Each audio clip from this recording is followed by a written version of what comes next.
use it. And so if they're using it, if our learners are using it, what about us? Exactly. Yeah, I think this is no longer the conversation about whether to use or not, but I think it's about to what circumstances, what's the proper context, how to integrate it in syllabus and curriculum, considering learners' needs, a variety of subjects that can be supported by AI, also considering cognitive load, all the challenges, because yes, like everything has its pros and cons, that's very natural. Thus, I would say if we bridge the gap and have such conferences like we are having today and tomorrow, I think we can do much, much better and also provide certain context and solutions for people who are creating these solutions. I think we need to have this global dialogue, not only like educators to educators, but also tech companies. Everyone on the market, because we are not going, as Ron, you said, to get back to the civilization without AI and technology. You know, yesterday, Blanca, when I was talking to you, I even said I sort of suffered a little bit of cognitive overload just in the past week because I couldn't decide what I should say about that, being the person who's going to get the first talk today on how much do I need to say about that to open up the conference. And I just decided I'm not going to be theoretical. I don't want to come off as some AI specialist or guru because, you know, I think that could lead just to a lot of overload. So I'm just going to take a simple, personal, I want to take the listeners today as we start the conference into my perspective. How do I do it? And share that with other people because that was a journey as well for me. And I just want to tell people about my journey and what I do in the classroom with my students. And I think the most important thing is because I'm older, I've been teaching for so many years. I finally, and this is not something that I've ever really had a problem with, my students taught me. Mm, They taught me. I was open to reverse mentoring, sat back and listened to them, how they use AI, how they use technology, how they want to use it, because they want to show us not just, in a language learning class that they can conjugate a verb or write a sentence. They want to show us that they can do that with technology. And my students just absolutely have surprised me in the last 2 years. I just can't believe all the things that I've learned from them. Uh, I couldn't have learned that unless I would have probably had to invest who knows how much money and hours in trainings and whatever. I never went to one single training. I let my students teach me. I was mm, open to reverse mentoring because those young students, especially my high school students, they're bright, they're mm, clever, and yeah. they are using AI in the classroom and in such very creative ways that I thought, oh my God, I'm embarrassed. They know more than me. Yeah, Ron, it's really amazing that you have your learners sometimes know things that more than you, because we need to take a step back for a while and give them the opportunity to guide themselves sometimes, right? And Self-directed. AI is just there to promote learner autonomy or Hmm. self-directed learning. And your presentation was in the previous conference about self-directed learning. We encourage people to go to our YouTube channel, which will be dropped in the chat box right now, to watch the recordings of the previous conferences. They are all amazing, well, by speakers from all over the world, including Blanca Pollock and Dr. Ron Ryan. And by now, we will have to start the openings of our conference. So, everyone, let me just share the screen and let's go. You ready, guys? We're ready. Okay, that's amazing. I'm going to ask all our listeners before we get started here, sit back, enjoy, and maybe have some paper write down some notes, okay? Uh, any ideas that come to your head, and share that with us in the chat box. Indeed. Indeed. So, hello and good morning, good afternoon, good evening, everyone, whenever you are and wherever you are. This is Mohammed Nabil, Blanca Polak, and Dr. Ron Rain from Educast International Conferences, and we would like to send you a warm welcome to all of you for joining us that early. I know that we have different people from different parts from all around the world who are really excited to start this conference. So let's get started. So this is Educast International Conference 2025, and it's about shaping the future of education, exploiting advancements to shape the future of global education. Mo, there's an echo. There is an echo. Okay. There are Let so many me- of us, and we are streaming on so many platforms that there's echo. But I guess this is a nice sign that the message is being spread. Yeah, everyone hears it. So, on behalf of the Educast team, we warmly welcome you to our International Conference 2025. We are thrilled to have you join us as we embark on this journey to explore the future of education. This conference is a unique opportunity to connect with like minded individuals, share ideas, and learn from experts in the field. We believe that by working together, we can create a more innovative, equitable, and effective education system for all.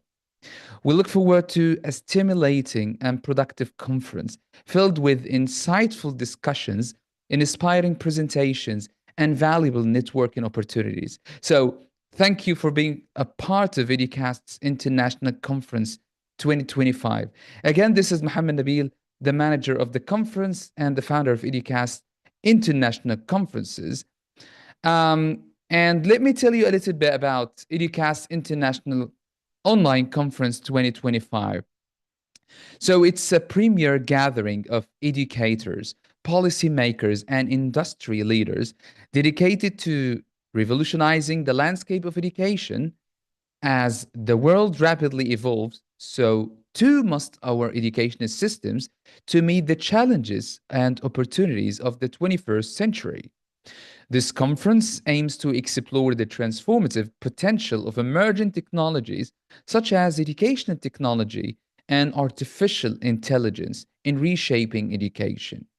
By harnessing the power of these advancements, we can create more personalized, engaging, and effective learning experiences for students of all ages. Join us, or you've already joined us, to delve into the latest trends and innovations in education, discuss the challenges and opportunities facing educators today, and explore strategies for implementing cutting edge technologies in the classroom. Together, let's shape the future of education and create a brighter world for learners everywhere. So, as we said before, we have attendees from 147 countries. And this is what you can see on the world map. Approximately 15,000 registrants. And that's a massive number that brings us a lot of honor and pride for what we're doing for the global community of English language teaching. So, the wonderful conference moderators, excluding me, yeah, we have Dr. Ron Moraine, Blanca Polak, Dr. Ling Fung, and me, Mohammed Nabil. We will be helping you throughout the conference. We will assist you with all possible means, answering your questions, and also sending you lots of resources to help you become more self-directed learners. So, as for the sponsors and partners of this conference, we have different entities. We have Macmillan Education for the third year in a row. We have For English Sake, represented by Blanca Polak. We have Syntax Solutions in the Netherlands, represented by Dr. Ron Moraine. We have EduLink Speak, Real Communication App, represented by Dr. Ling Fu. And also National Geographic Learning. We also have TESOL Kurdistan. We have Master English for Training and Education in Saudi Arabia. We have the Bridge Education Group, at the University of Kumar in Kurdistan, and of course, Educast, the host of this conference. So, as for the program of this conference, it's rich and you already know it. This conference, we're starting with Dr. Ron Rain. And now, Blanca, the floor is all yours to introduce our first speaker. So, everyone, please enjoy. Yes, let's enjoy the ride. Before I will introduce Ron, I just wanted to add a few things as I already checked chat box and what Mo presented. Not only do we have language teachers and educators, but also art teachers. And I guess that if you have enough time on the chat box just to communicate and collaborate, you will tell us that you might be representing different areas of education. That's wonderful. And that's exactly our goal. So let me tell you to welcome everyone, Dr. Ron Moraine. I will ask Mo just to share my screen. Okay. Now you will see one more time. It's February day 1, so we are officially starting. I just wanted to tell you a bit about a few important things. In terms of comments and questions, please feel free to use the chat box to make any comments, collaborate with like-minded educators, and have fun. Write your questions at the end of the talk. We will try to answer as many as possible and only ask relevant questions. In terms of safeguarding, we would love to remind you about be respectful and polite. Don't write harmful or offensive comments. Let's all keep this space great. Don't share links of personal information. The question that popped up very often, certificate, an edible PDF certificate of participation will be issued for all registered attendees. Don't you worry, you will get one. And recordings, as Mo previously mentioned, the whole conference will be recorded and uploaded to our YouTube channel, the same as last 2 years. So you can get back and enjoy even longer ride. Let me welcome Dr. Ron Moraine right now. Ron, it's so great to collaborate with you, work not only in terms of you as a speaker, but also as a moderator.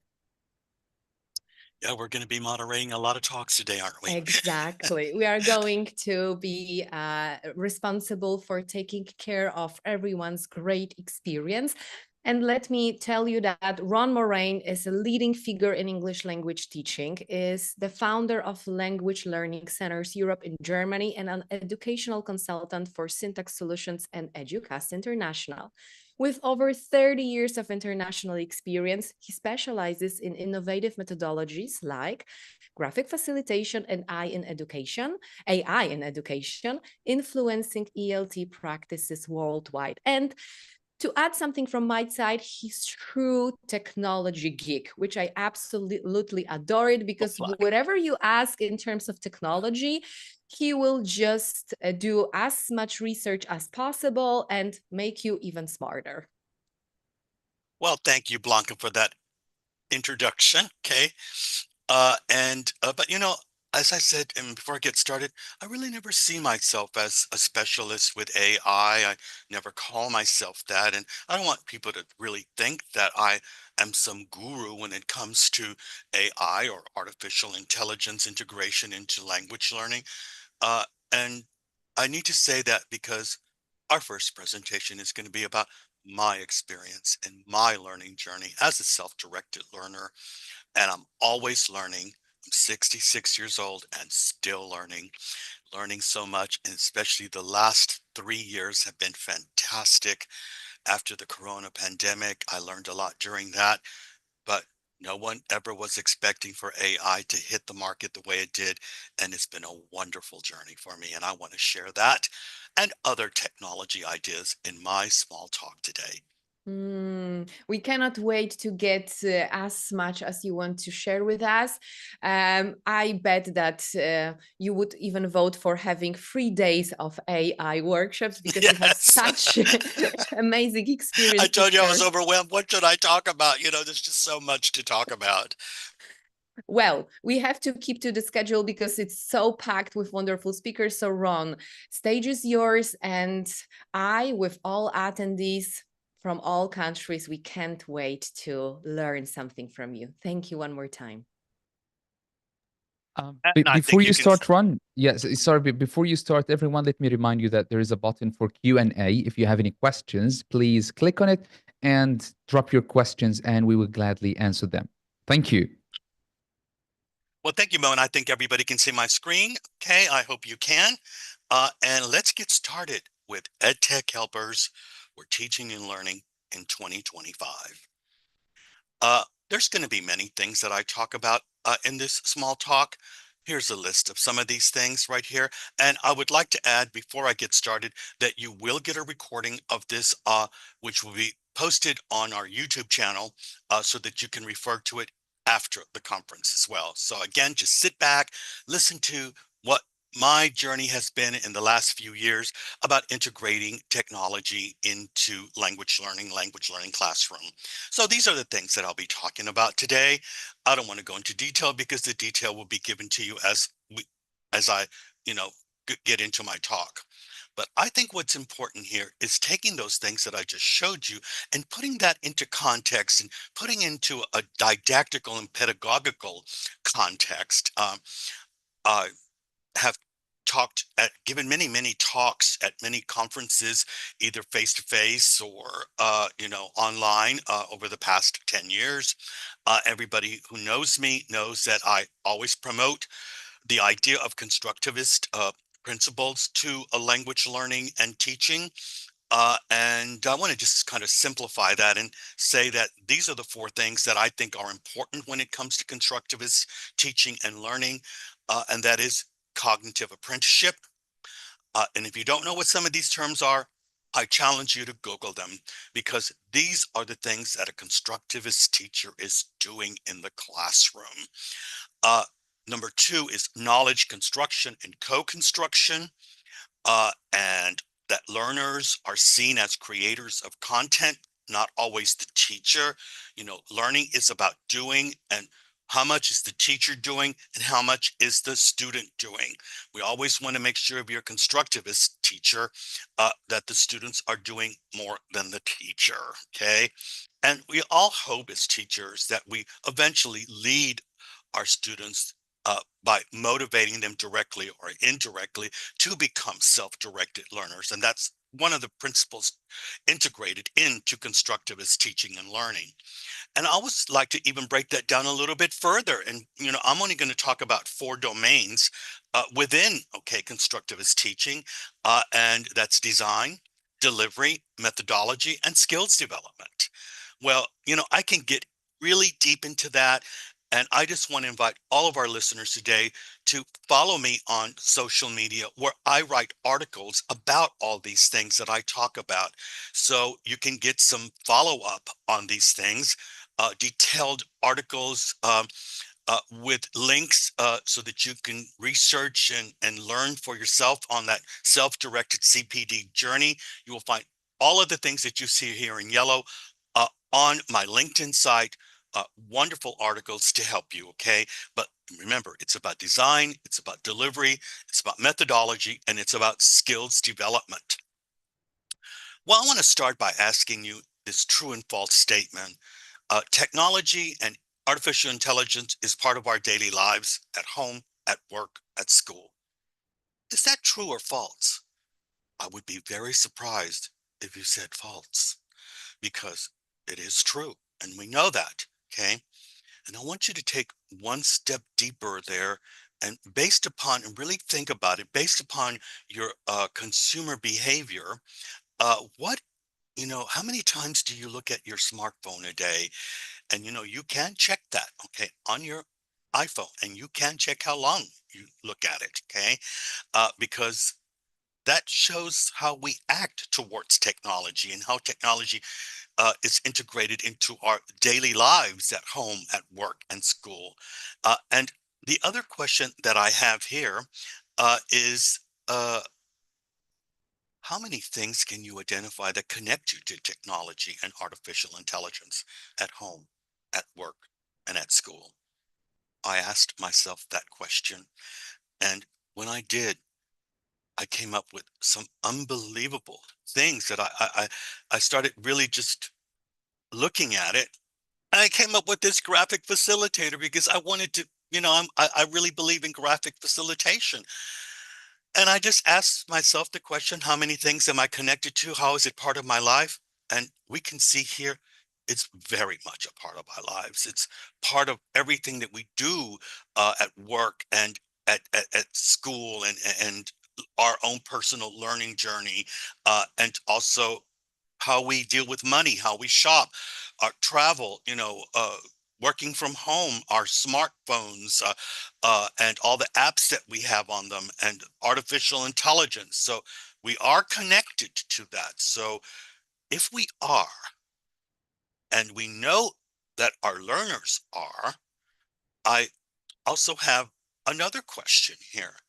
Uh, I was the owner of 5 different schools. And, every time people come in for an interview, I send them, to be fair, uh, some questions so that they can be ready to sit down and have an interview. Today, the interviews are all online. The first question I ask them is, what technology do you integrate into your classroom practice? I want to know. And how do you use technology into your classroom practice? How do you, when you're doing it, not only what you use, but how do you use it?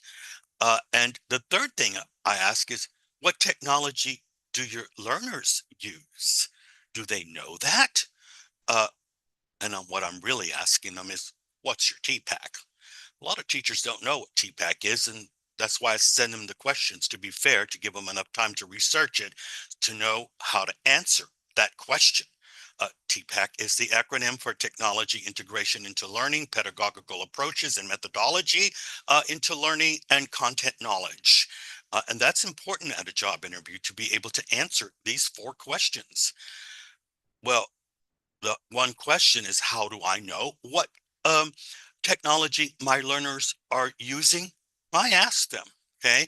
And I use technology to do it. I send them a link to a Mentimeter that has many different slides for them to choose and give me the information I need before I sit down with them, because I want to know exactly how they use technology, what apps they use, where are they at when it comes to integrating technology and apps into their language learning experience. It only takes about 5 minutes to do that. I get the results. And once I get those results, I start thinking about how I'm going to put that class together. And I use another graphic facilitator. And here is the graphic facilitator. I just started my new semesters this year, and I always update these right here. I'm not going to go into every single one of these things, not right now, but I just want to say I send that to them. They have it. And our first class is always about how I'm going to use these technology and artificial intelligence in their language learning experience, and show them how I do it, and give them examples, and we play with it at our first and second session, so that we're on the same level playing field when it comes to technology and the integration of technology into their language learning experience. Well, let's get into that. Let's dive into what I'm really talking about. Remember that the tools that I'm presenting here are based on my personal experience as a constructivist teacher in the language learning classroom, which are based on constructivist principles of learning and teaching. One more time: cognitive apprenticeship, knowledge construction and knowledge co-construction, learners as the creators of content, and self-directed learning. Well, let's deal with the elephant in the room right away, and that is artificial intelligence platforms. I gave a talk about whether artificial intelligence is our friend or our foe, and maybe people are in one camp or the other, maybe in between, in some gray area, but I'm not going to go into all the details about it. What artificial intelligence platform are you using? How are you using it to improve your classroom practice, and how are your students using it?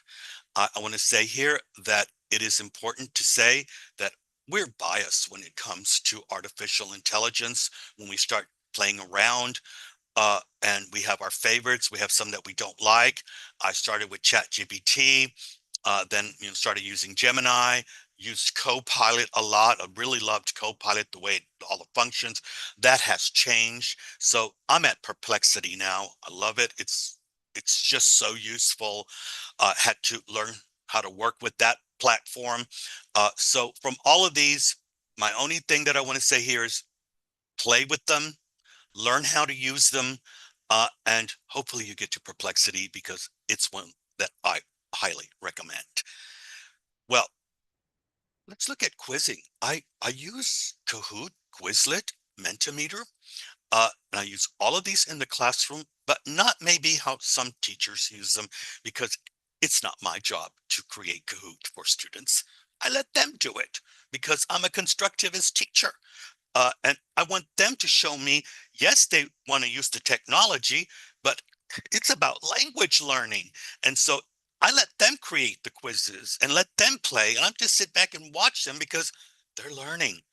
They're really improving their vocabulary. But I don't create the quizzes. They do. And they play with each other. So that's sort of the gamification of language learning. Quizlet, definitely use that a lot, okay?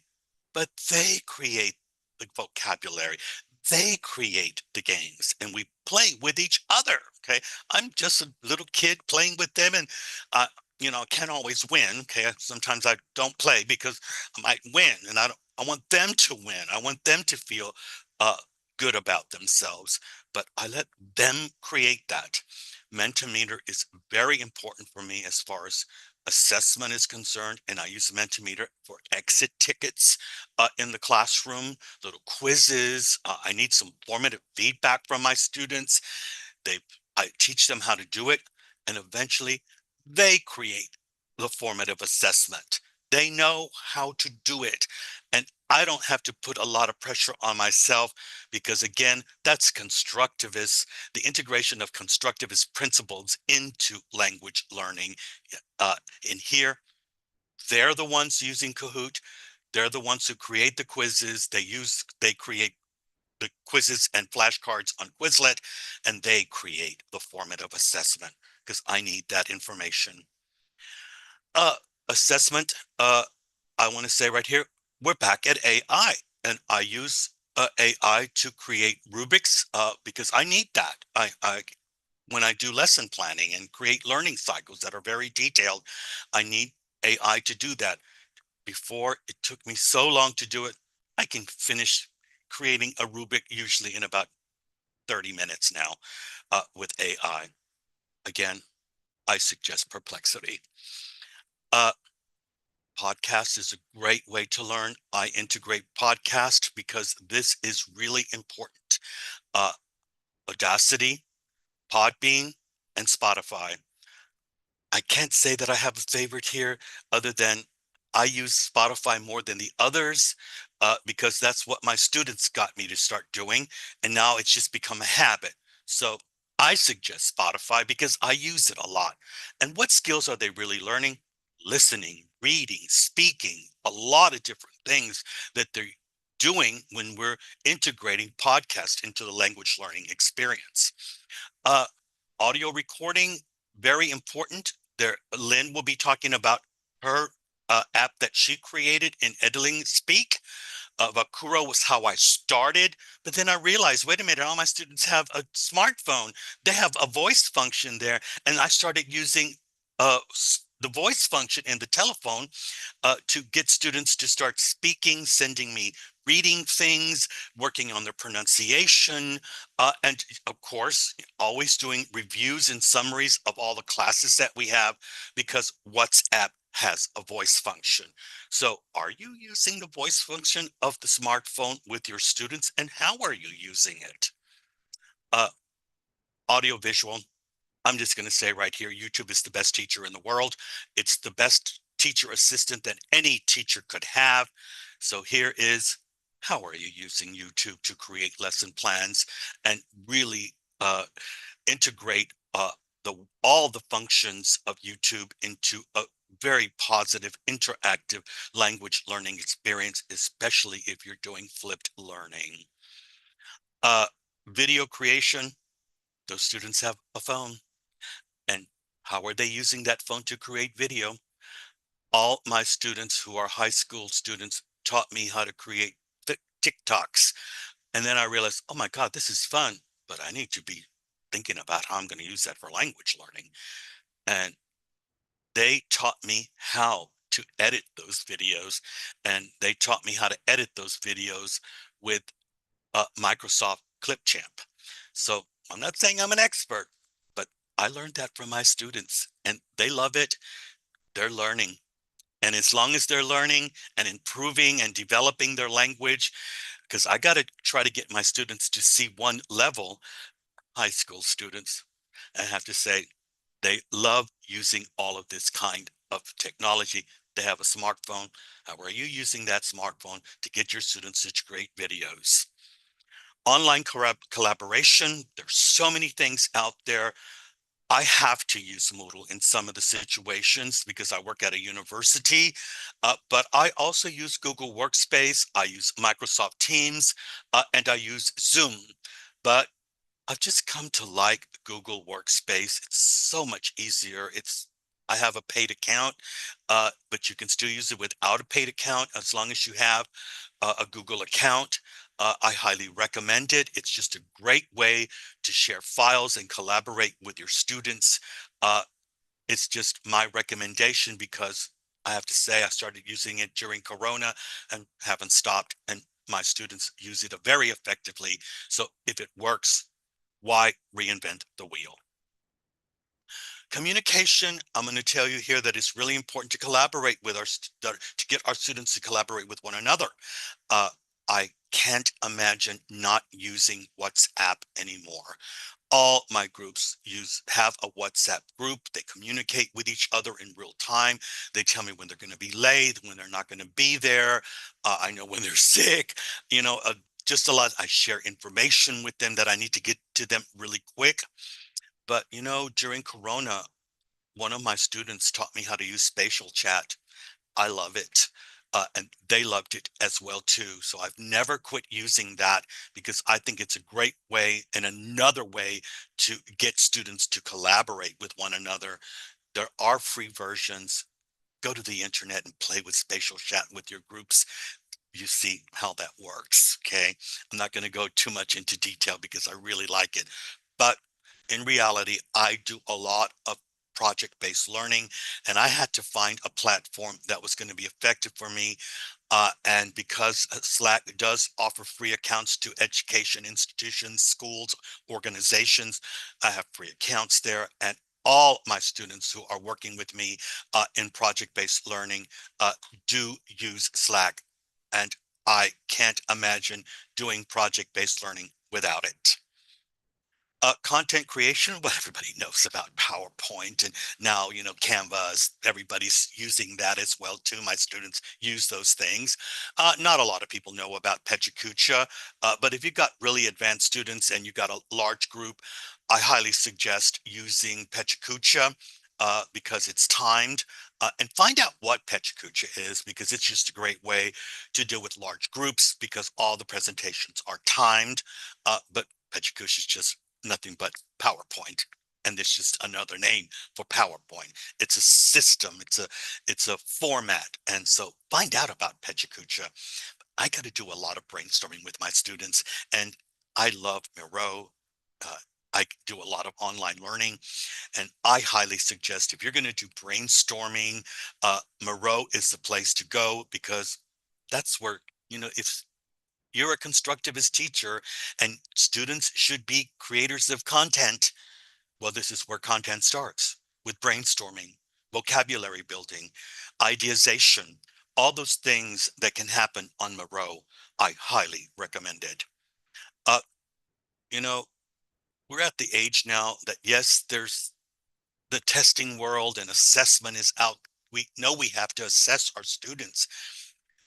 It was one of my students who said she didn't want to do a test the way it was. She wanted to do something different. I let her say, well, okay, I'll listen to you. Tell me what you want, because I told her I do believe in alternative assessment. And I explained it to her, and then she said, okay. She goes, I want to write a book. I want to write a digital book. And I let her do it. I just guided her, and actually she was guiding me. Uh, she taught me how to use the program designer. Uh, we looked at Book Creator, we looked at if that was going to be something she liked. We looked at Lulu. Uh, but in the end, we both decided for designer. And once I started to learn how to use it and watched her do it, and that she taught the other students to do it, the whole class wrote their own book. So I definitely say, if you believe in alternative assessment and you feel that writing an ebook for your students want to write an ebook, definitely use this program. By the way, my student published her book and made over €1,000 in just the first month that it was published on Amazon. So going beyond the test, alternative assessment, and reality that what they create can be something fantastic. Working with images, I have to say here that there's many image creators here, but I played around. I know how to use all of those things, Canva, ChatGPT, Google Images, and Gemini, and Word. But there's a site called Upsplash that I highly recommend. Why reinvent the wheel? There are so many different images that you can use for your presentations, for students to create booklets, pamphlets, books, ebooks, everything. When they're making presentations with PowerPoint or Pechakucha, I tell my students, use Upsplash, and I suggest it to you as well. We need to also work with graphic facilitation.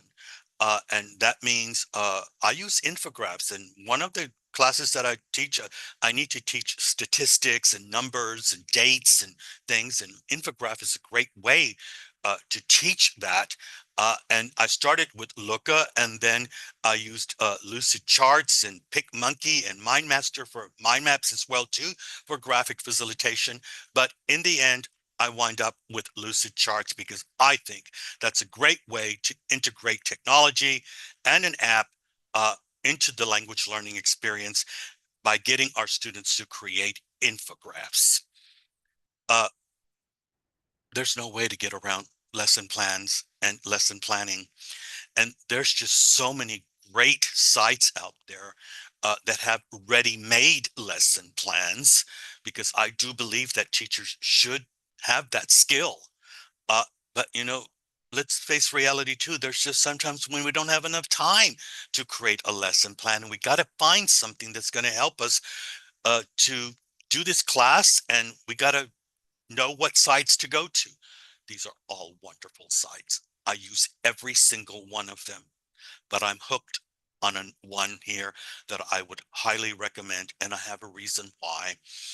Fluentize is a great site to go to. They have a lot of free lesson plans. Yes, it's a paid platform as well, if you really like it.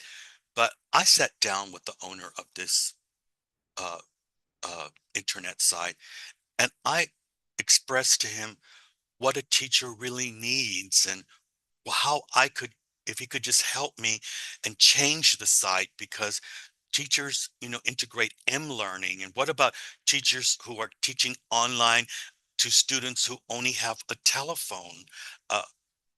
Jake accommodated me, and it is just a wonderful site. Go there to see how he puts those lessons together, how he uses YouTube, and how he uses M-learning. You would be very surprised. So again, they're all wonderful sites that have great content. Start at Fluentize, and by going there, you'll learn how to put a lesson together for your future lesson planning. I wrote an article about artificial intelligence and lesson plan generators. You can find that article on LinkedIn. It's too detailed to go into here, but I have to say that of all of these right here. I can't say I recommend one over the other because I use all of them. Okay. But I do have to say that the new kid on the block, Note Lab, that's pretty good. Okay. And I started with Twee, which is number 6 on the list. You can get links to all of these sites from my LinkedIn article that I wrote about lesson planning with artificial intelligence. This is a great way to get started on integrating artificial intelligence by starting with lesson plans, going to Fluentize, seeing how they put the lesson plans together, using that as a model, and then going to artificial intelligence and trying to replicate the models that you see on Fluentize. A great way to start putting lesson plans together. Well, as teachers, we have to research a lot of different content and make sure. Now, I know there's a lot of people who say they don't like Wikipedia, but I do, and there's a reason why. And that's because it has different languages. I deal with international students. English is not their mother language, and understandability is very important for them to have success in creating the task or completing the tasks that are given to them. So I send them an article and they can click German or Dutch or Spanish or whatever language they have as a mother language and read the article in their mother language, because for me, it's more important that they understand the concepts that we're dealing with. So it's just an instant translator. That's why I like it.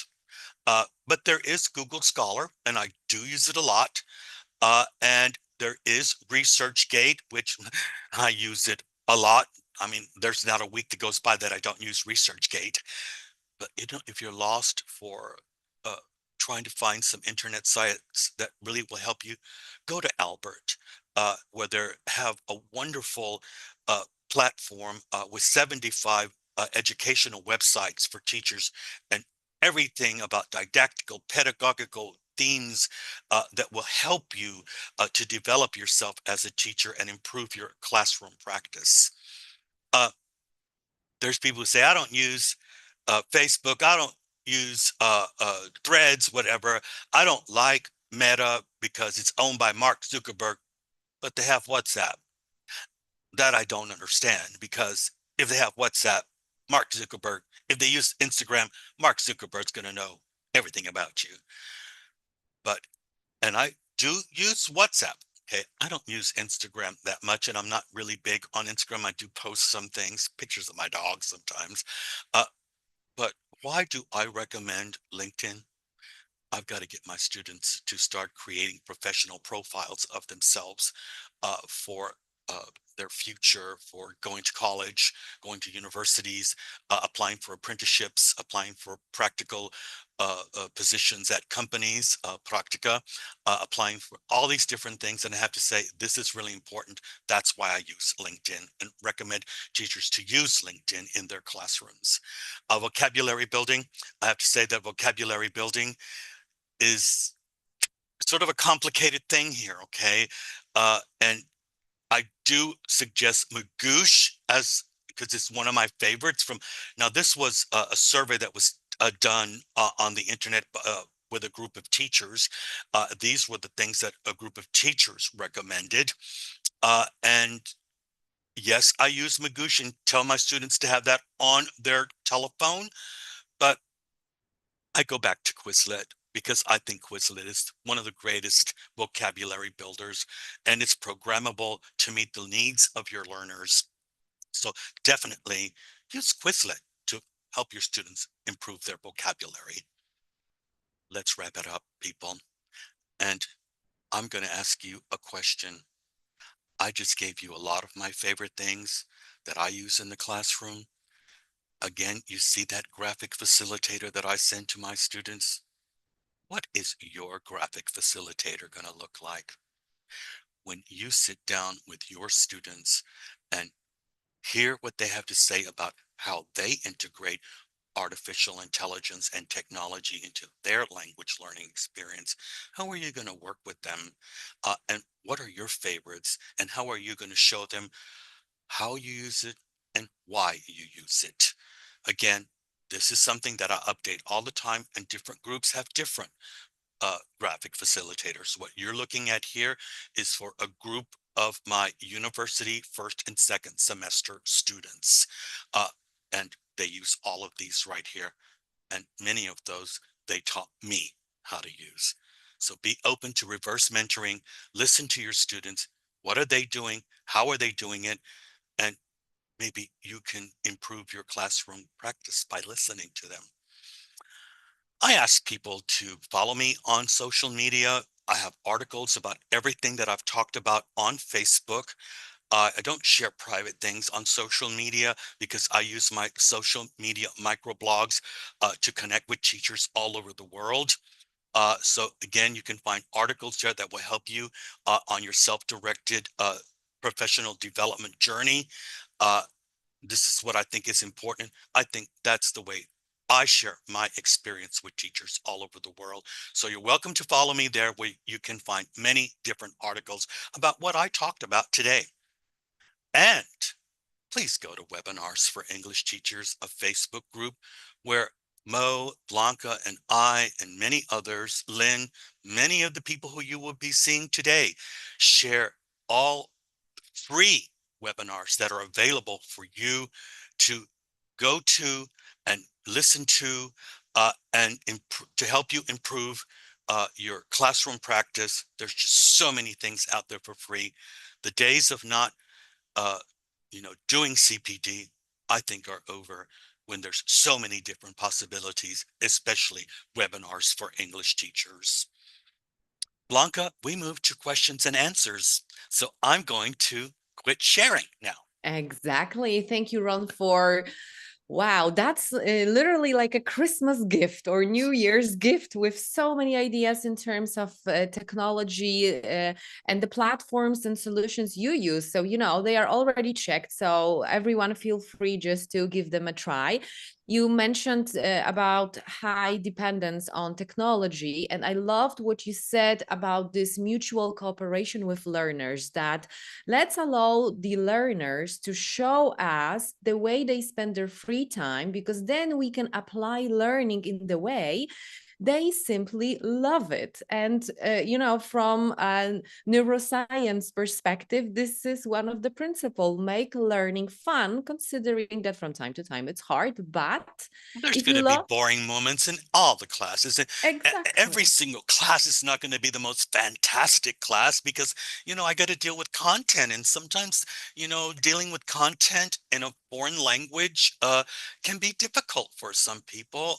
But I try to make it as interesting and as fun as possible because they're, I got to keep them motivated for one Of course. semester or 2 semesters. Yes, exactly. Very natural. Though I have one question to you, as every now and then we hear lots of ideas that, all right, we are so surrounded by technology, we cannot avoid it. However, what is the happy medium, to incorporate it, i.e., what would you say about how teachers can learn to truly integrate technology into their classroom practice? I'm going to answer from my personal experience. I did have fear about artificial intelligence, but when I thought about it, when I really, really thought about it, I realized that I had always been sort of a tech savvy person. I wasn't ever afraid of integrating technology. I've always done it. A lot of teachers didn't like me because I was a department head at one university, and they didn't want to do all of that. But it was my job to teach them that. I had to do all that teacher training and show them that it wasn't as horrible as they thought it was, and then they realized they was making their job easier. So they took a while to like me, and all of us want to be liked, but uh, there has to be a willingness from the teachers, and that willingness has to be based upon a lot of times that they see a need for it and that they see that it's going to make their job easier. And when you can sell it to them in that way, I think it's going to be easier for them to be open to integrating technology into their classroom practice. Mm. All right. I completely agree. Without willingness, we cannot even take the first step because you have to stay open and just admit that there will be some platforms and tools that you just have to spend a little bit more time on. And then And play certain. with it, uh, Exactly. let the students show you how they do it. Yeah. Mhm. Uh, though, from your perspective, as so passionate about all apps and AI, why it's important for teachers to learn how to put a lesson plan together? Well, I think that if I had to say what are the 10 most important skills that a teacher has to bring to the table to be an effective teacher in the classroom, lesson planning's there at the top, not number one, but definitely at the top there of the list. We do have to know how to put a lesson together or a learning cycle together. There's a difference. A learning cycle is many lessons that are connected to maybe one topic or project-based learning if we're using that methodology. I have to say that it's part of the interview. When I sit down with teachers, I want them to explain to me how they put a lesson together and what what are they integrating into that lesson, because that shows what I don't want to get into is very difficult topics like teaching philosophy. But if I could just get a teacher to start discussing with me about how they put a lesson plan together, I know what their teaching philosophy is. I know how they use technology. And I don't have to bring them to that, talking this theoretical talk. It is important for teachers to know what a good lesson plan looks like, how to put it together, and how they integrate technology into that, because that's where we're at. Yeah, integrating technology. Now you got me also thinking at the beginning of your presentation as we started Educast International Conference 2025 this year, Mo also mentioned that there are some people that are a little bit against technology. They have some concerns. And obviously, when we also consider scientific perspective, there's much to talk about. Though what is your perspective on this, let's say, second camp, the other camp that is against? What about just, teaching unplugged, aka dogma approach, with no tech allowed in the room? Where do you stand here? I do it. Not every class is going to have technology.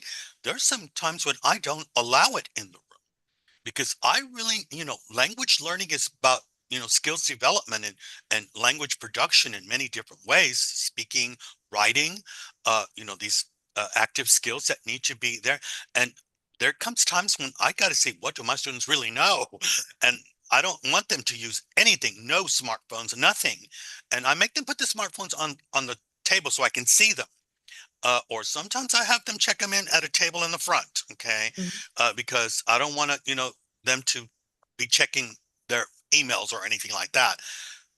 But yes, I do have classes that don't have any technology, totally unplugged, and we need those sometimes, every now and then, to give them some tasks that they can create to show what they know as far as language production is concerned, with no tech help. Mm. Every now and then, I totally agree that happy medium is required here.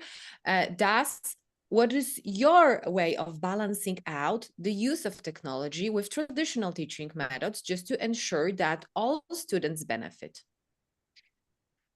Well, and there has to be a happy medium, sort of a balance there.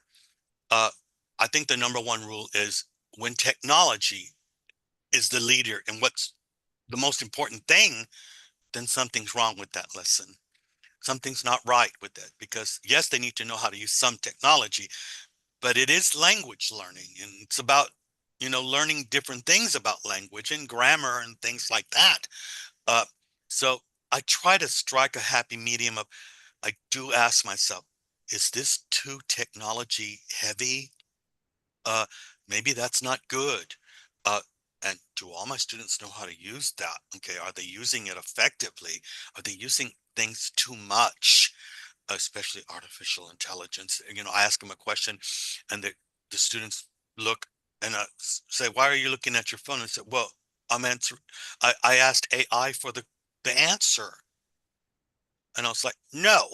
I said, no, no, no, no.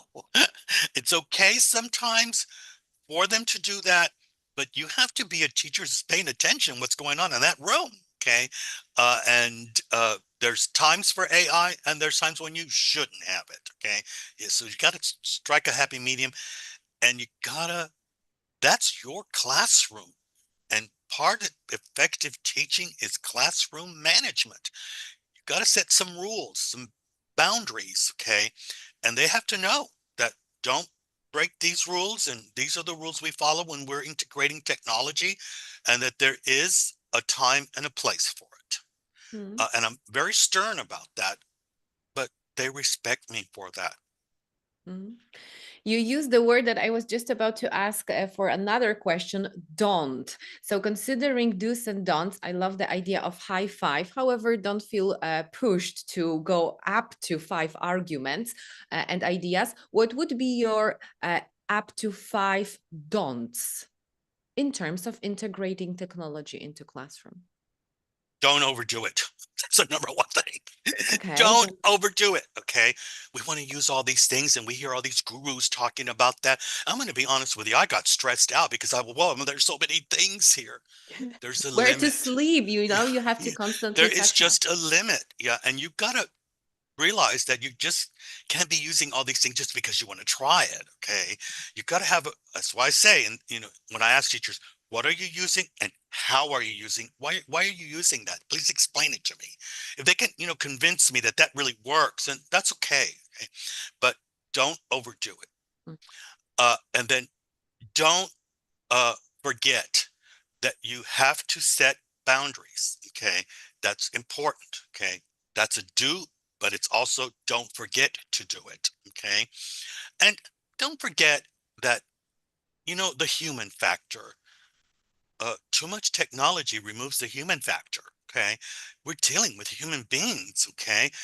And, there's cognitive overload with everything. And there's, cognitive overload too with tech. Okay. Don't forget we're dealing with human beings. I think another don't is, yeah, don't forget that it's about language production. This is, a language learning class. Okay. And so don't forget that sometimes you can't always integrate technology into every class, every learning cycle. They gotta just be human and use no technology. I don't know. I think maybe if I could think of another one, what not to do. Uh, Listening is really important. Teachers need to listen to their learners. So don't forget to listen to them.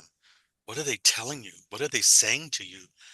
If you stop and listen to what they say, you're going to realize that those learners have a lot to tell you about how they learn, what they like. Because in the end, yes, I don't go into a classroom because I want people to like me, but I do want to be liked because I don't want to be known as a strict, mean teacher. Nobody does. I don't want students saying that about me, uh, but they don't, because I am strict. Uh, so I think listen to them.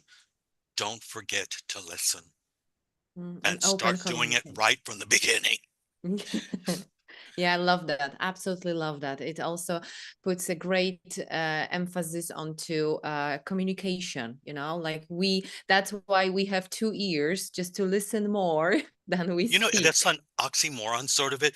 We're supposed to be teachers who are teaching communication, and yet we don't communicate with our students. Mm, yes. How can that be? How Okay. come?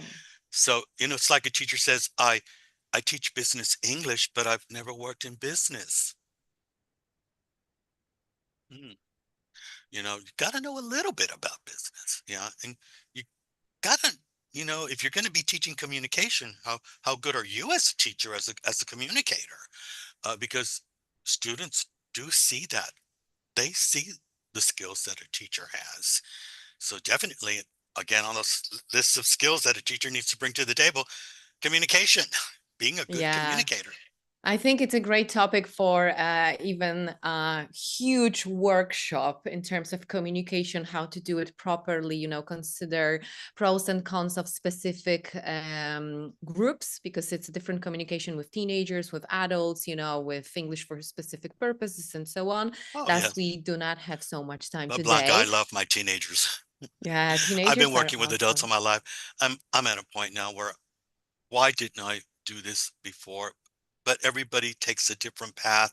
It's where my career took me.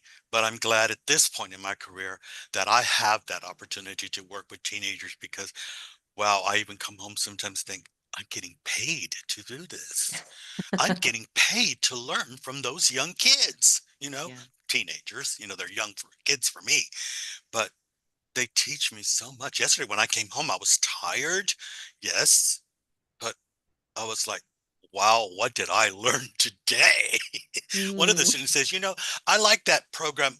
He goes, and you told us that we have to, work out this script. He goes, but can I do that on a on an app? And I said, well, I guess so, if you show me which one it is. He goes, oh, I'm just going to use the one you told me. And I said, mm, well, can you show it to me? He goes, yeah, well, let me share it with the whole class. And so he just sent us absolutely. the link and we looked at it and I was like, wow, that's a great model. Let's use that one. Great. Yeah, that's a true spirit of collaboration. Yeah. And yes, in terms of collaboration, Ron, because we all want to take care of each other, take a well-deserved short break because Ron will be moderating the next session, dear attendees. And everyone, what I would advise you, because the day is long and Saturday is also coming. We have few minutes of technical break before our next speaker will join us. So feel free just to stretch your back, air out your room, grab some water, then you can hydrate yourself and be as alert as possible to stay until the last session today. So we are just having just a short break and then in Mo will be about back, yeah, and we'll get we started are with the back in next exactly speaker. 9 minutes on a dot. Our next speaker is going to be Scott Thornberry. Yes, it is. That's true. So we'll see each other in about 9 minutes and let's get down to it.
Hello again, and thank you for being patient. It was, a short break. So, everyone, if you're still there in the chat box, could you please drop where you are from? Where are you joining us from? Yes, hello, Algeria. Yeah, Vietnam, Egypt, Saudi Arabia. That's very good. Jordan. So, a gentle reminder that you can click on the icon saying that questions or Q&A, and you can drop all of your questions in it, and we can, respond to all of your questions. Okay. Okay, great. So, it was a wonderful talk by Dr. Ron Moraine, and now we're heading to our next talk by Scott Thornbury. And let me share the screen again.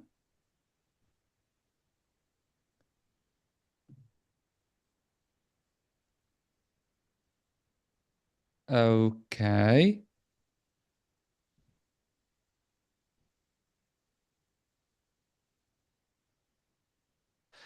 Okay, great. So our next talk is on lesson design by Scott Thornbury. But before we introduce our speaker, let me remind you with some few things. Well, you can use the chat box to make comments, and you have to write your questions at the end of the talk, again, on the Q&A.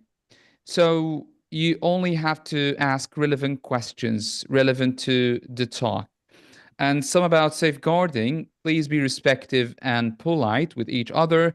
Don't write harmful or offensive comments, and don't share links or personal information in the chat box. Regarding the famous question about the certificates, you will get certificates of attendance, and they will be sent to your email addresses that you used for registration. The conference is already being streamed on YouTube, which means that it's being recorded. So, everyone, let's welcome our next speaker, who is Scott Thornbury, and is one of the most, famous ones out there in our field of ELT. So he has taught and trained in Egypt, UK, Spain, and in his native New Zealand. Until recently, he taught on an online MA TESOL program for the New School in New York. His writing credits include several award-winning books for teachers on language and methodology, including about language, Cambridge, and the new A to Z of ELT for Macmillan. His latest books are 30 Language Teaching Methods, 101 Grammar Questions, and 66 Essentials of Lesson Design, all Cambridge. He's also the series editor for the Cambridge Handbooks for Language Teachers. His website is www.scottthornbury.com. So everyone, let's welcome Scott Thornbury. And I'm really glad that he is here with us today. And by the way, he was the first guest at Educast Interviews podcast and we also talked about this was 2 years ago. So it's an honor and a pleasure to have you again in this conference. Thanks, Scott, for being here. Thank you, Mohammed. Thank you. Great so to be here. yeah, I'll share the screen so that we can start.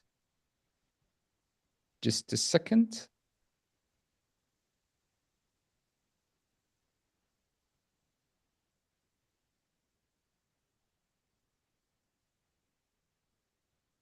And here we go.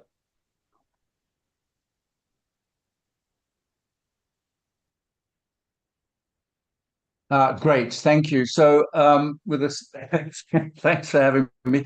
We've had a slight technical problem in that I can't operate my own PowerPoint. So Mo, you're going to have to do it for me. So this is the topic, and let's move to the first task.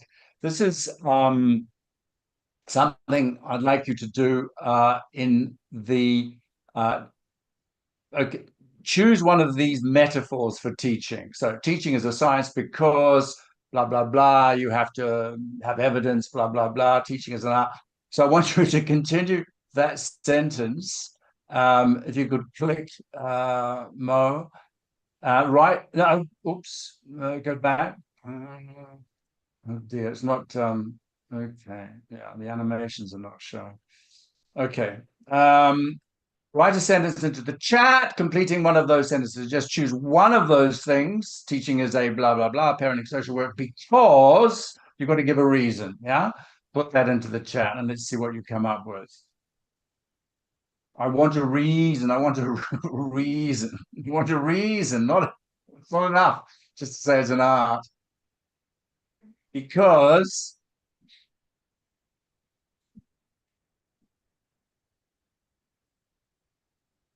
okay, here we go.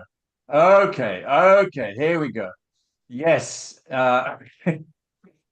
Teaching is a skill because teaching is a science because it relies on research. Yes, okay. Teaching is a science because teaching is a skill because it requires training and knowledge. Yes. Teaching is a science because teachers is a science because teachers experimental fun. That's nice. Teaching is a science. Teaching is a science. Teaching involves cognition. Teaching is parenting because it needs love and nurturing. Thank you very much for that. I'm glad that some of you see it as involving love and nurturing. Okay, art because you innovate ways. Okay, brilliant. Okay, yes, right. It could be any of those things. But what I want to look at today, because the title is lesson design, I want to look at it from the point of view of being an art. And if you could go to the next slide, Mo. So this is the great and wonderful Henry Wooderson saying some years ago, T-cell practitioners, he suggests, are as individuals in the particular circumstances of their own classrooms, acting as artists in the exercise of their craft. Next slide. As artists, they react to variety and give shape and meaning to it. Yeah? So they're dealing with whatever comes up, and it's varied, and that's the nature of teaching. It's not very predictable all the time, and they give shape and meaning to it. And they do this by reference to the principles of their craft. So Wooderson is saying very much that it's an art and a craft. Thank you, Mo. Next slide. And so I want to talk here about what teaching shares with other arty, crafty kind of professions, like, for example, architects. And the what we're talking about here is design thinking, the kind of thinking that goes into the crafting of a building, the crafting of a good meal, or the crafting of a lesson. And there are 4 features of design thinking that I want to focus on. One is, first of all, designers frame the problem. Yeah, they get an overview of what the problem is. And then as they continue working on the problem, they'll need to refresh because new information will come in. They'll need to reframe the problem in the light of new information. And then what's very important is that they empathize with the end user of the product. So good architects, get into the minds of the person who's going to be living in the building or using the building. And often this is a process which is fueled by images. They have images of what the building will be like when it's finished, just as teachers often attest to the fact that they design their lessons in terms of images. Now, when I started teaching and when I started teacher training, the question of framing didn't really exist. What was it? What do you remember what your teacher trainer said the most important thing when you're starting your lesson plan is to do what? You can put it into the chat. What's the most important? What's the starting point of the lesson plan? According to, yes, okay, thank you. Yellow English. Yeah, well, and this is how Peter Watkins describes it. To write an effective plan, the teacher needs to think carefully about what exactly the aim of the lesson is. What will the learners learn? But, question mark, is that really how teachers start? With the objectives, with the end result? It's not how architects start. They have a general overview of the problem, and then by constantly refreshing that overview, the objectives start to become clearer.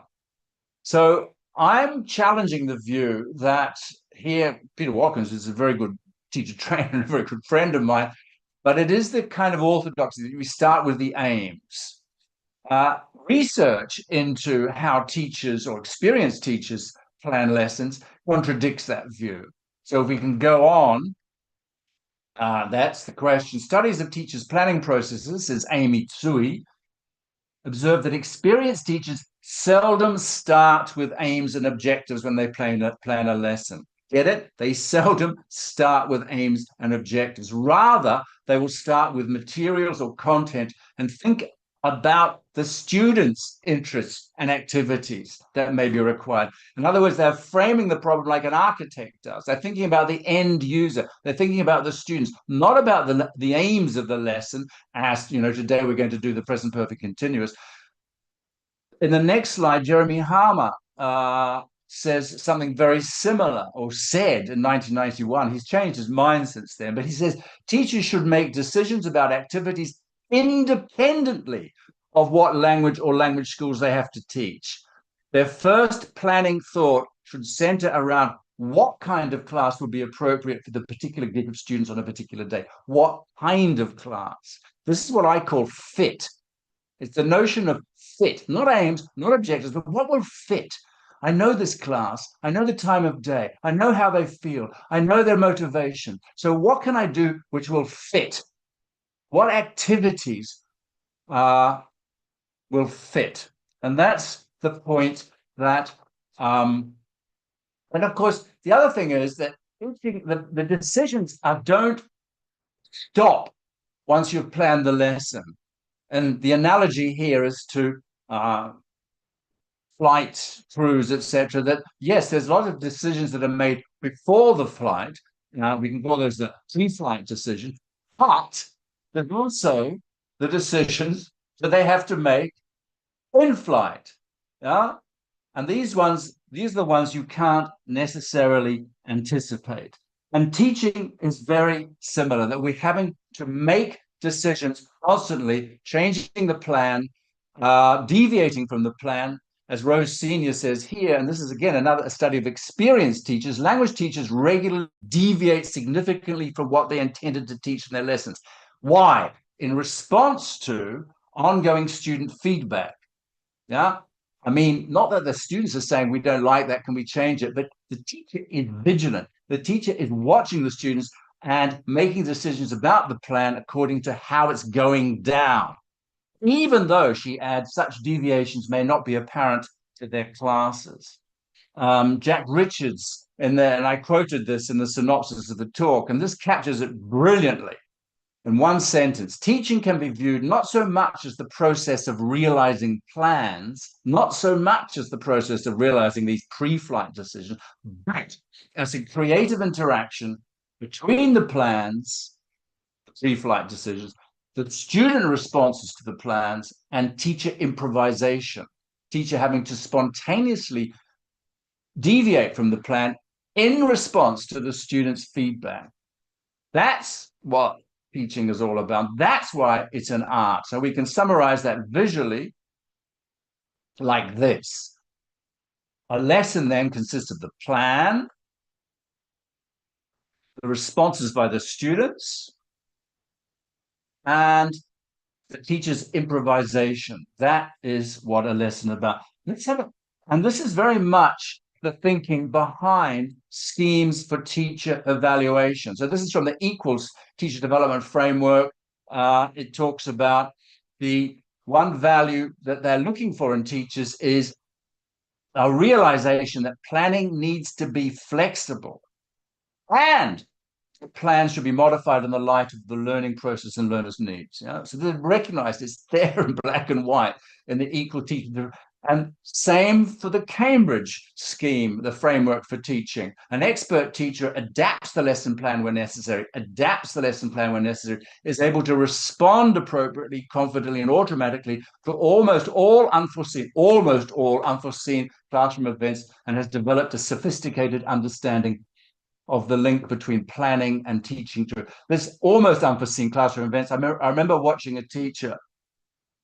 I was evaluating a teacher at diploma level one evening in the school here in Barcelona, and the lights went out, and the teacher was completely and utterly incapable of responding appropriately to that circumstance. And I felt sorry for him, but stuff happens, and good teachers can cope with any circumstance. So here is a transcript of a teacher talking to a class at the beginning of a lesson. This is in Mexico. This is a real class. Teacher says, slow down, Mo, slow down. Teacher says, well then, Jorge, okay, this is the beginning of the lesson, the chat. And forgive me, those of you who've seen this before, I use it constantly because it captures something that seems to be so fundamental in teaching. Well then, Jorge, did you have a good weekend? Jorge says, yes. So the teacher says, what did you do? Jorge says, I got married. Oh, teacher says, you got married. Pause. You certainly had a good weekend then. There's laughter from the other students and a buzz of conversation. And then the teacher says, now, turn to page 56 in your books. Pause. You remember last time we were talking about biographies. So you're going back to the lesson plan. Teacher checks the book and lesson plan while the other students talk to Jorge in Spanish about his wedding, his nuptials. And there's the reference. So this is real data from a classroom. And to me, this captures something of, we've all experienced this, where teachers, hang on a minute, Mo, where teachers are confronted with something that's not expected, like the lights going out. But in this case, one of the students just got married, and the teacher, in a sense, ignores it. And she had probably very good reasons to do that.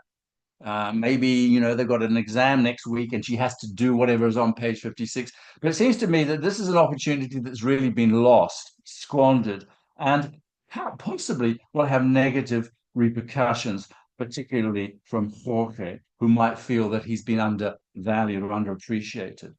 So it's not to say that the teacher's not doing her job. She's doing it very well. She's very thorough. She's got, the lesson plan. She's got the book. She knows exactly where she's exhibiting here what you could call routine expertise. She's an expert teacher, but she's going through the routine. So if we go to the next slide, Mo. The routine expertise is, for example, what other professionals have, like, for example, nurses in hospitals. There's lots of things that they do in a very routine way. If we can go to the next slide, Mo. So this is what's called routine expertise. Stuff happens. Sometimes unpredictable stuff happens a lot, often in hospitals. Unpredictable stuff happens, so they have to adapt. So this is what's called adaptive expertise, the ability to adapt, change the plan, change the routine, throw the routine out the window even.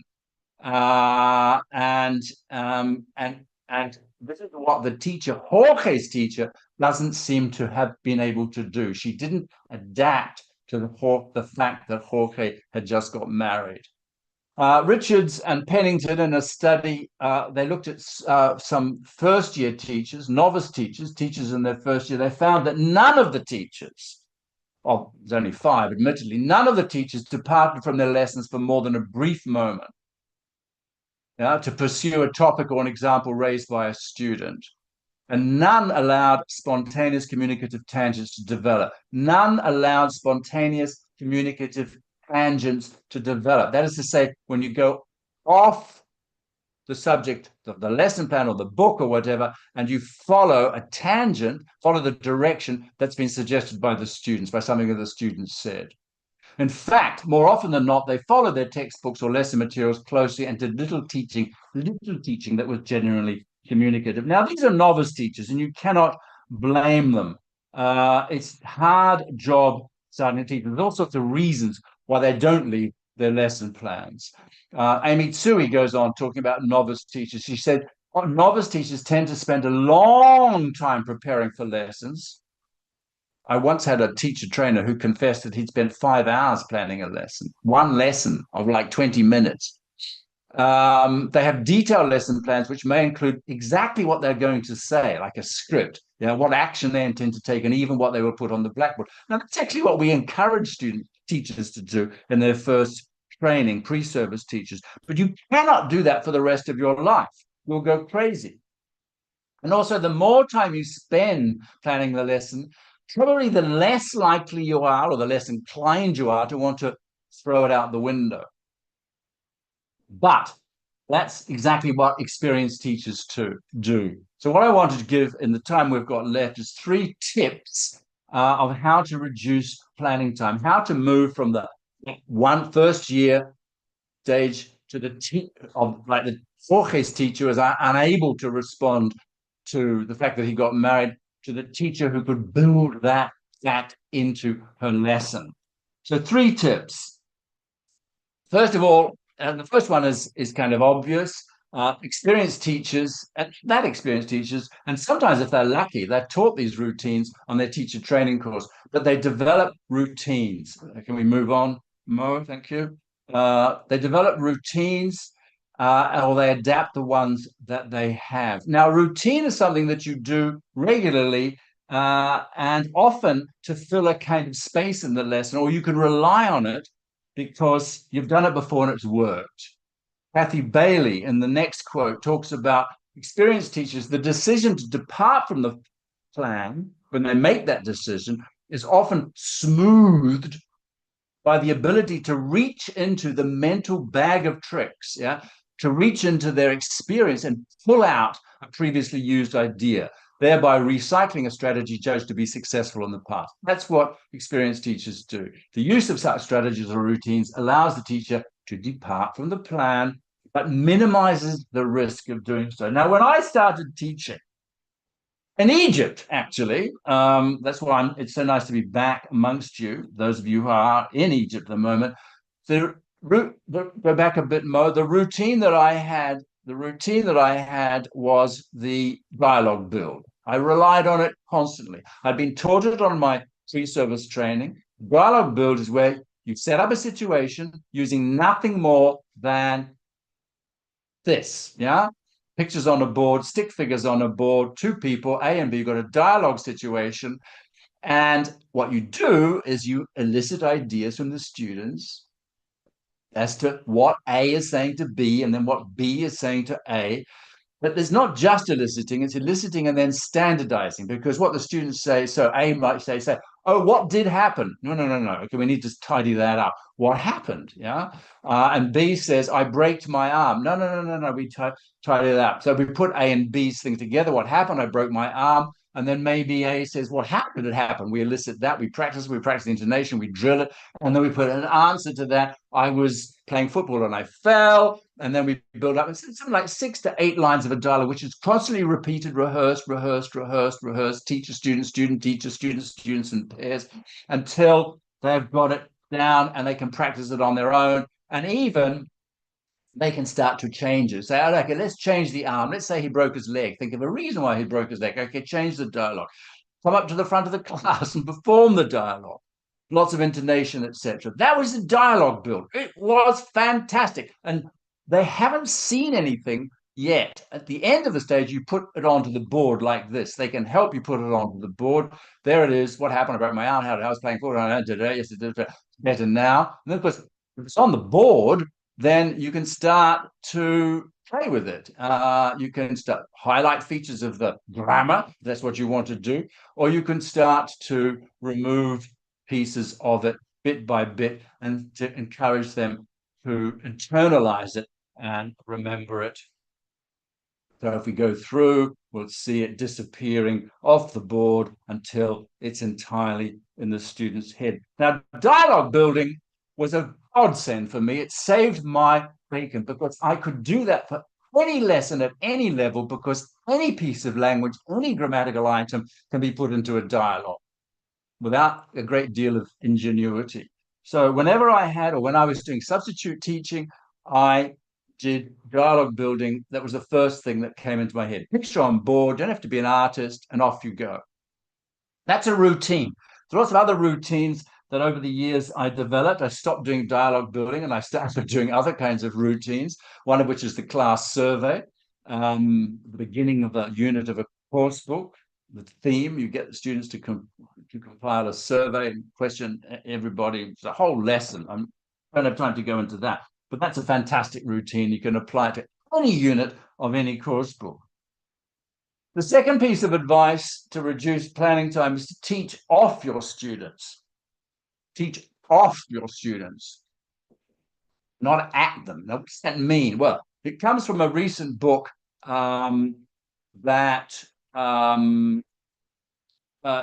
describes a teacher training course, pre-service teacher training course by Karen Johnson and two others. And they comment again that novice teachers often over-prepare, sometimes scripting out what they intend to say and do without consideration of how their learners may experience and respond to their instructions. So again, this is what good teaching is about, responding. So how can we, so their problem at the pre-service level is how can we encourage students to, or trainee teachers to teach off their students? And teaching off their students means being responsive, picking up on something they've said, something they've done, and using it and working it into the lesson. So Rob Haynes, a colleague of mine, wrote on an online discussion group, the best classes, his best classes, meaning the ones that everyone seemed to enjoy, we're talking about the students here, and learn from the most, have started with a conversation. Conversation sparked by a person's comment as he or she enters the room. Out of those conversations emerge language that we examine, question, and practice. Yeah? Something that sparks a conversation at the beginning of the lesson is enough to shape a lesson. Yeah? And that's teaching off the students, not at them. Yeah? Teaching off what they give you. A colleague of mine, Neil Forrest, who I've done a lot of teacher training with, he begins every lesson with students get into small groups, 3, 4 max, and they have to report to each other something that they've seen, something that they've done, something that they've read, something that they've heard since the last lesson. Yeah, so they're telling each other, oh yeah, I read this thing, I saw it on television, or somebody on the train was telling me about blah, blah, blah. The students are sharing this, and the teacher is going around helping, doing two things, helping with the language that they need to express these ideas. And of course, if they all speak the same language, then you can, and the teacher does too, then that's easily done. What is it you're trying to say? I'll tell you how to say it in English. But also the teacher's listening for good stories that they can be shared with the rest of the class. So after they've done the group work, the teacher says, okay, Geordie, tell us that thing that you saw in your on your way to work the other day. Let's have, and that story is enough to generate a large section of the lesson. So if we go back to Jorge, poor old Jorge, what could the teacher have done here at that point? Yeah, if just leave it there. Thanks, Mo. Yeah, just back to Jorge. What could the teacher have done? And then Polly says, congratulate the student. Yes, I mean, that's the human thing to do. If the teacher is a human being, it's fantastic. Yeah, I mean, that's the least the teacher could do, is congratulate the student. And then maybe teach the other students how to say congratulations in English, or I hope you have a wonderful married life, or how long have you known each other? I mean, so, and this is where the routines come in. Yeah, the routines. Remember the routines like dialogue building. So what's a routine? What's the routine that I would use in this situation? Well, one routine is to say, oh, Jorge. Wow. Okay, everybody, stop. Into group pairs. Brainstorm questions that you want to ask Jorge about his wedding, and write them down. Yeah, so the students are all mad. What's Jorge doing? Well, Jorge is anticipating the answers to the questions he's going to be asked. So he's got something to do. So he knows the questions are going to be like, how long were you engaged? How long have you known each other? Have you had your honeymoon? Blah, blah, blah. Is she beautiful? So they do their brainstorming of the questions, and then Jorge comes up to the front and they ask Jorge the questions, and they take a note of the answers. Why? Because they're going to write a report. of Jorge's wedding. Yeah, so they need this information, and they need to then take it back to their group and organize it and write the report. Yeah, last weekend our classmate Jorge got married. All the circumstances. What's Jorge doing? Well, Jorge's going around from group to group, checking that they've got the right information and answering any more questions that they need. Yeah. So there will be a route. It's a whole lesson. It's a whole lesson, and it involves reading, speak. Because when they've written the report, you put the reports around the wall of each group, and then you have a gallery walk with the students going around reading the different reports, seeing, comparing them, what information they had, blah, blah, blah. Massively useful lesson. It doesn't have an aim. It doesn't have an aim, today we're going to do the past simple. No. It has an aim which is bigger than that, which is today we're going to use English for the purpose for which it is designed. That is to communicate real things to real people in real time. That's the aim, yeah? And that's the aim that everybody can identify with, everybody can get involved with.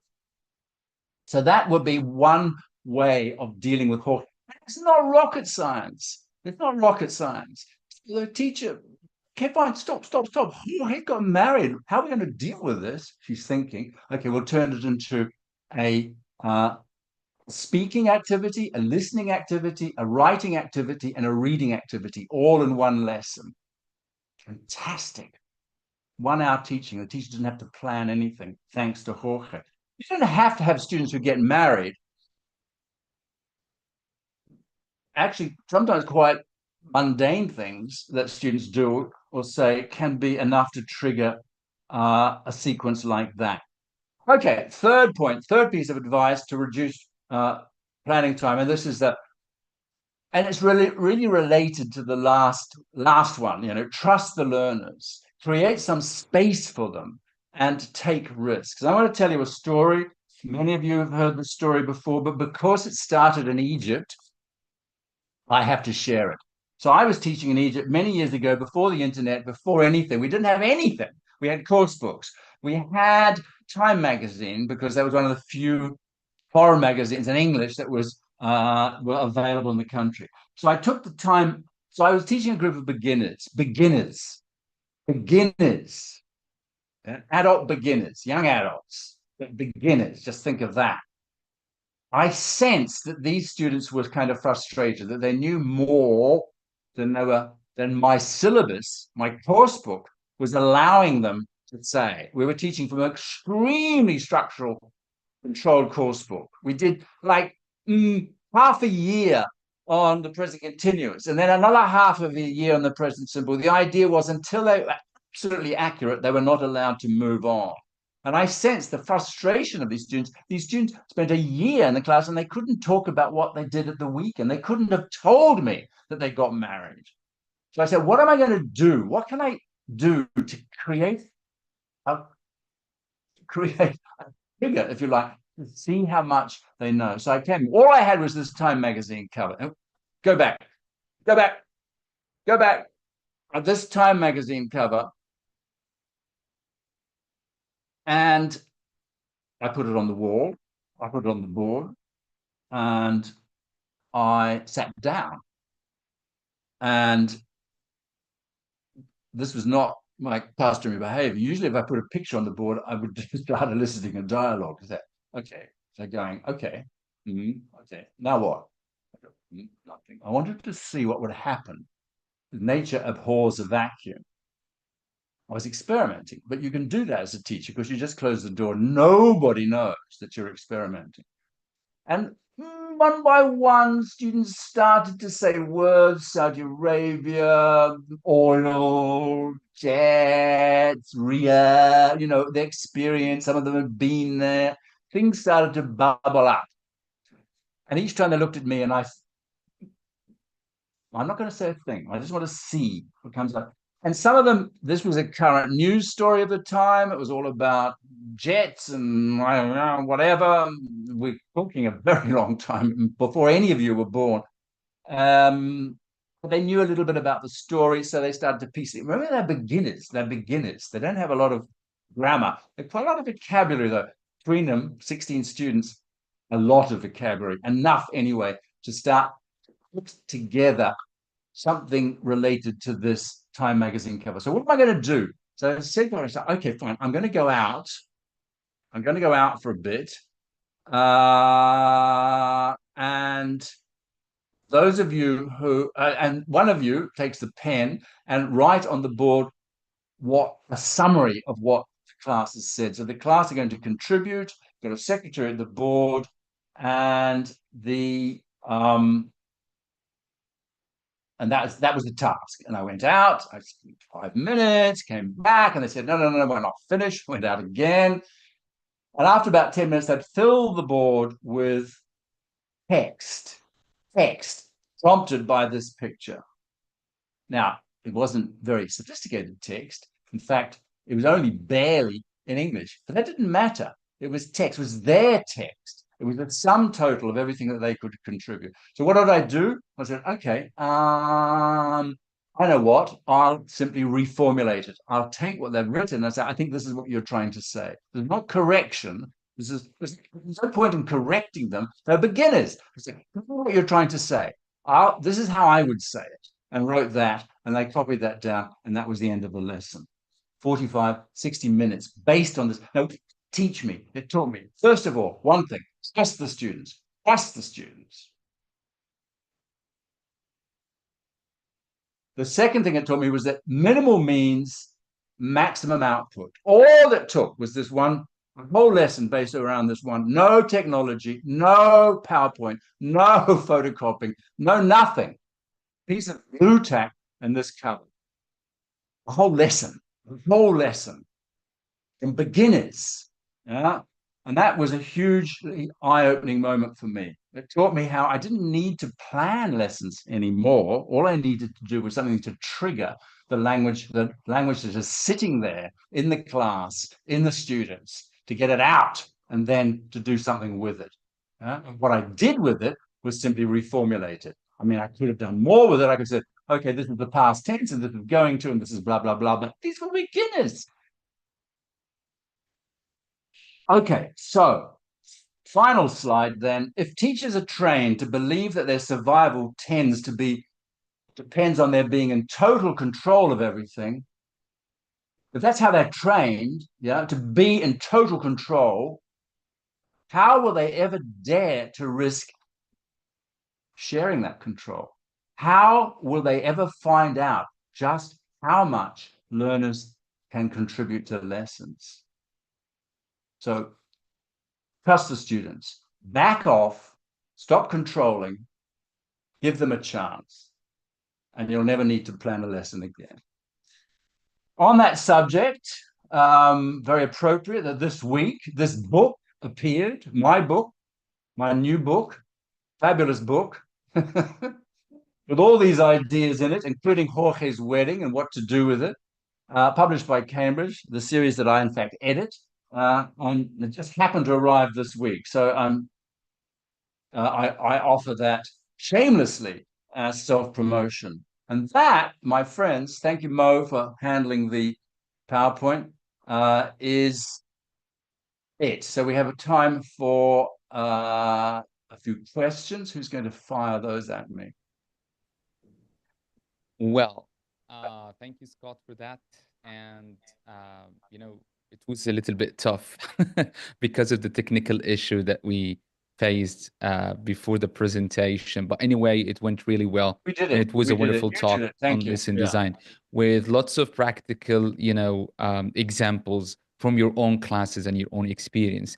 And moving to the questions, we will have Dr. Ron Moraine, right? No, Well, no. yeah, we well, will have- it's working here, Blanca, but we It's can share that, working okay? here. Yeah. All Okay. right, off you So go. Blanca will take care of I that. think that was a great story that Scott told about Jorge, yeah? Scott, I work at a state school. I work at many different schools, but I do work at a state school where we have to use a course book. It's a state school and the book is, we have to use it. But there's just times when the students just don't want to do the course book and they want to do something else. I listened to a conversation some students were having about how they felt, it's a vocational school, how they felt sort of not challenged at, during their apprenticeship. And it was two guys and a girl talking. They're like 20 years old. And I was just listening because they were filing into the room. And I realized, that's a better topic than what we have to deal with today. And so I started just listening to them, eavesdropping, and noticed, wow, that could be a great class. Uh, is that what you call teaching off of students, instead of Yeah, doing the course book? Is that almost yeah, like that Jorge definitely. story? Yeah, definitely. And in fact, I mean, and this is not, I keep saying this is not rocket science. This is something that experienced teachers do, not because they're lazy, not because they don't want to plan lessons, not because they don't want to use the course book, but they know that what's going to engage the learners are things that they are already engaged with. So that if you come into the class and the students are having some kind of discussion or that they seem to be upset about something, it Well, they were behooves you upset as a because they didn't teacher. feel challenged, at during Yeah, their. well, that exactly. And finding out what it is that's bothering them or amusing them or whatever, it, it means that you have to have a certain relationship with the students that they can trust you as well. And it takes a while to build that. But once you've established that, once you've validated, see, Jorge, is he ever going to tell the teacher again anything about his personal life?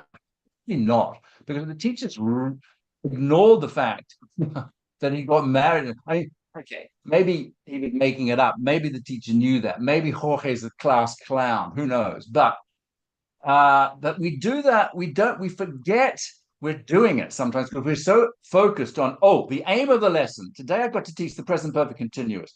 Nothing else counts. Yeah. So whatever the students do or say, I'm going to ignore it because the most important thing is the present perfect continuous. Now, if you're an airline pilot, the most important thing is to get that plane from wherever, Cairo to Rome. Yeah. You can't just say, oh, I think I'll go to Athens today. No, you can't. That's the difference between teaching and also you can't say, oh, I'm just going to abandon the flight plan. Yeah, I'm going to go back and have a cigarette out in the back. You can't do that because there's a lot of risk involved. Teacher, there's no risk involved in saying to Jorge, okay, we're going to abandon the lesson. We're going to talk about Jorge's wedding. Nobody's going to get hurt. Nobody's going to die. And the lesson will be a lesson that the students will remember to the end of their day. That's how it turned out. Scott, I have another question that follow up on that. Would that be considered is the teaching off of students sort of in that Yeah, category of negotiated syllabus? yeah, absolutely. I mean, there's different ways that relinquishing control of the of the program of the curriculum works at every level, and it can work at the level of the course book. I mean, say we're not going to use a course book, are we going to negotiate the course book? We're going to negotiate how much we use the course book. If you're teaching one-to-one, you've got a private student, you're probably going to negotiate a great deal of the syllabus because you've only got one student to deal with, and they probably have very clear aims and needs. You can say, okay, what is it you want to do? Well, I'm going to a conference in 6 months. I need to give a presentation. Okay, fine. We'll do that. We'll practice that. That's good. Much more difficult if you're teaching 14-year-olds. I mean, they don't have a common purpose. They don't have a common aim. And they probably don't even have a common interest because all the boys, I'm sorry to say, but will be interested in one thing and all the girls will be interested in another. I'm sorry to say. I mean, that's fact of life. Well, So that how leads us to that other question about because you talked about aims of a lesson, and yeah. I'm sort of understanding that as learning outcomes or maybe learning objectives. But is it okay if we're learning off the students or teaching off the students that we can that the lesson doesn't have to have an aim, and if it doesn't, is it an aimless lesson? Yeah, well, I mean, I think that lesson, going back to Jorge's lesson, the way I reconfigured it would not have felt aimless to the learners, even though it emerged naturally out of something that one of the learners said, because it has a bigger aim. So you've got different kinds of aims. You've got the little aims that the course book aims. It's Tuesday, we're going to do the second conditional. That would be a kind of mini aim. And we know that some students have done it already and some students are not ready for it. And it's probably that little aim is only going to reach about 10 max of the 40 students in the class, probably fewer. A bigger aim might be simply we're going to use, as I said before, we're going to talk. We're going to use language for the purposes for which it was designed. Yeah, we may use the second conditional, or we may not. It's not a big deal. We can always go back to it, or they can do it for homework.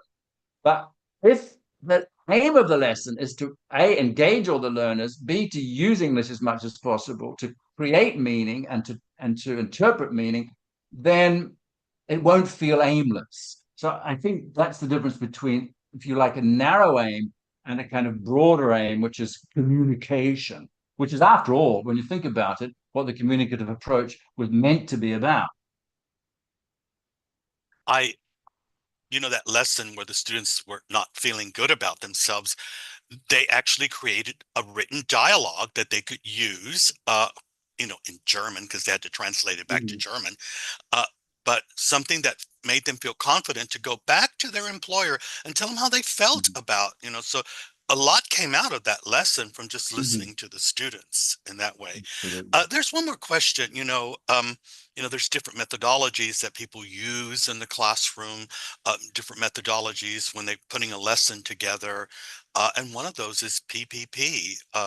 Is that still a good methodology to follow? Well, yeah, I mean, PPP, those of you, I'm sure you all know, you present some language, like the second conditional, you practice it in a controlled way, and then you have a production activity like, role play or whatever, where it's meant to kind of magically materialize. And I write about that. PPP is a plausible way of designing lessons in the sense that a lot of other things that are taught, not just language, but across the curriculum, are taught through presentation or explanation, and then some kind of practice, whether it's math or whether it's science or whatever. I mean, it's a sort of plausible way of teaching. I'm going to explain something to you, and then we're going to practice it, and then you'll know it.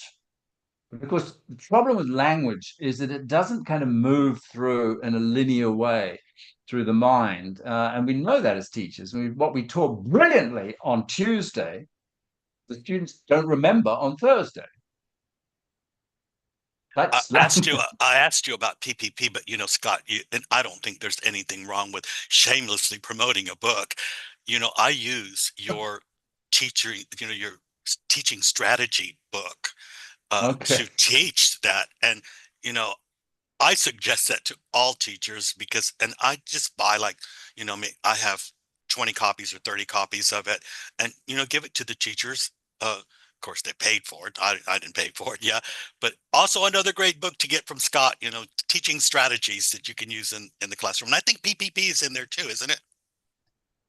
Yeah, I'm not quite sure which book you mean there, Ron, but going back to PPP, it's based on an assumption which might apply, as I said, to some disciplines, but not necessarily to English. But it's a good model, I have to say, for new teachers to build a lesson on. So I'm not dismissing it, but you need to know what its weaknesses are. One weakness is that 45 minutes or an hour is not enough to go from presentation to free practice. I mean, it's just, you're never going to be able to internalize language unless it's a few words in that short space of time.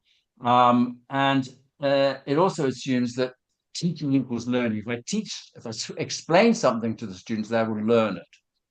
And we know that in a lot of cases, at least, that's not how languages are learned. Languages are learned through exposure to lots of input and practice through meaningful output and getting feedback on that. So going back to my lesson, Jorge's lesson, the reconstructed version of that, students getting masses of practice. They're writing all these questions to Jorge and they're writing it up and they're reading each other's texts and that. There's no specific language point there that's been presented. I mean, there could be something you could pull out of it, and that's perfectly legitimate. And I know that is it later today or tomorrow that Richard Chin is going to be here to talk about this wonderful book, Working with Emergent Language. Yeah, that always happens. Which is all about doing that. How do we work with this language when it comes up? And that's a skill that's not, well, I would say it's not intuitive, but it can be trained and developed, as long as we know that it's an important skill to have. And that's the substitute to PPP. It's like setting a task, see what comes up, and then dealing with the language after the event. Kind of reactive approach to teaching. That's what teaching off the learners means. It means reacting to them, not trying to put words into their mouth. Are you saying, I think maybe this is a two-part question really quick. It's about grammar. Does grammar always have to be part of the aim of the lesson? No, absolutely not. I mean, that's I mean, I'm saying this as somebody who's written 6 books with the word grammar in the title, so it sounds slightly hypocritical. But I mean, grammar is obviously important in language learning, but it's not the only thing. And also, there's more grammar that we teach than the students will ever need. I mean, we teach a lot of useless grammar, or maybe they need it for writing, or for Well, you have that great YouTube video that I show my teachers about 10 things they should know about teaching grammar and maybe not teaching it. I always use that because I think it's great. It's a short little video. Well, I mean, I don't want to get too much into it. I don't want to. We've only got a few minutes, but I don't want to get started on this because I have, as some of you know, reasonably strong opinions. I'm not saying, but I do think teaching grammar reactively, teaching it as it comes up when it's needed, or popping it in when it's needed. So, I mean, for example, Jorge, I doubt very much. I mean, they say that was a transcription of a lesson. And Jorge said, I got married in the weekend. Now, no student I know says that. They would say, I am married this weekend, or I am married last weekend, or I married my wife last weekend. They don't say I got married. That's idiomatic. I mean, that's whatever Jorge said offered at least the possibility of saying, so if Jorge said, I am married this weekend, all he has to do is say, you're married now, but what happened in the weekend? He said, well, maybe I did married, I had married, I was married. Okay, no, listen to this. I got married, write it on the board. What other expressions do you know with got? Yeah. And off you go. So you can hate that. But I mean, that requires a fair amount of experience on the part of the students, a lot of confidence with the target language. But it comes. I mean, it's something worth developing, the ability to react to what students say. And if you can't think of how to say that better, just take a note and think about it, and then come back next lesson or whatever, or throw it back to the student themselves and say, okay, he said, I am married this weekend. Can anybody suggest a better way of saying that? And while the students are coming up with them, you say, what is it? What is it? What is it? What is it? Oh, I got married. Scott, we want to thank you so much for coming to the conference and sharing your experience and knowledge with our listeners here today. Again, we're very thankful for having you here at the Educast International Conference 2025, and welcome back, and hopefully we will see you next year as well. Inshallah. Thank you, Ron. Thank you, Mo. Thank you, everybody. Sorry about technical problems, but I think we got there. So I'm going to go away and have breakfast. I'm going to say I can go away and get married, but no, I think I'll save that. Thank you, Scott, again. Thanks, Scott. Thank you. Well, that moves us to our next speaker. Exactly. Okay, Blanca. Yes. Yeah, she's here, everyone. Yeah, dear she's here. Attendees. Yes, Vanessa. I think she's been here since 2023. That's true. That's true. She's still with us. Another year, another opportunity to develop and grow. Yes. Yeah, just a second. Yeah, just a second. Let me share the screen first. Welcome back, Vanessa. Yes, welcome, please. Could you please unmute yourself, unmute Vanessa? yourself, Vanessa. Yeah, unmute yourself. So You're muted. in the moment we are waiting, dear attendees, everyone that is watching us and is still here with us on Zoom, we have a great opportunity to bridge the gap, starting with the first session by Ron when we were discussing dependence on technology. You can hear me okay, but I'm having a problem sharing my screen. Because I'm sharing my screen. Yes. Okay.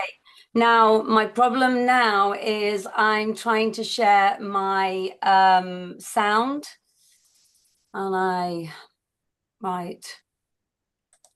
Then let's just we wait can for a hear you, couple of... Vanessa. Okay. Yes, we can good. hear you. Okay, no problem. Okay. So Blanca will introduce you first, and then Once we stop sharing the screen that Mo is taking care of, then you will be able to share your screen. So nothing to worry about. Okay, I'm just more worried about the sharing my sound. No, it's fine. It's fine. Okay. It will work perfectly. Okay, great. Can you hear that sound now? No, because you're not sharing the screen, because I am the one who's sharing the screen now.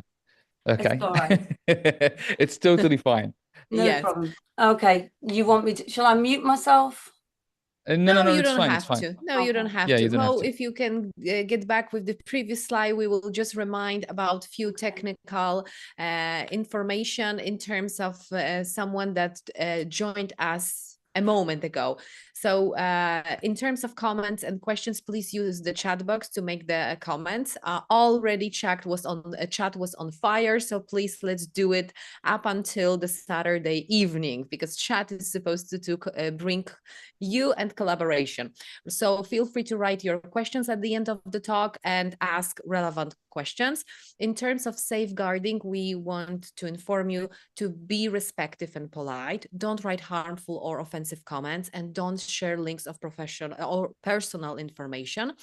Famous question, so let me answer one more time. Certificates will be delivered to you. They will be editable PDF of participation, and they will be issued for all registered attendees. Recordings, as year ago and 2 years ago, this year we are also recording, so the whole conference will be recorded and then uploaded to our YouTube channel. So if you have some business responsibilities, everything will be waiting for you. And now officially, let me welcome our another wonderful speaker. So as Mo said, that she's still with us since last few years. I absolutely love the idea of the session about the kindness, but before Vanessa will tell more, let me tell you, if someone was living in the cage and haven't heard about Vanessa, that Vanessa is a pre-primary and primary teacher, passionate about helping children to be confident learners. She currently works with preschool children. She's also a teacher, trainer, and materials writer. Vanessa is the author of and co-author of many, many books for Oxford University Press, including the Oxford University Press Teacher Resource Books, Very Young Learners and Writing with Children. She's also the author of course books like Learn with Us, Jump In, and pre-primary course called Cookie and Friends, which was winner of the British Council Innovation Award 2005. She has an MAA in English language teaching, specializing in very young learners. Vanessa believes that we need to be raising awareness about SDGs in the pre-primary and primary classroom, and has recently created a YouTube channel with teaching ideas for busy primary teachers, including global citizenship and SDGs. We all are global teachers and very busy as a bee, so I think it perfectly embodies what Vanessa is going to share with you, because she wants to tell you about encouraging kindness in the primary English classroom. And as we already stated at the beginning of this conference, we are learning for our whole life, and no matter if we cooperate only with kids, we can use kindness not only in primary classroom, but also with adults. So Vanessa, feel free, the stage is yours. Okay, thank you for that, Blanca. Yes, I've got my t-shirt on. Can you see? Choose kindness. Okay, I wear this a lot in school with the children. Thank you for coming. I'm going to start with a little bit of kindness for you, those who are watching, because you don't need to take any screenshots or scribble any notes down. Everything that you see here is in a handout for you. So that's I'm going to start with a little bit of kindness for you. Now I'm very, very lucky, because I've been listening to something since I was a very young girl. Okay, that was, sorry, that was a song, but I would hear this a lot. Above all else, be kind. It's one thing that is extremely valuable and yet costs nothing. And you know who used to say that? This man, okay? This is my father, Hugh Riley, okay? And sorry about my voice today. I've been in school all week with hundreds of children. So if my voice goes a little bit, it's just because of that. But my father was a head teacher and he was a teacher and he used to say this all the time. And my mother as well. She always talks about kindness. So obviously an important man in my life. And here is another important man in my life. Okay, it was love at first sight for me. Yeah, as soon as I saw Paddington, this is my own private collection of Paddington, and Paddington said, "If we're kind and polite, the world will be all right." Now, I know that's a very naive and innocent way to look at things, but it's so true. When we look at the world now, there's so many instances where you think if people were just a little bit kinder, then surely the world would be a much nicer place, yeah? And here I met my childhood hero. Here he is. Yeah, if you go to England, Paddington is all around England because of the new film. There are statues out. So you can see I stood in line with the other children there, that little girl. I stood in line with that little girl in the background to have my photograph taken with Paddington and his marmalade sandwich. And as I said, very naive view, but a very, very true thing. And this brings me on to this next bit of information. Yeah. Did you know that that kindness was chosen as the Children's Word of the Year 2024? So Oxford University Press, every year they ask children's opinions to get obviously there's the Word of the Year and there's the Children's Word of the Year. The Children's Word of the Year in 2024 was climate change, which I know is 2 words, but anyway. But this last year, 2024, it was kindness, which for me, I only found out about a week ago, and I was like, wow, you know, my talk is about that, but I put the link in your photocopies and you can go to the article, and there's some lovely ideas there. But when asked about why they chose kindness, respondents said, you know, they used words like need and should. And for example, this is a quote from a child. It said, with so much going on in the world, we should be kind to each other. And I just thought that really encapsulates what I'm talking about today and also what children think. Yeah, I've spent all week actually talking about kindness. I've been going into schools and being with like about 100, 150 children a day this week. And this is something that I have up in my classroom. It's a poster and you'll see it in many, many classrooms around the world. But it's great for me because I can just point to it on the wall. And if someone's not being very kind, I just point because we've been through this poster. So think, is it true? Is it helpful? Is it inspiring? You might change that to, is it interesting, maybe? And is it necessary? And is it kind? Think before you speak. So if I can hear a child being not very nice in my class, I point to the poster. I don't have to say, come on. I just point to the poster and they go, oh, yeah, okay. Yeah. So it's very, very useful. And you can get that for free. It's there. So you click on the link.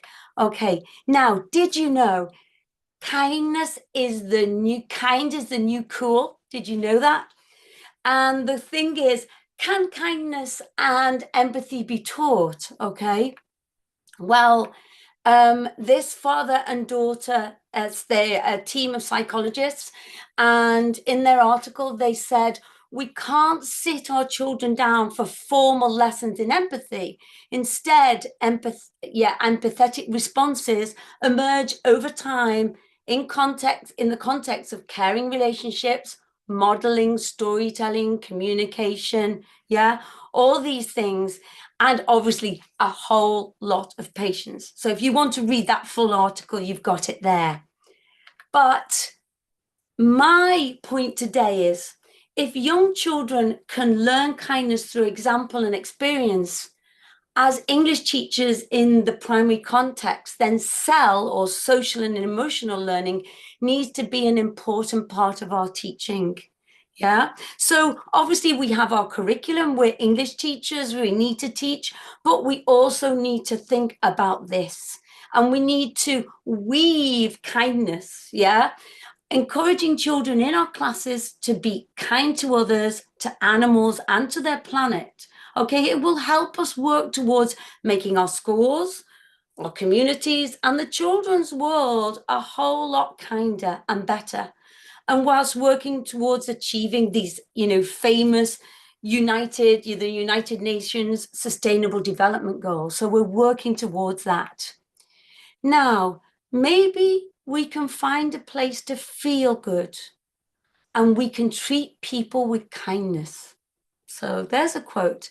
Now, obviously, we need to teach children English, don't we? That's our job. We are teachers of English.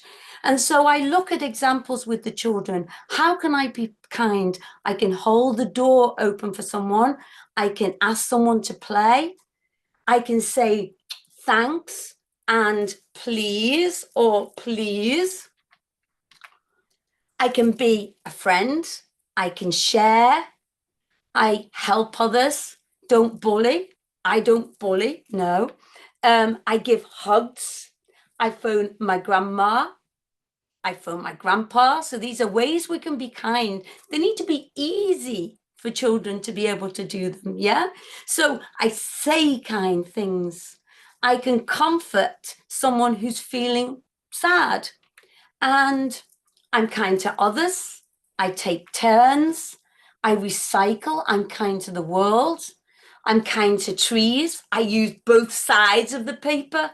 Okay, I work with the preschoolers and they say, more paper. And I go, turn the paper over. They look at me like, no.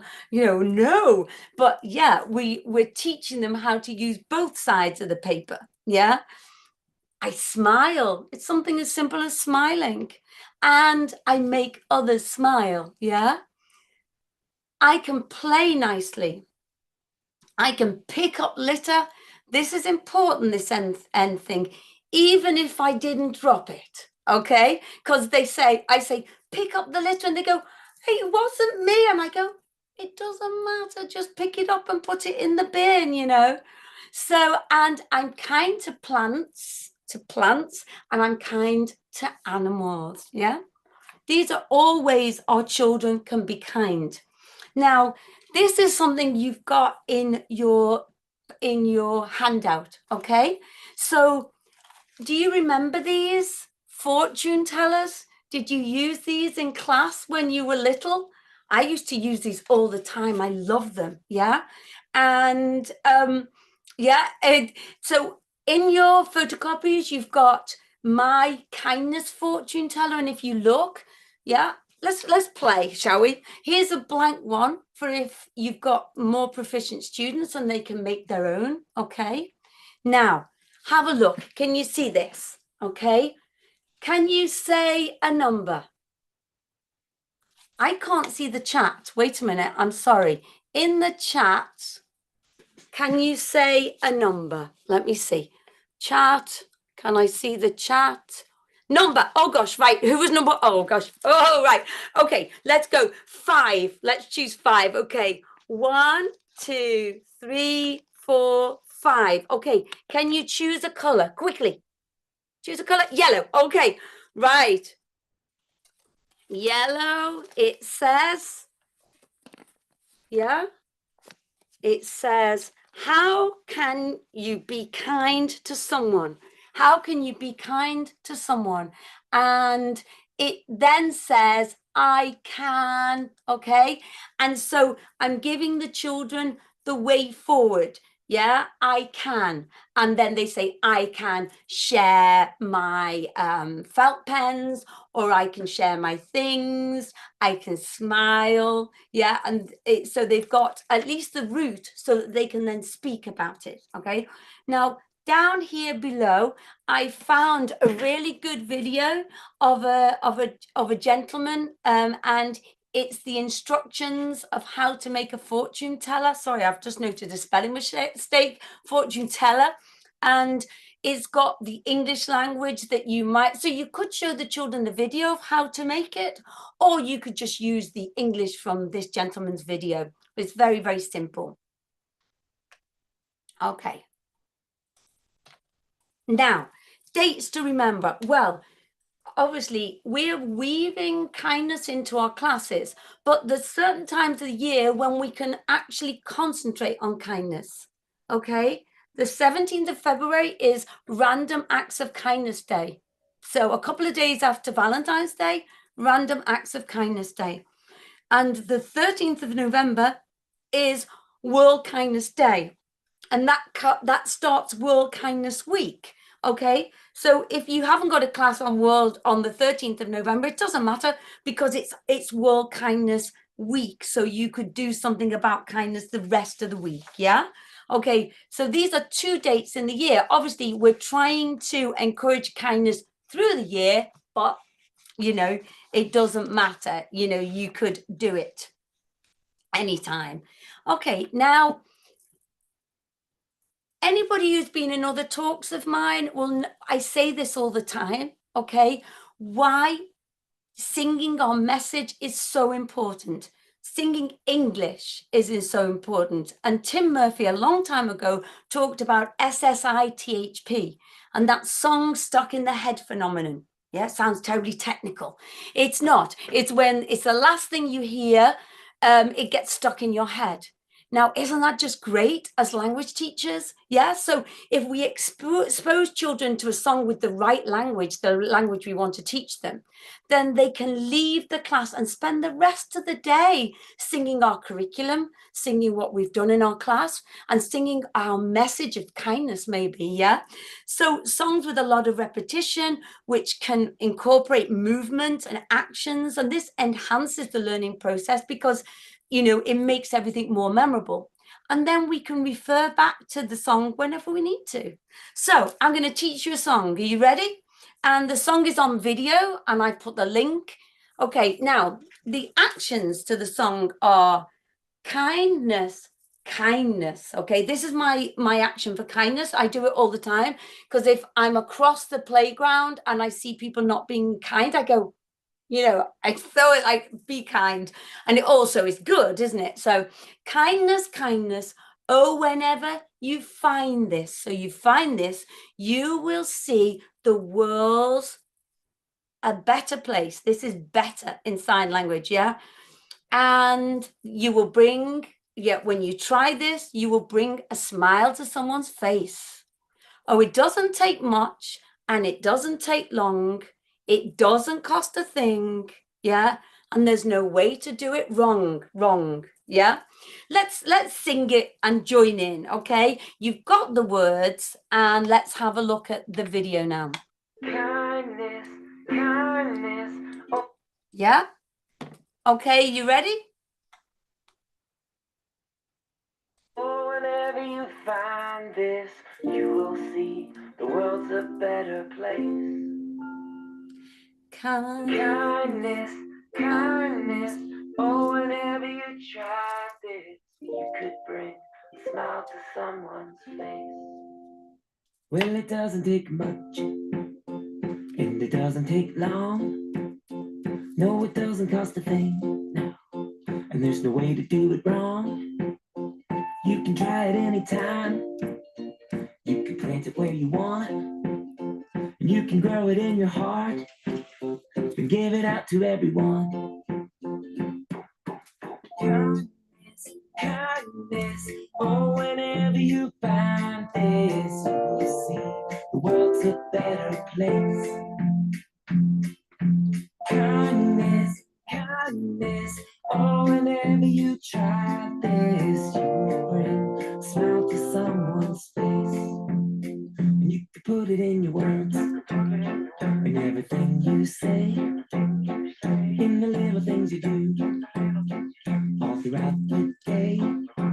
And you could share it with your neighbor, and you could teach it to a friend, and you could show your mom and dad how the kindness never ends. Kindness, kindness, oh, whenever you find this, you will see the world's a better place. Kindness, kindness, oh, whenever you try this, you could bring a smile to someone's face. So if you see someone who's had a bad day, and you'd like to try and make them feel okay, just give a little kindness in your own way, because a little bit of kindness goes a long way. Okay, I'm going to stop that now because I'm so conscious of the time. I'm just looking at the time. I'm like, oh my goodness. What I'm going to do is I'm going to move on to, as the Walshes said, stories. You know, we need to listen to stories, and stories are a great way of showing children good examples of kindness. But we're not preaching to the children, yeah? So I love this idea of Kevin Strauss. He said, once upon a time is far more powerful than you really should, yeah? And so I'm going to show you a story. It's not, well, it's my story because I've recreated it, but it's The Enormous Turnip. And I often rewrite them to give the message that I want with the children, to work with the children. So this is a story about teamwork and sharing. Are you ready? So one day, Grandpa decides to plant a turnip seed. So we've just heard about planting, yeah? Every day, Grandpa waters the turnip seed. The turnip seed grows and grows and grows. Okay, are you ready? Now the turnip seed is enormous. Grandpa pulls and pulls. That's no good. Grandma, show me your muscles. Okay. And here she comes.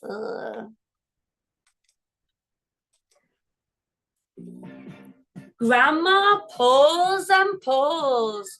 Grandma pulls and pulls. That's no good. Dad, show us your muscles. And here comes Dad. Grandpa pulls and pulls. Grandma pulls and pulls. Dad pulls and pulls. That's no good. Mom, show us your muscles. Here she comes. Grandpa pulls and pulls. Grandma pulls and pulls. Dad pulls and pulls. Mum pulls and pulls. That's no good. Son, show us your muscles. You ready? Grandpa pulls and pulls. Grandma pulls and pulls. Dad pulls and pulls. Mom pulls and pulls. Son pulls and pulls. That's no good. Daughter, show us your muscles. Yeah, I'm just acting how the children do. Are you ready? Out she comes. Grandpa pulls and pulls. Grandma pulls and pulls. Dad pulls and pulls. Mum pulls and pulls. Son pulls and pulls. Daughter pulls and pulls. That's no good. Dog, show us your muscles. Grandpa pulls and pulls. Grandma pulls and pulls. Dad pulls and pulls. Mum pulls and pulls. Son pulls and pulls. Daughter pulls and pulls. Dog pulls and pulls. That's no good. Cat, show us your muscles. Grandpa pulls and pulls. Grandma pulls and pulls. Dad pulls and pulls. Mum pulls and pulls, son pulls and pulls, daughter pulls and pulls, dog pulls and pulls, cat pulls and pulls. That's no good. Mouse, show us your muscles. Out comes Mouse. Grandpa pulls and pulls, grandma pulls and pulls, dad pulls and pulls, mom pulls and pulls, son pulls and pulls, daughter pulls and pulls, dog pulls and pulls, cat pulls and pulls, mouse pulls and pulls. Are you ready? Wow! Pop! Well done, Mouse. Great muscles. And this is where all the children are dancing around like Mouse. Yeah.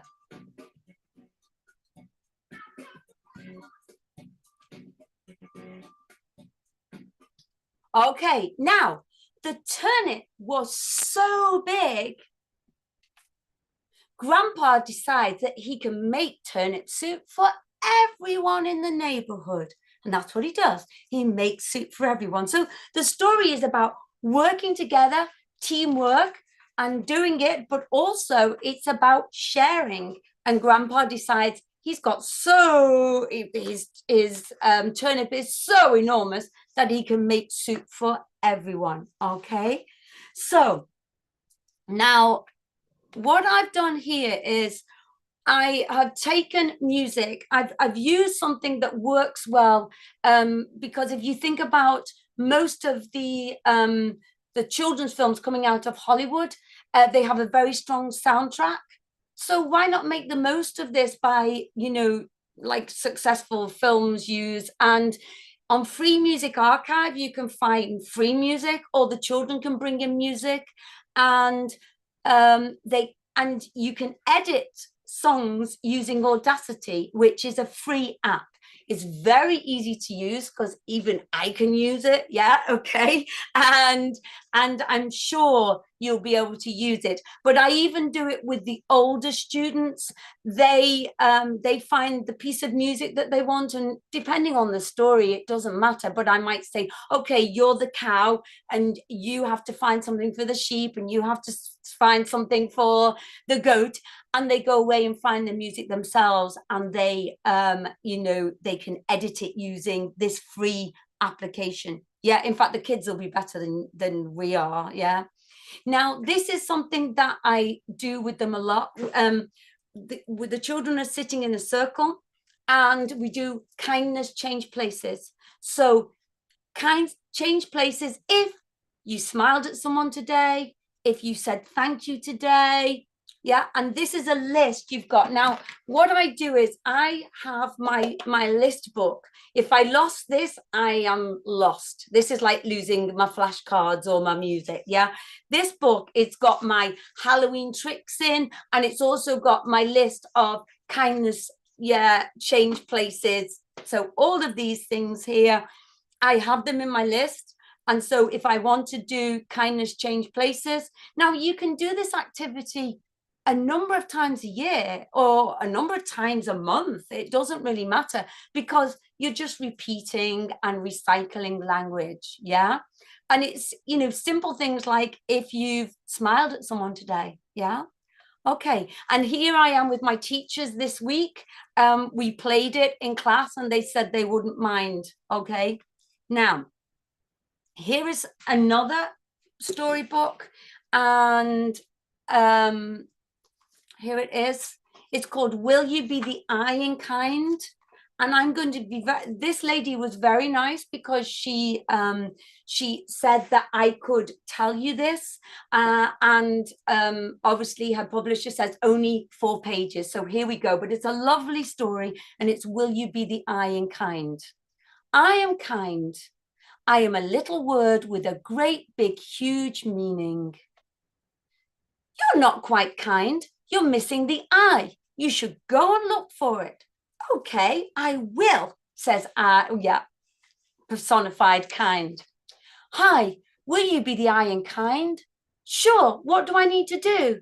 Smile with kind eyes at everyone you see, then others will smile back at you. And I love that language. Smile with kind eyes. Yeah, that's a really good one, because it's like you really mean it. It's not that you're just going and smiling at anybody in a silly way. Okay. Now, this is in your photocopies.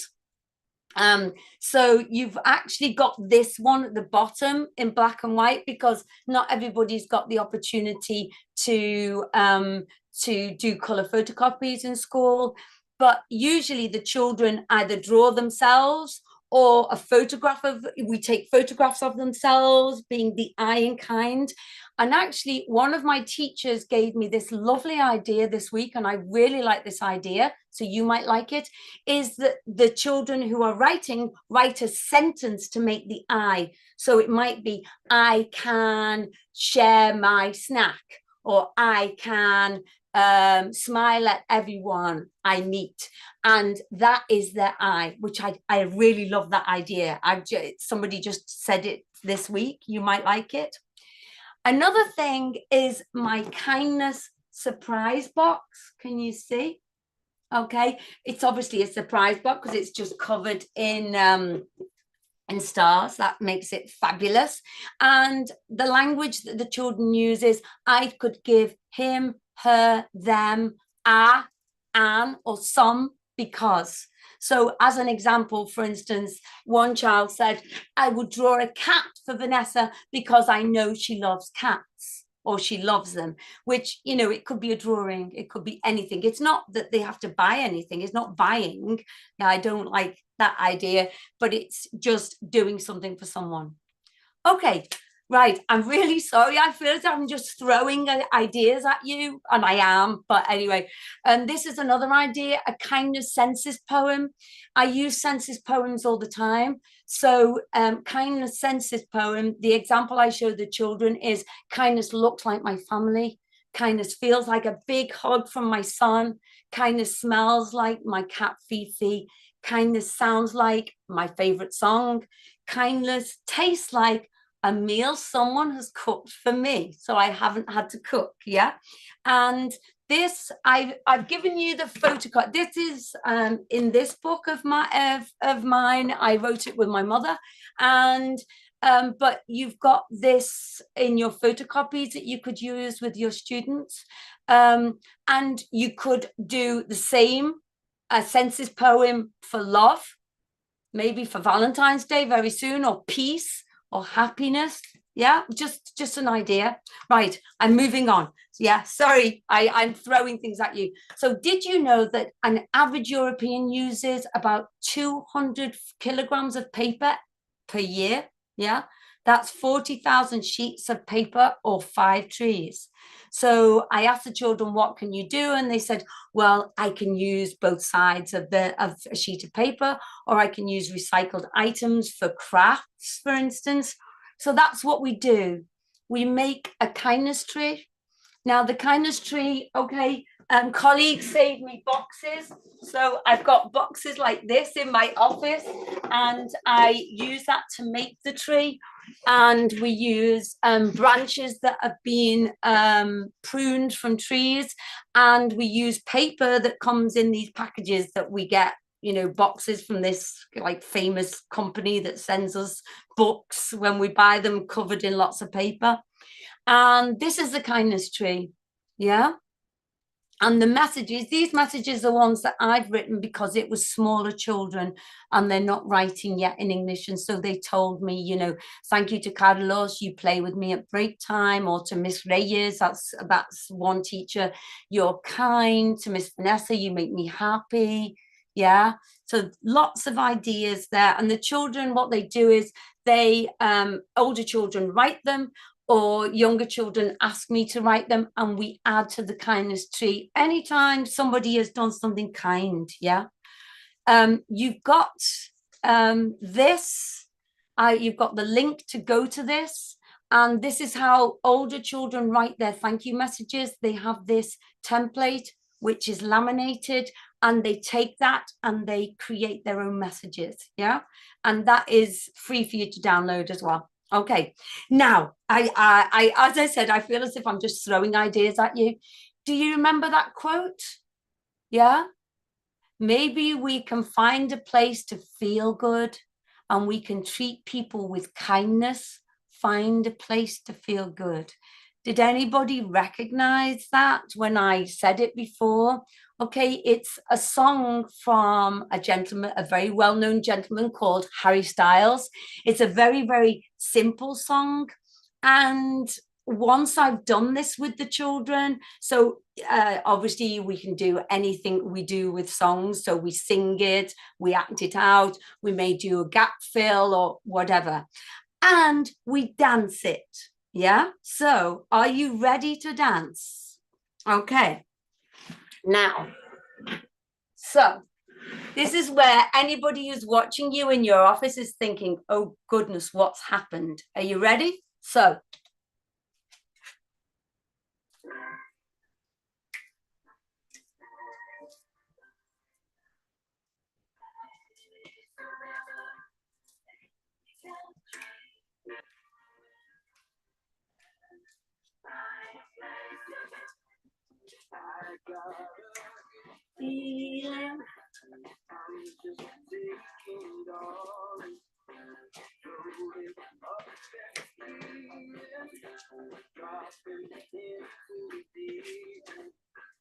four.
So you get the idea, yeah?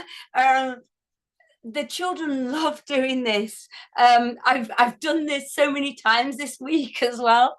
I'll let you into a secret. I actually taught Zumba to kids for quite a long time, but you don't need to be a Zumba teacher to be able to do this. Now you've got a link to the video, so if you can't remember the actions, it doesn't matter. You can watch this lady doing it, but I'm obviously conscious of time, so I'm going to stop. Is that me? Am I meant to be stopping now? I can't stop. Anyway, I love this quote. Amelia Earhart, you know, a long time ago, she's not been with us for a long time. She said, a single act of kindness throws out roots in all directions, and the roots spring up and make new trees. Yeah. Okay. So let's make new trees of kindness. Yeah. And this is something, again, is in your photocopies, but I have this on the wall as a poster. Everyone smiles in the same language. Yeah. So if we smile, we make people feel happy, and it's, you know, it's a kind thing to do. And also this, our class is filled with happiness, creativity, kindness, and lots of love. Yeah. I'm going to finish now because I know I've got 2 minutes left, but I wanted to share with you this gentleman, Topher Kirby, and he writes poetry. He's a poet and he's also an artist, but I love these poems. I'll talk to you about the first poem, and you have the second poem in your photocopies. But these are very simple poems that you could do with all your learners. Yeah. He said, I love kindness. When someone goes out of their way to do something nice for you, no matter how big or small, it just makes you feel good. Yeah. Feel better. And when you do the same for others, it makes them feel good too. It's like magic. Yeah. And it's something we can all do to make the world a better place and a little brighter. And that's what we're going for. We're trying to make the world a better place. You have the other one in your photocopies. This is another, if you don't know Actions for Happiness, they send you their calendar for each month. This month is Friendly February. And obviously you're not going to do the whole calendar with your students, but on a day when you've got class, you can look and say, okay, today is the 7th. So show an active interest by asking questions when talking to others. Yeah. Okay. So you can just concentrate on this every so often and have a look on the day that you've in class. So here and now, what does it say about today? So, as I said, I just feel as if I've just been throwing ideas at you. This is all that we've done today. And I wanted to leave you with this quote. It's from one of my favorite authors. It's the author of Peter Pan. And he said, J.M. Barrie said, shall we make a new rule? From tonight, always to try and be a little kinder than is necessary. And so I finish.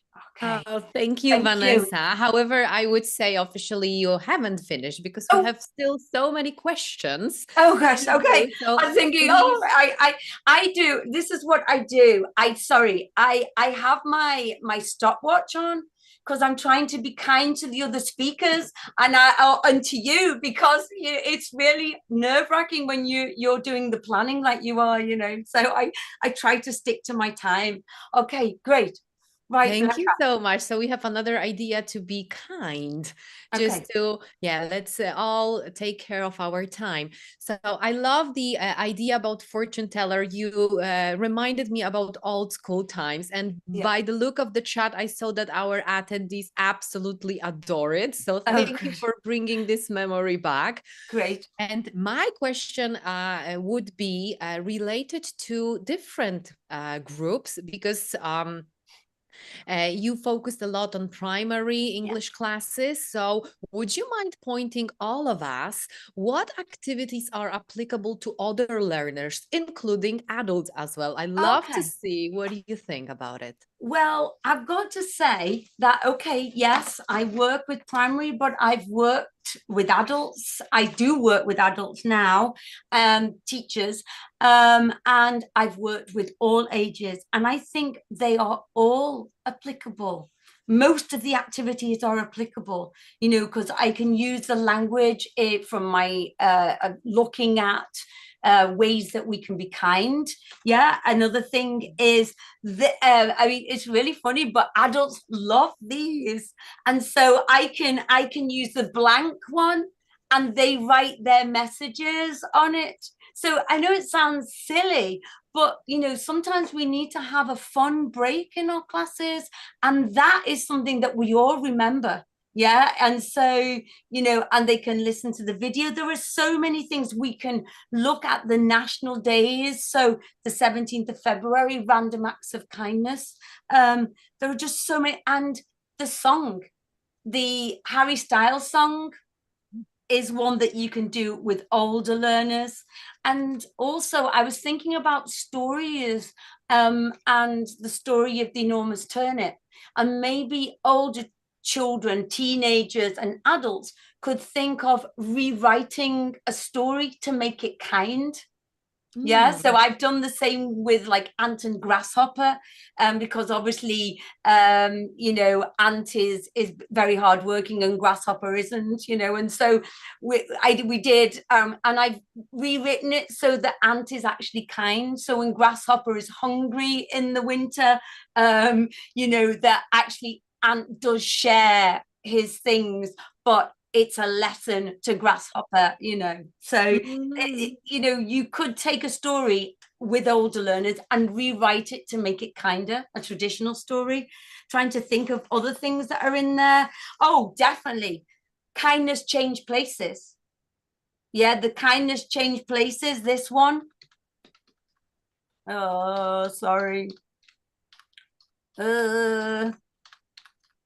This one. Yeah, kindness change places. You could do it with any groups of learners. Yeah, the language is applicable to anybody.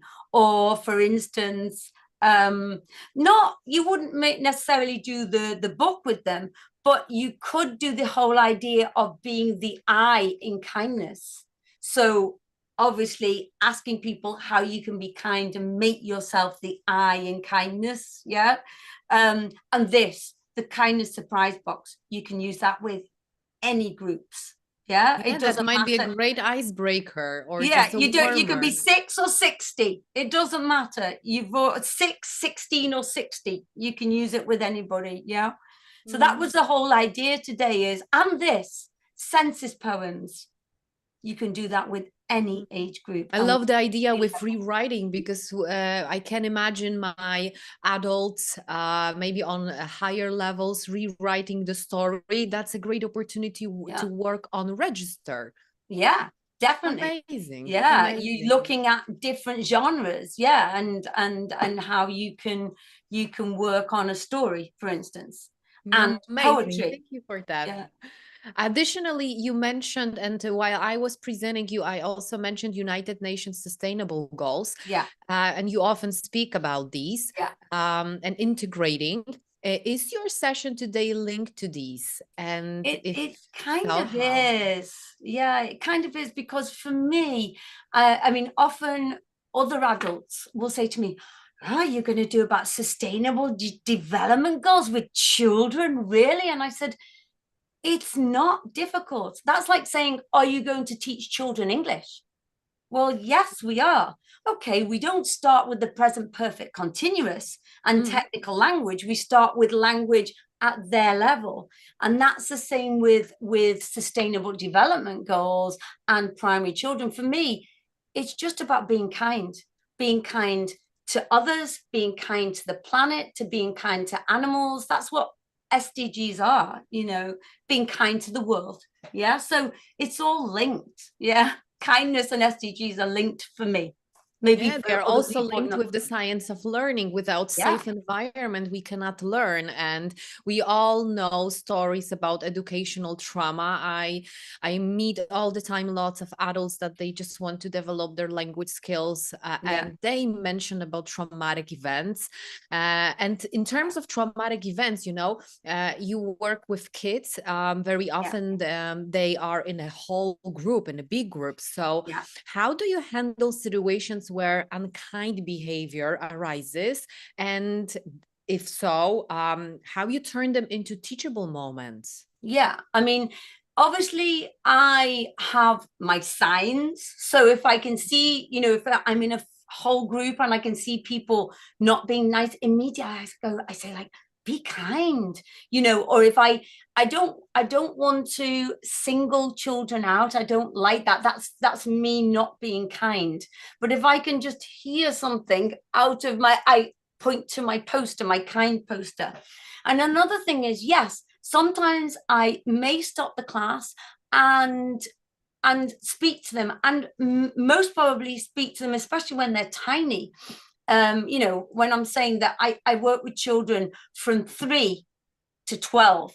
So, you know, I might be with a group of 4 or 5-year-olds whose English is maybe not that developed at the time, and something has happened.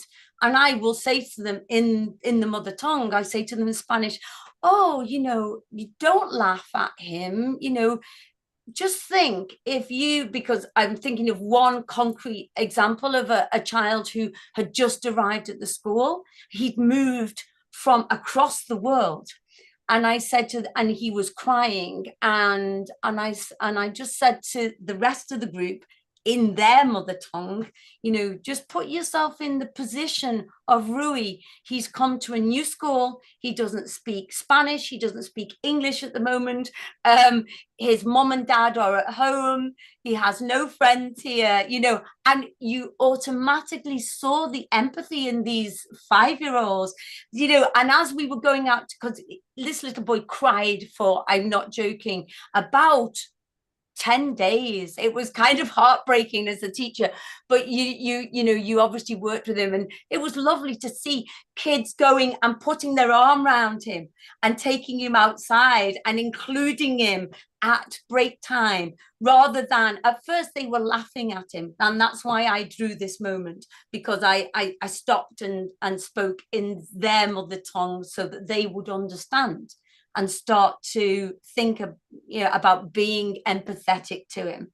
And that's a hard nut to crack to any adult, just goodness. to cope with such situation. How about kids? And I definitely agree with you that they have this natural talent to and this responsiveness to show empathy and any kind of mindful moments. I just get the impression that when we get older, we tend to forget or maybe lose. So I absolutely love the way we can incorporate it into different groups, just to remind ourselves that it's not the symbol of being a child, but a human being. Exactly.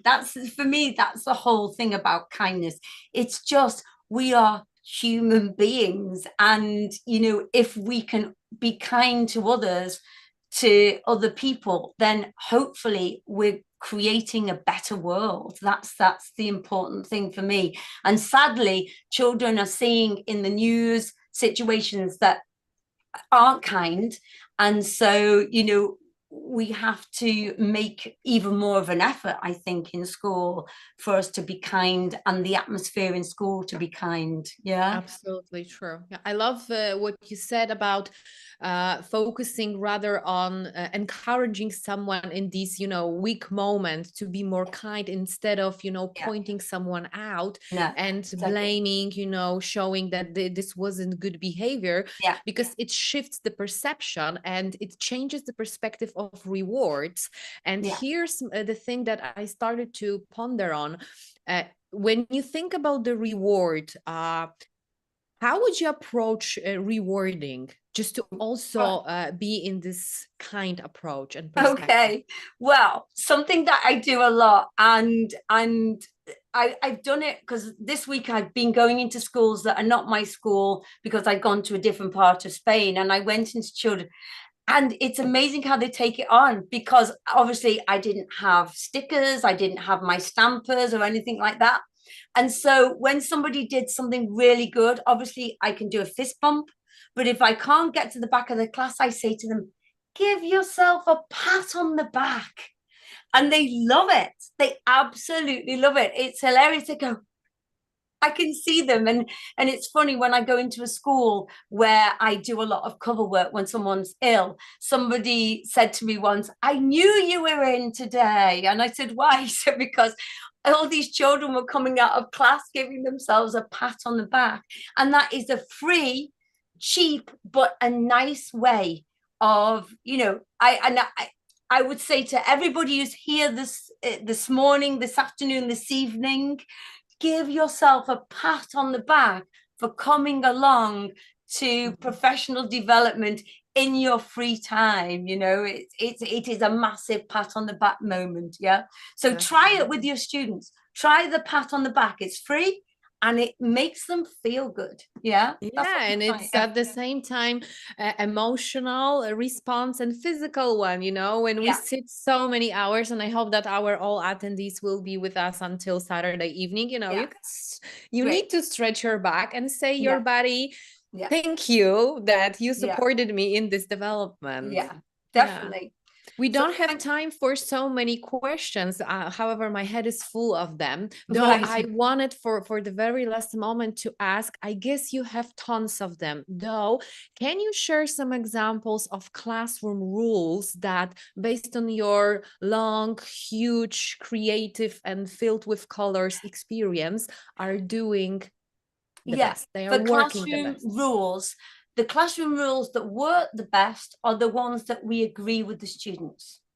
Okay. They are the best classroom mutual rules. conversation. Yeah, so we negotiate and we come up with classroom rules from them, and we choose our favorite from the ones that are suggested and the ones that are most important, and then we make a poster for the wall with their rules. Yeah, and for me, they're the best classroom rules because they're negotiated and everybody's opinion is taken into consideration. And if someone's not following the classroom rules, I don't need to say anything. They tell each other. They say, oh, you know, we said, be quiet when we're listening to music and you're talking, and look at the classroom rules because they created them. So for me, the best, obviously, I can suggest rules that I would like to be in there, and they vote, you know, on those as well.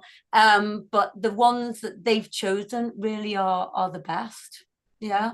Brilliant. It creates a sense of respect because it reduces this kind of, I would love to call it like in mythology, you know, you have the Olympus, you know, Greek gods, and very often, you know, teachers play this role, and like students very often feel neglected. They feel never heard. Yeah. No, it is giving them ownership. Sorry, I was trying to think of the word ownership.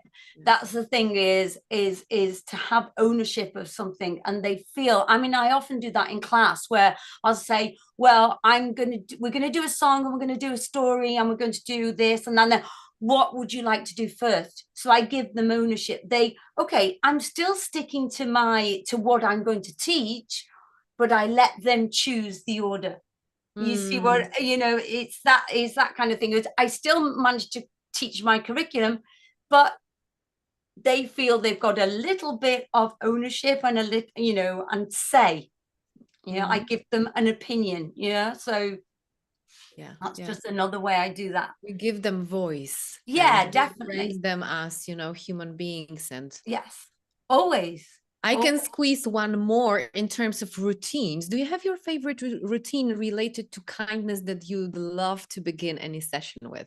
I think, first of all, I ask children if they've got something to say, because they often have like an important thing. It's a little bit like Jorge and his getting married, you know, for thinking back to Scott, you know, to take on things that are important to them. And I think that is a good way, you know, if you've got we have circle time, and in circle time children can share important information, and so we kind of move away from our curriculum, but you know, one thing, it helps to balance out the energy, as we know some kids have too much of it, and you know, it then helps to create more focused environment. And as we know, attention is always context specific, and you have to be focused in order to learn.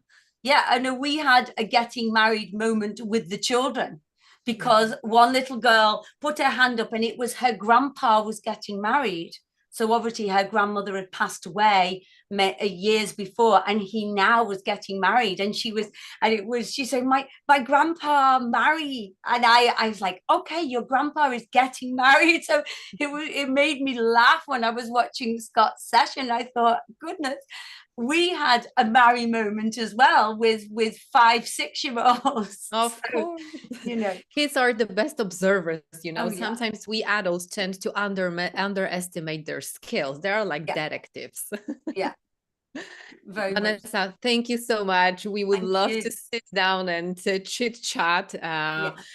But we also encourage all attendees just to reach out to Vanessa, and you will also get all the presentations. Yes. Everything is recorded, so don't And hesitate. remember, you have a handout, and I think I put a link to my I just sent it, you know. videos. I just sent it in the chat Oh, box. have That's a you? ghost That's of great. Mo speaking from Yeah, the ghost background. of Mo. Love it. Yeah, that's great. Thanks, Mo. That's great.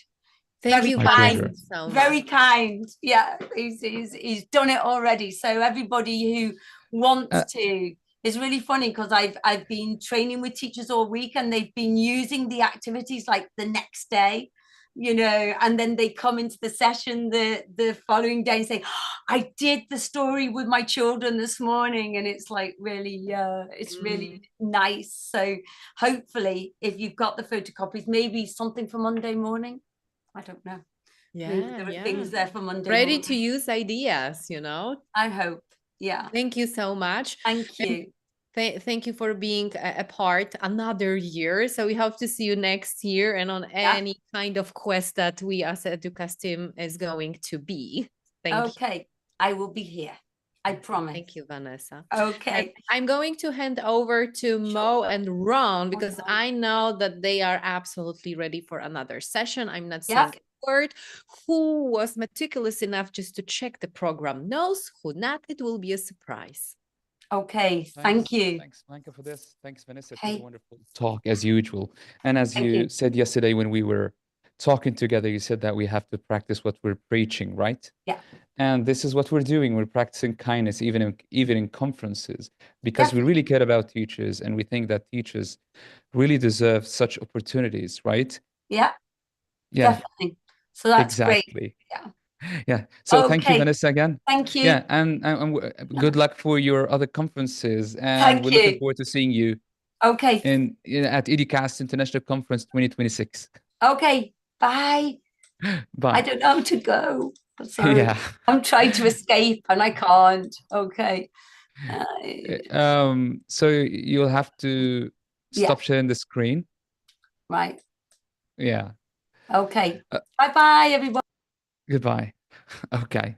So hello again, everyone, and thank you for being with us at this wonderful global gathering.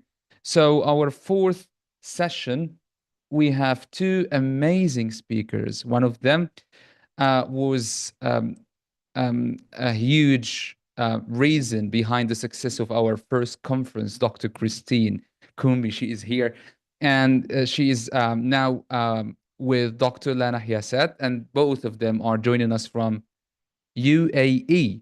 So before we introduce both of our speakers, let me tell you a little bit about some, notes, some pieces of advice. So in order to get your certificates of attendance, you don't need to attend all the sessions because this is a common question in the Q&A section.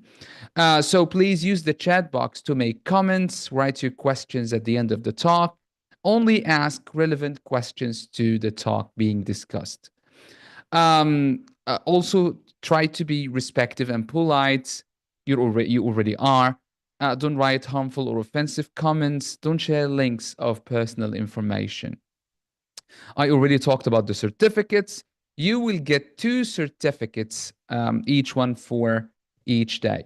Regarding the recordings, the whole conference is being streamed on YouTube, so there will be recordings of every session on our YouTube channel. So please, the moderators, please drop the links of our social media platforms in the chat box.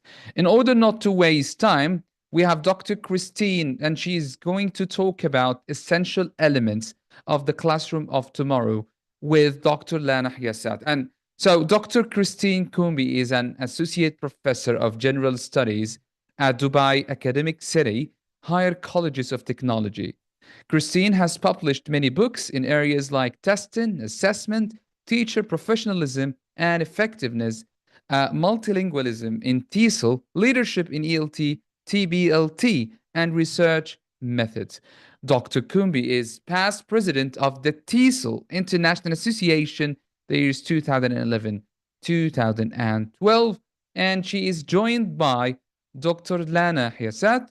She is a senior lecturer at Higher Colleges of Technology, Dubai, and has a doctoral degree in educational leadership with specialization in educational technology. She has published in areas of educational technology, AI, emotional intelligence, future foresight, and cultural studies. She has won the HCT Teaching Excellence Award 2024-2025. So, guys, the floor is all yours once you're ready to share your screens. We're really proud to have you in our, conference this year. And we're very happy to be here as well. And we're so happy that we checked the schedule and found that instead of being up and ready at 6 a.m. this morning, as we originally thought, here, this is a much more hospitable timing, I hope, for everybody involved. So don't know whether to say good morning, afternoon, or evening. So we're going to say happy Friday. Thanks for joining our session on the essential elements of the classroom of tomorrow. We feel that this is a topic that we have been really engaged in over the last couple of years. And I'm sure that everybody here has been thinking about, with the AI revolution and everything, has been thinking about how things will change or won't change for us. So we're here to share with you in the 40 or so minutes we have together a little bit about the research we've been conducting in interdisciplinary work at our own institution. And I'm happy to say as well that this is kind of like the maiden voyage of us presenting our essential elements of the classroom of tomorrow framework. So you're the first people to actually be, it's not finalized yet, but this is our first run through of this. So happy to get your feedback as well. So let's go ahead and get started, Lana. Lana, you're going to do the slides for us, right? Yes, thank you for the introductions, and Christine, you will get started. So I'll start with the slides. So go ahead. Perfect. All right. So our inspiration for this research is not recent. We've been thinking about this while doing other types of research, interdisciplinary studies over the course of the last 2, let's say 3 years. So this topic was basically a way. It kind of came out of other research that we've been doing. So what was the inspiration of this research? We can go to the next slide.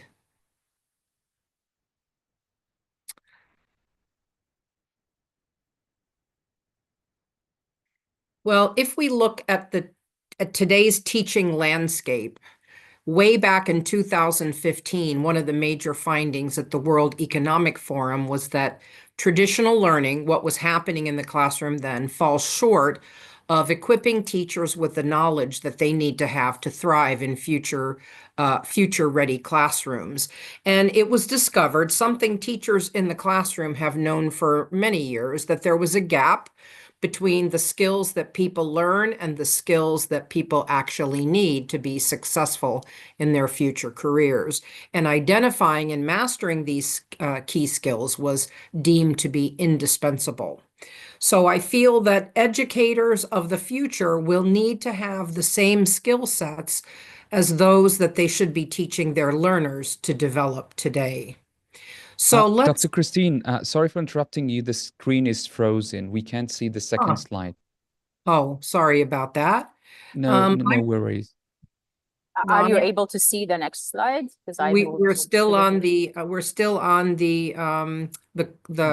title slide. Yeah. Oh, I'm sorry. I'm on the second slide already. Yeah. Can you see it now? No. If you please could stop sharing the screen and reshare it again. Perhaps this can help with this issue. Sure. Sorry, I thought I was already on the. Let's see. It's fine. Can you see it now? Yes, that's good. Yes. Can we just go back one more? This is the slide I just talked about. If we could reverse it just so everybody can see it. Yeah. Oh, this was not shown. Okay. Right. Okay. So not to worry. If anybody would like a copy of our PowerPoint, you just need to send us an email, and our email addresses are on the last slide. All right. So just relax and have a listen. It is Friday afternoon. at least for us, after all. All right, so now let's move on to the next slide, and let's look at how the world is changing. Well, 2022 was kind of the year that the research in this topic started for us. That was the year that we were awarded a significant interdisciplinary grant to conduct research on this. Okay. 1 second, something happened and my video went off. So can we go back, Lana? Huh. Perfect. Okay. So a quote, I'm not going to read you that quote, but we were very influenced by the Hannon and Patterson quote in their book entitled Thrive, The Purpose of Schools in a Changing World. And later, basically, people kind of cottoned on to the fact that we need to begin a debate about what our new purposes are for education. And this debate was long overdue. I think the world has changed since then, but there's also significant research about what the teaching landscape is. So I don't think I need to remind everybody about the challenges that we're facing in modern day education, no matter what context we're in, what country. One of the analogies that we particularly liked was this first one. Learning to be a teacher has been described as learning to drive. So I challenge you to think back when you were first learning to drive, when it all seemed at the beginning very overwhelming. We had to do so many things all at the same time while carrying this huge weight of responsibility on our shoulders. But once we kind of got used to all this and were more accepting of the responsibilities afforded to us as drivers or teachers, once we had mastered it, it became second nature. And I think that so resonates with my experiences when I first got into the teaching profession. Another quotation that resonated a lot with us is that the description of teaching as being an emotionally charged roller coaster ride with the need for many, many skills, both hard and soft skills, added to that was the enormous pressure that we needed to have to achieve results. We were under the constant scrutiny of not only our students, our school administrators, as well as the parents of those students if we were teaching in certain contexts as well. And finally, we've lost the slide there. Yeah, Lena is joining us. Yeah, she's here. Okay. I'm sorry, I think I just got disconnected. Let me Okay. share again. So despite all of that, this enormous pressure, the focus on results, the scrutiny that we're all under, there's also the mandate that we not only have to make learning fun, but we have to bring energy to the classroom. So all of those components pretty much resulted in a high rate of teacher burnout. That's no surprise. In fact, 80% of teachers report feeling burnout either all or some of the time. And in the K through 12 sector of the US especially, K through 12 teachers were found to have the highest burnout levels of all industries nationally, with 44% reporting burnout either always or very often at work. Now, this has resulted in my capacity as an editor of 2 journals, one of the trends that I've noticed is, we still have articles about burnout and about stress in the workplace, but now a recent trend using the term emotional labor has begun to slide into a lot of the research out there to talk about stress, anxiety, those kinds of things in the workplace. So now let me focus on our interdisciplinary research, which started in 2022, and we're now on the 3rd year of that grant. And our focus was on to identify some of the innovative teaching, learning, and assessment models in what we deemed were future-ready classrooms, or the classrooms of tomorrow. So what we're going to be talking about for the rest of our session today is giving you some preliminary findings. So now I'm going to turn over to Lana, who's going to take you through a bit of a pre-exercise. Lana? Thank you, Christine. So basically, before we start off by introducing our essential elements, if you could scan the QR code and maybe add to this link and tell us what, in your opinion, do you think are the essential elements of the classrooms of tomorrow? If you could share those with us as we go through our elements that we have found, that'd be great. So the essential elements that we will share with you today are 7. We started off with certain naming, and then we expanded those as our data collection increased and changed through different areas. So we have we started off with the idea of the importance of sustainability, and then expanded it to global and environmental awareness. We thought happiness. We've done a lot of research around happiness and emotional intelligence, but then later on, we felt that that needed to be a larger element to include self-care, happiness, and well-being. In terms of movement, we were basically inspired by an author who talked about walking with expert eyes, and then we expanded that into an element called movement and mobility. And also, we will talk about each of these elements in a little bit more details in the next slides. We also first element, and these are in no kind of particular order of importance, exploration of new cultures, and that expanded to intercultural competencies and cultural competencies as well. The two newly added elements were community outreach and CSR and engagement, and the diversity, equity, inclusion, and access. So those 2 elements were newly added that we have discovered. And while technology, and especially AI, has been always as an essential element, but especially now with the advancement of AI. So we're going to go through these elements, and as we go through them, please continue sharing your ideas of what you think are the essential elements, and if we missed any, we would love to hear from you. So our essential elements framework for the classroom of tomorrow came from our visits to different places and institutions. We selected those places because they are because of their excellence in different areas.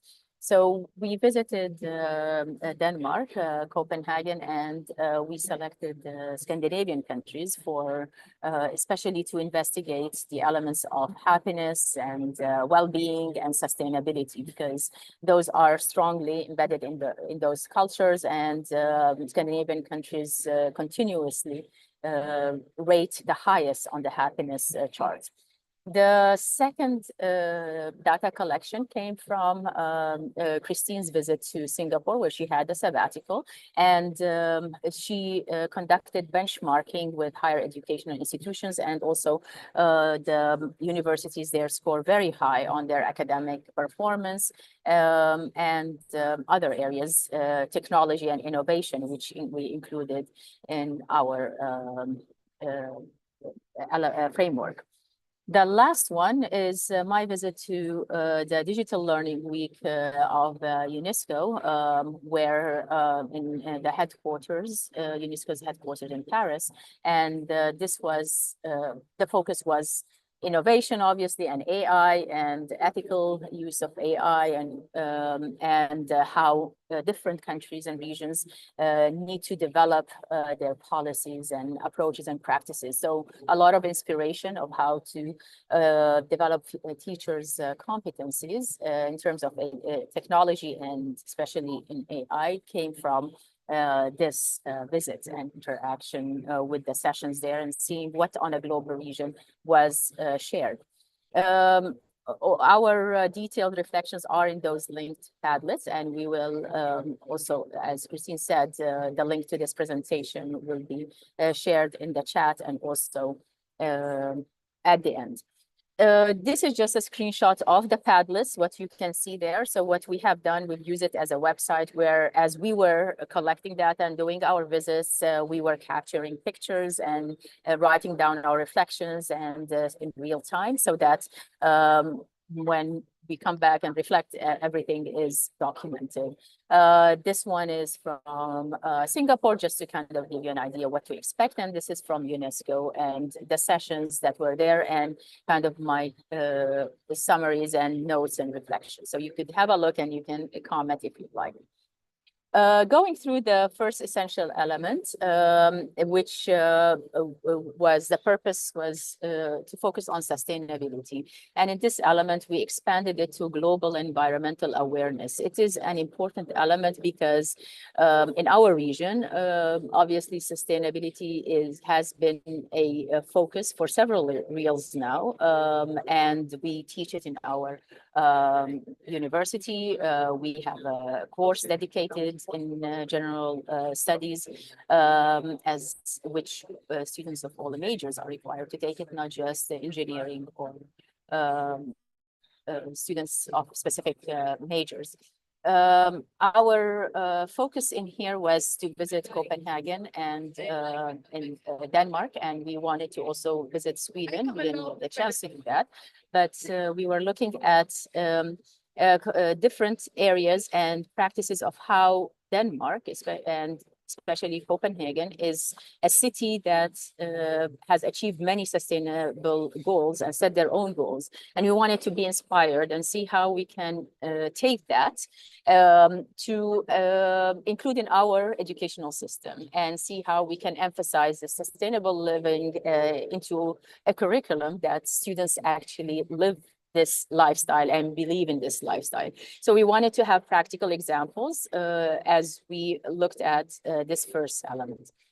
The second element was about self-care, happiness, and well-being, and the focus was on happiness and positivity. This started off with our interest of emotional intelligence and importance of self-awareness and its connection to academic performance and the need to truly be happy, because develop that ability and competency in our students, because if they are happy, they are healthier. There's a lot of research, scientific research, that backs up the idea that happier students are healthier, achieve higher grades, they're much better, well-rounded citizens.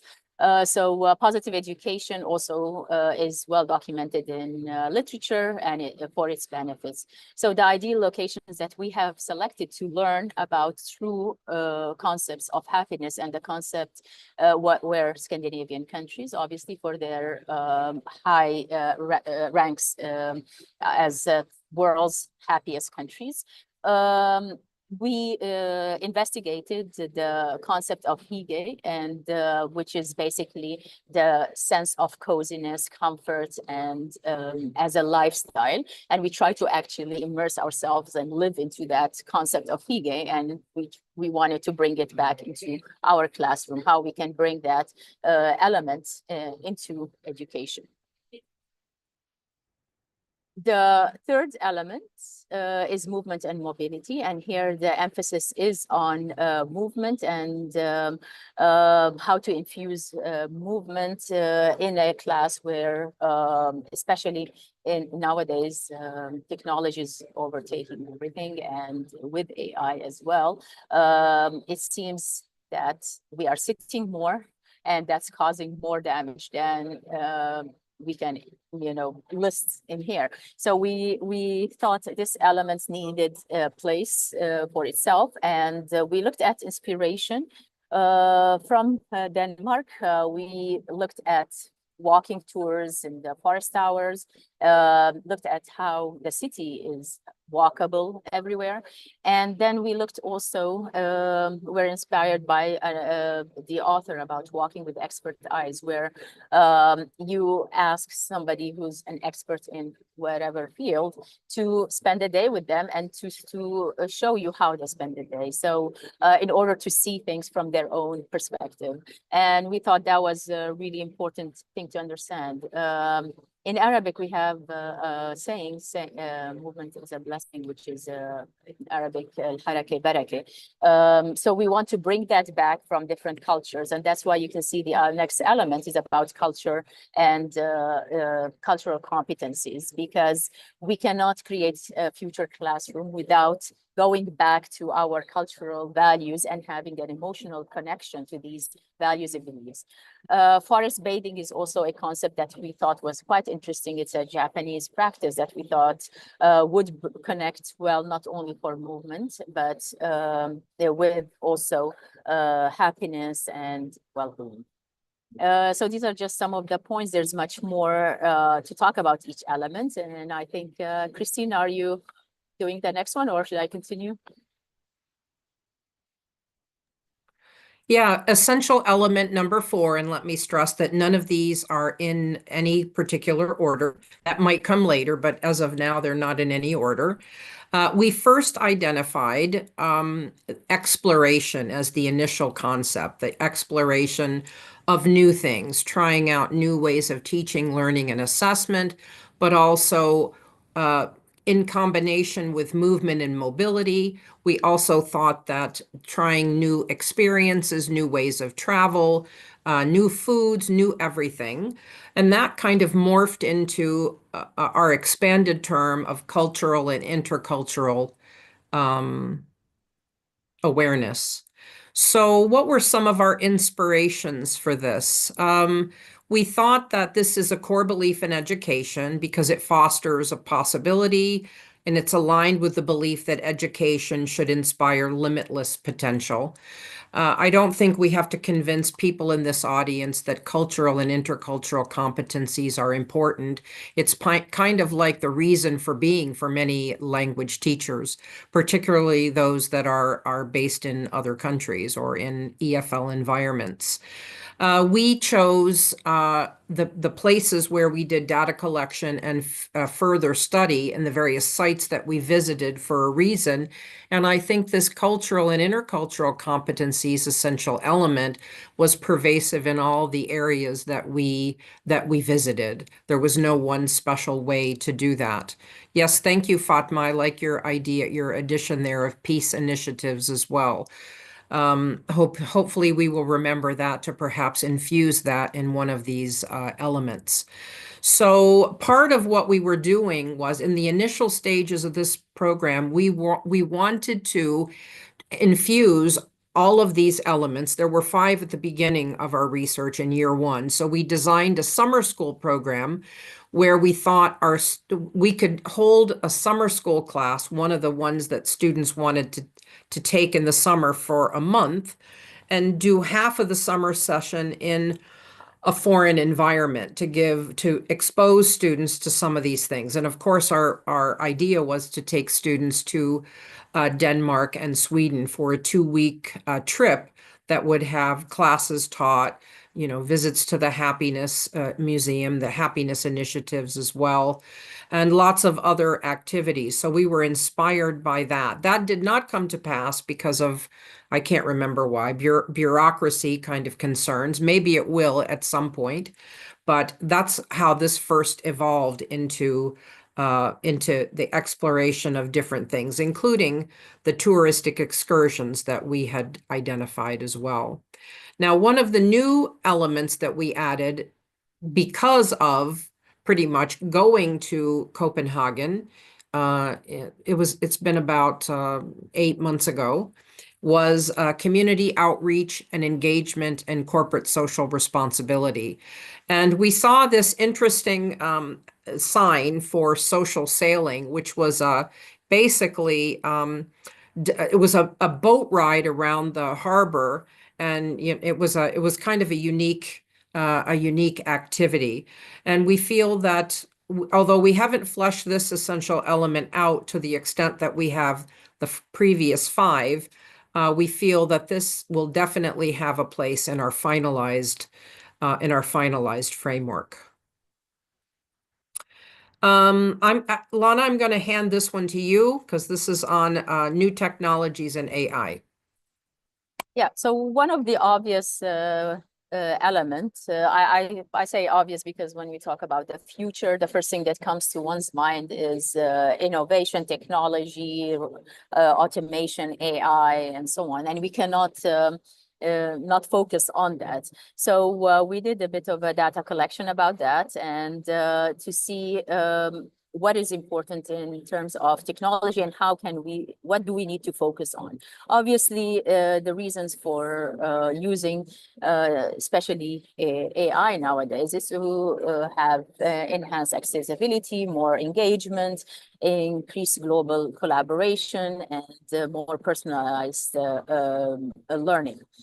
When we try to look at our own institution and try to see what technologies do we need to focus on, we found that this is not an exhaustive list, obviously, but this is a list that we found quite important to focus on. And it appeared that in literature research, these are some of the technologies that would be important to focus on in the future, such as generative AI, immersive environments, gamification still is important, mobile learning, the importance of how we are gathering and analyzing data in this massive kind of field of data that's available to us.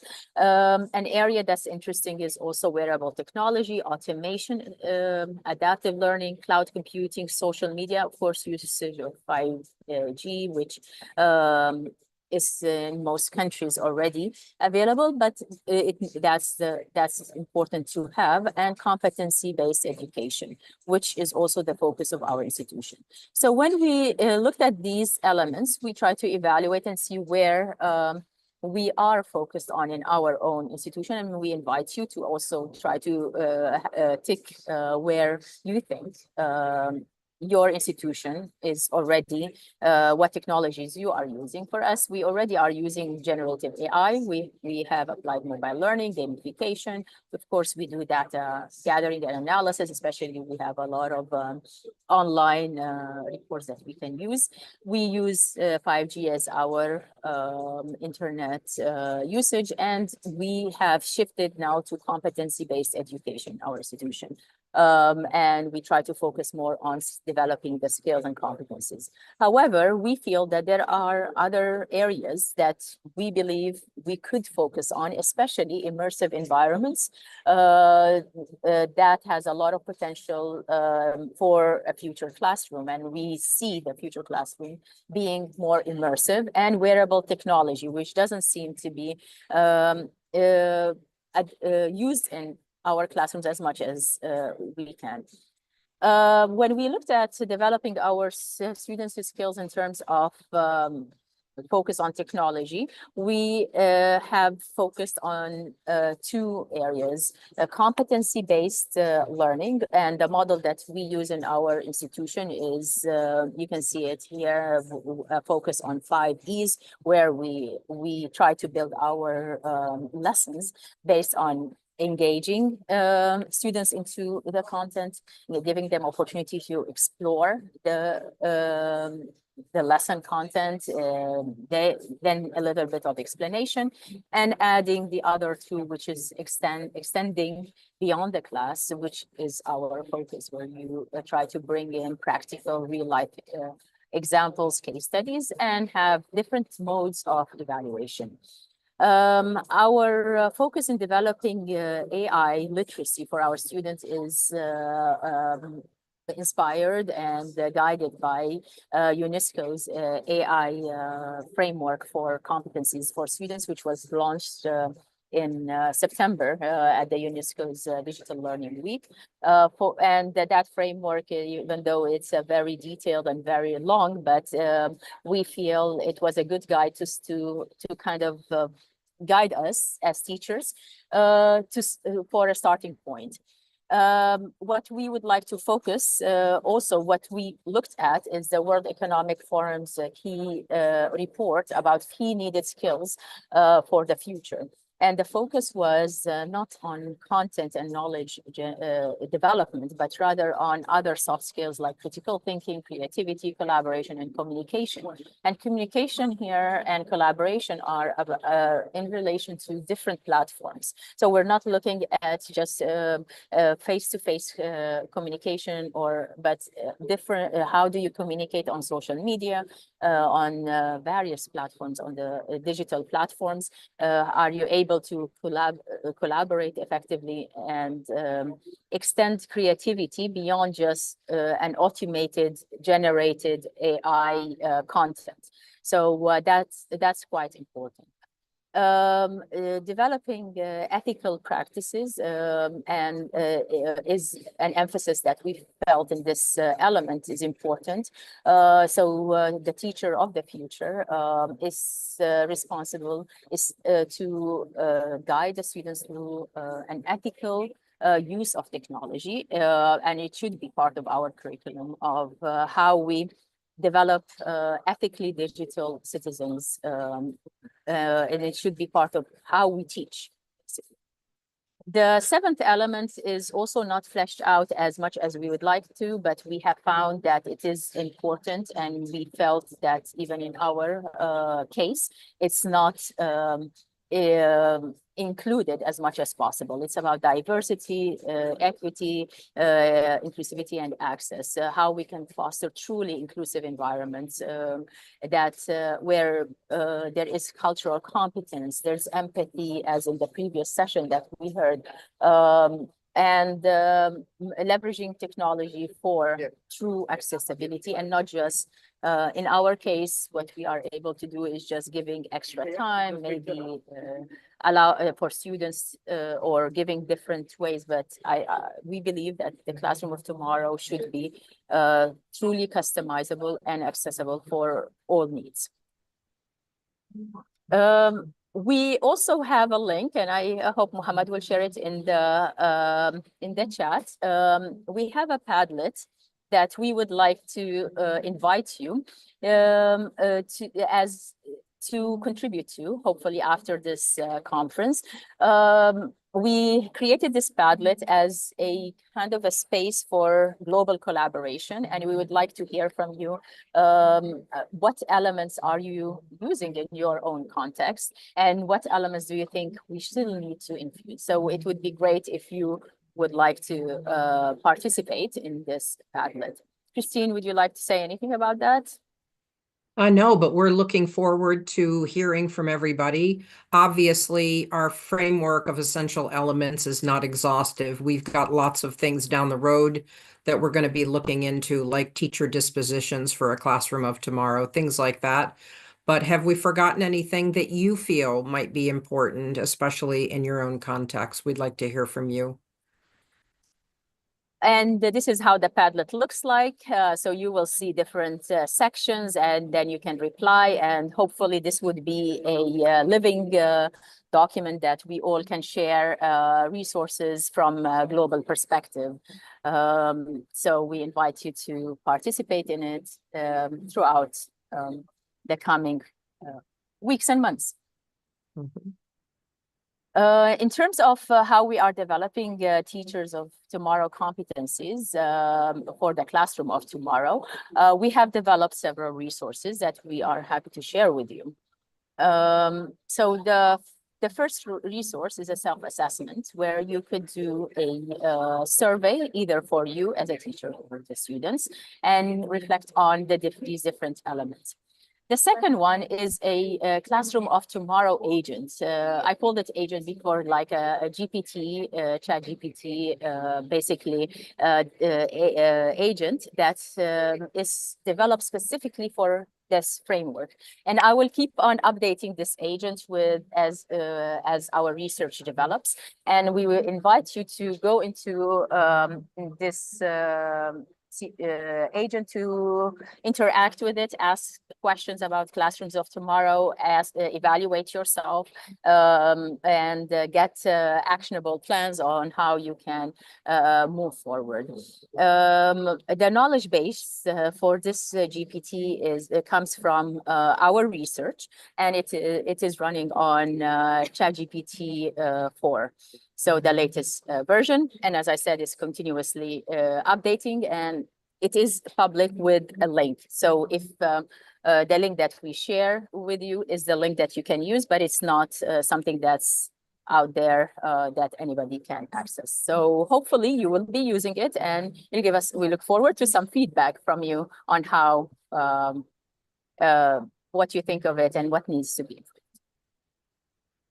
Shall I continue with the assessment? Yeah, so here you can see the self-assessment, which we feel can be utilized for both teachers and students, and it also has a grading scale. So it basically takes you, I think there are 3 items per essential element where you can self-assess what you're currently doing, or your students can self-assess how they, with a little bit of customization of the survey, how they feel their education is. So it goes through the 7 essential elements, and then you've got a scoring guide right there, and then a readiness level description, which will classify you into if you're a future ready champion, all the way down to, what did we call the one at the bottom? Urgent attention needed. Oh, yes. Okay. We hope we're going to be, we hypothesize that most of you all will be probably to the 2nd or to the 3rd level.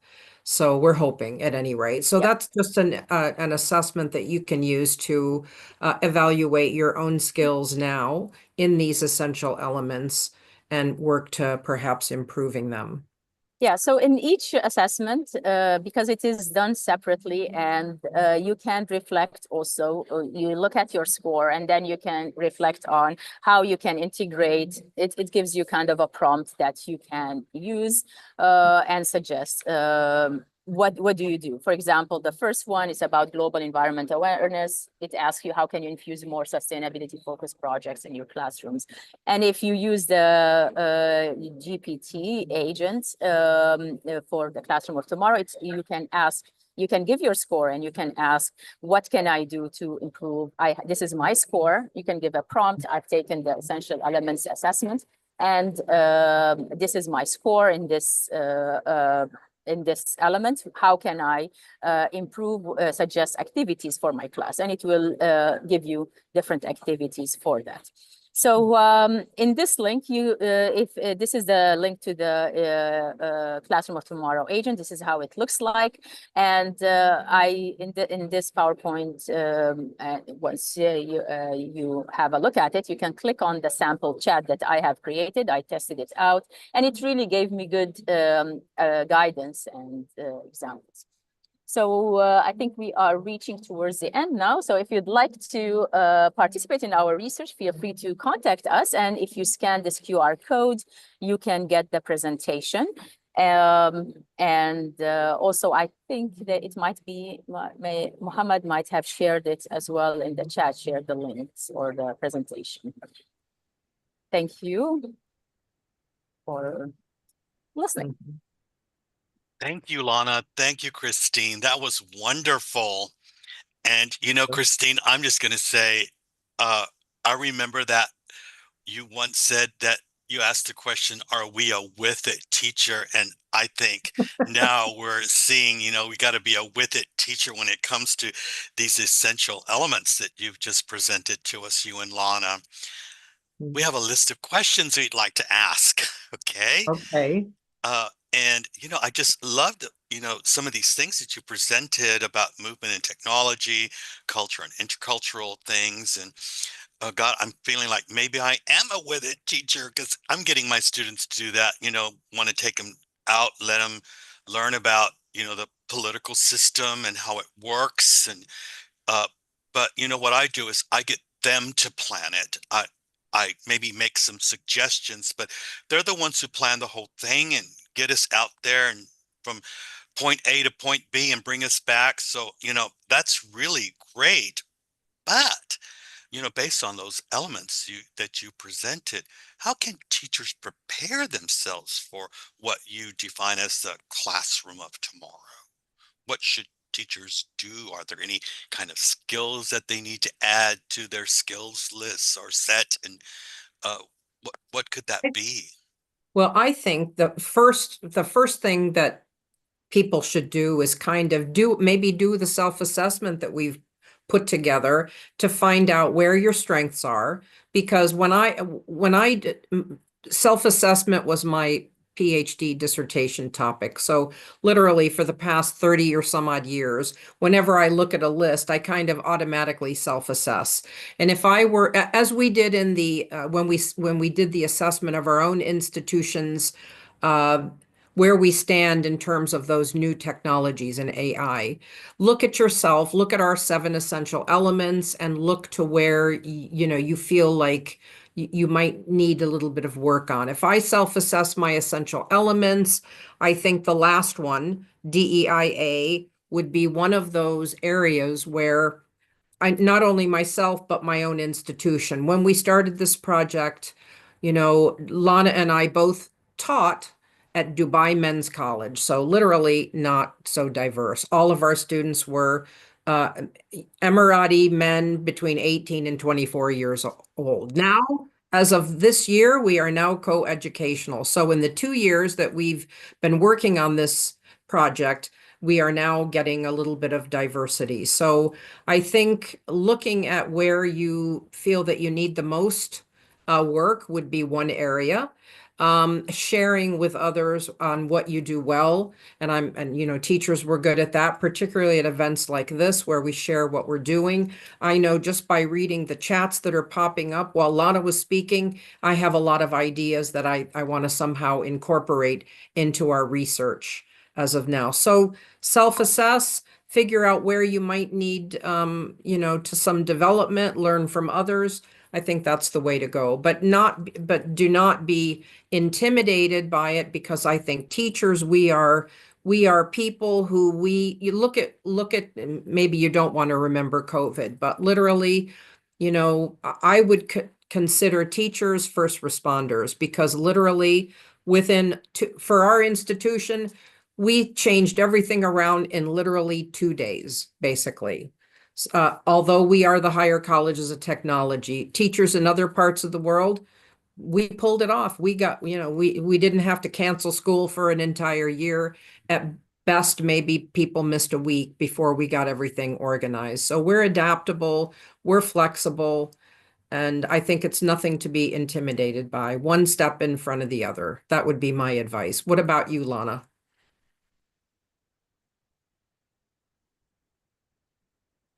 No, get your voice on, Lana. Yes, I was just typing in the chat, so that's why.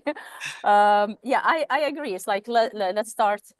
One of the important elements that in our earlier research was on emotional intelligence is self-awareness. So I think start off by understanding where you are as a teacher currently, where your institution is standing currently in terms of maybe those elements, and maybe you in your own context, there may be other elements that you feel should be the focus on. Start off with this self-awareness, and then create your own goals. Maybe use this GPT agent, the Classroom of Tomorrow agent, and ask these questions. Say like, okay, I feel like my institution, this is my context. I feel we're strong, our focus is strong on in these areas, but I'd like to explore this and this element. Can you give me advice? And then see what happens. So basically now with technology, especially with AI, you can have a coach, you can have personalized plans from AI as easy as you can type. So so I think that's where I would start. And talking to other people like in here in this conference. This is Definitely where connecting with other teachers. Connecting with Yes. other teachers is very important. Yeah. Really, really important. And I think that's a skill too. That you know, being part of a group, a learning network. That's really, really important. I want to, Lana, ask you a question here about professional development, because we're talking about connecting here, and it's important to connect with other teachers.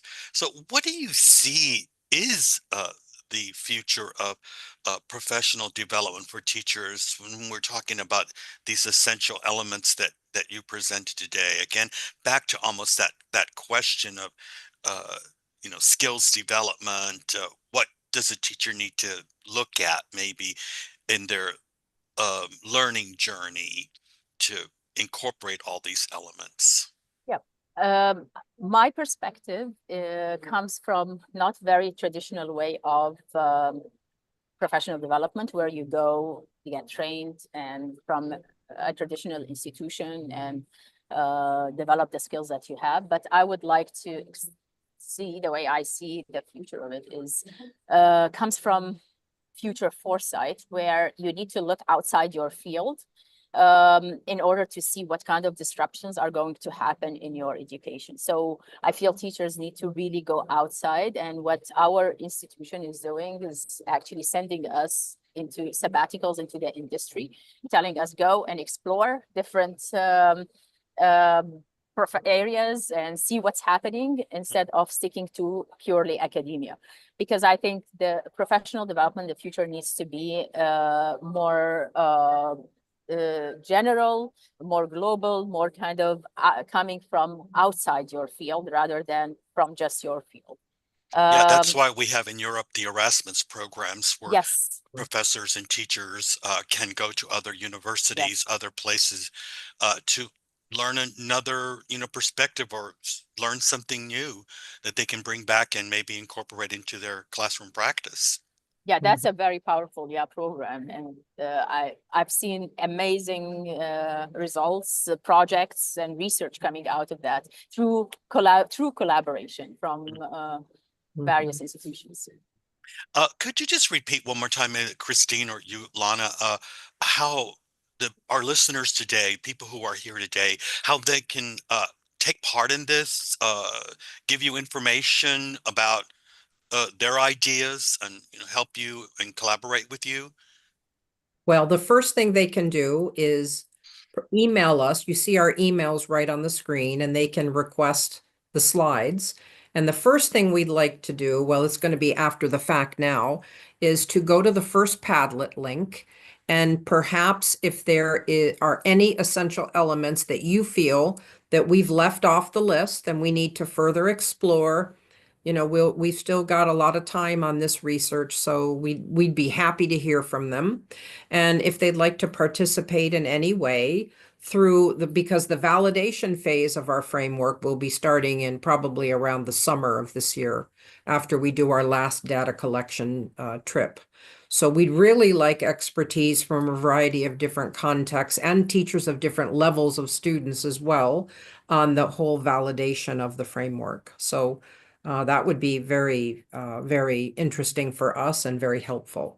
So you've got Christine, our email. yeah, Christine, you're very active on social media, and if you could just do a post where there's a link to that, and then I'll share that with a lot of the people that follow me on social media, because we can post that on webinars for English teachers, almost 40,000 teachers we can reach there. Definitely. So just create a little post in that, the people here today who follow me or Mo or Blanca on social media, we'll be glad to share that for you, and get some teachers collaborating with you around the world, because Great, we we'll have get right teachers on from over. that. Yeah. Yeah. We talked, both of you talked about that word future seems to be coming up a lot, because Mhm. and I think from the famous book The Future Just Happened, we're talking about it, but it's there already. What Mhm. people are talking about the classrooms of tomorrow, but I work in certain situations where worked on a project with virtual reality and incorporating that into the classroom. That was a wonderful project. I wish we'd had enough money to continue it, because it's expensive. Mhm.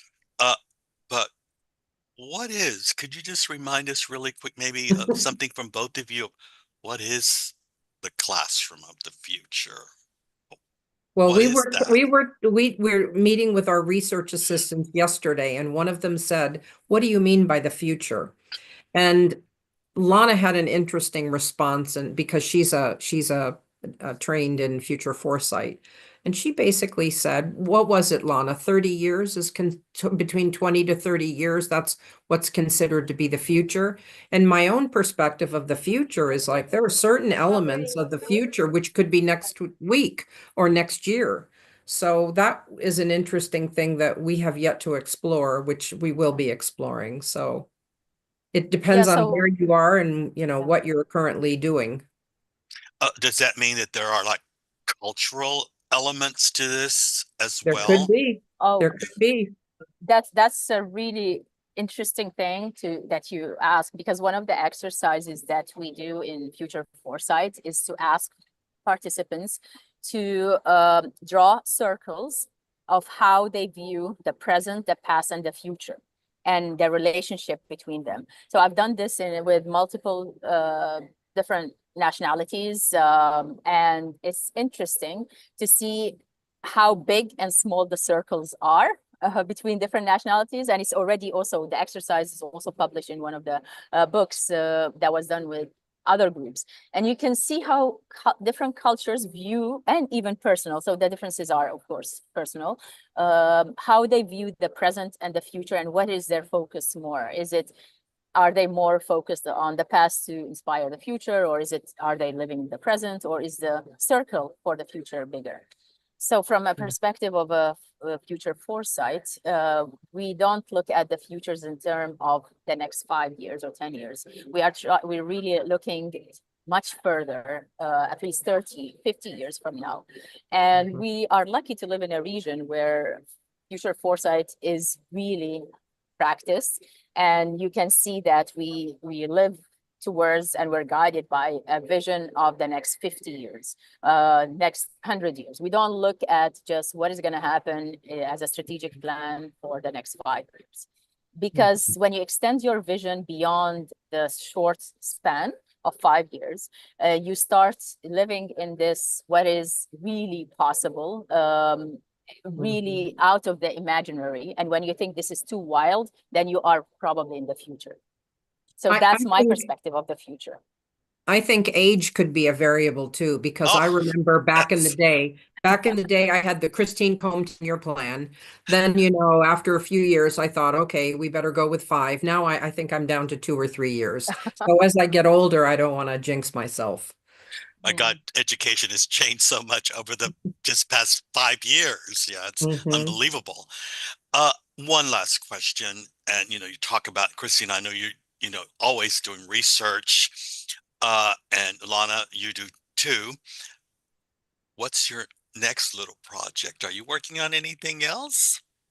Funny you should mention it. We're going to, a logical extension of this is looking at, what are the essential elements of the classroom. We want to look into what are the essential dispositions of teachers to be the teacher of tomorrow. And related to that is professional development. What kinds of professional development do we need to engage in, or do we need to develop if we haven't already done so, for teachers of the future? So that's what I'm looking at.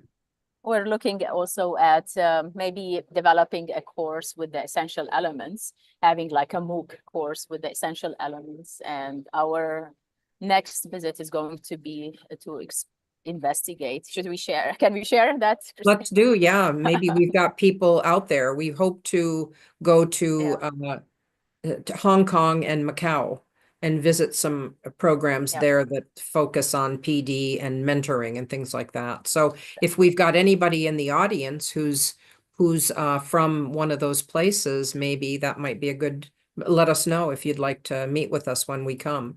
That trip is planned for sometime in July of this year. So remember, Christine and Lana, we're waiting for that post on social media so we can share that to all of our listeners here and the followers of Educast conference, so that we can get more people collaborating with you. I'd like to thank both of you for taking the time to be speakers today at our conference. Really was very interesting. I'm always interested in these topics. I think all of us are as teachers and educators. So thank you once again, Christine. Thank you, Lana. And I turn that back over to Mo. Thank you. Thank you. Thank you again, Dr. Christine, Dr. Lana, for being part of it. And it's always a pleasure to see you here with us to,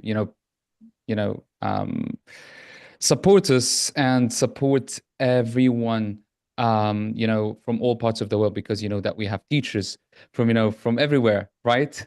Yeah, we have I from think, Mo, you and people I are from, waiting for that invitation from Christine and Lana to come over there to Dubai. yeah. Yeah. Yeah, Dubai is just, 1 hour from here, so it won't be that difficult to go there. I was telling Lana I live 10 minutes away from the airport. Yes. So thanks a lot again for this wonderful session. Thanks everyone for attending our conference. And now we move to our next speaker, who is Richard. Richard has just joined us. Let me just share the screen in order to introduce him.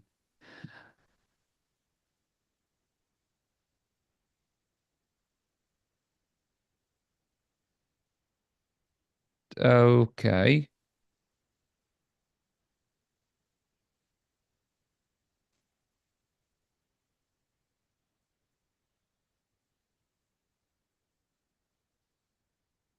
Hello, Richard. Where are you coming from today? Hi, Ron. It's we follow each other on social media, but I don't think Yes. we've never actually had a chat, and I've been meaning to for a long time. So it's lovely to meet you online. I'm here in London this morning. It's a grey, rainy day, so it's really nice to be here with you guys to brighten it up a little. Thanks, Richard, for joining us. Yeah, and Mo, we're ready for that introduction to Richard. Yeah, Richard. Although it's winter here, I've just turned on my AC because it's a little bit warm. Let's not say that. Don't rub it in. I've still got the heating on. Yeah. So everyone, Richard, I've interviewed Richard before in my podcast about emergent language, and I'm really honored to have him speak at this conference. So Richard is talking about supporting teachers in developing their reactive skills in class. Anyway, before introducing our speaker, let me tell you again about the comments and questions. Please drop them in the chat box. Write your questions at the end of the talk, and please don't share your personal email addresses in the chat box. Everything will be sent in the chat box to you. Only ask relevant questions to the topic. Please be respectful and polite, and we know that you already are. Don't write harmful or offensive comments. Don't share links of personal information. Again, regarding the certificates, you will be sent certificates to your registered email addresses. And regarding the conference, it's already being streamed to our YouTube channel. So which means that it's recorded. Everything is being recorded. So again, moving to our next speaker, Richard Chin, the author of the book, Dealing with Emergent Language. Richard is a teacher educator based between International House London and King's College London. Richard has taught English and worked with teachers in a number of contexts around the world in Asia, Central and South America, Europe, and Africa. He is an experienced tutor on CELTA and Delta courses and has worked on PGCE courses as well in the past. His academic interests are in language teaching methodology, classroom interaction, reflective practice, and language teacher development. So, Richard, whenever you're ready to share your screen, please do it. The floor is all yours. Great. Okay, I'll just do a quick check. Can you see my screen? Lovely. Okay. And let me just begin the slideshow. So first of all, it's great to be here with you all today, and thank you very much, Mohammed, for inviting me. I'm very honored to be included in such a wonderful lineup as well, and to share with you what I'm really passionate about, and that's teacher development. And we're going to focus on an element of teacher development in this morning's talk, this morning here in the UK. And it's looking at developing your reactive skills in class. So that'll be explained in a few moments. So to get us started, a quick summary of the 3 questions that I'm going to answer in today's talk. First of all, we're going to look at a feature of classroom interaction, a phenomena called emergent language. So we'll explore what that is exactly and what we mean by that. We'll look at what's important to include and why emergent language is important to actually include in your lessons and create space for. This will link to what Scott Thornbury was talking about in his session as well. And we'll look at how teachers can work with emergent language. And to do that, we'll look at some practical examples. And then we'll look at where we're at in the world at the moment and how we can support our own abilities to react to what's emerging in our lessons as teachers. So a little bit of terminology so that we're all on the same page to start with. We often talk about, and Danny and I talk about this, target language. And this is the language that you plan to teach in your lesson, the language in your syllabus, let's say, the present perfect that you're going to focus on in today's lesson. That's the language focus. And we mean, we're going to call this target language. And at one end of the continuum, we could put target language. At the other end, we could put pure emergent language. So not just focusing on what's correct, but emergent language is the language that arises that we didn't plan to teach. And this term comes from dogma ELT and was coined by Scott Thornbury in the late 1990s, early 2000s, and it gained a lot of popularity since then. In fact, there are a lot of talks about this at the moment, and lots of people are investigating it, but it's still something that we need to learn more about. So what do I mean by emergent language exactly? I say it's unplanned. Well, Danny Norrington Davis, my colleague, and I, who wrote our book, Working with Emergent Language, define it as this: unplanned language that is needed or produced by learners during meaning-focused interaction. This language is then explored through reformulation, clarification, and support by the teacher. Okay, so it's not something we decided we're going to teach, but we teach it because it's needed by the learners. Okay, and this is something that still needs quite a lot of investigation. But today, we're going to scratch the surface of that and look at some practical ways in which you can start to examine your practice and how you respond to your learners. So why is emergent language important? Well, and this is very much, dogma ELT, brought this to the forefront, but the idea that, language development can be viewed in lots of different ways, and interaction, there's generally a lot of support, which way you look at second language acquisition or language development, that supports that we should actually provide learners with support with language at a point of need. This relates to more general educational ideas like Vygotsky's the zone of proximal development, where you challenge the learners just beyond what they can do, and with some help, hopefully they're going to develop their abilities. This is often referred to as teacher mediation, scaffolding, collaborative dialogue. The skill of the teacher to work with what's coming up in class is really important in terms of any learning that we do, but certainly with emergent language as well. If we take a more cognitivist perspective on this, which includes, focusing on meaning. So, thinking about what's the purpose of language. Well, language is about communicating ideas, thoughts, and beliefs about the world. If that's happening, then there's going to be a focus on form, where form is needed. Yeah, the language is needed by the learners in order to communicate their meanings accurately to what they're thinking or what they can do in their first language. And this is about responding to the learner's internal syllabus. And this is an idea that goes way back to some of the work of Pitt Corder in the 1960s and 70s. But it's about really finding where the gap is in the learner's knowledge, because if the learners find a gap in their knowledge, one idea, and Ellis points this out, that they're more sensitized to any input that's coming in. And there's a general idea in education, but also in second language development and additional language development, that feedback on learning can have a really important, influence on this. Okay, so there's quite a lot of support for working with what comes up in a lesson. That's the theoretical part, but what do we actually mean by it? What does that mean in practice? Well, Danny and I got together some years ago before we wrote our book on this, and we tried to categorize what we mean by emergent language. And I think we were quite successful in doing that. These are the categories that we came up with is, for example, when there are errors or breakdowns in a communicative event. These errors in the communicative event, we didn't plan to pick up on these errors. They're not with target language, but we work with them as they arise. And that's probably the most obvious way of working with emergent language.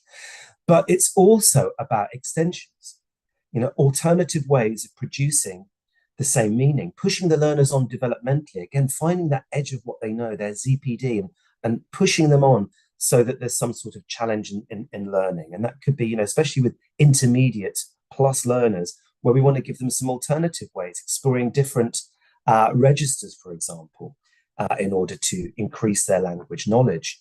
But it could also be language that comes up in the lesson that learners find in some way interesting or new or useful. You know, a learner can say something and it could be a good piece of language and you think, oh, this is worth exploring and looking at with the group. It could be when you've done a task in a lesson, as in task-based learning, and some language comes out of it that you think is useful or interesting to share. And the most obvious way is when learners ask questions about language. Teacher, what does this mean? How do I say? And we might just simply provide a translation or explore that language that comes up. But it's this exploration which we're going to talk about today, because we see it as an important part, and I'm sure many others see it as an important part of the process of learning.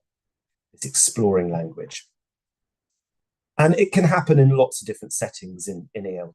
Very much based in a communicative methodology. And within that, we've got task-based learning. Obviously, when learners are in a more pure form of it, when learners are performing a task, they're going to need language.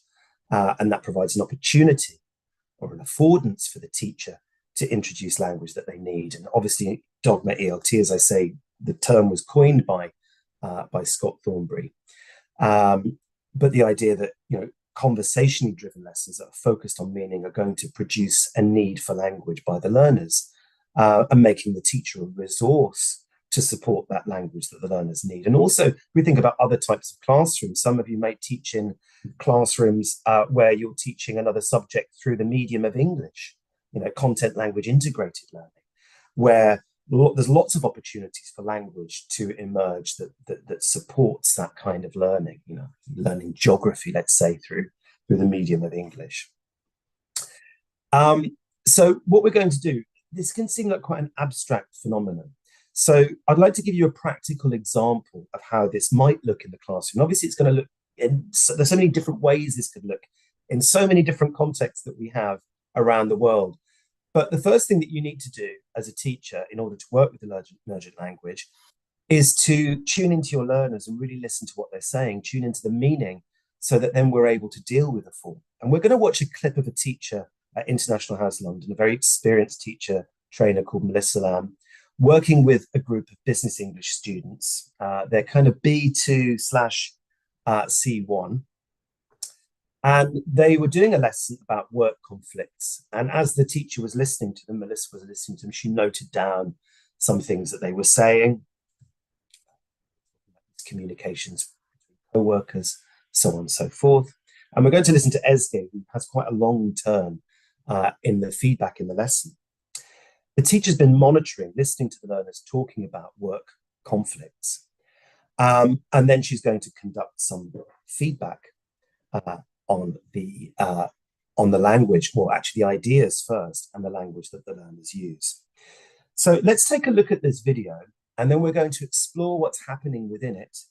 And then we'll look at how doing an activity like this can be useful in supporting your own development. Okay, so there's two questions. You might want to take a screenshot or a picture on your phone. I'll hang here for a moment. And there's two questions I'd like you to think about, and you can type your answers into the chat, or you can pop them on a notebook if you want to keep them for yourself. But here is the task. What emergent language does the teacher focus on? And how does the teacher work with the emergent language that comes up in class? So we've got why, what, and how. Okay. And then if there's time, we'll explore the why a little bit afterwards. Okay, I hope everybody's got that. So here's the clip. Could someone give me, maybe Ron, if you could pop your camera on and just give me a thumbs up and just check that you can hear the clip as it's playing. So I'm going to press, just so whenever you use technology in these sessions online, I actually face-to-face, I always worry. Is it going to work? It did in the rehearsal. Can you hear that? Yeah, great. Here's the video.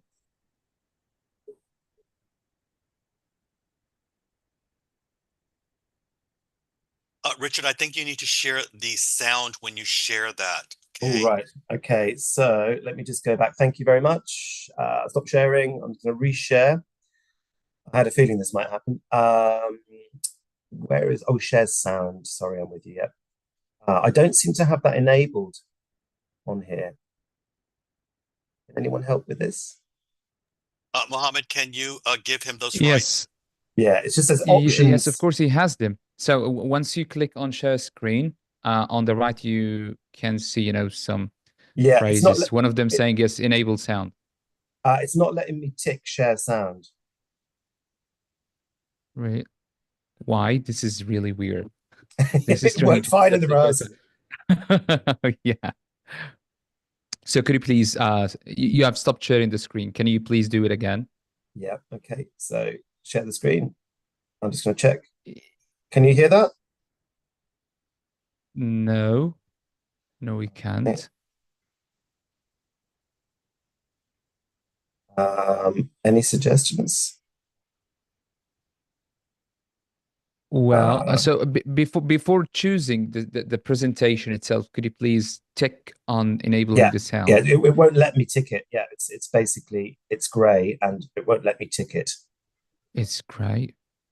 So if we can share, you know, the link later with the attendees of the video. Yeah, I kind of need it You're watching to explore. Yeah, we need to Richard, is it possible for you to play the video and just walk us through it by telling us what's happening? Yeah. Not really. We need to listen to the learners. Actually, unfortunately, I don't know whether you can. Can you share it from your side? Yeah, sure. If you send me the presentation, I can share it with you. I think it's going to be too big to send. Okay, well, we can have a look at it, and then we'll just have a little bit more time for questions, I presume. Okie dokie. All right. Not ideal. It's fine. So I'll have to talk you through it. So basically, okay, well, we'll have a look at some clips from the video then in that case. Can you see my screen? Yes. Okay. So I'll press play and I'll have to talk you through. There are subtitles, but it's not ideal because you really need to hear the students talking. So as we can see here, the teachers got the students in groups talking about work conflicts. And Ezgi here is actually, if we listen to her, she's a Turkish student. She's kind of B2 plus, but she's in here, she's finding it quite difficult to get her message across. So the teacher's listening very, very carefully as she talks about particular issues. She has a very long turn. She's talking about a law firm that she worked with. So she's getting her meaning across, and the teacher's listening quite patiently to this. The turn's still going. But as the teacher's listening, she needs to make sure that the whole class is actually following what she's saying, because sometimes she's quite unclear. So we'll look at some of the things in a few minutes that the teacher actually does in order to make this clearer for the learners. So, for example, it's unclear really what she's trying to say. So the teacher brings this back and says, oh, so there was a problem in your job. Oh, you left the job, making sure that the rest of the class are following what she's saying. The teacher moves on to help her with what she's saying. She's trying to talk about something and it's unclear. So the teacher then steps in and says, do you mean managing or delegating in your job? And then she introduces the language to check that they're all on the topic talking about conflicts. So moving on a little bit, the teacher then moves on, gives another student a chance to speak. The learner talks about a problem that she had when she was working on a kid's play scheme. And again, listening carefully, she's looking for the gaps in the learner's knowledge. And as she has been listening to them, she's put language up here on the board, which we're going to zoom in on and have a look at in a moment. So she notices there's some language that they don't know. And this is some emergent language that the teacher works with. She begins to start putting, she's put this language on the top here up while the learners were busy. And then secondly, she starts to work with where she notices there's a gap with what one of the learners said. And she introduces something that she thinks new is going to be new for all of the students in the group. So remember, there's a balance that she's got to strike, because they're B2+, some of them are quite stronger, and she's got to look for some language that's going to provide challenge for the whole group, not just one learner. So you're not just giving one learner feedback, you're looking for opportunities to work with language that's going to be useful for the whole group. And again, she hasn't planned to teach this language. It's coming as she's listening to the learners.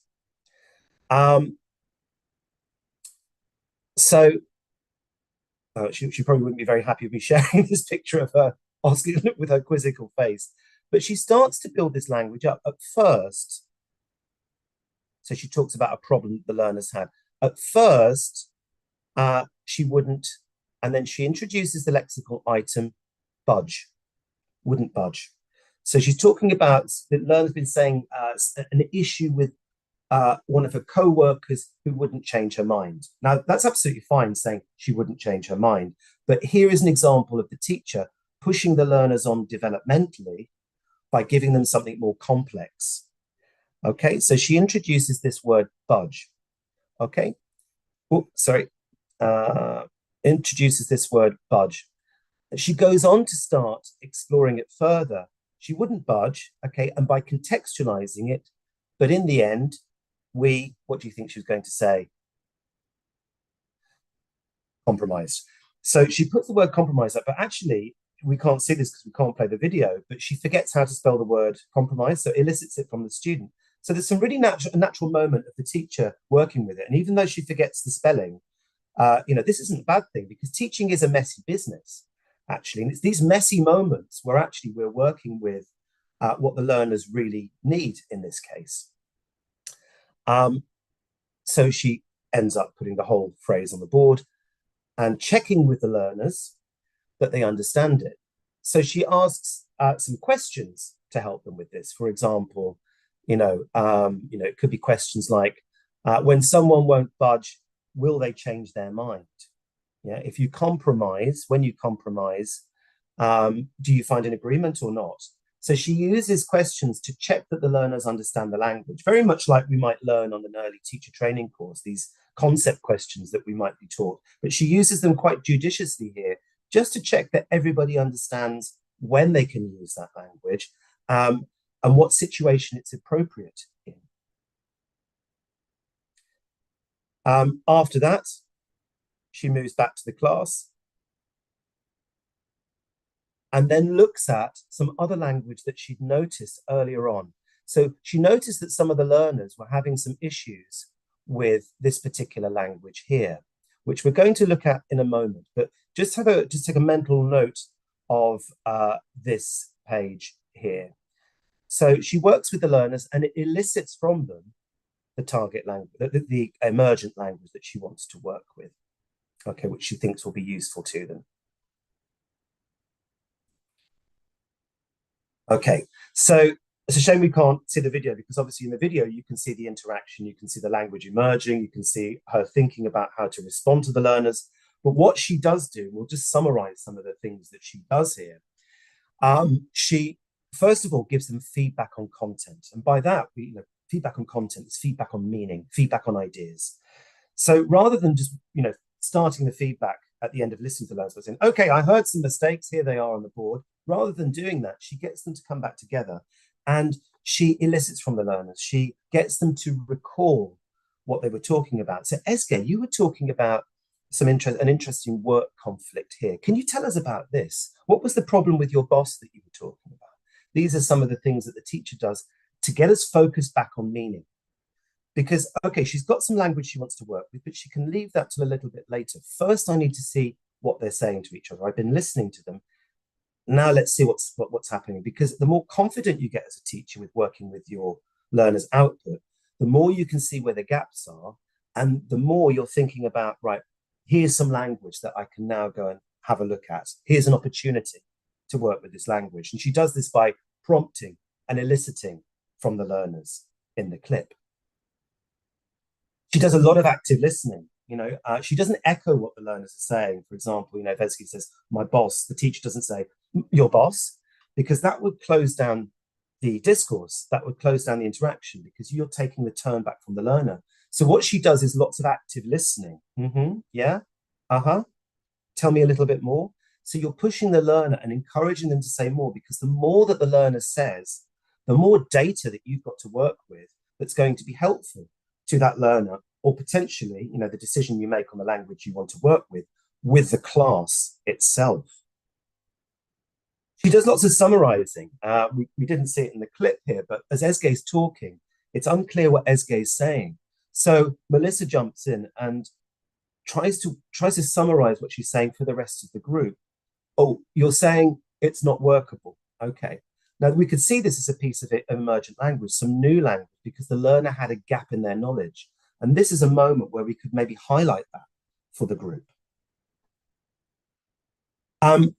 So another thing that Melissa says in here is, when she's summarizing, she says, so the problem was the way your manager was delegating and not delegating. And checking with the learner that that's what they mean, because there's a danger when working with emergent language that actually we just decide what we want, what the learner's trying to say, rather than negotiating with it.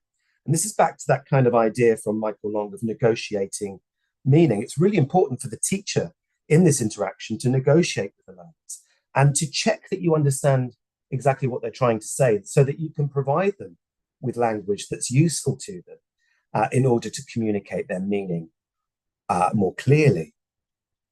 And that's a really important point, and I've definitely done it in class where I thought, oh, the learner's trying to say this. So, oh, you're trying to say this, and I made a decision. And the more that the learners talked, I've realized I've given them the wrong language. So one thing that I've learned in my journey of exploring, working and reacting to what comes up in class, is that we really need to check what the learners are saying, so that we provide them with the right language that's going to help them encode their meaning and what they want to say. And if you think about this, it's a normal process of learning any language. There are many ways to learn languages. People have been doing it forever. As long as humans have had language, we've been learning language. But I think we really need to think about, the role of emergent language in that process. Very often, my Spanish is kind of B1, B2 on a good day, C1 on a very good day, more like B2. But I find very often when I'm practicing with people in conversation, I'm picking things up all the time, and I forget things all the time as well. So we'll talk about that later, the importance of actually, examining emergent language or revisiting emergent language after it's emerged as well. So here we can see the teacher is summarizing what the learner's saying, and this provides an opportunity to introduce emergent language as well. And what she does in the class is to provide equal opportunities for the learners to speak in the lesson.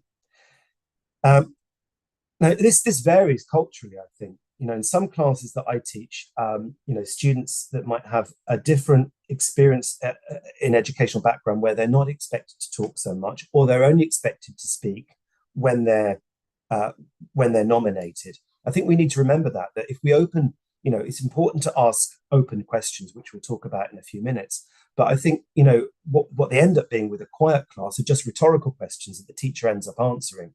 So I think we need to give learners permission to speak as well. And that doesn't mean picking on the weakest students in the class who really maybe don't want to speak. It's about monitoring and listening very actively as a teacher to ascertain who's going to be ready to share something in feedback, so that actually we look for the positive experiences that the learners can have in class, or using the learners, as I looked at the beginning with you, showed you at the beginning, how we can use the learner's language as a way of sharing that with the rest of the group, as opposed to maybe picking on the students who are not so confident in sharing their ideas, or who maybe don't have a lot to say. We might look for other opportunities when we're monitoring to support those learners, scaffolding what they want to say, and then helping them have something ready to share in feedback as well. So there's a lot going on for us as teachers when we're in class. Teaching's been described as a complex open skill by Molderez and Waddell. And I think that really sums it up. It's complex what we're doing as a teacher, because we're constantly multitasking with so many different complexities and decision-making that's going on in our heads. And it's open because there's not always one way to react. There are many possible ways that we might want to react. And it's about exploring this and how we do it to understand what choices we have as teachers. And I think that's a really important point to consider. You know, there's a lot going on in here and a lot expected of us as teachers. And a lot of it's happening subconsciously. So it's about really examining what we do. So we bring from the subconscious into our conscious mind what we're actually doing, and actually, you know, give ourselves credit for the brilliant job that we're doing in terms of managing all of these complexities, but also looking for the ways that we can develop our awareness of these complexities so we can do them better in the future. And we can do that by examining our beliefs and by looking at concrete examples of what happens in lessons. So the actual language that emerges in this very short clip, the teacher only actually deals with emergent language. The students are speaking for most of this clip, and the teacher at the end works with the emergent language. She feeds in and supports the learners with language. You know, Ezgi's having a problem saying this basically, and the teacher says, you mean copy other people into the email. Nice, useful piece of language that's very relevant to the business English context that this lesson that we've just looked at is focused on. So again, the register and the language that we choose has to match what we're doing with the learners. If we've got an EAP, English for Academic Purposes class, then the language is going to be relevant to that. And we've got to make the learners aware of that particular register and what's appropriate for particular genres of speaking and writing and reading that we're looking at in class. She also says, we're not delegating clearly. There's lots of negotiation, as I mentioned. You know, at one moment, Ezgi's struggling to basically talk about, you know, better lawyers, she says. And so almost like an error correction, but providing a choice for the learners, better or top. She gives the learner a choice of language that might be help her get her meaning over clearly. Ezgi chooses top. So again, it's about, you know, learner agency. It's about providing the learners with the means that they need to express themselves more, you know, more clearly. You know, obviously, you know, Ezgi is a lawyer, and she can do all of this all these very complex things in her own language, in Turkish, but not in English. And that's where we're there as teachers, to be that mediator in order to support the learners with expressing what they want to express.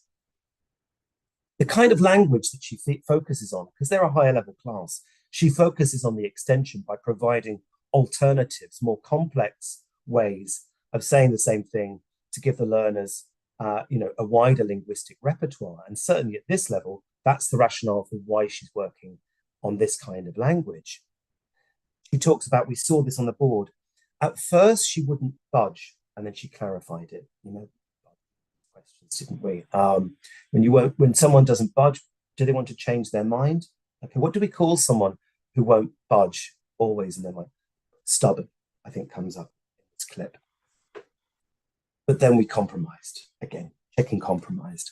And what the teacher's doing by putting this up on the board clearly for the learners, rather than just saying it and letting it dissipate, you know, ephemerally into the ether, what she's doing is actually giving them a visual record and drawing their attention to the language explicitly.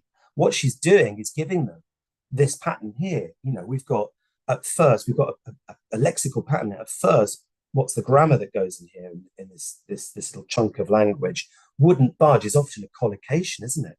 But in the end, subject, verb phrase. So she's actually giving them quite a lot of language here and drawing their attention to what's possible, encouraging the learners to note down this kind of language in their notebooks and to revisit it is important. And then we might want them to play with that language so that they can explore how that language is used. She looks at this idea of the mediator between the staff and senior management. Again, we've got noun plus preposition collocation plus noun phrase. Now, she didn't put all of that metalinguistic terminology on the board, but I mean, and I would be tempted to occasionally at a higher level to draw attention to that. But certainly she's giving them awareness of that by giving them the whole chunk of language and the pattern, because you're giving them more to say if you're giving them this kind of language rather than just single words. So I would say a key thing with emergent language is go beyond the word, possibly beyond the chunk, and think about how language is used in interaction as well. You know, things like mediation are big topics at the moment in language learning and teaching. And maybe there's, you know, helping learners in conversation is also part of emergent language as well. So the teacher here, we're going back to, you know, she's using the board to, she's using the interactive whiteboard to flash up, you know, her questions and to prompt the learners. But the teacher's working in the moment and using the board a lot in order to draw attention to emergent language. Now, that's language she's spotted that opportunities to teach, but she's also helping the learners with where there are gaps and what they're finding difficult to say as well. So again, that's an example of the multitasking that we talked about before. Teachers are constantly multitasking. You know, what you're doing with the board as a teacher is, you know, she did this. I found myself being the mediator. She's put this in blue and she's put a box. And what she does, we couldn't see it in the video because obviously it wouldn't play. But what she does do is to draw attention to what goes with mediator. And she asks the student, what goes here? And a student say, 4. Not quite right. Between. So she elicits it from the learners. One of the learners who knows this is able to supply it, and she uses this as an opportunity to draw attention to the collocation because it's a useful one for the context, this business English context again. And by eliciting it, you're drawing more attention to it. Okay, so it's really skilled what we're doing as teachers. I've watched this clip a lot of times and I've transcribed it and I've looked at what the teacher's doing. I've watched what the learners are saying, and it's very complex what the teacher's doing as soon as you scratch the surface. And I've shown this to sort of more novice teachers and this kind of thing. And, you know, they say, oh, she makes it look really easy. You know, well, she's been teaching for 25 years, you know, maybe longer. And, you know, she's a very experienced teacher and trainer. And a lot of it's happening unconsciously because these are the skills that we pick up as a teacher. And I think, as I said, mentioned before, it's about becoming aware of actually what we're doing and really appreciating what we're doing. Because it is very complex. It's not as easy as we make it look as teachers very often. So just to summarize this little section before we move on from this, you know, it's really important to draw explicit attention to emergent language in class and to monitor how you do that.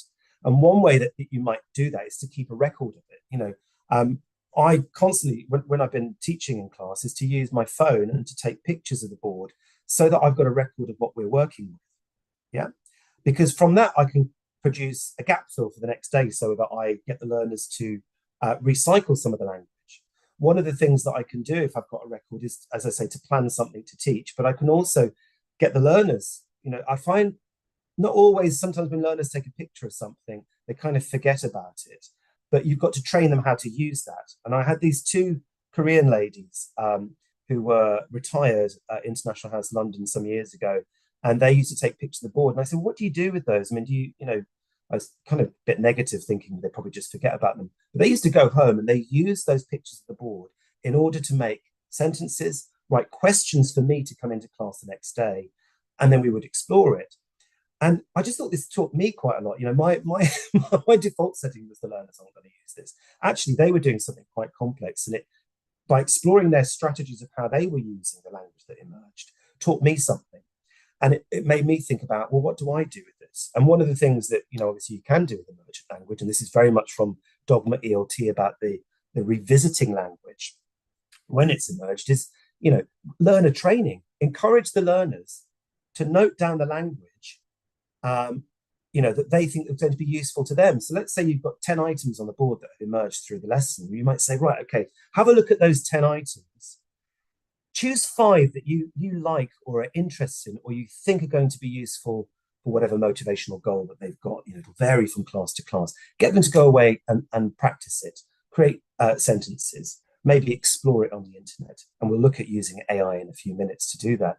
And then bring it back to class. Get them to test a partner. Okay, those 5 items. Do they have any items in common?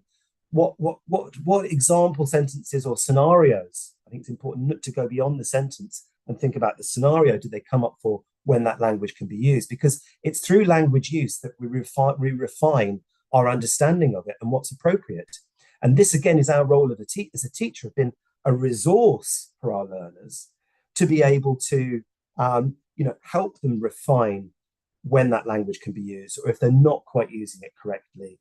That's where our role comes in. And we can only do that when we get the learners to play with that language. So it's not just a case of emergent language coming up and disappearing ephemerally. It's about how it becomes an active part of our syllabus. Now, we might have our grammatical syllabus laid out for us and our lexis and grammar that we have to teach, our target language. Fine. That's the reality of language teaching in many contexts around the world.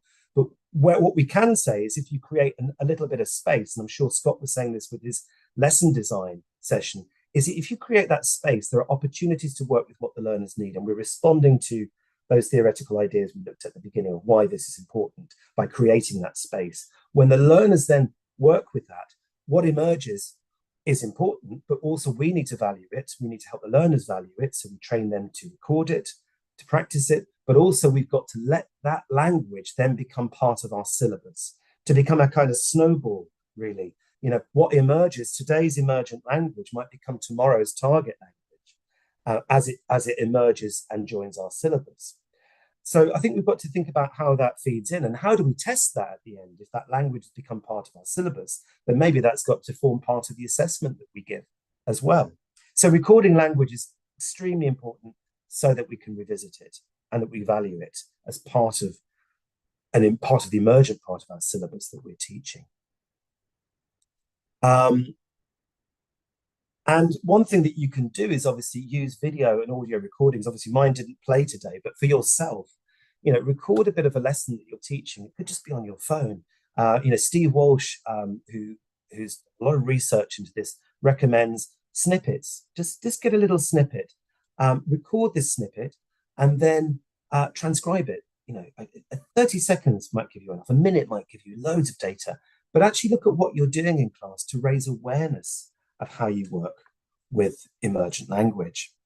So, it can be complex, as we talked about before, and it can be stressful for teachers. Teachers often complain to me, there's so many things that we have to do working with emergent language. So researching it can really help. And one way that we can research, help ourselves really, is using tools that are available to us. And in the modern world now, we haven't just got Google that we can use, but we've got AI to support our researchers, teachers. Simple activities that you can do. You might want to look at finding collocations. Let's take finding have plus verb. It's incredible. I put this into Gemini and it gave me loads of different categories that I could then work with to explore with the students. It can allow us to explore a range, in terms of extension, and this can be called paradigmatic extension. Let's have a look at I'm angry, a simple phrase like this. Well, Gemini gave me all of these different possibilities here. Then it tells me, Gemini told me, the best choice will depend on the specific situation and intensity of your anger. Okay, great. So I asked it a follow-up question, the kind of thing that I would do in class, or students might ask you in a way in class. So I thought, what situations can you use the informal expressions? If we look back, we've got the informal ones, I'm pissed off and whatever else here. And what it was able to do was to then give me some examples of when you can use it. Now, that can help me as a teacher. I can do that outside the classroom after things have emerged, or I can do it in class with my students if I've got enough time to work with this kind of thing. But it can certainly support my research, but it can also, you can use it as a way of learner training, of showing the learners how to work with the emergent language that's not happening in the classroom, but happening in their own studies in real life. So interesting, it gives you some different bits of information about this. But what's important about this is that we're focusing on the situation. We're not just focusing on collecting a set of linguistic forms. We're looking at how these forms can be used pragmatically in real life situations, very much in keeping with the idea that's behind the communicative approach, that language is there for communicating ideas, thoughts, beliefs about the world. We can explore language. So, we looked at Melissa's example from the lesson of the mediator between A and B.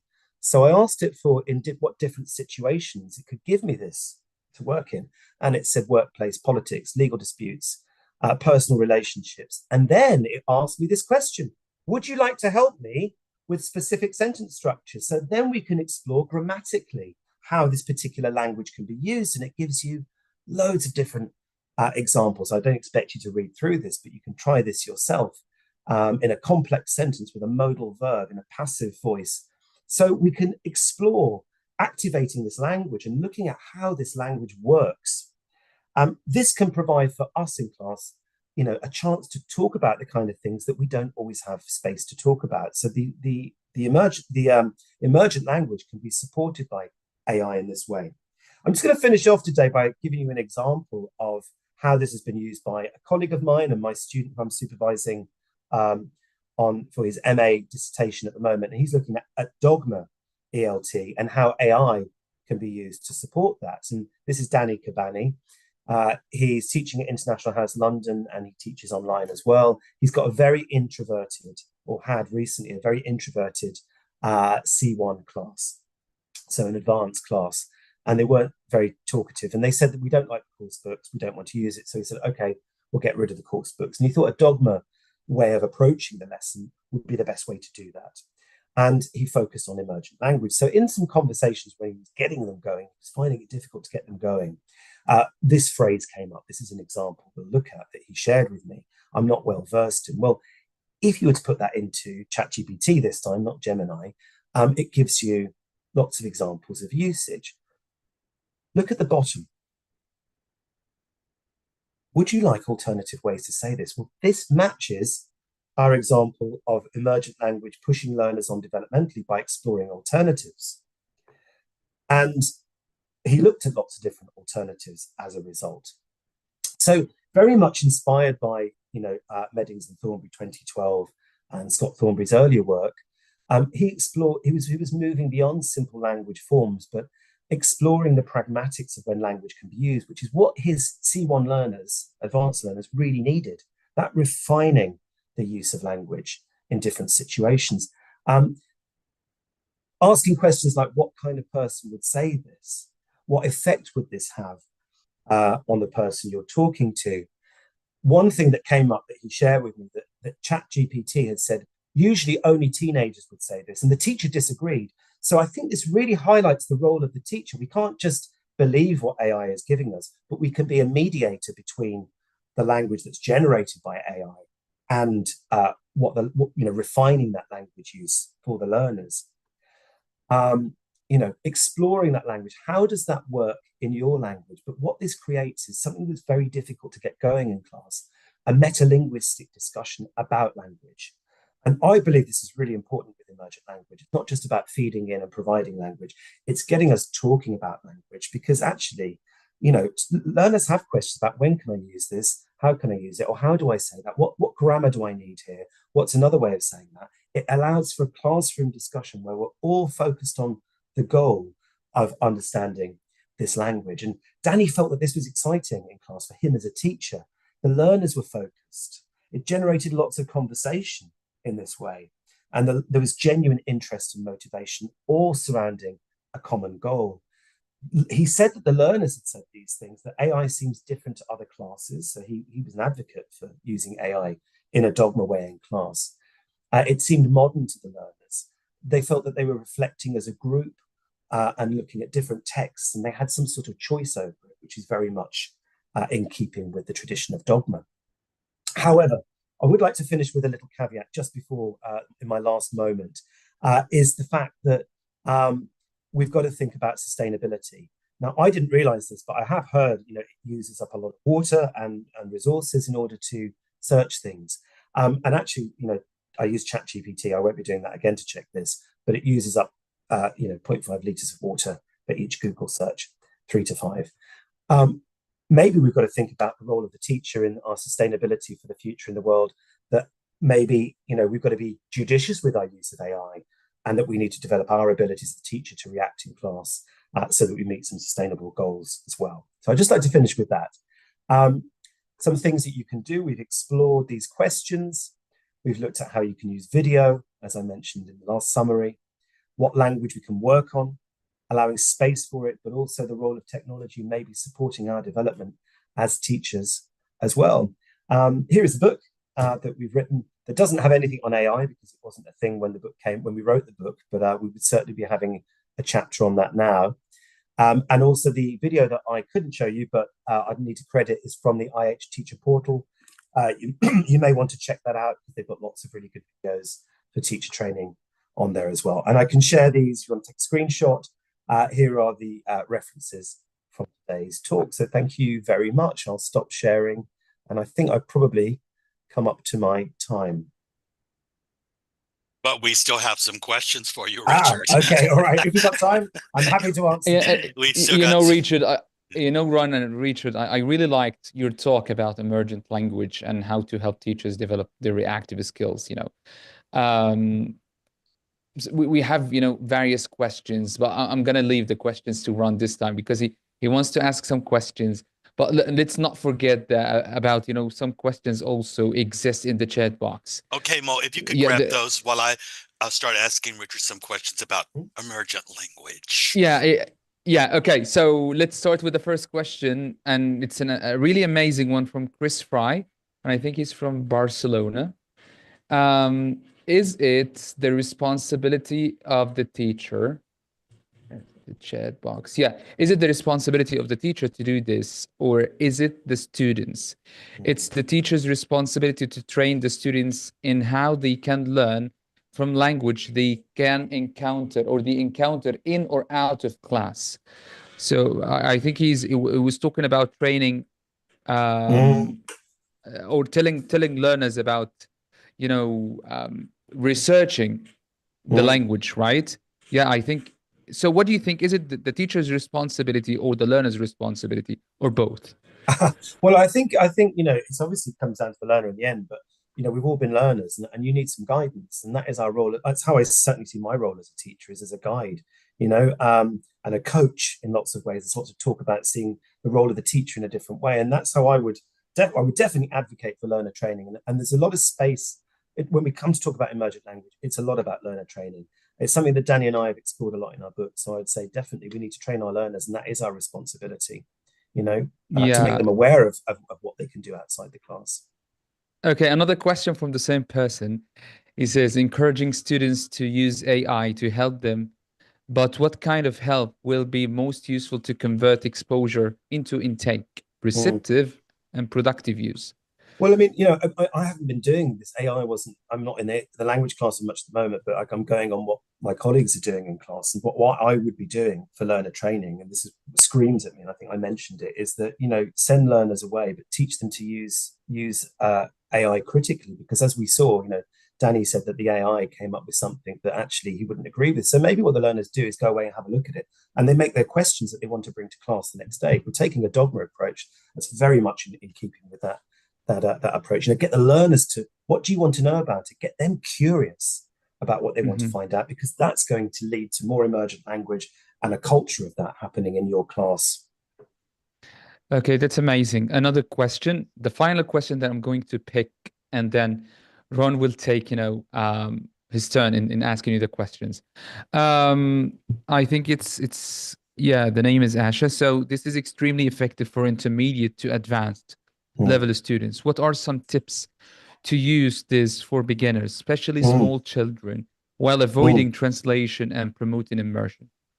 Well, it's interesting. It's similar to a question that you asked me, Mo, when we did our podcast on this. So please do revisit that for a more detailed question, because there's two things in there: beginners or lower level learners, which I haven't really addressed today. I didn't have time to, and there's younger learners. So I'll address the lower levels first of all.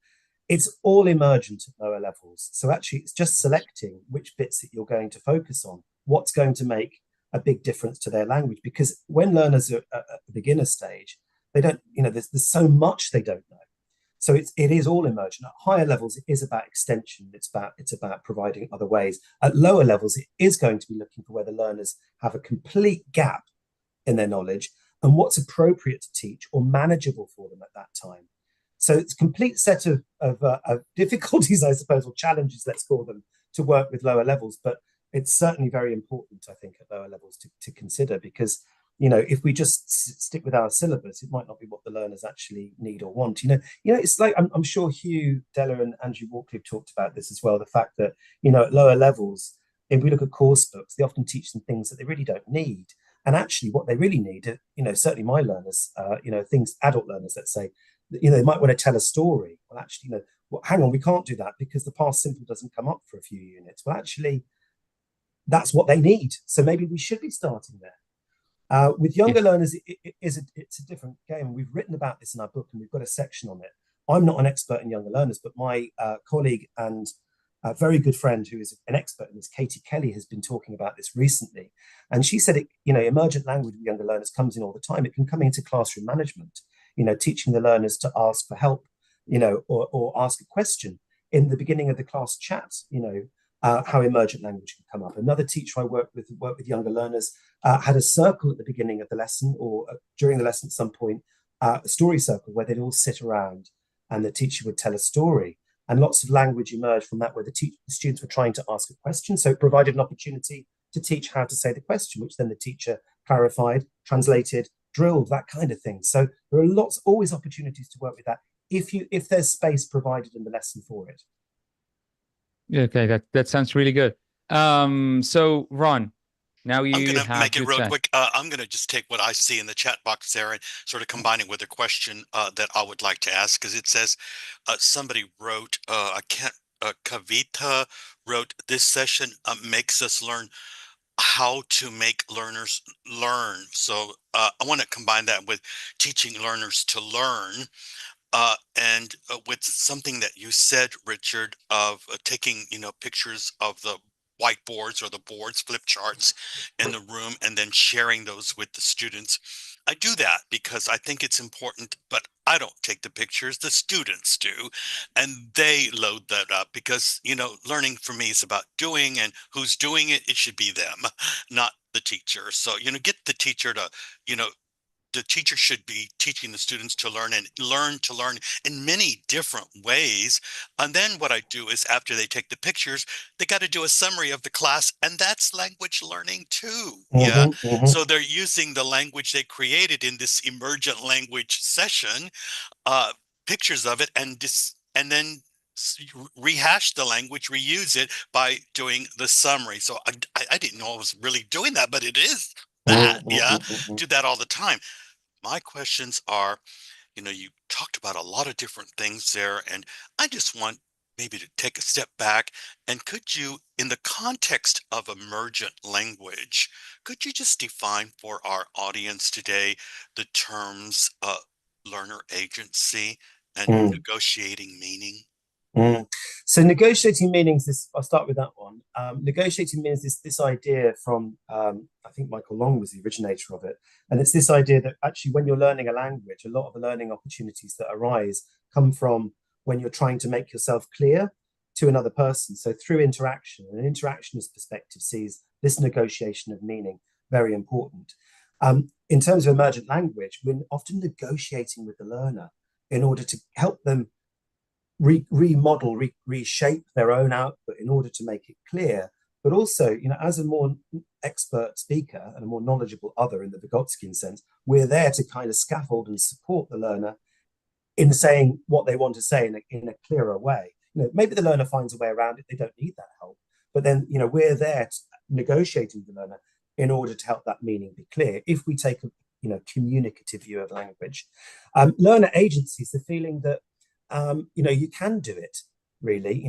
Sometimes we take agency away from learners by controlling everything as teachers. Actually, let the learners have some choice over what they're doing, because at the end of the day, it's their choice and voice, which is important, certainly with language. And that's how emergent language is going to happen.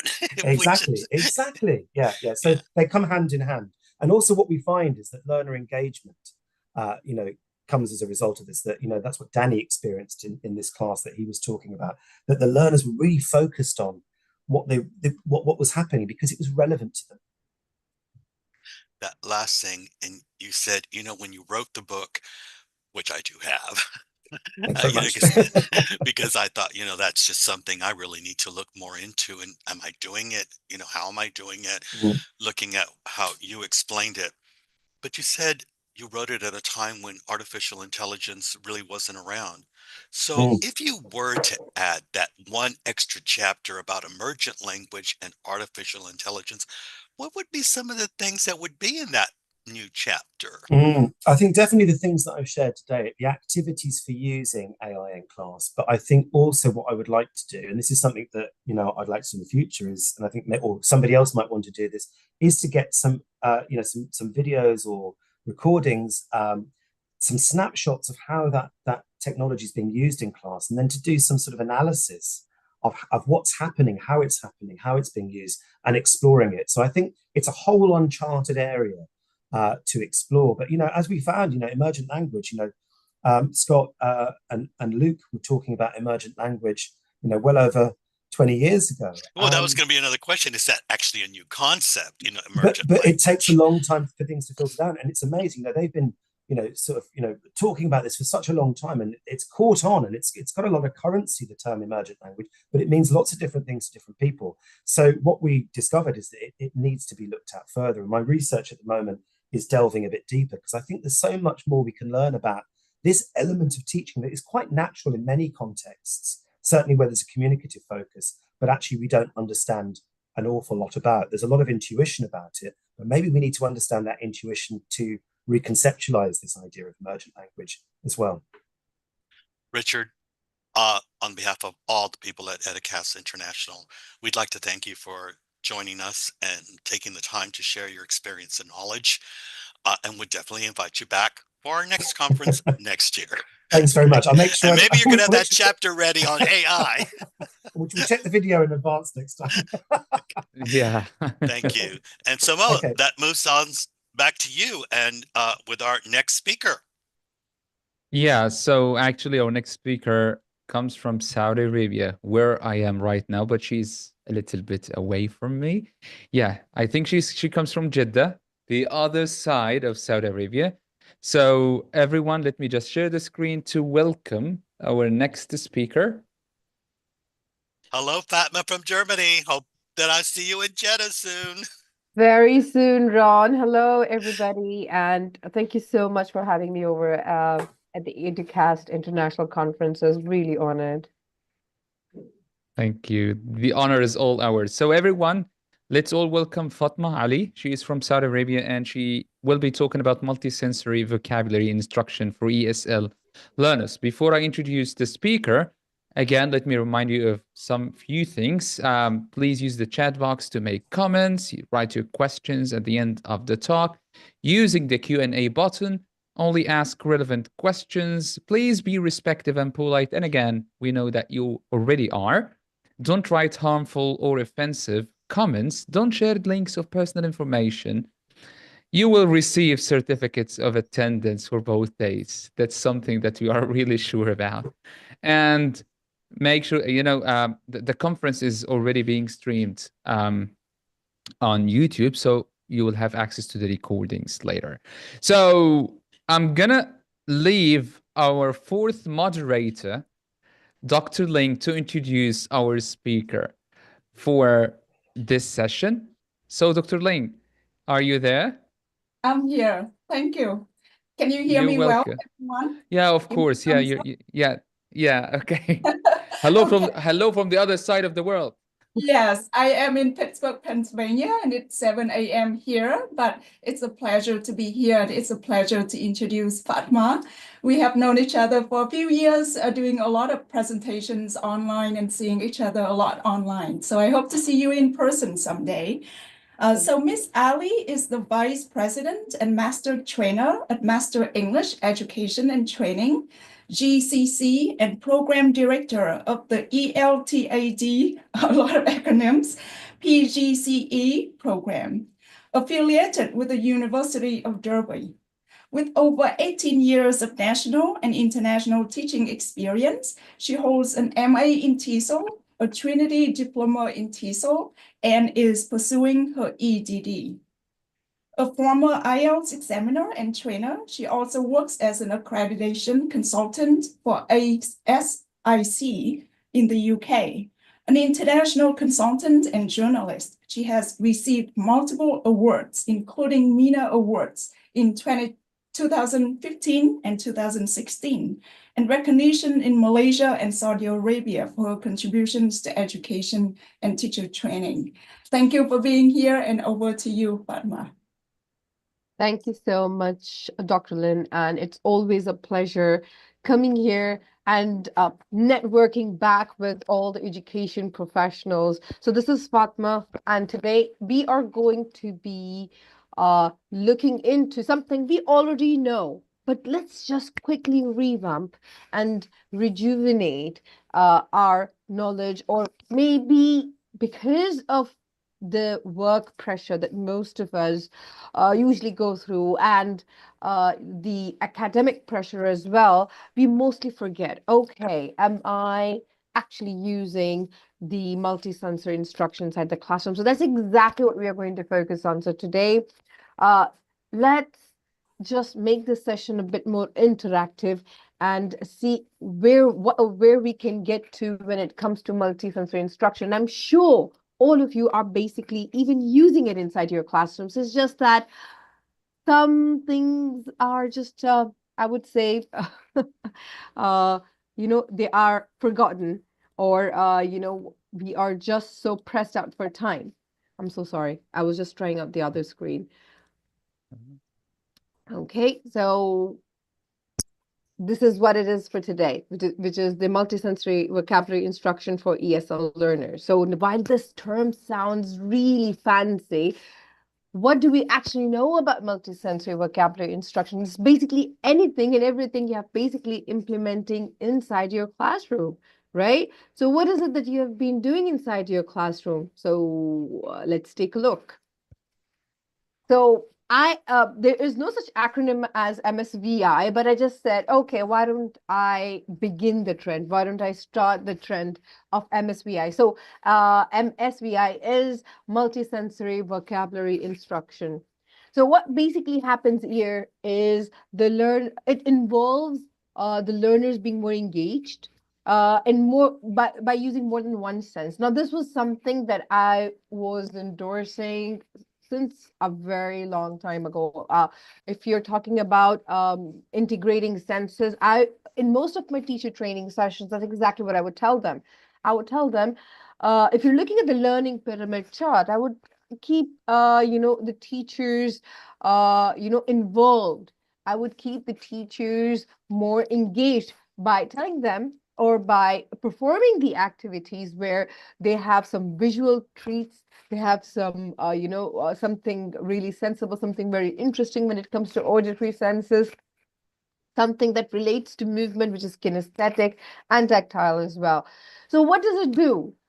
The more it involves the senses in your lessons or in your presentations, the better they remember. So it enhances memory and understanding. And we're also, so what basically happens is, which eventually leads to building stronger neural connections. So it's not just about the temporary memory. As you, if you're into sciences or if you're into education for so long, we know that information is basically processed in two ways whenever it comes to the retention. There is a temporary retention, and then there is the, the permanent retention. So the more the senses are involved, the more a person or a learner can actually store that information into the permanent retention and not into the temporary retention, which is what basically happens in language. Because especially if you're going to be teaching English language, particularly in, say, the Middle East right now, because I have had the opportunity to deal with the Middle East countries so far. Over here, anything and everything that basically happens is inside the classroom. Outside the classroom, there's hardly any any action. But now the logistics have changed. Many of the students that we know, they are more exposed to the language. They know the basics, so we don't really have to start from the scratch. Back when I started teaching, ELT, where I had students from the villages coming, and we would have this like a barrier between us, when it came to language. So over here, this is exactly what MS3I basically tends to resolve. You know, it is looking into the language barriers. It is looking into the cultural differences. It is looking into engagement and motivation and diverse learning styles. So we are not just looking at, you know, at one particular aspect or stance when it comes to vocabulary instruction. Especially when your students, they complain of vocabulary. At least we have many students who complain of you know, not knowing the advanced level words, for example, or not being very much knowledgeable when it comes to using the right vocabulary at the right time. So it does not really quite happen unless they start using it, and so unless they see it, unless they practice it. So this is exactly what the multisensory vocabulary instruction is all about. I mean, the term is so fancy, but it's really interesting as to how, and it's the current trend. Especially when if you're at the school level, we are looking into the project-based learning, we're looking into the inquiry-based learning. And that's exactly what we are looking at here as well. It's basically exploring the world around you and how you're going to make the best use of this, this aspect or this dance, basically. So what are the principles of MSVI, which is the multisensory vocabulary instruction? Repetition and reinforcement. You keep repeating and you keep using the word, definitely. Contextualization. We are looking into the language being used in a particular context or in the context that your learner is in. And we are looking into varied input modes. You're looking into, when you're talking about varied input modes, we are looking into role plays, discussions, something outside the box. And I'm going to share what really worked for our students with our unique English language curriculum back here at our center. Now, our center in Jeddah basically caters to the needs of teacher training. Ron was here last year, and we're going to have him this year, again, very soon. More details to be coming up. So, and through this entire process, you know, of the teacher training, we came up with an international English language teaching program in which we make the syllabus. We are looking into the learner's needs. So every cohort is different. We don't really have a set book. We may use course books, you know, as the means of instruction, but they are not the ultimate resources. The ultimate resource is basically what the instructor provides to the students in terms of vocabulary, in terms of grammar, in terms of structure, in terms of projects, So this language course is all about catering to the needs of working students, adults who would like to learn in a much more effective way by attending classes during the weekends. And it's not even during the weekends, usually during the weekends. And they do it through projects. And I'm going to lead you through as to how we have integrated the multisensory vocabulary instruction in our syllabus in the most unique way possible. And because of the several principles that are in line with the language development, with the language application, we are also looking into the immediate application, which is very interesting because we put the learners on spot and we tell them, you know what, you need to do this.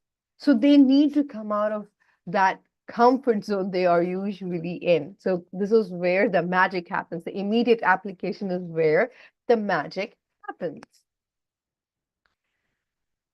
So overall, the magic is just not about one particular strategy, but we know it is all about experiential learning methods. So these are some of the terms we basically use when it comes to multisensory vocabulary instruction.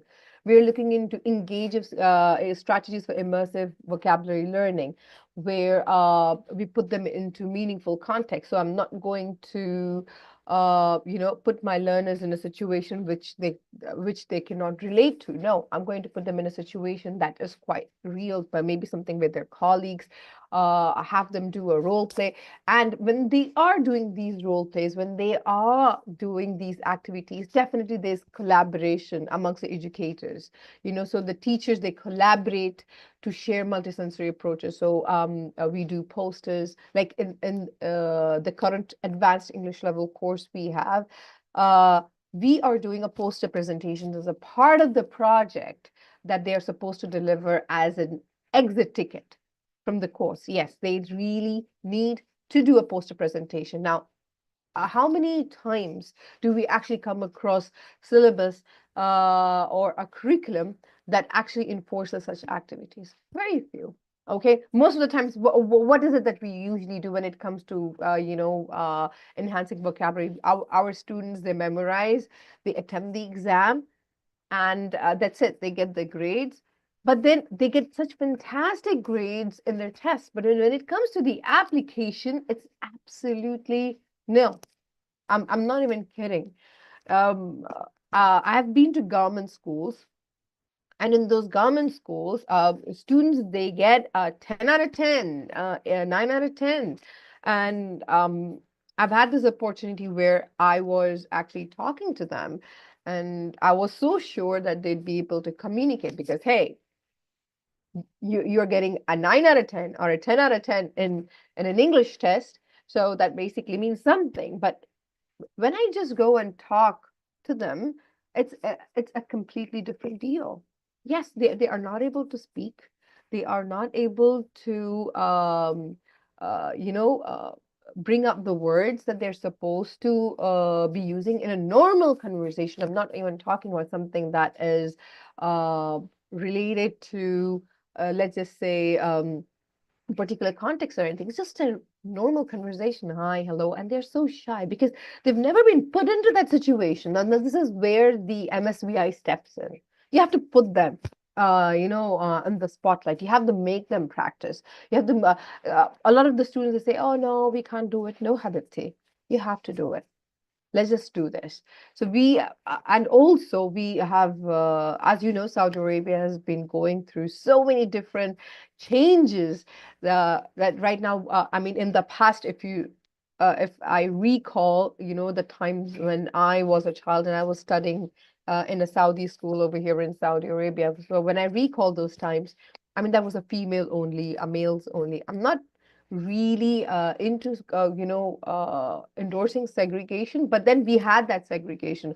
But right now we have a healthy mix. Even at school, the universities, they no longer have segregation. Yes, we've got different, like the girls, they sit in the front and the males, they sit at the back. So there's still that degree of division, we can say, but they are slowly being exposed, and you'd see the environment is just so conducive for learning, is so healthy, and that is one of the most important things that the multi-sensory vocabulary instruction endorses. You need to have a healthy and a conducive learning environment for the learner to practice the language. And then we're looking into maximizing student engagement in vocabulary acquisition by using different kinds of activities that can spark student interest. So we are going to look into a few of those activities.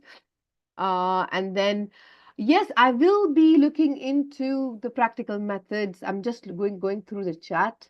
Yes. Right. And we're also looking into the role of peer interaction vocabulary growth. Oh, wow. We see this as as one of the biggest hindrances because our learners, they want to practice alone. They don't really want to interact with their peers. But then I'm going to share with you my experience of using an organization.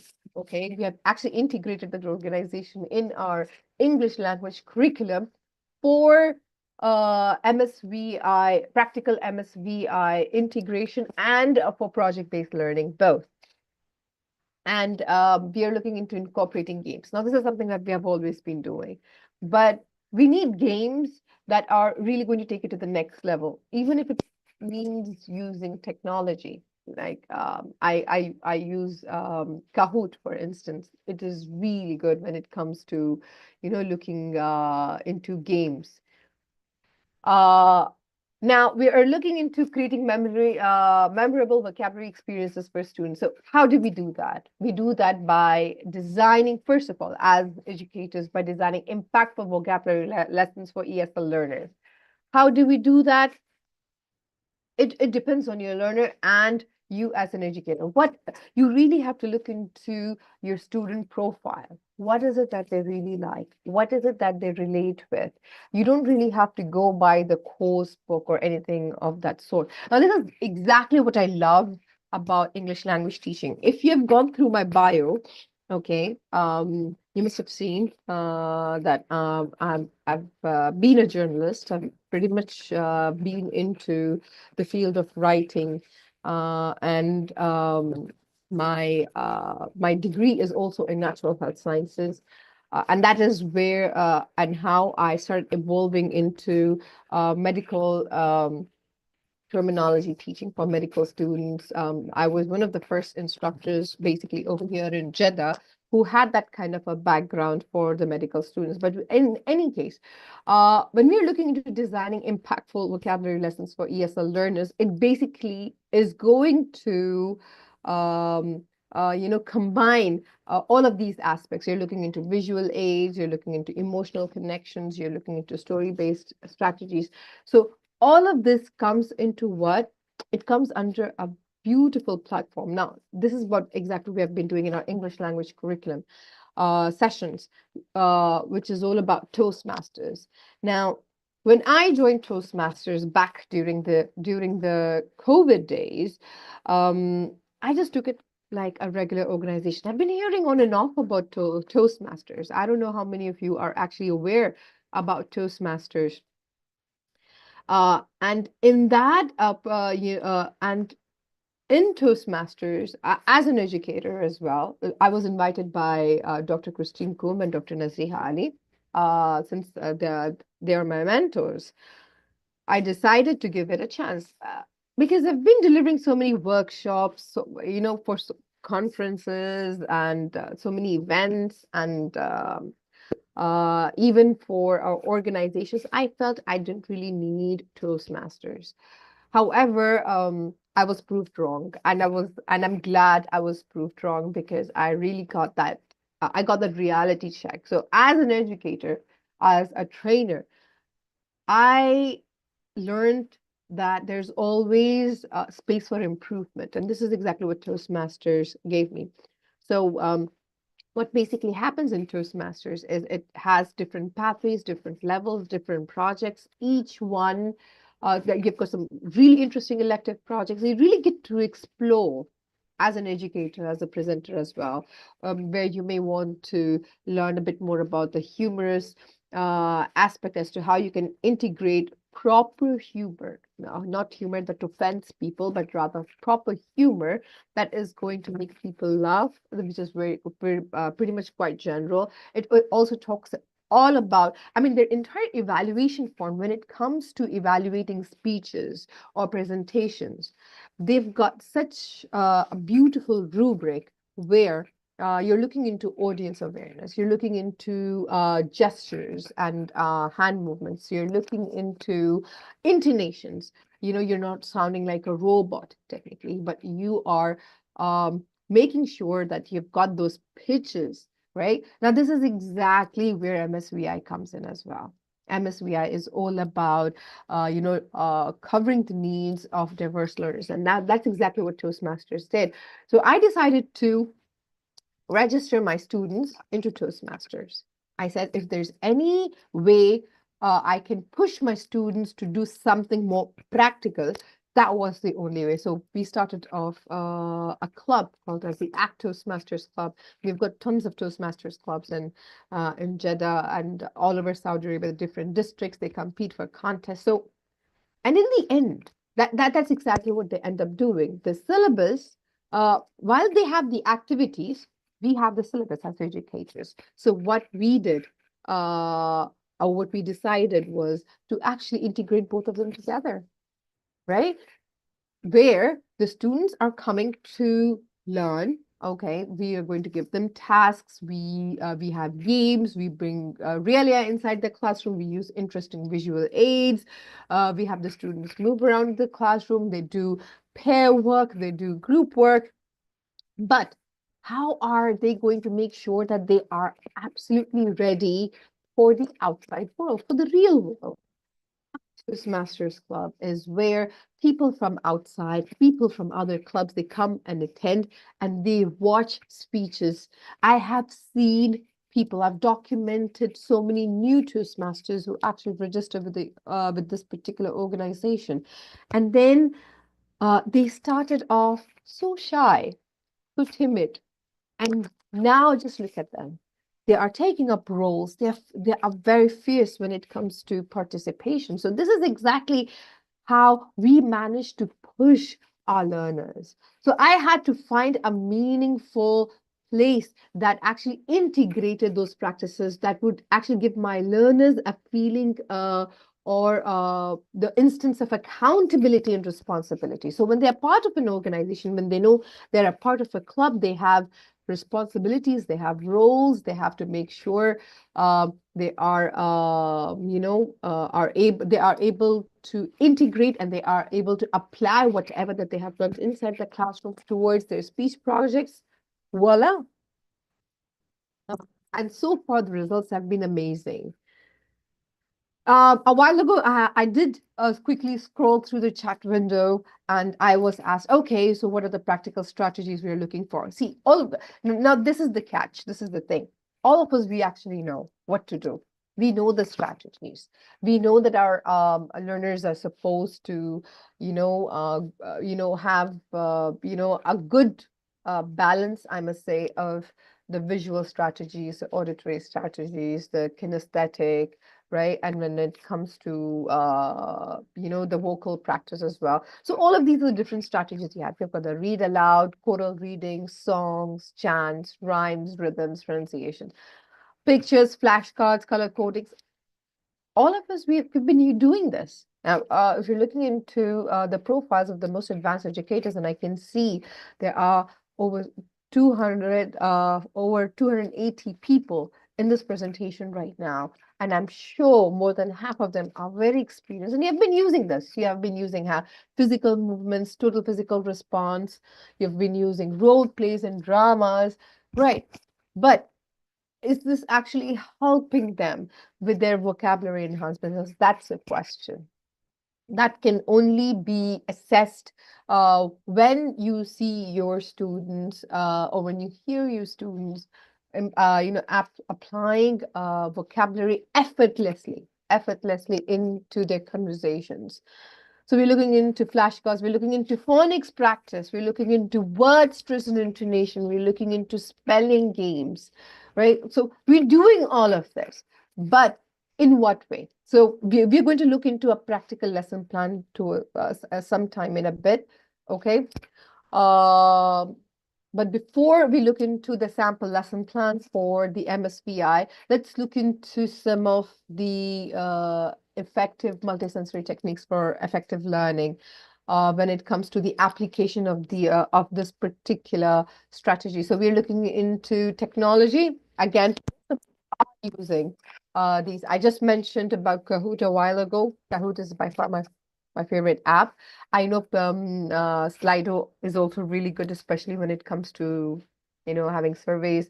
I'm yet to experiment with Quizlet. I know a lot of you must have tried Quizlet, and people say it's good, but I have been trying out other apps. So that has been working out. So far, these have been working out. Wonderfully for me. I use WordWall. Oh my God, WordWall is amazing. If you've managed to, because that platform basically uses all aspects of multisensory techniques. If you're going to see, you can just make a quiz on WordWall, right? And then you will have what you're going to have is the different ways in which those questions can be presented. I mean, you can do it in like a game show way. You can have it quickly as a fast game, where the learners are picking up the right answers. So WordWall, I mean, my WordWall subscription has been the most worthwhile subscription, and I would keep subscribing. I'm not endorsing any platform, but it's just something that has worked for me. And Kahoot as well, although it's slightly pricey. I really wish they work on their pricings. You know, we teachers, we spend out of our pockets. Oh, I'm so glad that so many people relate to me. Yes, word wall is amazing. It's like all hearts. So Toastmasters is basically teaching me. So what happens is in Toastmasters, they say, even when you are doing your online presentations, your body should be visible, my hands should be visible, and I should make sure that I am making that contact with my audience. Something I've learned as a division champion for the contest as well. We're looking into multimedia presentations. So we know already now we don't really have one tool to make PowerPoint presentations, although I'm still bent upon the PPT. We have had people using Prezi and all the other platforms and virtual reality tools. And now this is where again the magic comes in. You really need to learn about virtual reality. I have one of my teacher candidate. He is actually our teacher. He's currently working as a teacher trainer for another organization. Now he is a pro when it comes to virtual reality. So we had this chance of actually exploring. We wore the headgear and we were actually having a live classroom as we were just sitting in the comfort of our own homes, and it was live interaction. How it happened, just ping me and I'm going to share you the details. It was absolutely amazing. He was doing it as a part of his research study, and it's absolutely insane as to what VR can basically do when it comes to multisensory techniques. But it's a pricey tool. Again, I really wish the organizations or people who are actually selling or these tools, they would actually revise the fee structure because it's exorbitant. We are also looking into facilitating collaboration amongst language learners. So group activities technically, and we put them into pairs. We make sure that their pairs are being changed. It's not based on the comfort as well as to who they're comfortable with. They should get along with different people. And we're also looking into leveraging visual aids to reinforce vocabulary acquisition. Now at this point, I would like to ask a very, interesting question. Now, how many of you have basically noticed what I have used in my corporate presentation? Now, isn't this a visual as well? It's visual, correct? Right? You're looking at my corporate presentation, right? So what is it that was something different about my PowerPoint presentation? What attracted you? What did my screen start off with? You like the booklet, okay, all right. Toastmaster membership is also pricey. If you're looking at the Saudi Arabian context, $60 for 6 months, not bad at all, right? So anybody notice my PPT presentation? Not the current slide, I'm talking about the slides before. What did you notice? Again, it's all about visual presentation. There you go, Mona. Get Angela, say that. Bam, bam, bam. Great. The booklet, the cake. Did that make you hungry? So that's a visual. Did somebody see the donuts? The donuts just passed by you, people. Yes. 2 portions. Yes. All your senses were there. That's what we are looking at. So even as educators, even as, teachers, we can make our presentations interesting. And you can ask, your students, I did something different today in my presentation. What was it? I decided to have cupcakes. Although my entire presentation is on multisensory vocabulary instruction, so I can have like a really technical background and everything. It distracted us. It made me hungry. Actually, I got myself donuts a while ago, so I know you can. I'll make you spend on a dessert. Khalas, it's Friday. You can treat yourself, right? So that's the kind of treat I'm talking about. There you go. I've got another cake for you.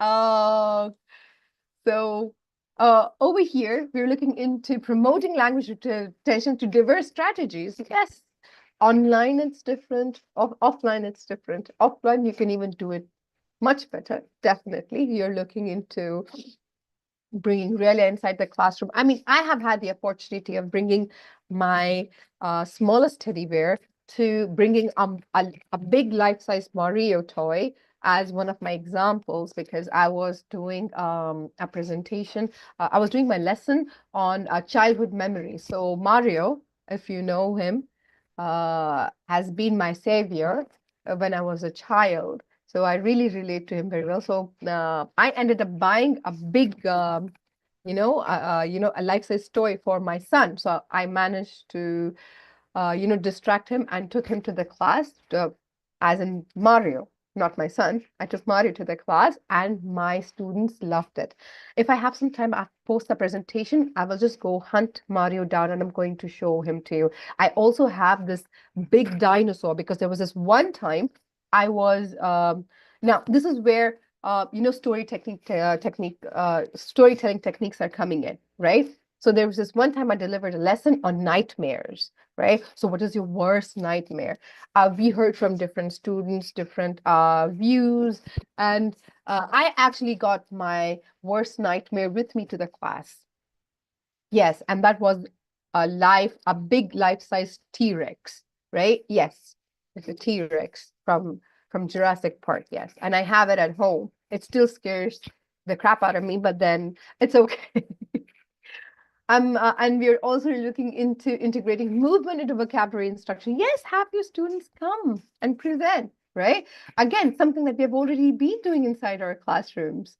Yes, exactly. Thank you so much, everybody, so far. Oh my God, you know what? I should probably just sit down for a bit and look at all your comments. Big Kinderect to your classes, Saida. That is insane. That is insane. See, we've got creative teachers right here, and you've all been using MSVI inside your classrooms. Kudos, kudos. Right? Asma, can you bring me the dinosaur and Mario, please? Thank you. Okay, I just managed to tell my daughter to bring me that. Okay. Oh, okay, sorry. So let's go back to our cake again. And we are looking into, and now this is my personal favorite. As much as I love storytelling with my students, I also love building personal connections. I thought I was the only one who had nightmares with a dinosaur or with a T-Rex, right? But apparently I was not alone. I had a few other students, they said, Miss, yeah, I believe I have the same fear too. We share the same nightmares. I'm like, whoa, okay.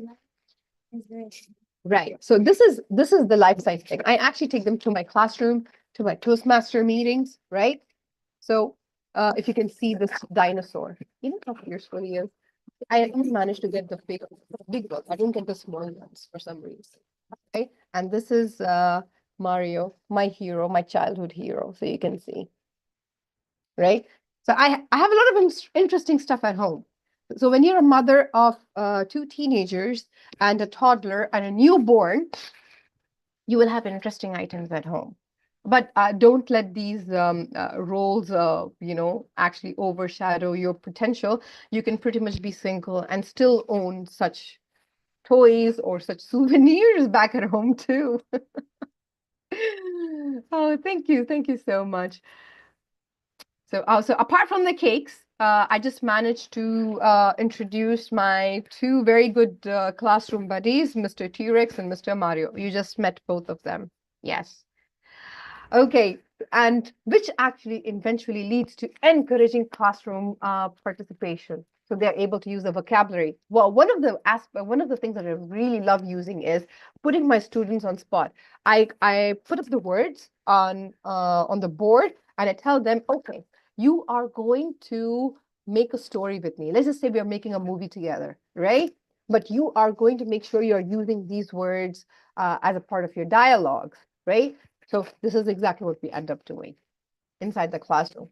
So you don't really have to really be a stickler, or you really don't have to stick to the curriculum. No, as long as your learners are able to interact and they are able to apply, they're able to own their learning. That is exactly learner agency.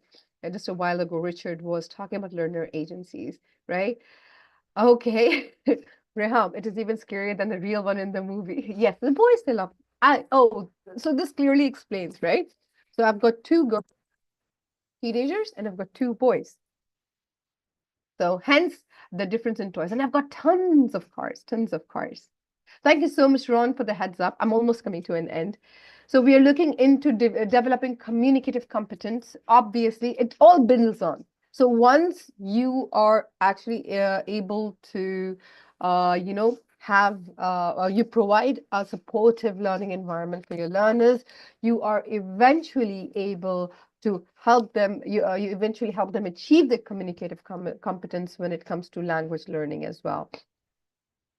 And obviously, you are also encouraging peer interaction, vocabulary practice. Yes, your learners, they are actually communicating back and forth with their peers, and obviously in group discussions as well. Again, one of the MSBA strategies.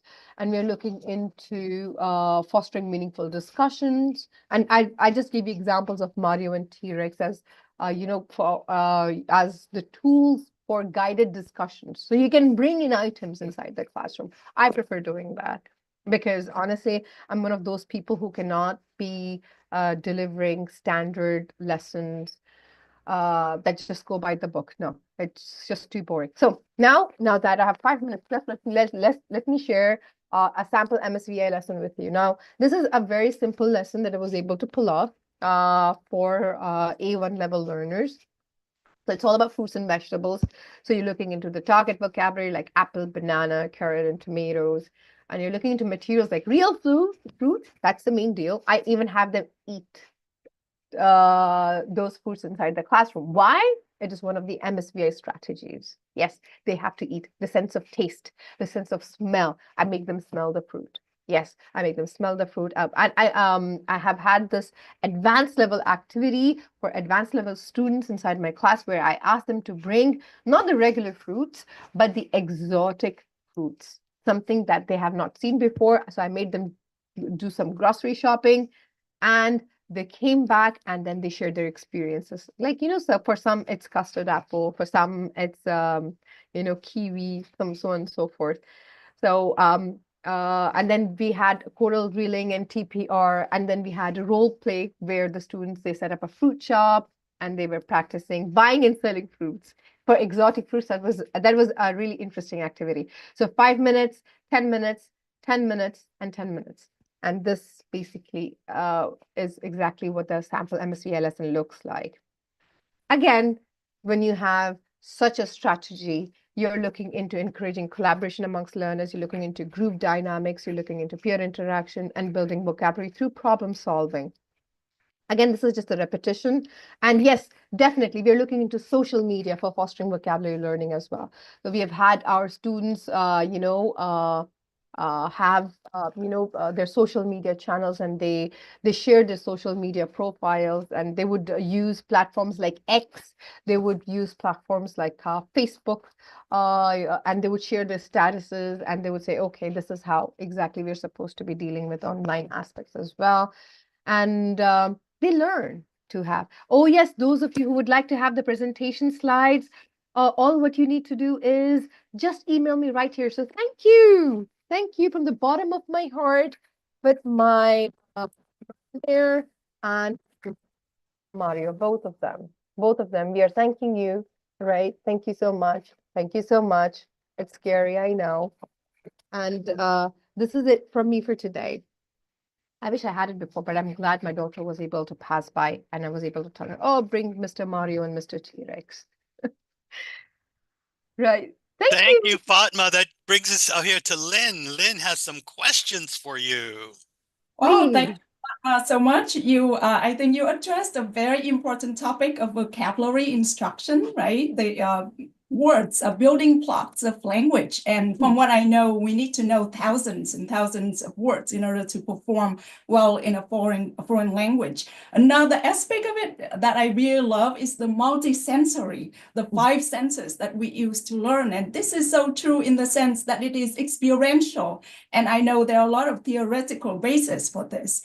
That we learn through our prior experience, and also we learn by interacting with the environment. So I love what you have presented and shared with us. A question for you is, perhaps you have used this in your classroom, you have seen teachers use this in their classroom. So what do you think it has transformed the traditional way of teaching? How has it transformed the traditional way of teaching in your context and from what you have seen? From what I have seen so far, when it comes to traditional instruction, we are looking into paper-based, you're looking into board instruction. And over here, my teachers were so involved. It was not just about the learners or making things, or making the lesson interactive for the learners. It was also about the teachers enjoying the lesson. So when a teacher basically enjoys the lesson, the learners enjoy it even more because it's the vibe they feel. This is what MSBI basically endorses. So when, especially when you saw the sample lesson plan, the students were able to, for example, buy exotic fruits. They were able to smell it. They were able to taste it. They were able to look at the color, right? The texture. They'll never forget. They'll never forget that for that lesson, throughout their lives. And they would always remember, oh, I saw that. This is where we are actually breaking the traditional learning barriers. Yeah, I love that example. From what I can see, if we want to teach about, let's just say, fruits and the different words for fruits, but we can go beyond that. When they look at a piece of fruit, then maybe they can describe what they see, the color, they can describe what they smell. So that is kind of the extension of learning vocabulary. You have something that they already experience, but you want to expand it and help them to learn more. So I love that example. What about the challenges? What have been the challenges in terms of integrating this approach into the classroom? The resources that it has been a very difficult time, especially, apart from the resources, I felt it's a time as well. The teachers, they have limited time inside the classroom and they're expected to run the class as per the expectations of the school or the institution in a certain way. When you have that limited ground where you don't really have the flexibility to actually do the things the way you want to, bam. I mean, that is about some of the challenges that I've basically seen teachers coming across. They would look at my strategies and they would say, Miss Fatma, this is so good, but we don't really have time. Or my school is not going to allow me for that, or my center is not going to permit me, or take my students out, say, to an outdoor activity. For instance, I take my students out to grocery. I take my students out to different clubs. I take my students out to universities, their site visits. That is what MSBA is all about. But then there are certain centers, they don't really allow that. They say, no, we don't have time, we don't have the resources, we don't have the transportation. Some of the things that I've come across so far. Yeah, I completely agree with you in terms of resources. There may not be enough materials that utilize this approach. So that's why, in my experience, I have a daughter who is 6 years old and I'm learning Spanish and Vietnamese with her. So I create materials and it's kind of multisensory in a way that may be a simple cut and paste activity because kids wants to be hands-on. And also when she comes home from school, she also brings materials that she's learning letters, but she is using push pins to push on the paper, right? Because that is kind of their cognitive development, the stage when they are engaged in those activities. So perhaps it's a chance for you and other teachers here to create more materials that utilize multisensory approaches here. So thank you for that response. I have another question here that you talk about the effectiveness of this, right? So how do you measure effectiveness in terms of students' acquisition of new vocabulary or their learning? Okay, now this is where the example of a Toastmasters club comes in. Like I just told you, we are running this really unique English language course with our students over here. And what they are basically doing is, I needed to have a proper exit, test for my students to make sure that they are using the language of what we have basically discussed inside the classroom for that particular week. So how do they do that? So for me, it's all about performance. if I see them using that vocabulary, using that structure in their language when it comes to presentation, yes. So I'm looking into dialogues. I make them write mini dialogues. I have them participate in role plays. I have them do these presentations, even if it's for like a couple of minutes, like 3 to 5 minutes, like something that they quickly come up in a group work. And I try to avoid the usual, ways of testing, like, short quizzes. I know we do a lot of pop quizzes, but I would rather do a Kahoot activity or a word wall activity with my students and see that they are able to actually use that language. As long as they're using the language, I would just say, fine. This is how I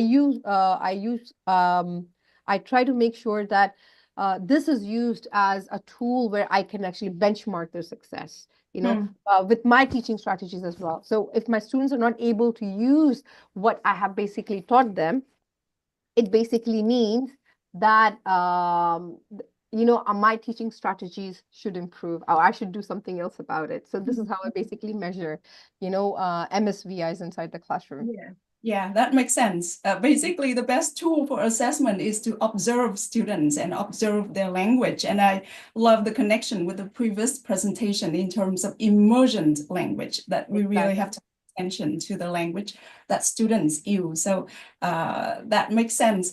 I just want to add a little bit, because this is a topic that I'm excited about also, that we may think that we can only teach vocabulary this way, but we can even teach grammar this way. One thing I noticed from your presentation is that you use a lot of gestures, and some people even suggest that language actually comes from gestures. And so language comes from our embodied experience. We feel the environment, we feel we have the experience, and language comes from that. So in terms of teaching grammar, you can even implement that, like teaching prepositions, right? Relationship among different objects in space. Or when we teach the concept of times, of tense, that's grammar, but time is often associated with space. So I have a lot of ideas, but I'm just excited about your presentation. The last question for you, or I can look at the audience's questions here if you have any. Okay, so the last question for you is that some people may say that this approach seems childish. It may not be academic enough. What would you say to this kind of critique? Okay, so if they say that it's childish, well, it really depends on who your learners are. Honestly, we have to make our learners know that if they are supposed to be using the language, it has to be in different contexts. So they have to learn to embrace all of these different, games or strategies. I know I've had that comment actually, Dr. Lin, from in one of my classes where I had a 45-year-old lady, taking up the course, and the rest were all in their 30s and 20s. And they said, oh, so and she went like, what is just too childish, you're making us do things. Sometimes I make them even color inside the classroom. My learners enjoy it. They feel it's like a reconnection back for them, when it comes to these different practices. But then she says it's so childish. I'm like, just give it a try. Okay, we have to have them embrace different ways of learning as well.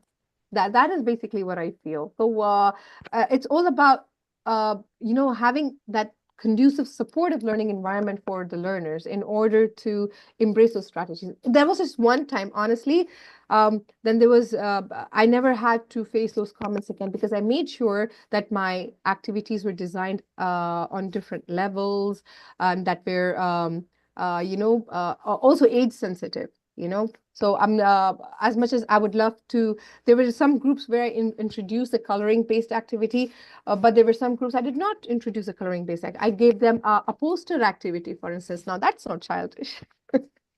Yes, yes. But Thank you. Yeah, I those love are poster great activities. ideas. Yes. I know you do, Ron. And in your workshop, that's exactly what you do as well. That's what I do too. Yeah. Fatma, I would like to thank you on behalf of all the people here at Thank you. Educast International Conferences for coming, taking your time, sharing your experience with us. And thank you, Lynn, for moderating that great question and answer session. Yeah. Mohammed, I would like to just, on behalf of Mohammed, we need a break. And so what we're going to do is we're going to take a 10-minute break. And our next speaker, Nick Peachy, is going to be joining us at a little bit after, here's going to be 2 o'clock German time. I don't know what time it is, Lynn, over there. But what time is it, Fatma, right now in Saudi Arabia? It's Jeddah. It's 3:51 p.m. 3:51 p.m. Okay, so we're going to be starting at, then I guess, Saudi Arabian time, 5 minutes after 4. Yeah? Yes. Good. So let's all take a 10-minute break. Don't log off. Stay here. Go grab a cup of coffee, open the door, get some fresh air, whatever. And we'll see you all in 10 minutes with our next speaker, Nick Peachy. Yeah, I think I have 5 minutes from my side, so let's say 15 minutes break. 15 minutes. Oh, that's great. Okay. Yeah, we're being gracious. a little bit generous. Yeah. Very gracious of you, Mohammed, really. Thank you. And Thank Fatma, you. I look forward to coming to Jeddah again Thank and you. going to that wonderful supermarket that you took me to. I'll take you to another one as well. It's even better. Great. Okay. So I guess, Mohammed, we're going to all take a 15-minute break now. Yeah, same here. so much, Yeah. everybody. Okay, everyone, 15-minute break. Thank you, Fatma. Bye-bye. Yeah, thank you. Bye-bye. Yeah, so guys, we have 15-minute break, so please don't go anywhere. Just, stay off screens, and that's it. Yeah. Looking forward to our next session and next speaker. So our next speaker is Nicholas Peachy, one of the well-known tech experts in the field of ELT. So we're waiting for it, and we're really excited to attend it and have you there. Thank you.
Okay, welcome back, everyone.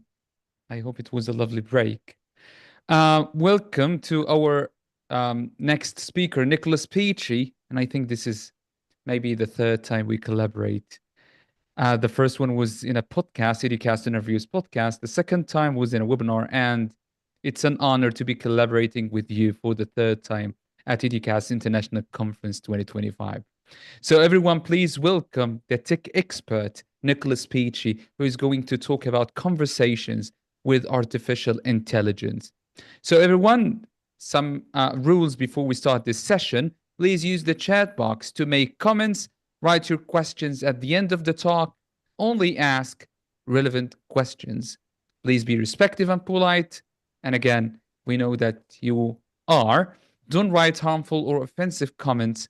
Don't share links of personal information. Regarding the certificates, you will receive certificates of attendance for both days via email.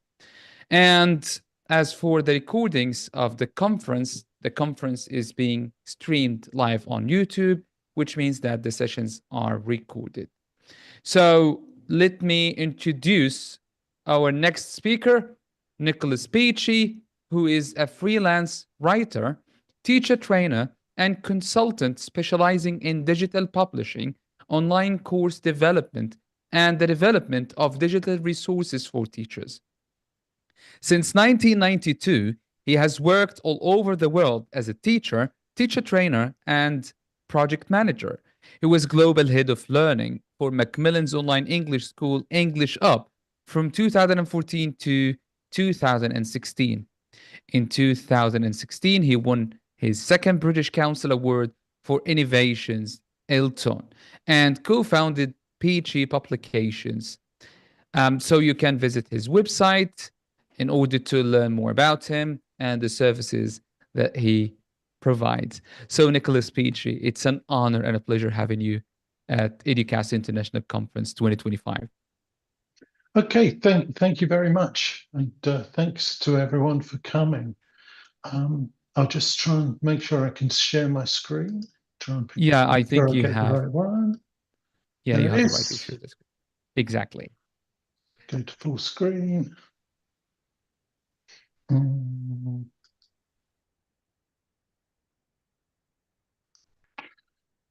Okay, I can't actually see myself, but I'll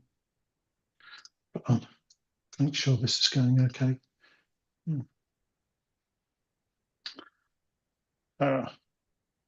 Having one of those days. Okay, can you see my screen okay? No, that's what we were talking about. Yeah, it's gone. For some reason, I can see. Yeah, I'll get it back again. It's jumped to a different one. Okay, can you see it okay now? Yeah, of course we can see it. I think Fatima Ali is pinned as being visible, and I can't yeah, can you hear myself. me? Mohammed, can you ask Fatma to quit sharing, please? Yeah, then I'll be able to see myself. I'm kind of stuck really at the moment. Just a second. Okay, I'll make a start anyway, even though I can't see myself. I don't know if you can see me, or even if you want to, maybe it doesn't matter. Okay, so I'll just get the chat open as well, just in case, see what's going on there. Yeah, okay, now I think we can see you now, and we see so the you can see presentation, me and Fatma you can is not see the sharing the screen. presentation. Yeah, I you can see can the go full screen. presentation, but I can't really see me. Well, let's go full screen and see if that helps. No, not really. Okay, I'll get the chat open again anyway, so I can see that. Okay, good. Okay, so this session's on conversations with artificial intelligence. A bit of a weird title, I guess, but it should become more obvious what that's about in just a few moments. I'll be sharing a link to the presentation at the end of the session, so that will contain all of the prompts that I show you, and it will contain links to everything that I show you in the presentation. So don't worry about trying to grab the links during the presentation. You don't have to make notes. I'll give you everything at the end. There's a slide here. That's me. I don't look anything like my profile picture on Zoom. These are some of my books, 4 of the books that I've written about AI, different aspects of AI. I'm actually currently working on a 5th one as well, which hopefully will be the last one, and then I can move on to something else. And if you want to sort of see the things that I do on social media, you can come back here later when you get the presentation and just click on those, and they will take you through to sort of different aspects of my social media. Where I share things and try and keep people updated for free. Okay, so just moving on a bit. In this session, I just want to look at a little bit of background about AI and chatbots and what they are. And then I want to look at creating interactive learning experiences, and that's part of the conversational part that I'm referring to, and that will be focused on interactive learning experiences for students. And then I want to look a bit at AI mentoring for teacher development, and that's sort of more about how teachers can start having conversations with AI about the things that they do, and sort of developing their teaching through having conversation with AI. And then lastly, I'll just give you a few links to help you keep up to date with what's going on and what's changing. And I hope those will be useful. Okay, so my background in terms of AI was, because AI has been around for quite a long time. I know that lots of people think that it was just a kind of new thing that came from nowhere in 2022 when OpenAI created ChatGPT, but actually it's been around for quite a lot longer than that. In fact, chatbots and AI chatbots have been around since the 1960s. And were first developed as a way for people to have someone to talk to in terms of sort of getting therapy and talking about their problems. but it's taken a long time to sort of break onto the mainstream of ELT, but it has happened quite suddenly now. My first interaction with chatbots was actually back in 2001. I was teaching a group of students in Morocco who were mainly about 12 or 13 years old. They had a very good level of English considering their age, but they were very reluctant to interact with each other in English. They didn't really see the relevance. Why am I talking to someone in English when I can talk to them in French? It seemed very, there was a lot of peer pressure and it seemed very unnatural to them. So I looked around for ways that they could actually practice their English with someone outside of the classroom. And remember, this was more than 20 years ago, back in 2001. So I went to a chat room to see if it would be okay to take my students to a chat room where they'd be able to interact with people in English. Of course, what I found when I got to the chat room was it was definitely not suitable for taking my 12-year-olds to.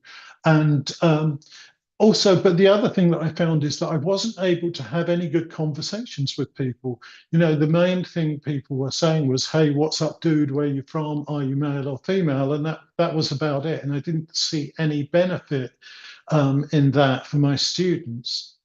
But luckily at the time, a film had just been released. There was a film called Artificial Intelligence, AI, which was produced by Steven Spielberg, based on a script by Stanley Kubrick.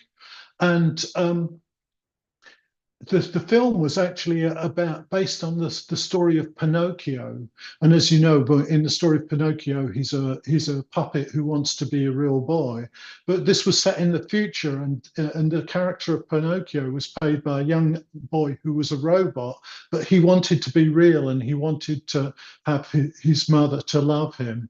And it was a very interesting film. But what was really useful in it for me was that it had a website that promoted it.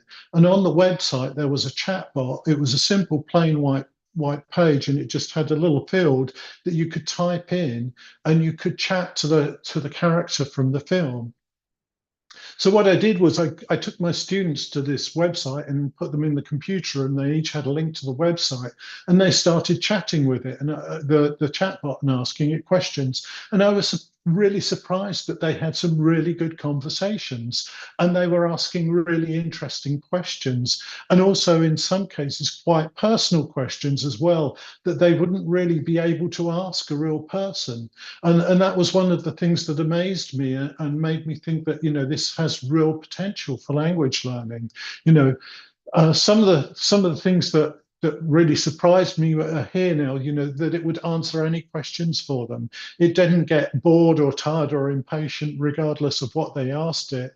And it had sort of no ego or self-consciousness. So it would answer questions absolutely honestly, and they were asking it things about love and about politics and even about religion and what it meant to be alive.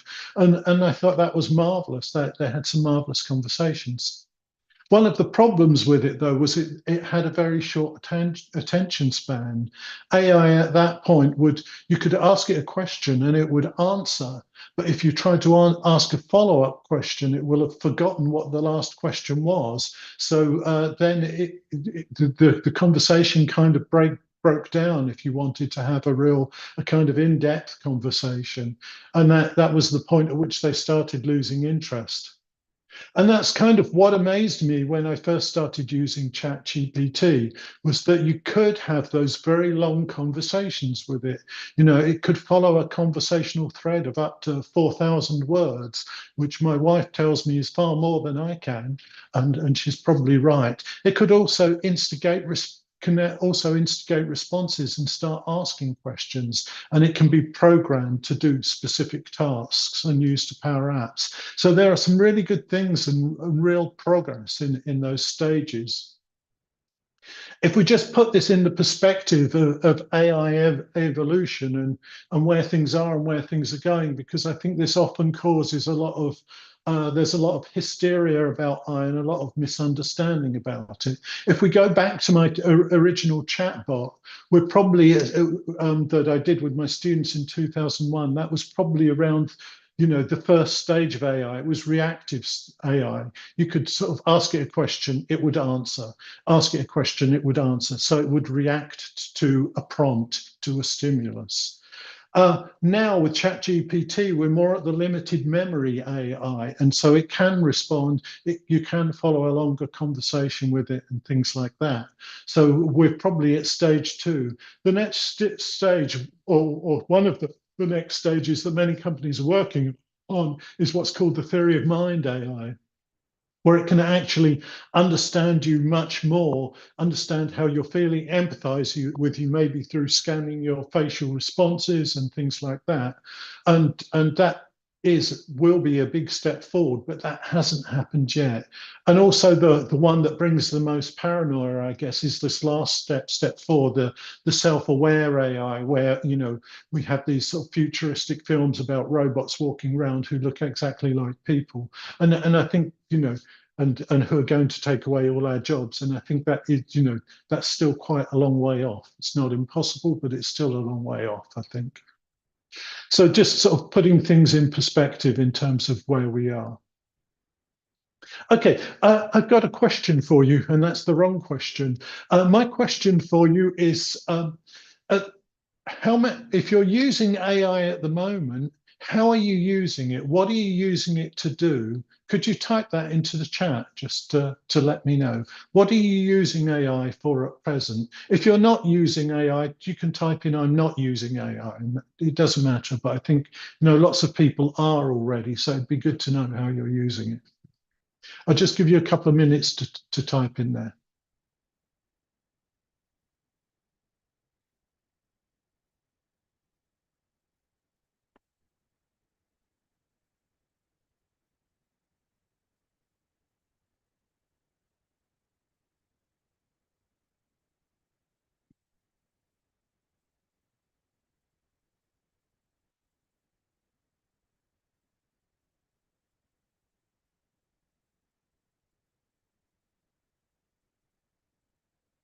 Yeah, I mean, that's kind of pretty much what I expected. Most AI use at the moment is at the level where, you know, you're getting it to do stuff for you, and that's great. You know, nothing wrong with it. Getting it to plan a lesson for you, create a test for you, help you do some research. All those kinds of things, you know, lots of things like that. Okay, get it to mark an essay for you. You know, great. You know, you tell it to do something, it does something for you. What I'd like to look at is sort of a different way of prompting AI, and maybe a way that's sort of more interactive and involves, you know, actual interaction with the AI. So what I want to do first is sort of look at how we can create interactive learning experiences for our students. And I think, you know, one of the things that a lot of people don't do yet, I don't know, maybe some of you do, is actually speaking to AI and talking and using voice. A lot of the things we just type in prompts and then get it to do stuff for us. And that's great, but I think it's worth remembering that we can interact with it, we can speak with it, and we can have conversations with it. And I think that's, you know, that's worth bearing in mind. Things like ChatGPT, they have a free app that you can use on your phone. DeepSeek now is I think available on the iPhone if it hasn't been removed yet. Also, you can you get a plugin to use it on your laptop as well. I use a Chrome plugin called GPT Master's Voice, and that's something that enables you to chat with your chatbot of choice. This is actually an example of a conversation that I had with it. And I actually went to ChatGPT and I had using this plugin, I asked it to give me feedback on my pronunciation. So it said it was willing to help. That's what it says here. You can have a look at this later. And then I read this text to it about, please call Stella and ask her to bring these things to me. And so I read a short text to it and got it to analyze my pronunciation. And then it gave me feedback, which was very handy. It's a strange text, but it's the one that I used because it has all of the sounds of the English language in it. And so it's a good way to sort of get to do sort of pronunciation diagnosis with students and see what sounds they're having problems with. It will, as you can see at the bottom, there's a little colored toolbar here once you've installed it, and that enables you to choose the languages, choose the voice that it replies to you in, and those sort of things. So that you can be enabled to use voice with it, even if you're working on your laptop. It doesn't have to be a mobile app to get voice. And even if you're on a mobile app that doesn't have voice, most phones now have voice recognition, so it's worth thinking about that. So you can actually start chatting to it, and we can get students to start chatting to it. And this is one of the first things I'd like to show you. It's a way to get students interacting with AI chatbots and having conversations with them. And this one's this is a prompt that enables you to program things like ChatGPT to become your student's role play partner. What I've got here, there's a prompt template here. So if you want to copy and paste this later on, you can then adapt it to any kind of interaction or role play that you want your students to have. I've put in act as, this is for ChatGPT. So you decide what you want ChatGPT to be, and you give it a role. You tell it the place and context, and you tell it the student's role. And then you can add rules. It's always a good idea to add a few rules if you can. So you can add rules about the language level, how you want it to introduce itself, and how it would start. And so as an example, this is an example of a role play that I designed for it's a restaurant role play. So I've written the prompt so that ChatGPT, or it could be any AI though, becomes a waiter in a sushi restaurant. And once you've written your prompt, you can give it to your students, and they can copy it into whatever AI chatbot they use, and it should work for them. I'll make this bigger so you can see what's going on. So look, I've asked it there to act as a waiter in a sushi restaurant. The student, it has to be the customer. I've told it to be polite and concise, take turns to speak, and I've recommended B1 as a level. And so, if I could listen, and students can listen to this too, they can just click the button to hear it if they want to. But the AI has introduced itself. It says, hello, my name is June. I'll be your waiter for today. How can I help you? So then the student can do whatever you do when you go into a restaurant. You say, can I have a table for two, please? So I'm being polite there. Of course, follow me. Here's your table. Would you like a menu? I could be a difficult customer if I want to and say, sorry, I don't like this table. Can I have one by the window?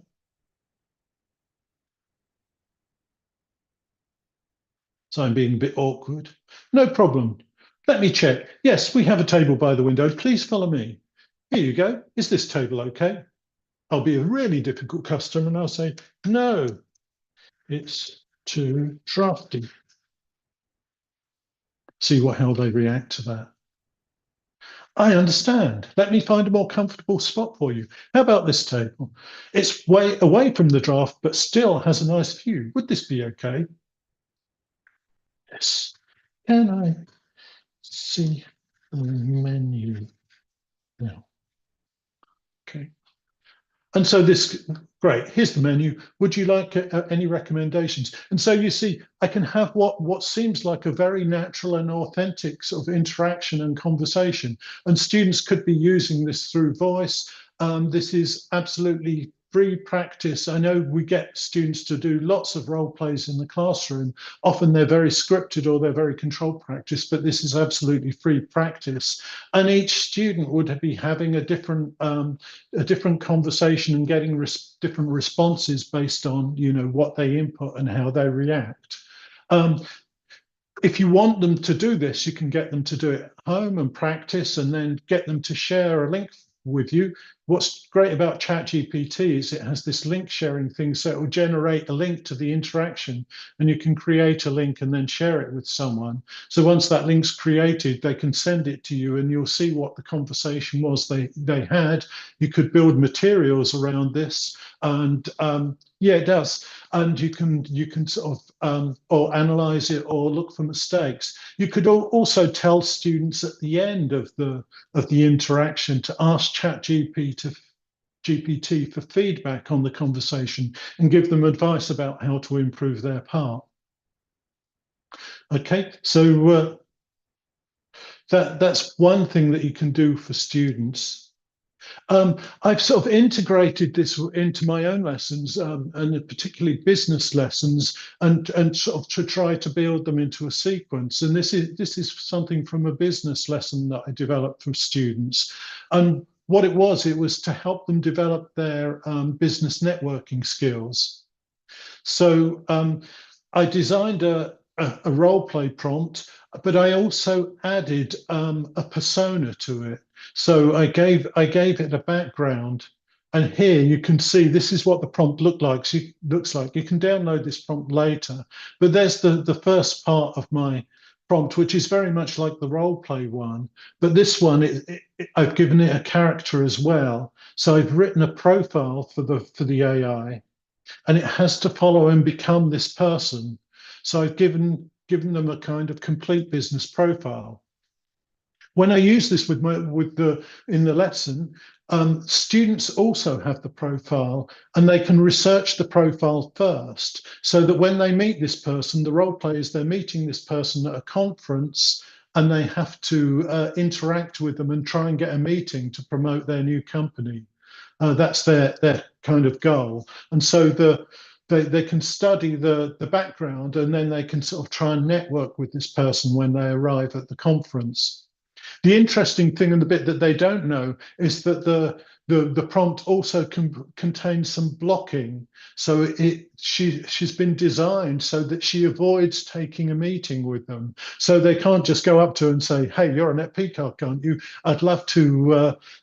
Sorry, Annette Locke, aren't you? I'd love to have a meeting with you. How about it?" Because she's been designed to kind of avoid that and say no and defer. So they really have to work at networking with her and sort of build a relationship with there. And that's, I think, a great way to sort of promote sort of much more realistic interactions with AI bots and sort of builds student skills. And of course, they can work on that independently. And I should just grab that. And so it's quite a big prompt, as you can see, but once you get it, you can try it out, just copy and paste it.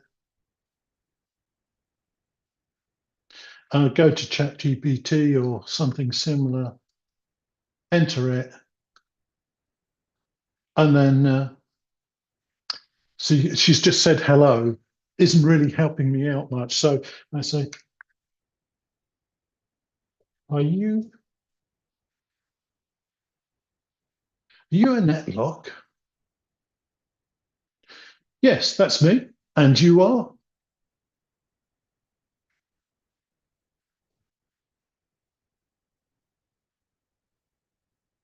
Nice to meet you, Nick. Are you enjoying the conference? Okay, so we start and build this conversation, and she's not really doing that much to help me. So, you know, the student has to really work at it. One thing that I have found sort of sometimes if you don't put that in is that, you know, the chatbot does all the work and they make it too easy for students. So having that blocking can make it that much more challenging. So that's a way we can sort of implement that. The other thing that you can give them is just give them, your students, this simple prompt afterwards, and so it then transfers the AI bot back into a teacher who analyzes your interaction and gives you feedback. So this, I think, is really useful as well, because, you know, it not only gives them feedback on the language they use, but it also gives them feedback on their ability to network and how well they did at networking with this person. So, you know, that's a great way to sort of, again, build up some autonomy, because once students have this prompt, they can start using it and start getting feedback. Okay, and there's if you want to try this out later, there's a kind of overall prompt template that you can try for writing role plays. So when you write your role play, describe the situation, tell the AI what it will react as, give it locational information, and then you can do things like this and adding rules. So you can decide on the register whether it's polite or informal. You can add any blocking. So in the case of my prompt, it was sort of insisting that she didn't want to take a meeting. You can put language level in, make sure you tell it about turn taking and appropriacy. And at the end, you can also add a profile, you know, and give it that profile or persona. Okay, so you can try that out and try and build one with your students. The other thing that I've done for students to build conversation is actually building personas. So giving ChatGPT a persona and getting them to interview it. And I think this is a good way to actually build empathy with the kinds of people that our students may never meet, you know, and that's a kind of good way to break down prejudices as well. Let's see. So I developed this persona based around the image, and this was for a school in London, and the persona was someone who's Syrian, who escaped Syria on a small boat, came to England. She speaks English. She was an English teacher in her country. She wants to be able to send money back to her parents, you know. So I've given her a complete background and that would be kind of similar to maybe somebody who was a refugee would have. And then students can actually interact with her and ask her questions, and she answers in a very kind of authentic way. And I think that's a really useful thing to have to give to students, to get them interacting with people who are maybe very different from themselves. And, you know, I think that's a powerful tool for building empathy. So I think that's another good thing we can do. There's some advice here on how to build how to write a persona and the different things that you can do. So have a read that afterwards, and if you want to try building a persona and getting your AI chatbot to take on that persona, then give that a try.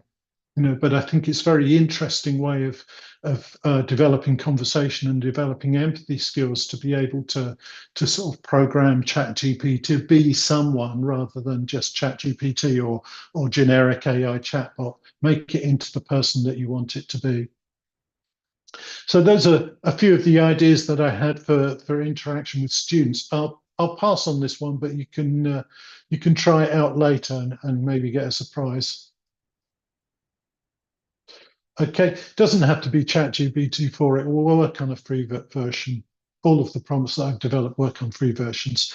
Okay, the other thing that I want to look at is sort of AI for professional development mentoring, which I think is something that sort of often falls by the wayside for many of us, particularly if you're sort of working, if you're working from home, you're working alone, or you're working where you don't have a staff room or lots of contact with other teachers. And you know, and I think it's a good idea to try that. So guided reflection. I mean, I've got a question for you now to ask you to answer in the chat, and wait for the whole question before you answer. I'd like to know if you keep a teaching journal for your reflections. Do you keep one? If you don't, do you think you should keep one or do one, but never get round to it? Or do you think they're rubbish? Answer whatever you want. So do you do it? Do you think you should do it, but you don't? Or do you think they're rubbish?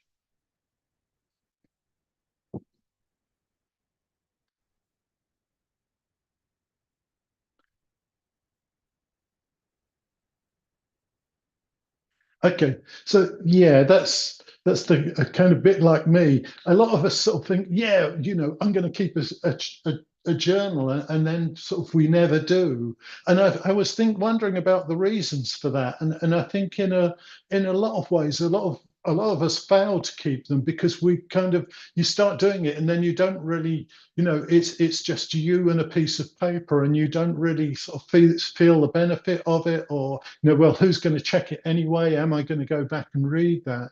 But we can actually use ChatGPT as a mentor to help us reflect and to start building that journal.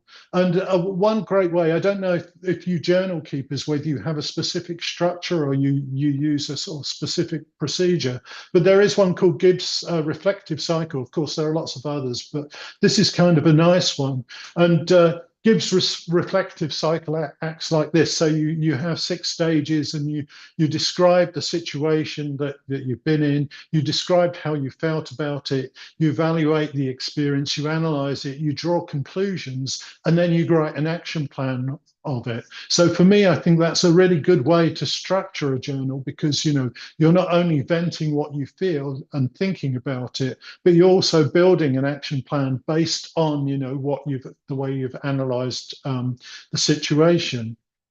So what I did to make this all a bit more interesting was I wrote a prompt, and it's a very simple prompt that can build this into a conversation that you have with your AI chatbot. So I've asked it as to act as a teacher educator and guide me through the process of reflecting using Gibbs reflective cycle. And I've told it to take one step at a time, ask questions, and wait for my reply before proceeding. So it can do that, and then at the end, it should be able to help me create an action plan. So if I go to ChatGPT, or you could go to some other AI, it doesn't have to be ChatGPT, you type it in, and what it will do is it will start walking me through that process of Gibbs reflective cycle. So it says, great, I'll make it a bit smaller so we can all see it.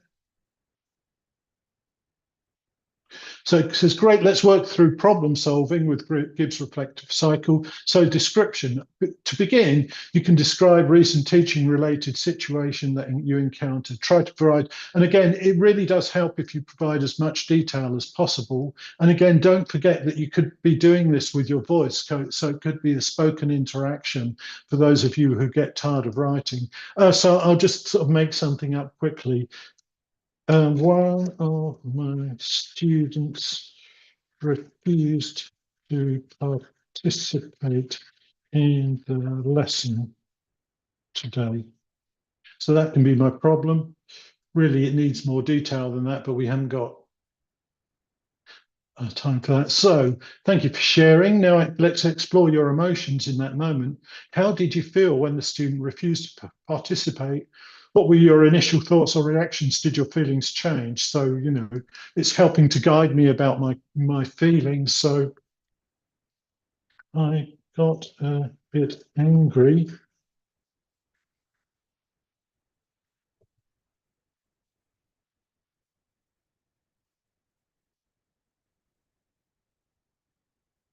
Okay, so I'll just make up something quick. Okay, let's take a step back and evaluate. So it asked me some questions to help me reflect again. And so in this way, I won't go through the whole thing, but at the end of it, I can ask it to help me create an action plan based on our joint analysis of what has happened. And, for me, that makes this whole process of reflection and journaling much more real and much more helpful.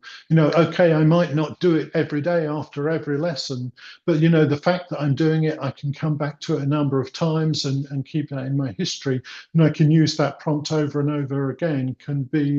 I think can be really helpful for me in terms of structuring my reflection.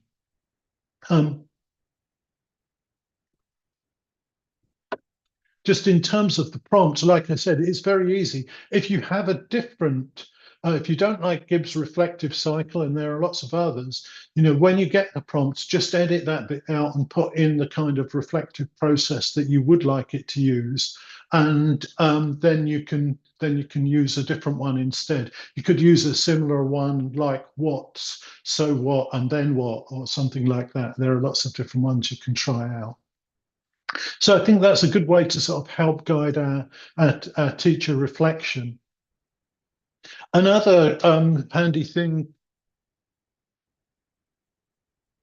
Another handy thing that we can do in terms of teacher development is action research. And again, doing classroom research is great, but it can be quite a complex process. And if you don't have anyone to help you or to help you reflect, then often that isn't something that gets done. But there's a prompt here, again, which you can use with an AI chatbot, and it will help you to sort of devise and construct your own action research project. So it says, act as an educational advisor, help me to create an action research project to help deal with a problem or challenge I want to engage with in my classroom. Please walk me through the process, ask me questions, and wait for my answers before continuing. Okay, so again, just by doing that will make that sort of more of an interactive process. You can paste it in, and then it will start to walk me through the process of devising my action research project. So it says, first, step one, identify the problem or challenge. What specific issue in your classroom would you like to explore or improve? It could be related to student engagement, speaking out, so it gives some suggestions. What challenge do you want to focus on? So I could say something like,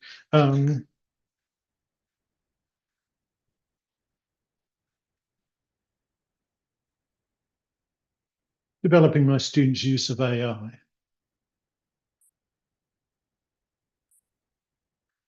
Okay, so great. Now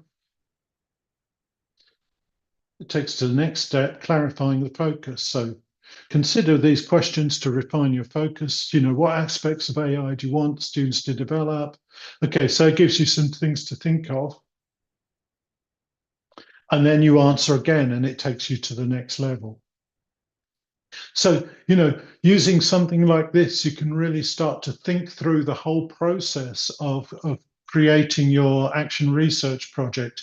I mean, I guess the old way and the simple way is to sort of go to ChatGPT or whatever AI you use and just type in, I want to do an action research project on developing speaking, develop one for me. And then it does it for you, and it will do that. It will produce a whole action research project for you based on one prompt. But by having this interaction with it, working through those stages, it not only kind of helps you to develop something that will be really specific to you and your students and really targeted, but it also helps the teacher who's using that prompt to understand the processes involved in creating action research. It's taking you through that steps. So you're not just getting your action research project and plan, you're developing a better understanding of how to create action research. And I think this is sort of one of the important things that we can do and that we can model for our students in terms of how we use AI. Because, if we're continually showing them how to just get it to create something, okay, write my lesson plan for me, okay, you get the lesson plan, but you don't learn how to do it. And I think that's something that, especially with more recently qualified teachers teacher training, it's important to learn how to do that. So, I think it's worth trying to take a step back and change the way you use prompts and change the ways you use AI so that it doesn't do the work for you, but it helps to guide you through the process of doing the work. And I think in that way you can learn more and learn much better.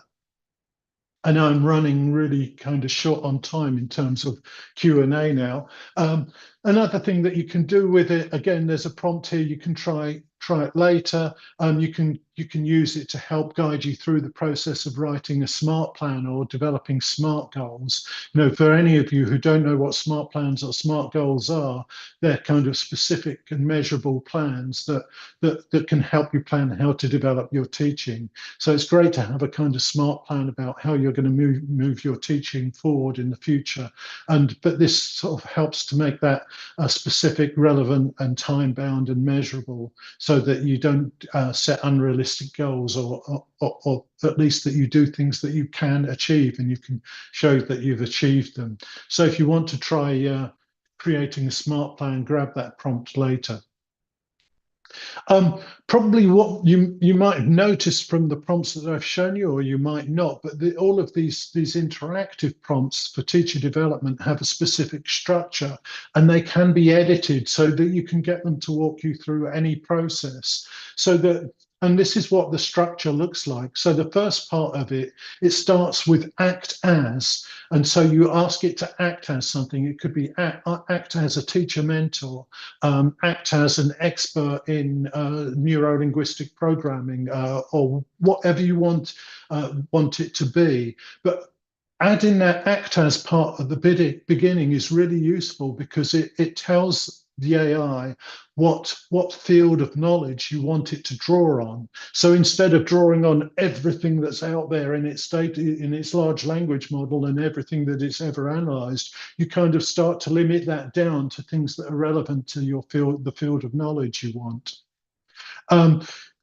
It's also important to say, guide me through the process of. So then you add, you know, what process you want to walk through, whether it's help me produce a career plan, a CV, a lesson plan, do teacher reflection, do action research. Tell it the process you want it to guide you through.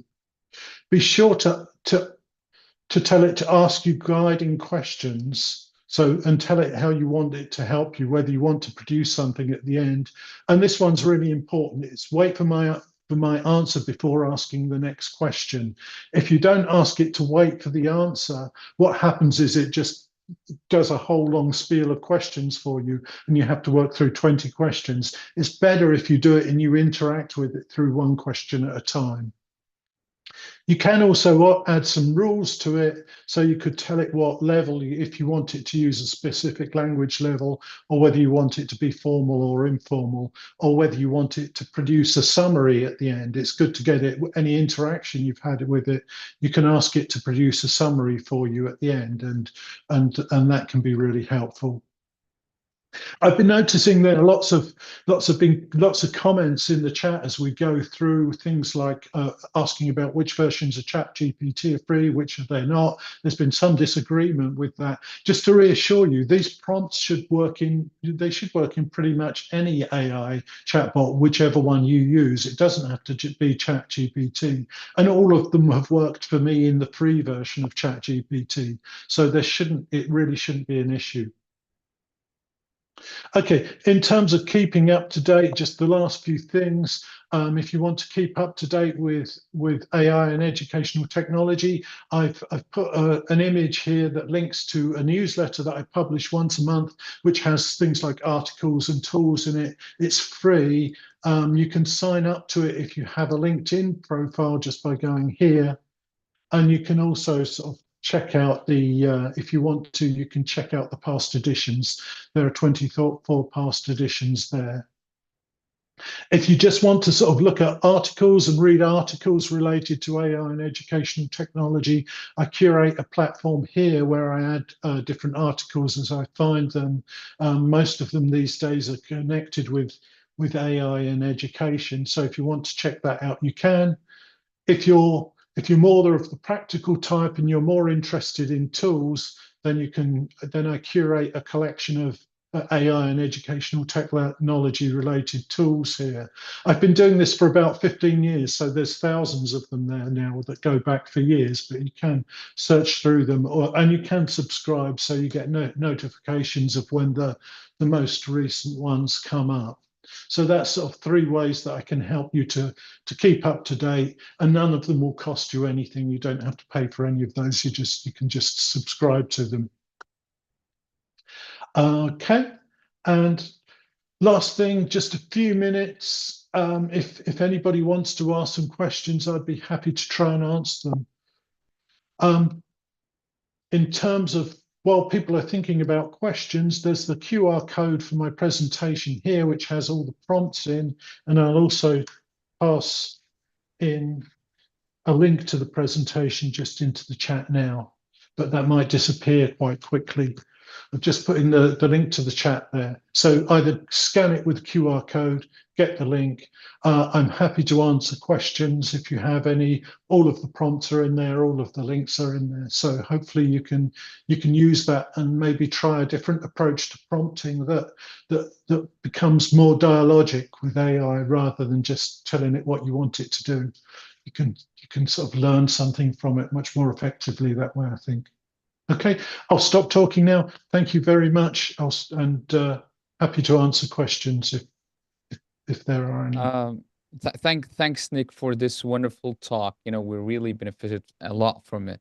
Let me just pick some questions from our attendees, and I'll start with a question by Riham Sayed. What are the best AI free websites to generate animated videos? Animated videos. It really depends on what kind of animated videos you want. I think AI is still quite limited in terms of what it can produce in terms of video. Like if you just sort of want to write a script and produce a video, most of the videos it produces are very short. So if you want something for free, you're talking about just sort of a 30-second video, which isn't very much. But there are lots of them. I think if you go to my Tools for Teachers site, I won't sort of try and pull any off the top of my head, and I wouldn't like to say which is best. But if you come here and have a look, you should be able to find a few there and try a few out. I mean, one of the best ones, or one of the ones that's being talked about most within the video making industry is one called Runway, which is very popular and does very kind of high stylized video. And that's very impressive. But Google has also recently released one, and that's likely to improve quite quickly as well. So try those out. But producing video animation is still quite early days and very expensive to do. So hard to get for free. Okay, moving to Ron. So what are your questions? Well, you know, there was a lot of good questions there in the question box, and I had to really go through a lot of them. You started with that first one that I saw right away. But, you know, Nick, I think that it's really important to go back to a key word that, you know, you keep mentioning through your talk here, and that's writing prompts, prompt engineering, and, you know, my question is, how important is it for teachers to learn what a good prompt is? And can't teachers just ask AI to help them write prompts? You can ask AI to help you write a prompt, but you kind of have to understand what's possible in order to be able to get it to do that well, you know. And so, you know, I think it is important, at least at the moment, it's quite important to be able to sort of write those prompts and understand what the potential is and what it can potentially do. Because, you know, some of the prompts that I've seen produced by people who really understand good prompting have been enabled me to do some amazing things. If you go back through the presentation, there's one that I didn't show, which is one on Harry Potter. And what it does is it drops the student into the Harry Potter book and redesigns the story around them, around their interaction with it. You know, and I wouldn't know to ask it to produce that. So, you know, you need to know what the potential is, and it really helps to sort of have that knowledge of prompting. And then you can ask AI to help you with your prompt and help refine them. But if you go to AI and ask, oh, create a prompt for me that enables me to produce a lesson plan, it'll be just like the same as going to AI exactly. and saying, produce a lesson plan. You know, it's not that great. You know, I always tell teachers that I work with is that if you really want to write a good prompt, you have to use sort of that backward design, instructional design approach, and Yeah. you got to know what you want. What do you want it to, Yeah. what do you want AI, or what do you want that lesson plan to, what's the outcome of it? How Yeah. is it going to end? And that's that backward design thing. But I think prompting and learning how to prompt is really important. This is, Yeah. I think, a big mistake because teachers get into that transactional question and answer, and that might actually be a waste of time when you're trying to get a lesson, created Mhm. there. So I learned that very quickly in the beginning. You talked about, you, like I said, you mentioned prompting so much. And I just wanted to add that I use it in the classroom to teach language. Uh, and we talk about, well, let's create a lesson about, and we give a topic, in the business English class, and something that we know we have to cover because it's in the textbook, it's on the syllabus, and I have to stay with the syllabus. But, I sort of let the students, in this negotiated syllabus thing going on, let's create this class about this topic that we're going to have to cover, and tell them what these are the things that we're going to have to cover. This is the things the lesson has to have, but let's create it. And they're using language and they're doing it right there Yeah. live and the classroom, and that's language learning too. But they feel that they're really part of that lesson because they're the ones that are creating it. And I think Yeah. I know as a teacher what has to be done, and it gives them such a great feeling. It's like learner efficacy, and they feel that they're really part of their own learning process. So we can use AI in the classroom to get the students to create a class for themselves and learning how to create prompts and do that. Yeah, I Uh, mean, I think it's very important to teach students how to create prompts anyway, because, that's the way to step them away from this sort of yeah, just telling ChatGPT, oh, write my assignment for me, do my homework for me. Instead, exactly. they can tell it, okay, this is my homework assignment. Walk me through the processes of doing it. And, that it can be their guide then to help them do it better and to help them learn how to understand how to do it. So if, for example, the homework assignment is a 5-paragraph essay about I don't know, racism or something like that, and they go to it, it can walk them through that process of the thinking behind what you have to do to produce that essay, because the thinking behind it is becoming the most important thing. It's easy to get AI to produce the essay for you, but the thinking behind it and developing the way you think about these things and how you think through the process that's the really important thing. And I think that's really key to what we can learn from ChatGPT, from AI. And I think that refers back as well to one of the questions. There was a question about students cheating and plagiarism.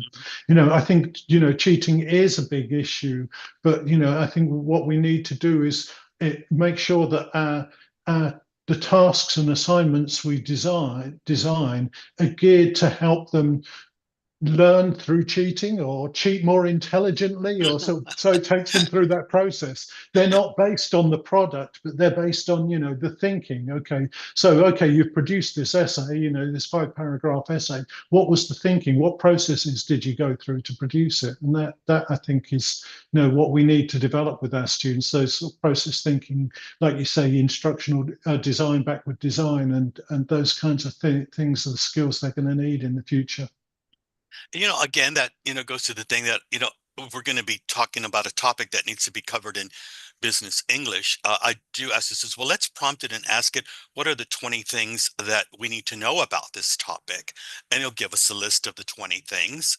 And could you create a list of maybe 50 vocabulary words that are related to that topic? And then say, okay, we got some vocabulary words here. Let's see what that is. And then I tell them, let's print that out, but then turn all the technology off and let's write something about it with your pen and paper, old fashioned, Yeah. instead of, getting them to have AI to write that article or essay for them, for me, because I have to grade those. Uh, Nick, I want to thank you very much. I Well, think thank I you. speak for the whole Educast international crowd here and our listeners for taking the time to come and be part of our conference. And we look forward to having you next year. So, Nick, one more time, if you could just put that link again in the chat box for Yes. our listeners to your internet site where the presentation can be Oh, found. okay. I'll just hang on. I put the wrong link in. I'll just grab it and put it in for you. Okay, it's in there now. And again, you can scan the QR code if you want to get it Well, as we're well. going to send that again to Yeah. also all the listeners here today. And with Great. that Thanks said, very much. again, thank you, Nick, very much. And I'm turn that over to Mo. So thank you a lot, Nick, for this wonderful presentation. And thanks again for a wonderful collaboration. Your talks are really inspiring because, you know, the trend these days is AI. Everyone is talking about AI, whether it will replace teachers or not. So I remember attending one of your talks and you were saying AI is not here to dominate the world. It's just here to help us because we should make AI work for us, not make them, you know, force us to work with them. You know what I mean? So yeah, so Yeah. it was amazing. Great. Thank you very much. Thank you. Yeah, And thank you. Thanks, enjoy Nick. the rest of your conference. Thanks everyone You- for coming along. You're welcome. Thank you. Thank you. So, guys, now let's move to another wonderful speaker, and she is here. She is also one of the moderators and one of the partners of the conference. Let me just share the presentation to introduce her.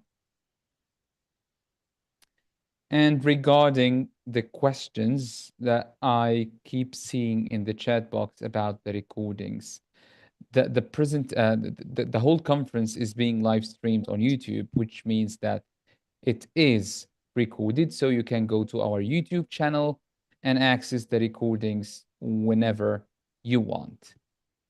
So everyone, please welcome Dr. Ling Fung, and she is talking about the efficacy of mobile assisted language learning and trends in app development. So everyone, again, another reminder that you use the chat box to make comments, write your questions at the end of the talk, use the button that is called Q&A, only ask relevant questions. Please be respectful and polite to each other in the chat box. Don't write harmful or offensive comments. Don't share links of personal information. Regarding the certificates, you will receive certificates of attendance through your emails. And again, we already said what needs to be said about the recordings of the conference, right? So let me introduce our wonderful speaker. Dr. Ling is an educator, researcher, writer, innovator, and leader. She's also a self-motivated professional with deep knowledge and skills in conducting academic and business research, designing and delivering training and development programs, analyzing, visualizing data, and developing language learning technologies. Expert in managing complex projects, leading diverse teams, and creating valuable educational products and materials. Dr. Ling, it's a pleasure and honor to have you here. Thank you so much, Mohammed, and thank you, Ron. Also, thank you everyone for being here with me today. Can you hear me well? Give me a thumbs up. Yes. Yes. Okay, very good. So let me share my screen and I will talk a little bit more about me. I see some Vietnamese names here, so I know that there are people tuning in from Vietnam. I'm actually originally from Vietnam, but I have been working in the US for almost 20 years now, and I will talk a little bit more about my experience. So let me share my screen. I don't think I have a share button. Oh, I see it now. Okay. Share. And okay. And are you seeing my slideshow now? Yes, we can see it. Yes. Okay. So a little bit more about me. I am in Pittsburgh, Pennsylvania, the USA. You might have heard of New York or Washington, D.C., but you might not have heard of Pittsburgh. But it is a beautiful city in Western Pennsylvania, just 4 hours from D.C. and 5 hours from New York. So it's in the northeast of the U.S. And it's 9 a.m. here for me. I know it's the end of the day for many of you there. So thank you for being here. In my professional capacities now involve being the founder of Eduling or Eduling Speak as an app that I'm going to talk a little bit about today. And I'm also the Chief Learning Officer of Pangia Chat. So I work in EdTech currently. Today, I'm going to talk about the efficacy of mobile learning and trends in app development from my experience and research.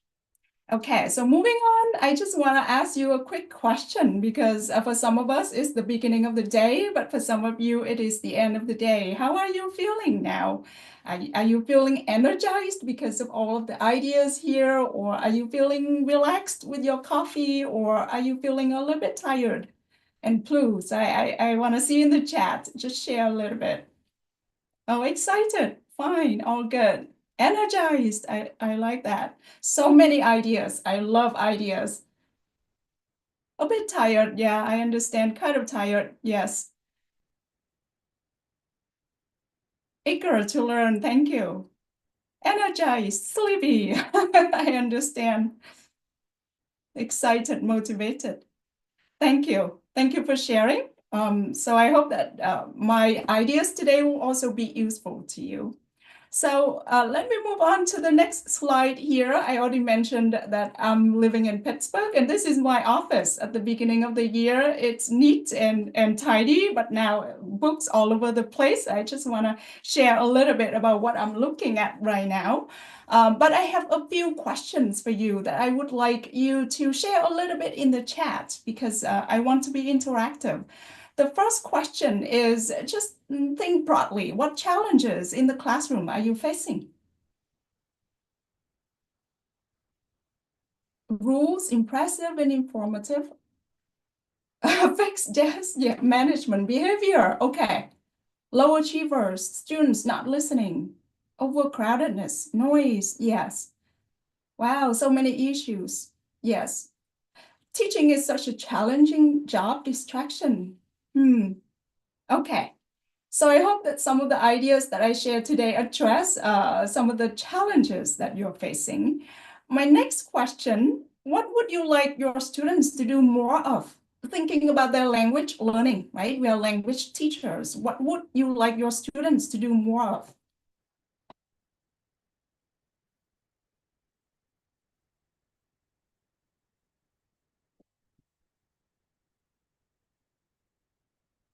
Okay, so short attention span. Oh, wow. I'm going to speak to that a little bit in terms of students demotivation. Okay, so those are still the challenges. What about some ideas you want students to do or things you want students to do more of? Speaking a lot, perhaps. Have fun, interactive, putting their language to use, speak interaction.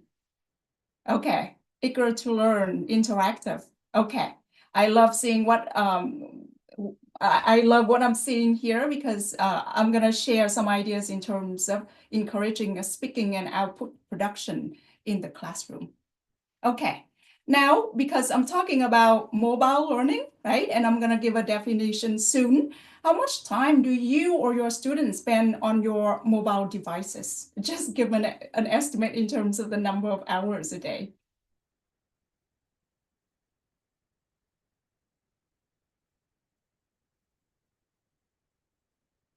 So many great ideas here. I would love to save the chat and analyze what you have there. But in terms of using the phone, wow, so many, 6 hours, 8 hours, 90% of the day, 24/7. Yeah, we spend a lot of time on the computer. We spend a lot of time with our mobile devices. Then the idea is that why don't we harness it, right, for language learning? And my last question, you just have to answer yes or no, or maybe you can think about it later. Have you integrated mobile learning into your teaching? So that will be a yes, yes. When I give a definition of mobile learning, I'm sure that all the answer would be yes. Okay, so thank you so much for all of those responses. Now, I'm going to talk about mobile learning, but I'm going to talk about app-based learning also. So app-based learning is part of mobile learning, right? And here, according to the Business of Apps, a website that I consulted, that more learners have turned to apps to learn a language. And maybe you can share with me about some of the language learning apps that you know in the chat.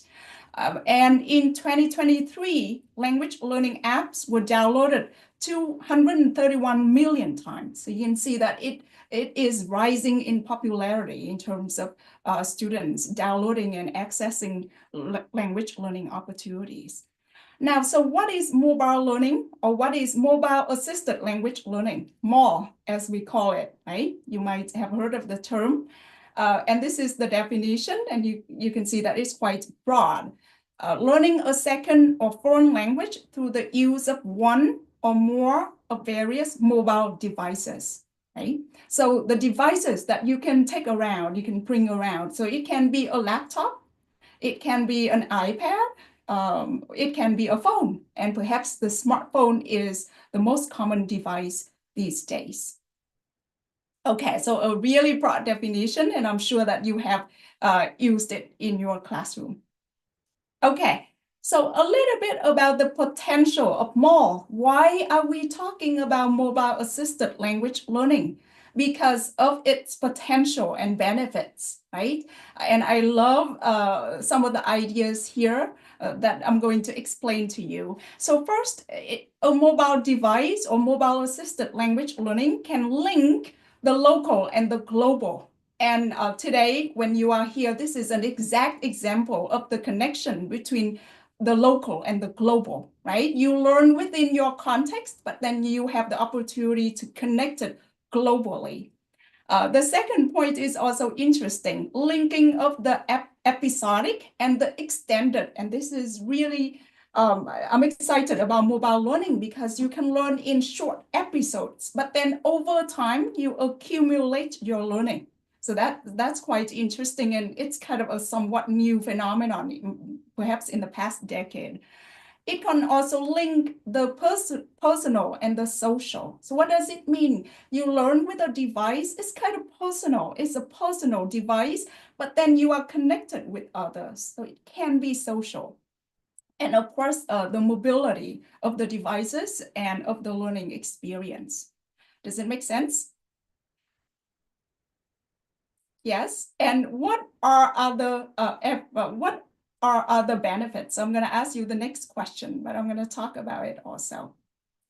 Okay, so other benefits, of course, you can think it's flexible, it's customized, especially with AI these days, it can be customized, self-paced. Students can learn on their own time, at their own pace. It can improve students' engagement through gamification. And Duolingo is a good example of really emphasizing gamification for student engagement. And then it can also promote learner autonomy. If they choose to learn on their own, that is autonomy, right? And they can monitor their progress and self-regulate their learning. Okay, so are you with me? So many messages that I haven't been able to see all of them, but Elsa, okay. You mentioned some app there, and today I'm gonna introduce two more to you, okay. But is it effective? Maybe I'm gonna ask that question to you. Is it effective? If students learn from Duolingo, let's just say, right? They pick up the phone, they learn a new language.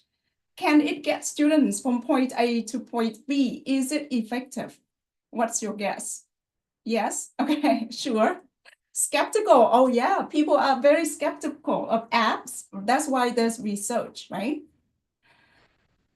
Okay, so here I'm showing you an article that reviews previous research, right? It's a meta-analysis. It reviews previous research and it reanalyzes the data. And so this article looked at 3,500 more related studies, overviews, and other meta-analyses since the early 1990s. And it has found positive impacts. So overall, cumulatively, there have been positive impacts when when comparing mobile and non-mobile learners, and improvements in also before and between the treatment, right? Between studying with mobile devices. However, these studies mostly focus on vocabulary, reading, and grammar. So you can see that when students say learning from Duolingo or from other devices, perhaps the focus has mostly on vocabulary, reading, and grammar. The good news is that now there's more research focusing on the speaking skill also. And here, one research in 2020 by Lowen and other researchers, it shows that after 3 months of study on Bubble, it is another language learning app, with an average of 11 points, let's just say 12 hours. So 12 hours of study time in 3 months, students gained 0.7 of an ACFL level in speaking. So maybe you are not familiar with ACFL since it is used in the US, but other countries too. That ACFL has a scale from novice to intermediate to advanced. But within each level, they have low, mid, and high. So you can see that after 3 months of studies, students actually earned 0.7 level. That is huge. That is actually a huge improvement with such a short period of time. Now, a new study, and I'm going to share it here, with Duolingo, with students spent about 27 hours in 3 months, they also saw improvement in also oral proficiency. So this is good news in that apps also help students to improve speaking skills. This is also interesting that the number of sessions predicted better learning outcomes. The more sessions students completed, the better the learning outcomes. And this is, I think, feel like really good news to me, because perhaps students learn faster with apps than traditional classroom learning because they engage in it more regularly, right? The short sessions, but more regular engagements actually leads to learning outcomes. Now, what I see here is that these studies also focus on the lower levels. So there's still a lot of room for students to grow at the higher level. And this is also teachers coming to play, that we can also be really effective, pushing students to higher achievement than what apps can do. Okay, so I know I showed with you a lot of statistics and a lot of research findings here, but now a new question. Now the AI is in the room, and I'm saying it literally, right? That and I read this paper and it was really interesting because there was the teacher in the room, but there was also what they call the conversational AI in the room, the kind of chatbots that Nick just showed you. And what is interesting is that here in this image, you can see teacher, student, and AI interactions. And overall, the teacher and the AI are still the center because you can see the intensity of the colors here. But then in the second class, students became more comfortable with interacting with AI, and they also tried harder to make themselves understood when they interact with the AI. So AI has potential, and especially now when we teach, what you may call is that we also teach with AI-assisted teaching. It can be there in the room with you to interact with the students and to support you in what you're doing. Okay, so just interesting.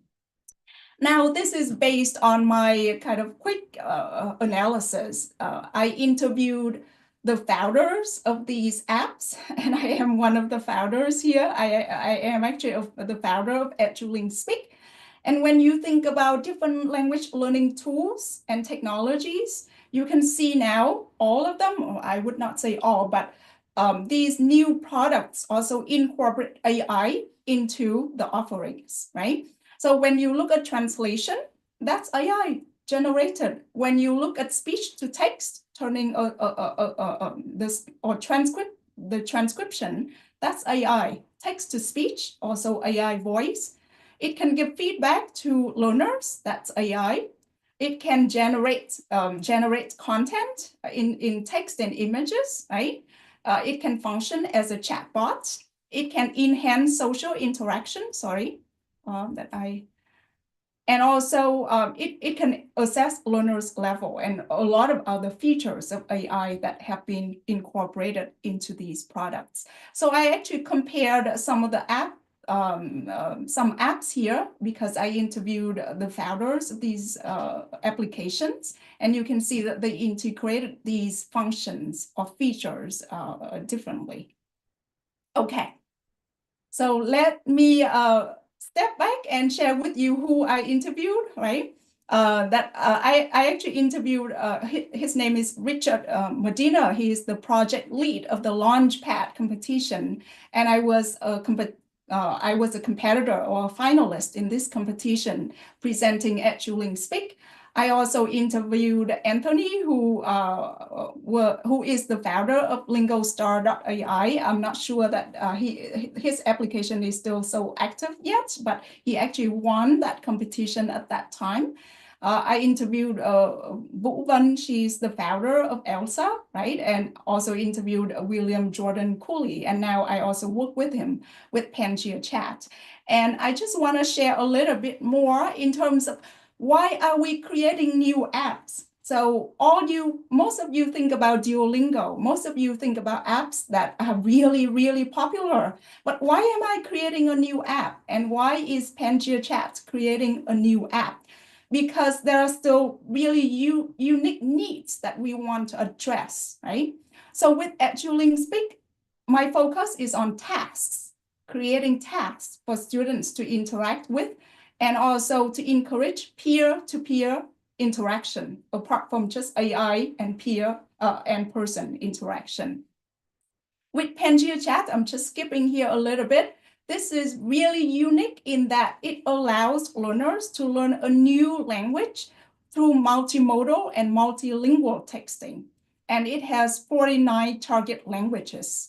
And you can see that the idea of expanding the tools for different languages I think is a noble idea, because English has so many resources, but other languages may not have that many resources. Now, we also, from observation, we also see that now a lot of new applications integrate authentic content into their application, but they go a little bit beyond that and create more activities and exercises and opportunities for students to interact with the content. So that is what I'm seeing, because I am in the industry and I interact with these founders, and I also part of the Launchpad competition. Okay, so let me stop here a little bit to see if you have any immediate thoughts or immediate questions or Well, Dr. Lin, this is Ron in the background, and I just want to say that I hope that you're going to walk us through some of those features of Eduling Speak later. Yes. Okay, so let me get to that, because I should also walk you through this. So this is Eduling Speak, and this is the app that I started to create 3 years ago. I worked with a team of developers and designers to create this. And basically, it offers specialized courses in the mobile format, right? So I already talked about mobile learning and mobile format. And it has, and I'm targeting maybe students at a higher level. So that's why these are more specialized courses. Right now, we have 45 plus courses in IELTS, TOEFL, APTIS, pronunciation, even research writing, US culture and idioms, and more. So these will allow students to push their level or push their language proficiency to a higher level. And then when they take a course, they can complete solo tasks. So they can complete tasks on their own. They can do it with AI. They can do it in pairs. And the app is linked to an educator dashboard so that you can assign tasks to students. You can see their submission, and then you can give further feedback. Okay. And so now if you are curious and want to try it with me, you can scan the QR code here and download it, or you can go to the App Store and Play Store to download it. But I want to show you on my phone. It is a mobile app, so I don't have it on the, but I'm gonna share it to you by showing you some of the courses and some of the things on the app. Are you seeing the app now on your screen? Yes. Okay, perfect. So I'm gonna open it. It's called EduLink Speak. And when you log in like this, you're gonna see the home screen with the different courses. The students can also learn with teachers, and it can chat. The students can also chat with AI, or they can play mini games. So some of you mentioned gamification. There's gamification there also. So what I'm gonna try with you, okay, let's just start with something easy here in terms of AI. Nick already showed you how you can use ChatGPT to chat with AI. But what is a little bit different here is that I already created all of these tasks. And then when students come in, they can just start chatting. They don't need to input a prompt. So I like trying this one because, okay. And I'm gonna try it with the AI here. And the idea here is to complete a task with AI. I hope that it's gonna be awake today. Hello there. We're playing the 10 questions game. I've got a secret flower, and you need to guess it by asking yes or no questions. Go ahead and ask your first question. So can you hear what it comes from my phone? So I hope you can hear it. So basically, it invites me to play a 10-question game. And I have to ask yes, no questions to find out what the secret animal is. So I'm gonna try it. Does this flower bloom in the spring? Okay, and I can send. Yes, it blooms in the spring. Here's a hint. It's often associated with new beginnings. What's your next question? Okay, so it blooms in the spring. It is associated with new beginnings. Does it have a good smell?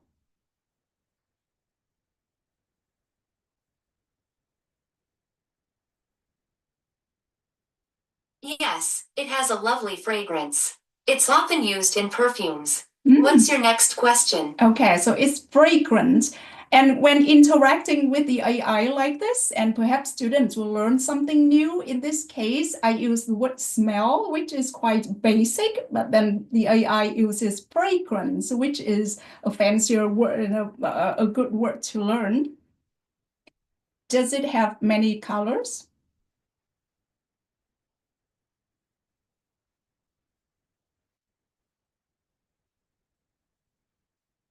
No, it typically comes in one main color. Here's a hint. That color is often linked with purity. What's your next question? Okay, now I know what it is. Is it a lily?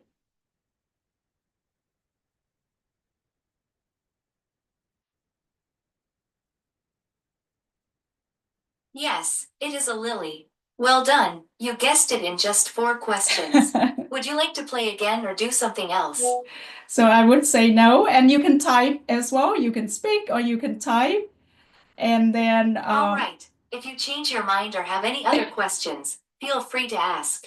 Okay. Have a great day.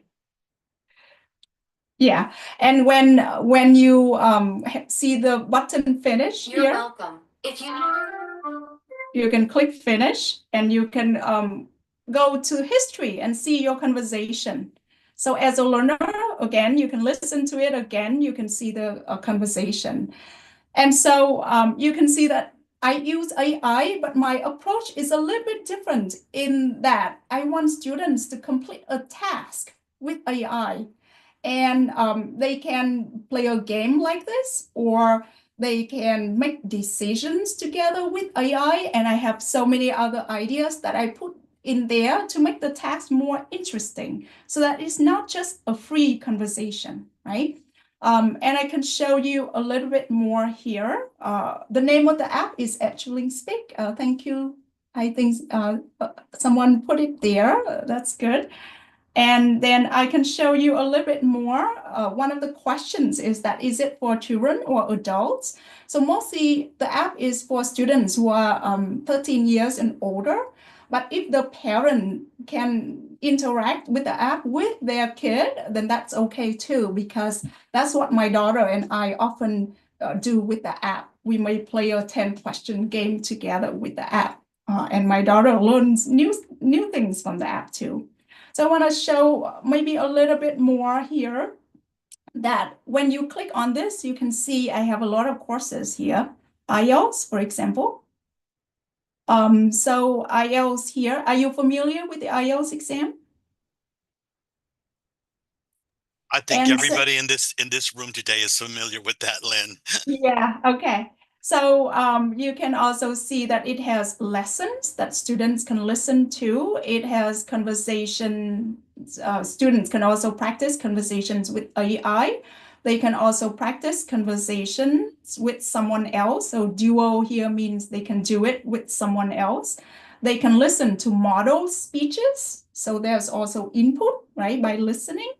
And there are the tasks here for them to explore. There are also videos in the app. And I can show you, we also have TOEFL. So let me search here, TOEFL speaking. So if you search for TOEFL, okay, it's in the, I already tried it, so it's in a different tab. So we also have TOEFL speaking here, and students can practice the speaking tasks that are similar to their to the test. So if they click on this, then they see some lessons. We have quizzes for them to complete after a lesson. They can also practice it as if they are taking the real test. So a lot of courses. And let me see. Do you want me to try another one? Another task? Maybe here, I can just open it to you to see. We have so many different types of tasks in here that it's actually really interesting to explore if you want to get more ideas for your teaching also.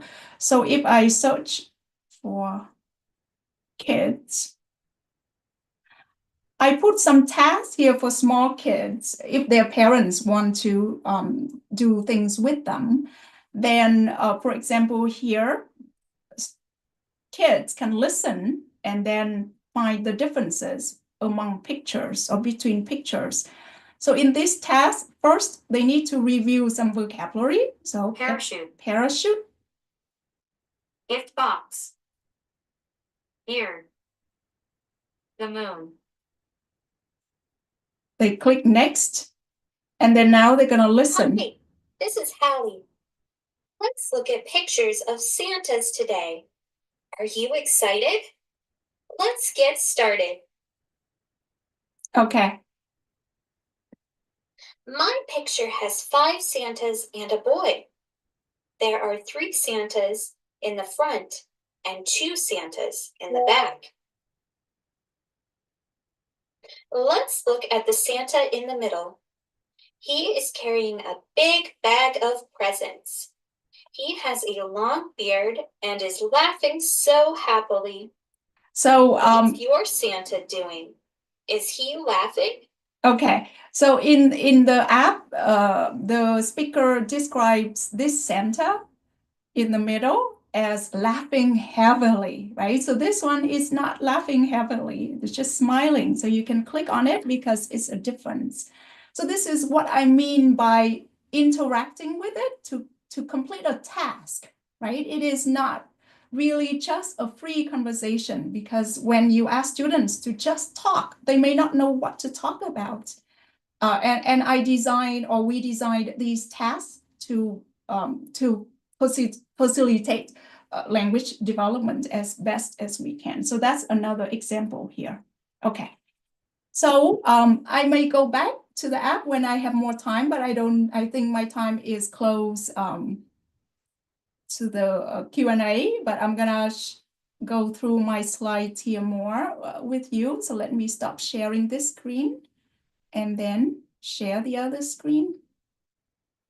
One of you asked if it's suitable for university students. Yes, actually, university students are the population I'm the most familiar with. So there's even a research writing course there. Okay, so I'm gonna move you. I already showed you all these things. This is an example of a decision-making task with AI, so I already mentioned it. Something that I wanna mention is that you can also get automated feedback with AI. What it means is that you record something and then you get the transcription and then you get the automated feedback in terms of you see the transcript of of your speaking. You get some feedback in terms of content and grammar, vocabulary. What else here? AI also gives you suggestions on what other language to use. It also gives you a revised transcript here. So a lot of opportunities for students to improve on their speaking based on this feedback. But as a teacher, I think it is not enough. So giving feedback doesn't guarantee that students are gonna engage with the feedback. And engagement is where learning happens. It's not your provision of feedback. It is when students actually engage with the feedback. So this is when I think the teacher comes into play. The teacher can also ask the students to look at the feedback and make improvements and maybe record their speech again. So that's why I also have an educator dashboard for teacher to access all of the students' submissions, and then they can look at the transcript. So everything they can see. And now they can also ask, give students even more feedback. So this is what I did as well. When I tutor students, when I teach students, I look at their, I listen to their recording. I look at the feedback, but I provide further feedback to make sure that the students also engage with the feedback. Does it make sense? Okay.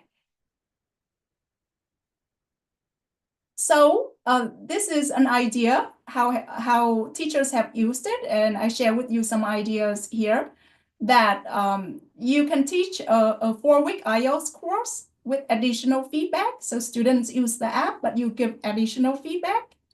Or students can take the course with you and then you give additional feedback and then live lessons. That's what I also do. Also, teachers have used the TOEFL speaking courses also for students to have extra practice. I have used it inside the classroom. So I have 2 students opening their phone and talking with each other on the app because they can also do it in pairs. And then another idea here, I am here also. Other teachers actually have taken my research writing course there on the app. And if you are interested, collaborate with me and create more courses in the app. I welcome collaboration. And if you have ideas and want to put some materials on the app, we can collaborate on that also. There's this course that is there completely free for you to take. My expertise actually is in task-based language teaching. So we developed a course here to walk you through what task-based language teaching is, how you can develop different tasks for your students. So you can take it in there. It's completely free. And a lot of tasks there are free also. Some of them are not. But you can use a lot for free. Now I have another app. Okay, so do I have a little bit more time, Ron? Maybe 5 more minutes to talk? Got 5 more minutes. Okay. Okay. Would you recommend it for dyslexic student? Okay, I will get to that question later on. So another app that I have been helping to develop is called Pangia Chat. And what is special is that it has 49 languages, and basically it allows students to learn a new language while texting their friends.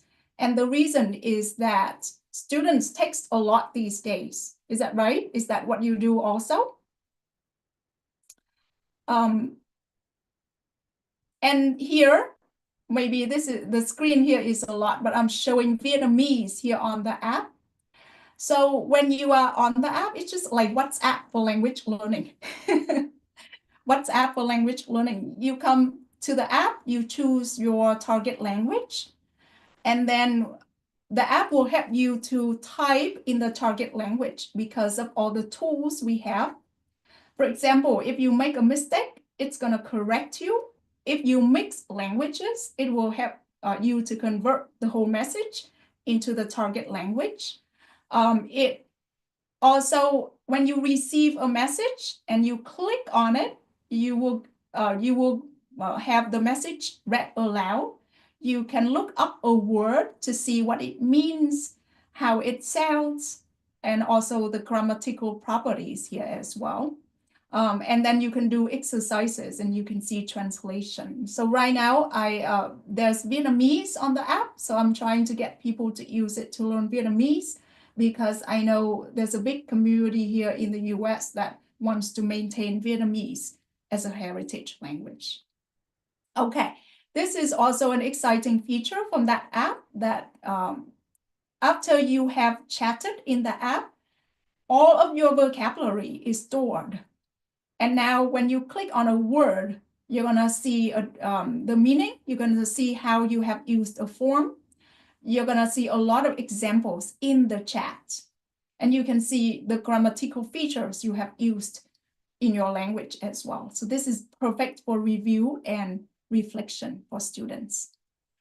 As teachers, you can create activities for students to use in the chat. You don't need to create a prompt. We already configure things for you. So you put in some variables here, and then you can create a task for students. Okay, so my conclusion. My take that mobile learning is effective because of its convenience and regular practice. Engagement is where learning happens, right? You actually have to use the language, do things with it, practice. And it's suitable for a blended learning model. Learners can use mobile devices in the classroom. Learners can practice with their devices before or after class. Or learners can choose to learn on their own. Like me, I'm learning Spanish on Pangia Chat on my own at this point. So my conclusion is that you can think more about incorporating mobile learning to facilitate language development. And again, this is a course that I'm very proud of, and you can take it for free on the app to learn more about task-based language teaching. And I invite you to collaborate with me or follow me on Facebook or LinkedIn. I share a lot of professional information. And also, if you want, email me. This is my email address that you can use to email me. Okay, so I stopped here. Thank you, Lynn. I was looking forward to this right here because, when we first met, we started always, talking about Edling and the app and all the wonderful things that teachers can be doing with it. So I'm just going to ask you quick questions from the chat box first, okay? Yeah. Mm-hmm. And that is it free or do we have to pay? Yeah. So Eduling Speak has some courses, some free courses, like the course for teacher. The Speaking with AI is free currently. So take advantage of it to try it out or have your students try it out. But some other courses are locked. Our idea is that to kind of create like a Coursera for language learning. And then the individual courses have really low cost for students to take for a year. And you can see that I'm trying to go beyond ChatGPT in terms of sequencing the content, having variety of tasks for students to complete, having feedback, putting teacher also in the center to play a role in adding more feedback. So that's my answer. with Pangia Chat, you can use it for free as a communication tool, just like WhatsApp. But if you want to access any of the more advanced tools, it's a paid app, $5 a month. And what about this course about task-based language teaching and learning? Is that free for teachers? And Yes. is there a certificate? It's free for teachers. I haven't, if you have completed, there are quizzes and I can also track completion, and I'm happy to issue a certificate also at the end. I highly suggest that course for every teacher here today. Okay, Yes. highly recommend it. Yes. Now, you said something about that teachers could actually get in touch with you and collaborate with you on creating courses with the app. Could you just give us a little bit more, just some more information about what you sort of vision of what maybe a collaboration with a teacher could be? So maybe some topics, because you already are offering IELTS and task-based language teaching. Are there any other collaborations that you're looking for? Yeah, so actually I collaborated with a teacher to create those TOEFL courses. She wrote the content and I provided technical support in terms of converting the content into the tasks on the app, right? Because I have a development team and I also know how to process the data to turn it into things on the app. So TOEFL is another example. I'm collaborating with colleagues to create V-Step, which is a test preparation course in Vietnam. And then I'm working with Deborah Healy, the former president of TESOL International Association, to create a course on gamification. So I'm looking for courses that you feel are useful for your students. I may have ideas about courses that are useful, but what about your students? So those are some of the, what else? And topics for teachers too, courses that can be useful for teachers, the kind of the micro learning for teachers. Oh, yes, definitely. You said, and I noticed that there's a lot of IELTS, things there, materials, content for, IELTS is very popular here in Europe as well as in the MENA region. So are those courses for free? No. And are those just for students, or can those courses be used by a teacher in the classroom? Yeah. If the teachers want to use them in the classroom, then the teachers can access those for free. But perhaps students, students can pay a subscription fee or something a month or for a few months to access the content. But when teachers create an account on our educator dashboard, they have access to these over 2,000 tasks that I already have, and they can schedule the tasks as they wish so that their students can access the tasks. Well, that's great. That's great there.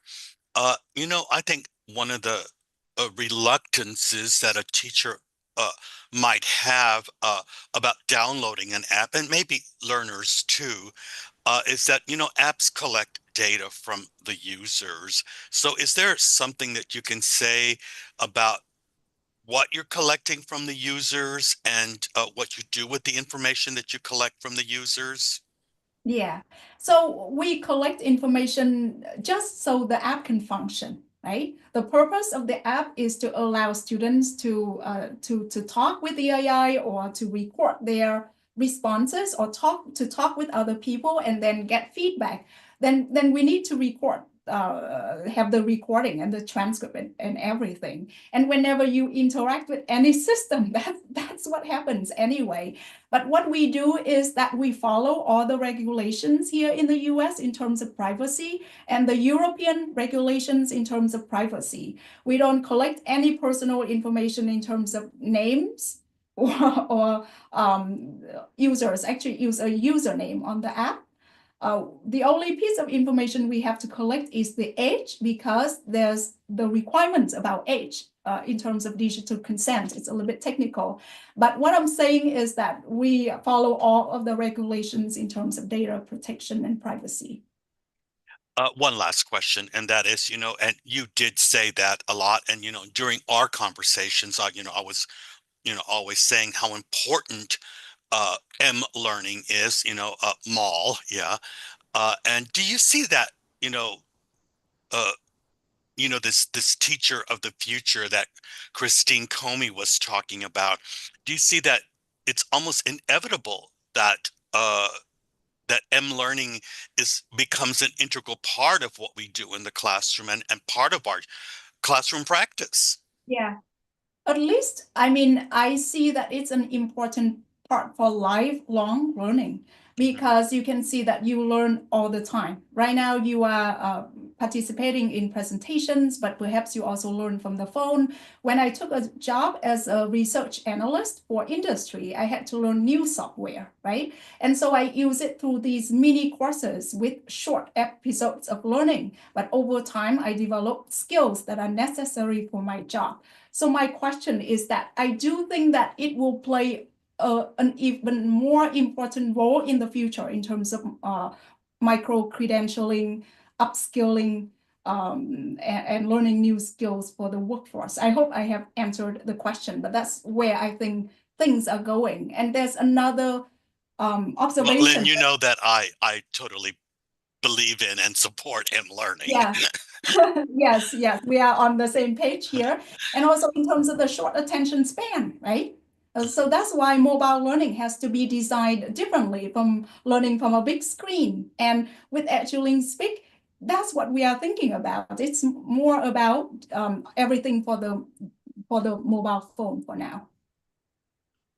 Lynn, I speak on behalf of all the people here at Educast International Conferences. We want to thank you very much for not only sharing your experience and giving us your time, but also being a member of the panel. So, you know, welcome to the team. It was great having you, and thank you for sharing all that information about Edling. And of course, we will also share that for you. But if you could create a post for us on social media, that we will be glad to share for you to our audience. Yeah, thank you. And hopefully there's going to be a lot of teachers out there who want to go to Edling and maybe create a course. Yeah, so last thing I want to say is that contact me if you want a free trial for a few months. I'm happy to give you access. I just don't know who wants it and who needs it. So the best way is just to contact me to try either Edulink Speak or Pangia Chat for free to explore them more. Thank you, Lynn. Yeah, thank you. I turn that back over to Mo now. Yes, thank you, Lynn. Thanks a lot for this wonderful presentation. Thank you for all of the support that you've given us, starting from promoting the conference, giving, you know, the free subscription, maybe for a particular period of time for all conference attendees, and also telling people that there is something that might help them learn at their own pace while they are maybe sleeping on the couch, right? Yeah, so they can grab their cell phones and they can learn, and that's it, right? Well, you know, it's part of CPD, and you know, what a great opportunity for a teacher to use the app to learn about technology, but also to create a course. You know, that's just fantastic. Yes, I'm excited. Can't agree more. So excited now. Thank you. Yeah, always a pleasure. Always a pleasure. Yes, so everyone thanks you in the chat box for this. It was amazing. And I think you answered all questions, as I guessed, while you were talking about the application. So yeah, so it was really amazing. Thank you for being a wonderful, successful part of the conference this year. And we're looking forward to more collaborations. Definitely, definitely. Yes, I'm so excited. Thank you, everyone. Have a good rest of the conference. And one more time, Lynn, thanks for joining the team. Thank you. Same to you. Well, everyone, thank you for staying here till now. We've been, you know, online since, you know, 6:00 a.m. UK time. Do you believe it, Ron? Mo, you made me wake up so early in the morning.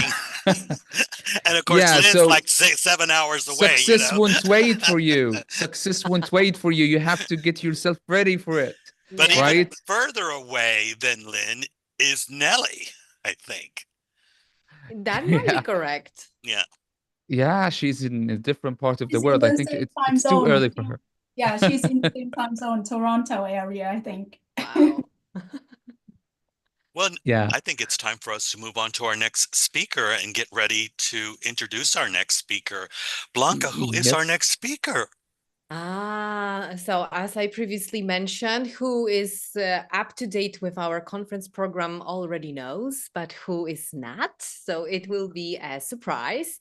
So we are going to introduce a wonderful speaker, another, not only wonderful speaker for today, but for tomorrow as well. But before I reveal the secret and allow you to hear all important information, I just wanted to remind all attendees in terms of comments and questions, please use the chat box to make comments and squeeze the most out of it, because since 6 a.m. you've been so actively participating, and this is what we really want. So thank you, and we enjoy looking what you are doing. Can I Write your just jump in question. there, Blanca, really quick? Because, you know, we see Nellie Deutsch, and she's been really active there. She's Thank kind of you, hiding Nelly. there, but, you know, she's there and she's part of the panel too. Want to send out a shout out to her too, because she's adding some great information there in the chat. Mhm. Thank you, Yeah. Nellie. Thank you, Nelly. I think Being a wonderful she's part of just the scored conference. our kind of guide and spiritual take care of the whole conference. So thank you, Nelly, for everything that you are doing. And yes, as Ron mentioned, Nelly has been writing many interesting things on the chat, and you attendees write all questions, because at the end of every talk, we will try to cover as many as we can and only ask relevant questions. We do want to create amazing experience and safe place, because only in safe place we can grow and develop. That's why please be respectful and polite. Don't write any harmful or offensive comments, and don't share links of personal information. Absolutely repeatable question, but we are going to answer it one more time. Certificates. An editable PDF certificate of participation will be issued for all registered attendees. So don't you worry, you will get one. You will get two certificates if you registered for two, and you will be present until Saturday evening. And all sessions are being recorded. That's why the whole conference will be ready for you if you want to rewatch it, the same as Educast 2024 and 2023. Everything is there. So just enjoy the ride after we finish tomorrow. And now when it comes to... And before we move to the introduction of the other speaker, could you please, one of the moderators, send the links for our social media platforms so that other people know what our YouTube channel is, and you know they can visit it and get access to the recordings. So giving you the mic, Blanca, to introduce our next speaker. Yes, let's do it. Next speaker, wonderful Rona Snelling, who is a freelance ELT author, speaker, project manager, editor, and I bet many other roles. She's qualified with International House over 25 years ago and has extensive experience teaching in the UK, Europe, and New Zealand. She has been an in-house editor at Pearson and Oxford University Press and holds a master's degree in applied linguistics and second language acquisition from the University of Oxford. Rona is chair of the Society of Authors Educational Writers app, and that's not enough for her. So let me tell you more. Rona has authored over 20 ELT course books, including Get Ready for IELTS by Collins, English for Life Speaking, also by Collins, and Speak Your Mind, Macmillan, and a Gateway to the World A1 Plus by Macmillan. She has been nominated for an ESU English Language Award, and her latest book for teachers is How to Write Lower Level Materials. Additionally, if you want to dive deeper into her wonderful experience, you can find her website at www.ronasnelling.com. And today she joined us and is willing to share everything in terms of from start to success, how to teach lower level A1, A2 English students. So Rona, the stage is yours. And please unmute yourself. There we go, unmuted. Hello, everybody. Thank you so much, Mike. Thank you for the lovely introduction. And can I request to share the screen so I can share my slides, please? Yeah, sure. lovely. Perfect. Thank you so much. So, hi, everybody. Hello. And wow, you've all been here since 6 hours just listening. That's incredible, incredible. So could I check really quickly on the screen? You can see the title slide there that says From Start to Success, How to Teach Lower Level A1, A2 Students. Could you maybe put a yes in the chat if that's Yes. okay? And yes, you can. Thank you so much. Lovely. Great. Okay. So hello, everybody. Thank you so much again for coming along to this session. And so many more still to come on. I've enjoyed the conference so far. I hope you're having a good time. And our teacher time is so pressured and so busy, isn't it, today? So for this one, please choose however you want to participate in the webinar. I'd love it to be interactive and I'd love you to type away in the chat box when I ask you questions. But equally, if you just want to be quiet, just listen, just watch, then please feel free to do that. Your webinar, your choice. At the end, I'm going to give you a Padlet link, which will give you links to the handout, the references, all the bits and bobs we talk about along the way. So you can take notes if you want, but rest assured you'll have everything you need later. So again, your choice. So before we get started, I want to ask you a question straight away. And this is my question to you. How do you feel about teaching lower levels? So maybe in that chat box, could you pop in a number 1, a number 2, and number 3? So you might choose 1 if it's fantastic, you love it, party time. It might be number 3 if it makes you feel really sad, angry, confused, scared, all of that. I'm looking at the numbers coming in. Oh, there's a good mix. There's some 1s though. I love that. Great. Or you might be 2, somewhere in the middle. Yeah, it's a bit scary, a bit strange. It makes your world feel a bit upside down. So if you've chosen a 3, I've seen a few 3s. If you've chosen a 2, seen a few 2s, I'm hoping to move everyone up to that level 1 by the end of this session. And so you'll feel great about teaching lower levels. And if you've got lots of fantastic ideas, well, you can, I'm going to invite you to collaborate a little bit on a Padlet and share your ideas with everyone afterwards and also during this session, which brings me to the session. So let's look at what we'll cover. So we'll consider relevant linguistic theory. So a little bit of theory there, a little bit of research, then explore tips and techniques. So that's looking at the practical classroom application. Number 3, we'll look at some classroom materials. So there we're going to look at some materials that you might want to create for yourself. Because I think at this level, we often end up creating our own materials and needing to supplement our course books a bit more because maybe that published work doesn't work perfectly with the classes in front of us. And finally, as I've mentioned, an invitation to collaborate. So let's get going. We've got lots to get through.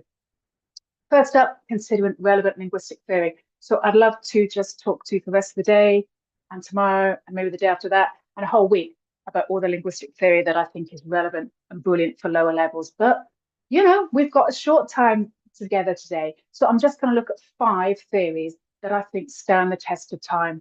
They're always in my head, whether I'm teaching, whether I'm writing, they're always there. And I'm always struck how valid they are today. We're going to look just at the initial theory. We won't look at all the developments since then. But again, I'll give you those references so you can explore it at your leisure after. So first up, we've got to mention crashing, haven't we? So within this theory, there are 5 hypotheses within there. Acquisition learning. So that's that distinction between acquisition, the sort of subconscious natural acceptance of language, and learning, the deliberate conscious choice to learn a new language, to attend a language course. We've got 2, the natural order of grammar. So that's following a predictable order, a progression from easier to more difficult grammar. 3, monitoring of output. That's that lovely way that learners, that we sort of self-monitor before we speak, before we write, we monitor our output before it comes out. I've graded those 3 out because I want to really concentrate on number 4 and number 5 today. So 4 is the affective filter hypothesis. 5 is the compensable input, I+1. I love both of these. I think the affective filter is in pretty much every webinar or every session I do because it's that important. Without that, I think there's nothing. And in fact, Blanca was saying just before, we want to have this nice, safe space of learning. And that's what that hypothesis is all about. It's the emotional, the psychological variables of language learning. It's creating that safe, welcoming, positive environment in which your learners can flourish. So for this hypothesis, it says that when the affective filter is up, I always think of it like a brick wall being built up and it almost blocks the learner from learning. So no learning is going to happen. But if the affective filter is down, again, think of that brick wall coming down, there's no wall there, that means the learning can occur because the student's there participating in the lesson and open to learning. So this is why I absolutely love that hypothesis. And comprehensive input, I++1, is something that I think we always need to remember, because we've got the I, the input, the level, the current competence of your students, +1. So it's a little bit more. We want that stretch out. We can't stay just at their current level of competence, because then we're just practicing, we're not learning and progressing. So we need to go +1, that little bit higher, that little bit further. And this always really reminds me of a similar time theory. Again, an old one. These are the original theories. You can explore the developments after in that Padlet I'll give you. So the zone of proximal development, a very similar sort of sense of where your students are now, where it's impossible for them to go to, but where they can go. So here we've got that shown in this diagram. So that little green, what I can do. This is their current level of competence. So that's going to be quite low, isn't it, for a lower level, an A1 and A2 student. We've got that bigger grey, what I can't do, input that is going to be outside of their reach. It's not achievable. But then in the middle, we've got this lovely orange, what I can do with help. And that's the sweet spot. That's the zone of proximal development. That's where the learning occurs. Like that comprehensible input, it's +1, a little bit more than where your students are. And I love this one, and I wanted to mention this one because it says what I can do with help. And this is our job as teacher. Our job is to help our students. That might be through providing translation, maybe, in for L1 if you know it. It might be by creating great materials, which we'll look at later. It might be by peer work. Many different ways you can offer that help and assistance. And thinking about input and help, I have to include this theory as well. Cognitive load theory. So this is always worth remembering, because it can be tempting to go quite quickly through a course book or through our materials with lower levels, but we've got to remember how much we're putting on them. How much is the cognitive load? Because don't forget, our working memories are limited in what they can hold. They can hold that, they can process it, and then that moves into the long-term memory. But if that working memory, it's too strained, there's too much going on there, we're not going to move into the long-term memory. So it's really crucial at this level to think, how much am I giving my students to do? Is it possible? Is it achievable for this to be absorbed, to be learned, and to move into long-term memory? Always worth thinking about. So now we've done 3 theories already, super quick, in about 10 minutes. We've gone through Krashen, we've gone through Vygotsky, we've gone through Sweller. So let's have a really easy, gentle question for you. And I'm going to hope and guess and maybe try and hear you shouting out the answer there. Oh, and someone's written in. Thank you so much, Ashley, for writing in. So I'm hoping if you're saying it, maybe you might want to whisper it, because there's no one, too many people around. Maybe you want to shout it and say, hola. You might want to do that and make people look at you where you are. We're going to come back to whispering and shouting later. So hopefully, I see you've all typed in hola. That maybe you've all shouted it. So this brings me to our next hypothesis, the contrastive analysis hypothesis. Always find that very difficult to say, but I do love this one as well. It's another really, really old one, but it's really interesting. Again, many evidence and developments fought against this since, but let me explain why I like this one. So I've just asked you to give me the Spanish word for hello, and there it is underneath the positive sign there. And above, we've got the English word, hello. And you can see they're similar, right? They look similar. There's capitalization, there's the Roman alphabet, the punctuation is similar. And if you did what I asked, and if you kindly answered and spoke that word, they sound kind of the same, don't they, as well? And the phonemes are the same, and there's positives. There's a lot of similarity because English and Spanish are quite close as languages. And this hypothesis says that the closer that first language and that second language are, there will be a positive transfer. So that might mean that that language learning, an English person learning Spanish or Spanish person learning English, it might be an easier language journey than, for example, a Korean speaker learning English or an English speaker learning Korean because of the complete difference there. We don't share the same alphabet. We don't share the same sounds. It's all different. And as I say, evidence for and against this, but I always know when I have students who do not have a Roman alphabet for their first language, or maybe they have literacy issues as well, that's always going to be an extra level of challenge there for the lower levels.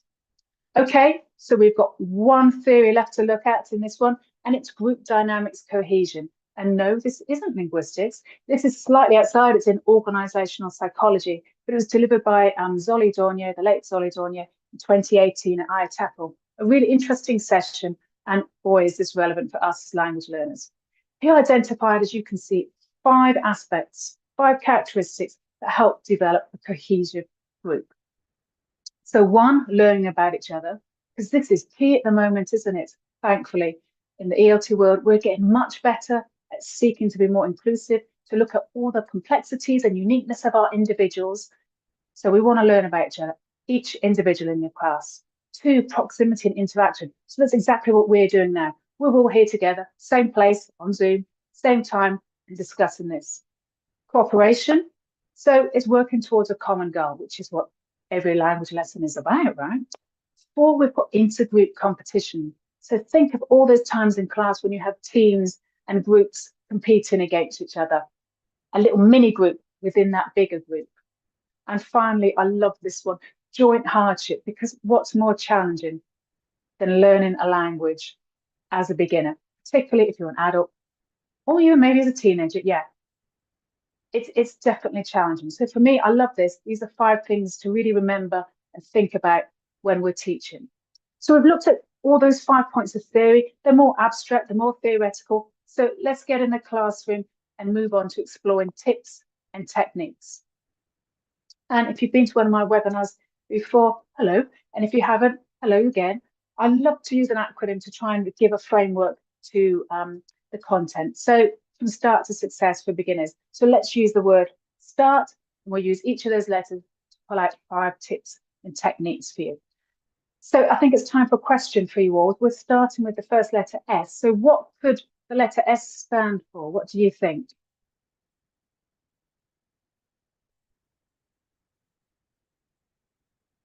Any ideas? Sound. Well, that's interesting. It's not what I've chosen.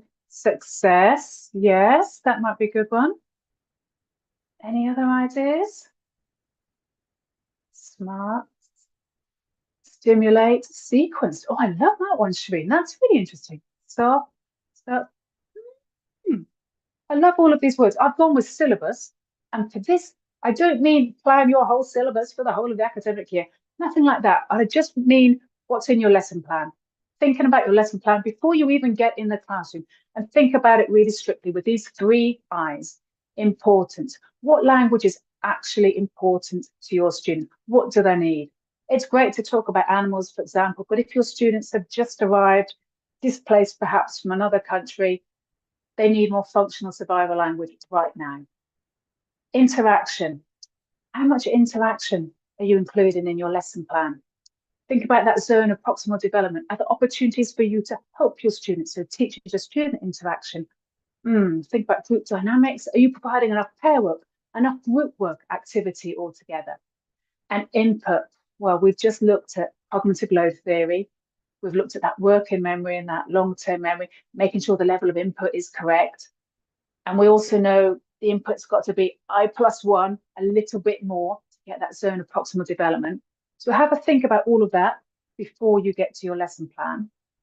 And then also thinking about your lesson plan, our next T, not 1 T, but 3 T's, teacher talk time.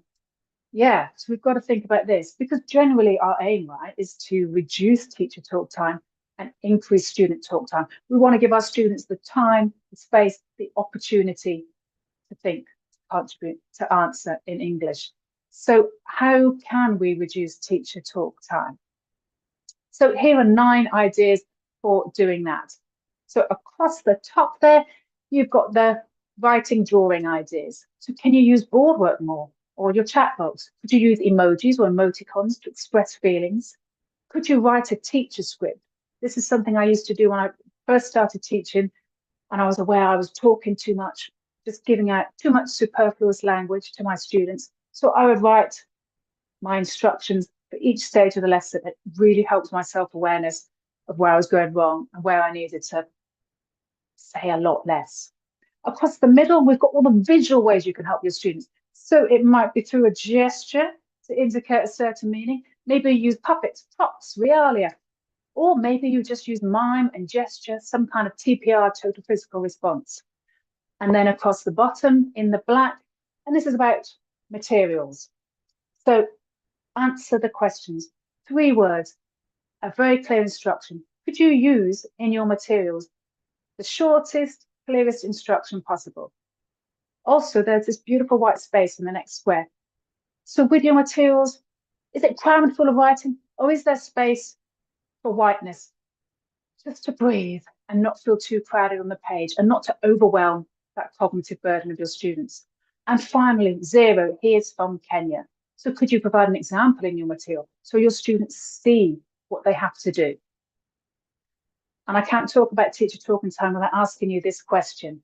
So in the chat box again, should teachers use the shared L1 with lower level students? There's no right or wrong answer here. Do you think A always, S sometimes, N never? What do you reckon? We've got some sometimes or never. I think there's a few. Is there any A? I don't think there's any A's. I think we've mainly got S's. And I'm an S too. I think when I first started teaching, I would never use it and I would think it was some sort of crime and I couldn't possibly do it. But actually there is sometimes a value. If your knowledge of the L1 is good enough, why not? If it helps with confidence, for clarity, maybe to tidy up any administrative things or practicalities around the lesson. We don't want to make it the norm though, because we don't want an over-reliance on a first language. We want to increase their exposure to the language they're learning. And we want to keep it representing the L2 environment our students will one day be in.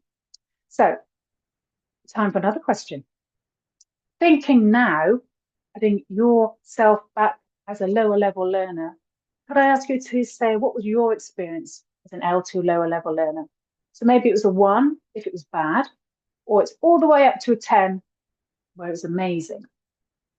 So we've got a 5, a 10 from Miss Heidi. That's a wonderful result. But we've got 5s, we've got 8s. Is there anything lower? Oh, a 9 from Ron. There's lots of positives. This is good. If you want to, you could add in a word about why it was that number. So I'm guessing all those 8s, those 9s, those 10s, it was a really lovely, positive, safe, welcoming atmosphere, a bit like that affective filter. And I'm guessing if your numbers were lower, mine would probably be a 2 or a 3. I had an awful experience at school learning, and that was due to the atmosphere created. So that's going to bring me on to our next letter. We've had syllabus, we've had teacher talk time. So A for happiness. I know there's an H there, and I'm sorry, but we're friends. We'll get away with it, I hope. So this is all about the affective filter hypothesis. It's making sure that our students, when they score your lessons, will be saying 7, 8, 9, 10, that they really enjoyed the experience, that you made it safe for them, welcoming for them, positive. You did everything you could to promote that learning. And it's important not just because of those reasons we looked at about creating a cohesive group. It's not just about enabling the learning. It's because we also want students to try language, and that means they're going to make errors. The trouble though with errors, they're never really black and white. Not in my opinion anyway. Because sometimes I think, you know what, these mistakes are where we make the learning. This is where we try, and in a really safe, welcoming atmosphere, we can adapt to that mistake. We can see what's wrong and we can correct it. So this is why we need that safe, welcoming atmosphere. We want students to try it out. It doesn't have to be perfect. It's on the way to being excellent, perfect, whatever word you want to choose. For me, I sort of welcome errors. Do you want to correct your beginners? My feeling is yes, you do. And you need to do it kindly, clearly, and as soon as it's practically possible, because you want them to start making that change and having that uptake and using correct or more correct language. And you might wonder why there's this beautiful rooster bird on this poster. And this is always a good reminder for me about why we do need to correct errors, This is a colleague of mine who was learning Turkish. For 2 years, she thought she was using the word for rooster. And in fact, she was mispronouncing a vowel sound and saying the word for prostitute. And nobody corrected her. So do correct your errors. Let's move on to our next letter quickly. Syllabus, teacher talk time, happiness, and repetition, repetition, repetition, repetition, repetition. I can't say this enough. So we know that language is naturally spiral, it's iterative. Beginners are always revisiting, rebuilding that language. And repetition, we can see it really obviously in pronunciation. You remember I asked you to say hello in Spanish, and you could do it formally, everyone together, individually in class. You could shout it, you could hold your nose with it. And I saw a really lovely webinar a while back with Adrian Underhill saying, the king of pronunciation, and he was saying to allow time for students to hear that new word and repeat that new word internally, to almost let it reverberate in your mind's ear, which I really love. I think that's a super way of bringing in a new bit of lexis. So you can do the pronunciation like that. You can do repetition through your interaction. Think about having that same speaking task, but you're going to swap pairs, create new groups, do a class mingle. And what about your practice activities in your course books? Can you create another practice activity? Very similar to that, but maybe listening instead of speaking, reading instead of writing. What ways can you do that? We'll have a look in a minute, because that brings me to T for tasks. And another question for you. How many lexical items should you teach to lower levels in one lesson? What do you think? No right or wrong answers, just definitely depends on age, Asha. Yeah. 5, my man, 1, 5 to 6 words, interesting. Depends on the lexical set. Oh, that's a very good answer. 5, 7. 5 to 10. Okay. Let me show you a lexical set. So thank you so much for those numbers. And I think totally depends. Depends on the age, as someone said, Asha, I think. Research does suggest that it's between, that we can learn in one session 6 to 8 or 8 to 10. And I think that's the figure that I always have in mind when I'm planning my lessons, when I'm writing, 6 to 10. But this, and this is of course an extract from a course book about, this is 12 items. And as someone said, I think it does depend on the lexical set, because food, you know, there's no abstract concept there. It's quite easy to translate. It's a really nice, natural lexical set. So we could increase the number, go to 12 here. And this is okay as an exercise, but it is white, Northern Hemisphere, Western. It's not really representative of the students I teach and the food that they like. So if you have a course book that has this type of exercise, why not create your own bit of material for our food and drink? And all of these pictures are from unsplash.com, which is a royalty-free site. So you can go in there, have a look for some pictures that represent burgers. I had one student who loved burgers, had to include that. Lovely flatbreads. We've got a variety of curries. I had really healthy students, so salad there and salmon and veg for them. So you've still got 12 items, but you've just changed it to customizing it to your class and making it specific for them and for their needs and for their learning. And we need that buy-in and that motivation. So thinking still about food, here's another little task. So is this speaking, or is it reading? Is it listening? Is it writing? What would you categorize this one as? I think it's one of those tasks that you can use for repetition. So it's a mix, I think. So it's reading, isn't it? You could have students listen to that role play whilst they follow the words. That's something I really like to do. And then it helps to increase that grapheme phoneme connection for lower levels. And they get to passively hear that intonation and all those very tricky sounds in there. You could also make this into a straightforward role play. So the same dialogue cut in half. So one person is the server, one person is the customer, and they've got their blanks there. So it could become a writing. So students will write in what their partner says. Or you can make it even more challenging and just give them the first line and allow them to build and create whatever they want for the conversation. So it's got a lot more creativity to it. So you've got that repetition, but it's completely open, and you've got that personalization as well. So we're starting to look a little bit at classroom materials now, aren't we? So I wonder if we should move on to looking at creating classroom materials and simple materials. So going from that role play, we can now look at this super simple 2-line in dialogue. So this would be in an A1 class, for example. And it's really, for me, it's one of these sort of deceptively small exercises and tasks. You might find it, if it was on a coursebook page, right at the bottom, near the end of the lesson, something that you do in 2 minutes in class. But you know what? Actually, I think this is a lovely, lovely speaking task. Lots of opportunities for fluency, diving in for accuracy, for confidence, for repetition, for group cohesion. This is lovely for a new group, perfect for group cohesion, building relationships. And is it simple? Is the language easy? Doesn't look difficult, but actually it is. If we look down that grey column, there is a lot going on here, even in this tiny little exchange of just 2 lines of dialogue. So look at all the language that's going on. Think about that cognitive load that we spoke about earlier. Think about that I+1, pushing your students on to that next level of learning. So maybe your students can tick each and every one of those bullet points there. But now that I+1, to do it in a more spontaneous way. So maybe walk around the class and introduce from memory using the to be verb, WH questions, WH intonation, subject, verb, object, word order, possessive adjective, contractions, capitalization, punctuation, that grapheme phoneme connection, the different greetings, the language chunks, the sentence stress, the positive intonation, the turn taken. There's so many skills going on there.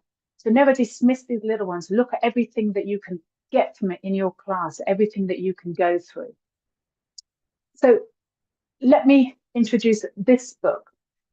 This is an exercise, that speaking exercise is from one of these how to write lower level materials, because it doesn't have to be a huge course book about your writing. It doesn't have to be a huge worksheet. It can be a really tiny, small exercise. But there are 5 key principles behind them. I wanted to share these with you here so you've got a little idea of what you could do going forward in creating your own materials. In the book, I go through a bit more linguistic theory, lots of details about these principles and examples. And then we have 10 models of material and analysis and critique of them. So for these 5 key principles that underline all the materials here, you'd look at the audience and aims. So that's being really, really strict about your needs analysis, because even A1 to A2, you'll know there's a huge difference between that A1 student just starting and someone who's finished an A2 course, using it well, and then maybe knocking on the door, going up to B1. There's a huge gap and difference there. So finding out your audience and aims is really important. That specificity of that. What is their age? What is their exact level? What's their competence? What are they into? What's their profession? What do they need the language for? What do they already know? What do they struggle with? What's their L1? What are sounds that may be different from the L1 from? Get into all of the detail for that. And what are their overall aims? And remember, those aims and those goals, they're all going to keep shifting and changing as you progress, and your materials will reflect that change. Then think of number 2 about the content in a general way. So what is it you're going to teach? What's the language point? What's the topic? Who's going to choose the topic? You or the student? Course book? Are you going to use some authentic materials? Are you going to use visuals? You're going to use props? Will you use the L1? Maybe. Maybe you can use it in your materials, maybe not. Content and structure is your next point. So having decided on the topic, your visuals, your props, what you're going to do, how are you going to frame that? What lesson model will you use? Will you go for PPP, presentation, practice, production, sort of simple linear model? Maybe dogma, no materials at all, and you'll just do some thinking and preparing before you go in and see what the learners offer you. Maybe you'll go for TBL, a task-based learning. That's really lovely, a little project at all levels and very motivating if it's set in real life. So what's going to be your lesson model? What task types are you going to use and why? And what about your rubrics? We mentioned earlier in Teacher Talk Bingo, we had that really short instruction, answer the questions. So how short and efficient can you get your instructions? Layout and presentation is key. So you'll see in these slides, hopefully I've tried to leave a little bit of white space, not to have too much text on the page. And I think very similar for lower levels. We don't want to overburden them cognitively again by putting lots and lots of information on the page. Too much to just for their brain and their working memory to deal with. And always thinking about the font size, the font style. So if you're teaching younger learners, then maybe you're going to use a more fun Comic Sans script, loads of cartoons, and you're going to change it appropriately for the audience. And finally, reflection and revision. It's always worth when you've played with creating a new material for your beginners, thinking about, maybe I'll swap this with a friend, get them to teach it, see what they think. Maybe I'll look at it tomorrow and see if I spot any errors, if there's something I can tweak. Always good to have time to reflect and revise. And I wanted to show you 3 examples of things that you could use with your class or create for your class now. So if you're teaching those younger learners, you may be starting with something as lovely and simple as the English alphabet and just asking them to get used to handwriting and creating those strokes. So you'll see here that the exercise is completing the alphabet by connecting all those dots for the 5 vowels of the English alphabet. And that's something that can be done with coloured crayons, with a lot more excitement around it should you wish. This is just the worksheet for you to sort of think about the input. And you'll see in number 2 and number 4, we've got some little emojis in there as well. So it's another use of visuals to help comprehension with lower levels. So you've got listen in the ear to help direct learners to, you're going to be using your ear and listening. And number 4, we've got that little head with the speaking, the voice. So we're donating speaking there and saying. And again, this looks really short and simple, a bit like the other exercises. There's a lot going on here, a lot of good language work. And also this could fill up a whole lesson, and then you could repeat it and revise it the next lesson. So if this is near the beginning, A1 or maybe even pre-A1, this is also A1, moving up towards A2. Super simple again, not many words at all. But if we look carefully at those words, we've got consonant clusters. Have a look at grandparents, NDP. Have a look at the beginning, GR. Have a look at colleagues, a double L sound. Parents at the top, NTS. And we've got tricky sounds, the ch in children, p for parents. Sounds that can be tricky for learners. So within those words, a lot of work going on. And if you wanted to repeat and reuse this and revise this in a more fun way, then you could have a Pelmanism game with picture on one card of the children, the word children on the other card, lots of other images and words as well, mixing them all together and have students turn them over and find the pairs and then practice saying the words correctly. Let's look at one more example, having moved up towards A2 now. So this is a much bigger piece of material, isn't it? We've got an input there of realia. So we've got a kind of advert for a service, and then we've got all the questions on the next page. So as you can see, you don't have to read all those questions, but we've got that gentle, we decided here the lesson model, and quite a gentle linear flow. But at the end, we've got a little task, number 7 at the bottom. So there's a sort of project path-based learning there. So again, this is based on an advert, a takeaway advert, comes through our doors or is pinned up on bus shelters. This is based on an authentic material, even though it isn't authentic itself. And then the language is extracted from that, going through identifying the type of text, the comprehension, whether that sentence is true or false, a little speaking opportunity to output that, some grammar then, looking at the language, and then there's the task, something that's carried on outside of class with your students. So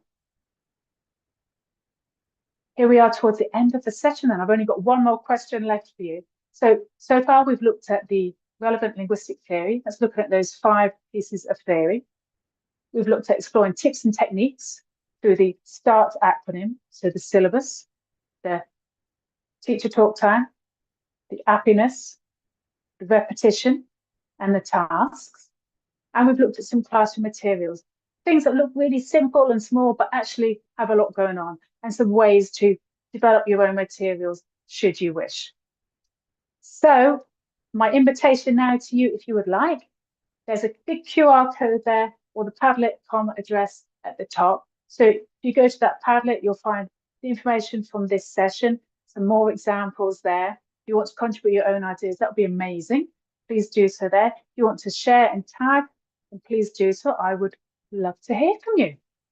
And there we are. Thank you so much for all of your questions in the chat box and all of your answers. They've been brilliant.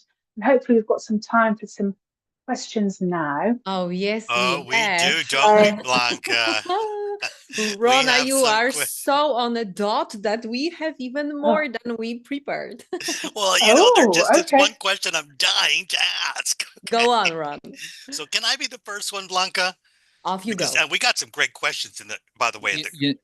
Ron, before you ask any questions, you know, during the session, I was enjoying my time as a learner, not as the I was like, conference wait, host. she's talking about so many different things. I was just like, I'm really following. This is great. Yeah, that's right.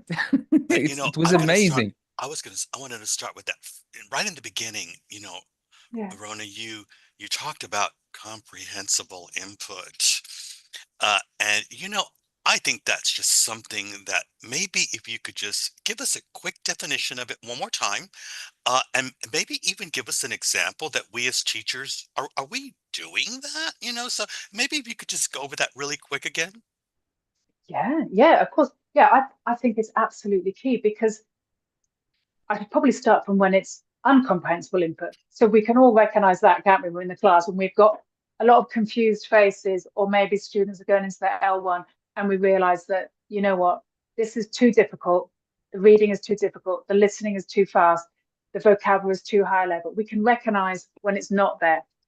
Comprehensible input, I think, is therefore a little bit trickier often to recognize, but I'm confident that the vast majority of teachers are absolutely fine with this, because it's about using language that it's that really tricky area where you've got students. I think I aim for about 80%. I want students to understand about 80% of what's going on in the lesson, and 20% is that extra. I did wonder about putting that 80-20 percentage, but I thought, I'm not sure. It's just my impression, really. That's how I feel. So if I'm asking students to read a reading text, for example, I want them to, if it's 100 words, maybe 3, 4, 5 words are new and tricky, but the rest are good. And maybe there's a grammar structure that maybe they're not quite familiar with, but it doesn't matter to the whole meaning of the text. Or maybe there's a little word, something more colloquial in there. And again, it adds to the authenticity of the text. It needs to be in there, but maybe they haven't met that yet. So that's a new thing in that sort of 20% of strange, unfamiliar, but it's housed in this very comprehensible way. So we can access that meaning, absolutely. And the same with listening, that maybe it's going to be perhaps a little bit faster than normal, or there's going to be a bit more connected speech, or there might be a bunch of new words or grammar in there. That same principle, that most of it we can get hold of and we can understand. And through that comprehension, we can then hook on to these new bits. So really quick, before I turn that over to Blanca, are you saying that about 80% of the lesson should be comprehensible and the other 20% challenging? I think so. Yes. If I may be so bold to say that, I think those are the percentages I was afraid to go say it, for. but you know, you said that, and I was like, you know, that sounds sort of correct. You know, maybe oversimplistic, but sort of correct. Yeah, exactly. And I have to stress it's impressionistic for me, but that's very much my feeling. It's about there. Most of it has to be comprehensible, because you know what it's like when you start a new skill. Say you've never gone to a yoga class before and someone wants you to do a headstand and do the splits. And of course you're not going to be able to do that. But maybe today you can touch your toes, or you can do a little balance or something. It's just gradual. Thanks, Rona. And I'm going to turn that over to my colleagues here. Thank you, Ron. Yeah, I definitely agree with what you both said, because it's also a kind of carrot and a stick approach. You want to show learners that something's waiting and it's a little bit more complex, thus you don't want to overload them and dismotivate. Yeah. Absolutely, absolutely. And it's a tricky balance. I think, it's okay to get it wrong in a lesson, realize you've got it wrong, reflect on it, and then get it right in the next one, Yeah, and speaking of balance, we had Scott Thornberry today, and he spoke about dogma and all wonderful things. In terms of dogma, how to find the balance? Because you already mentioned that we can go for it and use it with lower levels. How to do it appropriately? I think for lower levels, I have to say, I always go in quite prepared. So in my head, I will have maybe have 4 or 5 ways how I think the lesson will go. That it might be just the to be verb, subject, verb, object that we'll look at, or it might be just introducing and saying, like in that speaking dialogue I showed there, hello, I'm Rona, what's your name? It might be something that simple. So I've got maybe 4 or 5 language points already in my head that I think will probably come up, and I've thought about how I'll move them into a task and a possible practice activity. So I think I've done a fair amount of pre-planning for the dogma. So to rehearse, I try to Are we supposed to be doing pre-planning with dogma? No, don't tell anyone. Don't tell anyone. It's a sort of rehearsed dogma. But I think even if I know that I'm going to teach a B2 class and I'm quite confident that I'll be able to handle it, I still sort of visualize it and think about the possible routes of the lesson. But with lower levels, I think I'm a bit more strict of thinking, no, I'm just going to try and nudge them towards this, or this. And if it comes up, and certainly with for those of us who teach ESOL students, then there's very little visualization. Then I just think, okay, I'll go in and I'll talk and I'll see how we get on and what we need. And through their registration form, frankly, for the course, we'll be able to plan from there, whether it's working on literacy, whether it's going through the alphabet, there's very basics, whether it's getting into polite requests, and not just take their lead, really.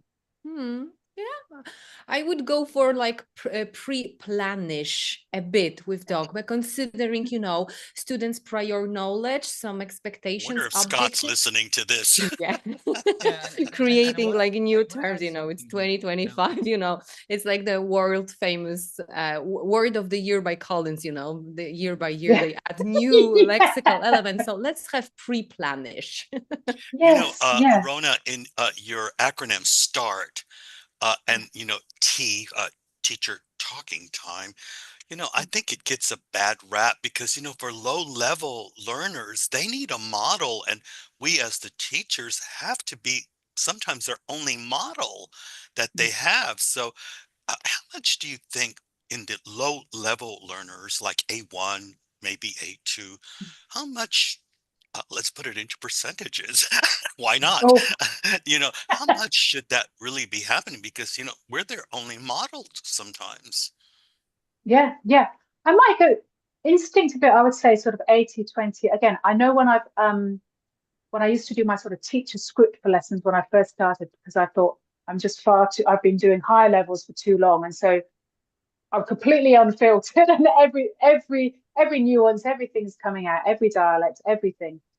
So my reason for doing the teacher script there was to make sure that I wasn't using loads and loads of above level language. But yeah, I think that doesn't mean being a robot and automatic and not responding to things that are coming up in class and being natural. So I think, yes, we've got to still be natural with a clear eye on I guess, regulation, more than sort of restricting the language.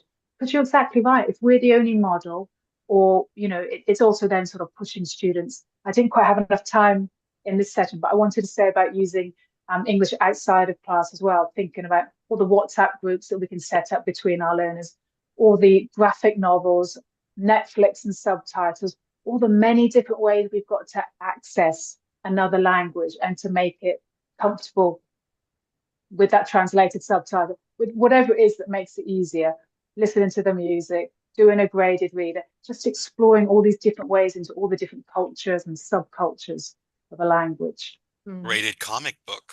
Yeah.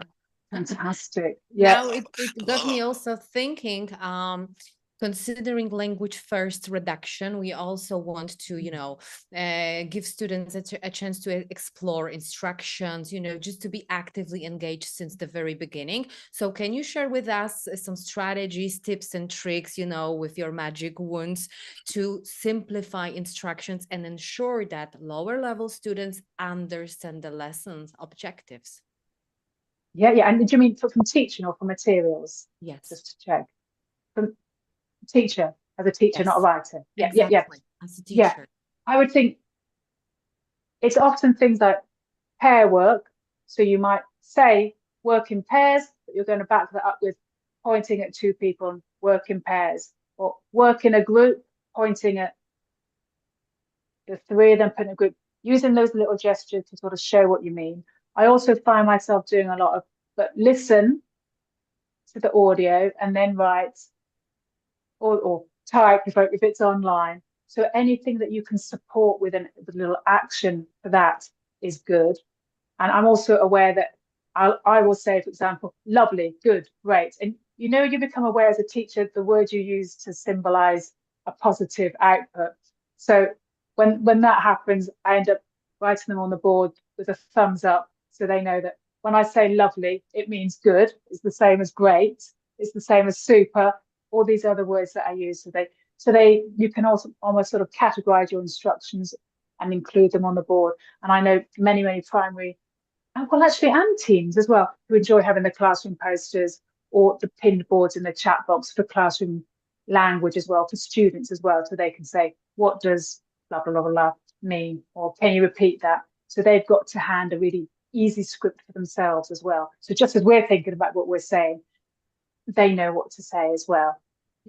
There was a question, Blanca, in the chat box or in that thing that I thought that was a great question is how important, Rona, do you think it is for low-level learners to do note-taking to, reinforce their writing skills and listening skills?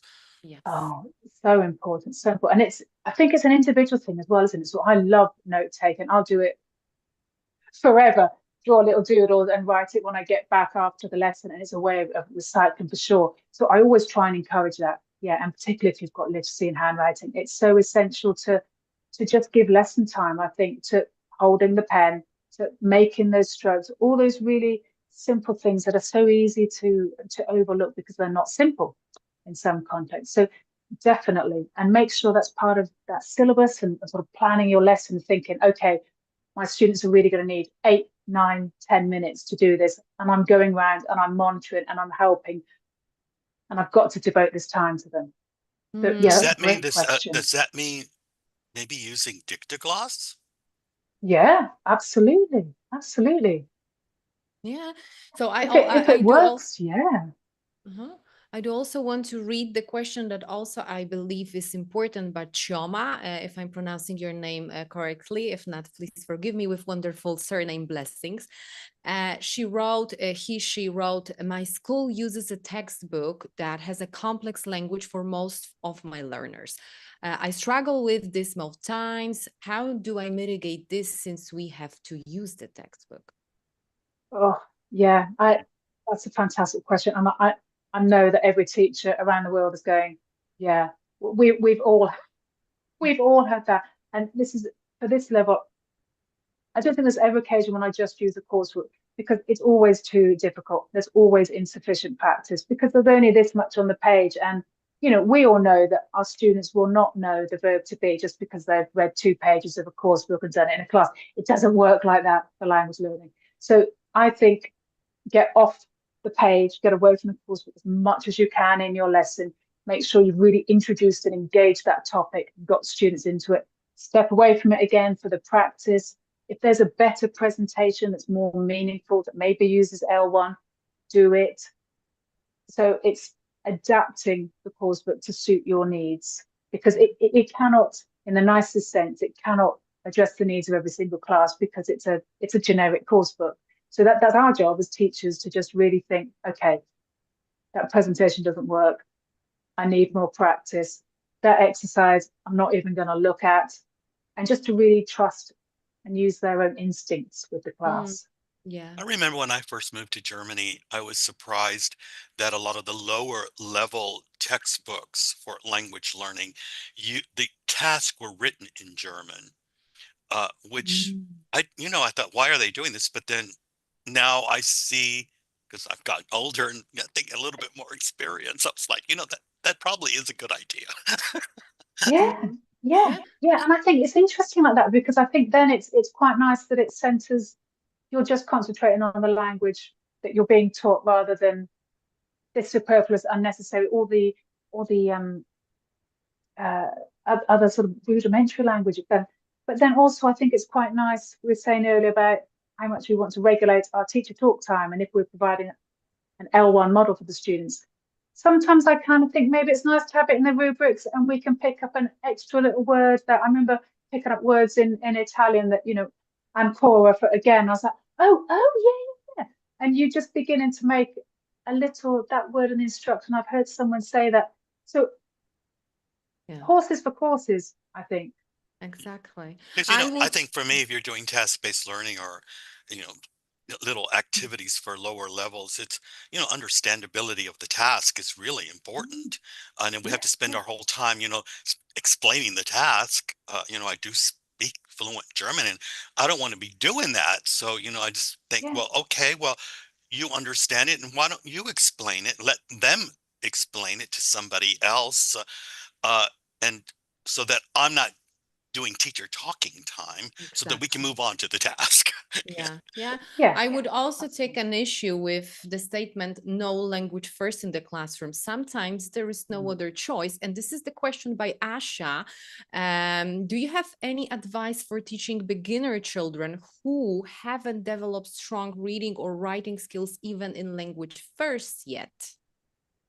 Yeah, I would avoid the reading and the writing, and because sometimes, it depends where you stand, how old you are. If you think about audio learning in the past, but for me, in those instances, I wouldn't worry about the reading, writing. I just get them engaged and concentrate on you, a very teacher-led lesson, and make sure they're hearing what you say and they're receiving that. There's no confusion then with graphemes and phonemes, because then and the phonics, that's a whole other world when we bring in all those problems. So it's actually quite nice to just have that audio input, and you can go around the classroom pretending to be a crocodile or a snake. And so they've got all these different sounds, and maybe you're making those movements and they're playing with that.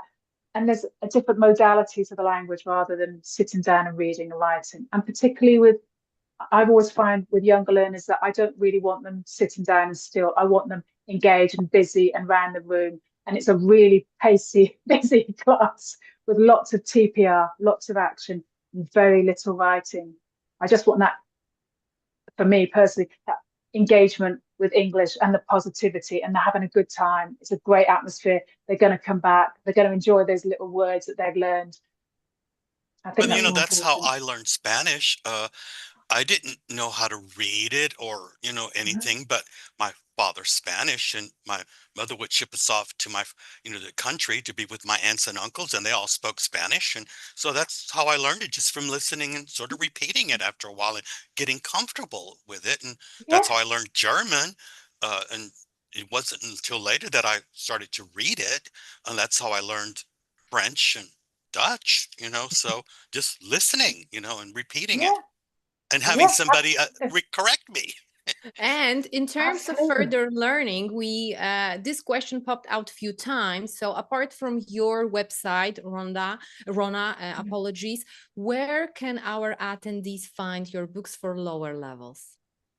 I've got links on my website, and on the Padlet, there's a link there if you want to have a look at those. So they're course books or graded reader, all that learning how to write materials.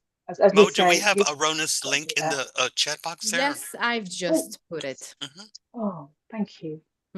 Thanks, Rona, for this. Thanks for the wonderful talk. That was so energizing. Thank you, because we still have 2 hours of webinar. So dear attendees, Please, we have 5 minutes break right now.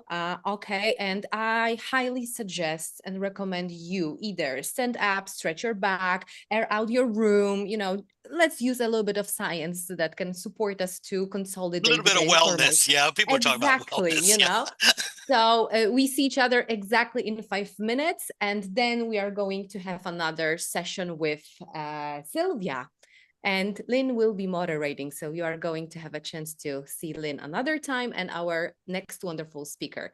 5 minutes. See you. Rona, on behalf of the whole team here, thank you so much. One more time. Oh, thank you. And thank you so much, all of you guys. It's absolutely epic event. It's a real honor to be asked and to participate. So thank you for all of your time and energy. You guys rock. I'm Thank looking you. forward to that edited video so I can watch that again. Yeah, exactly. We will watch, and now let's not steal these 5 minutes. Sure. They are important. See you.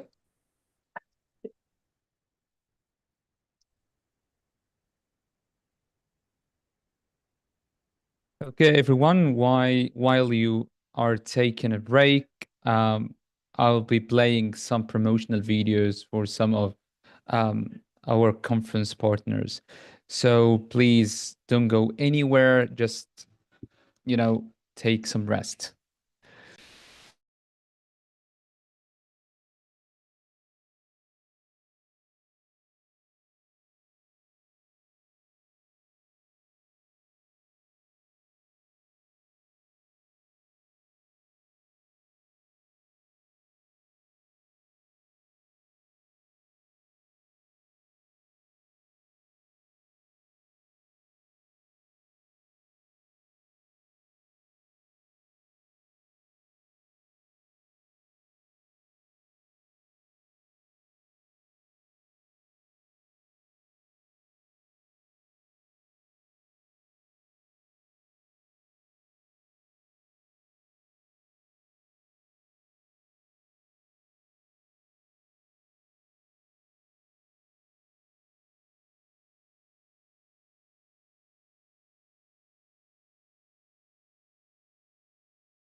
So it sounds like there's a problem with the sound, so I'll have to reshare again.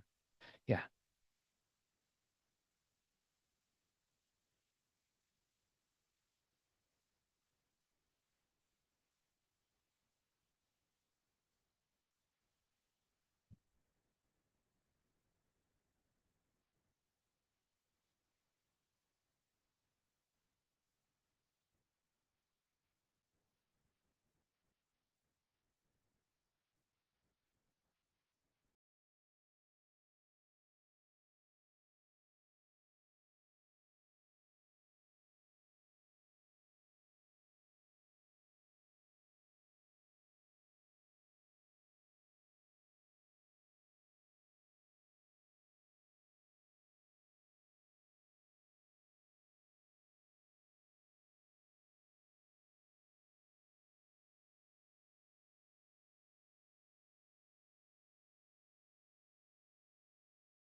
Okay, I think we're back from the break.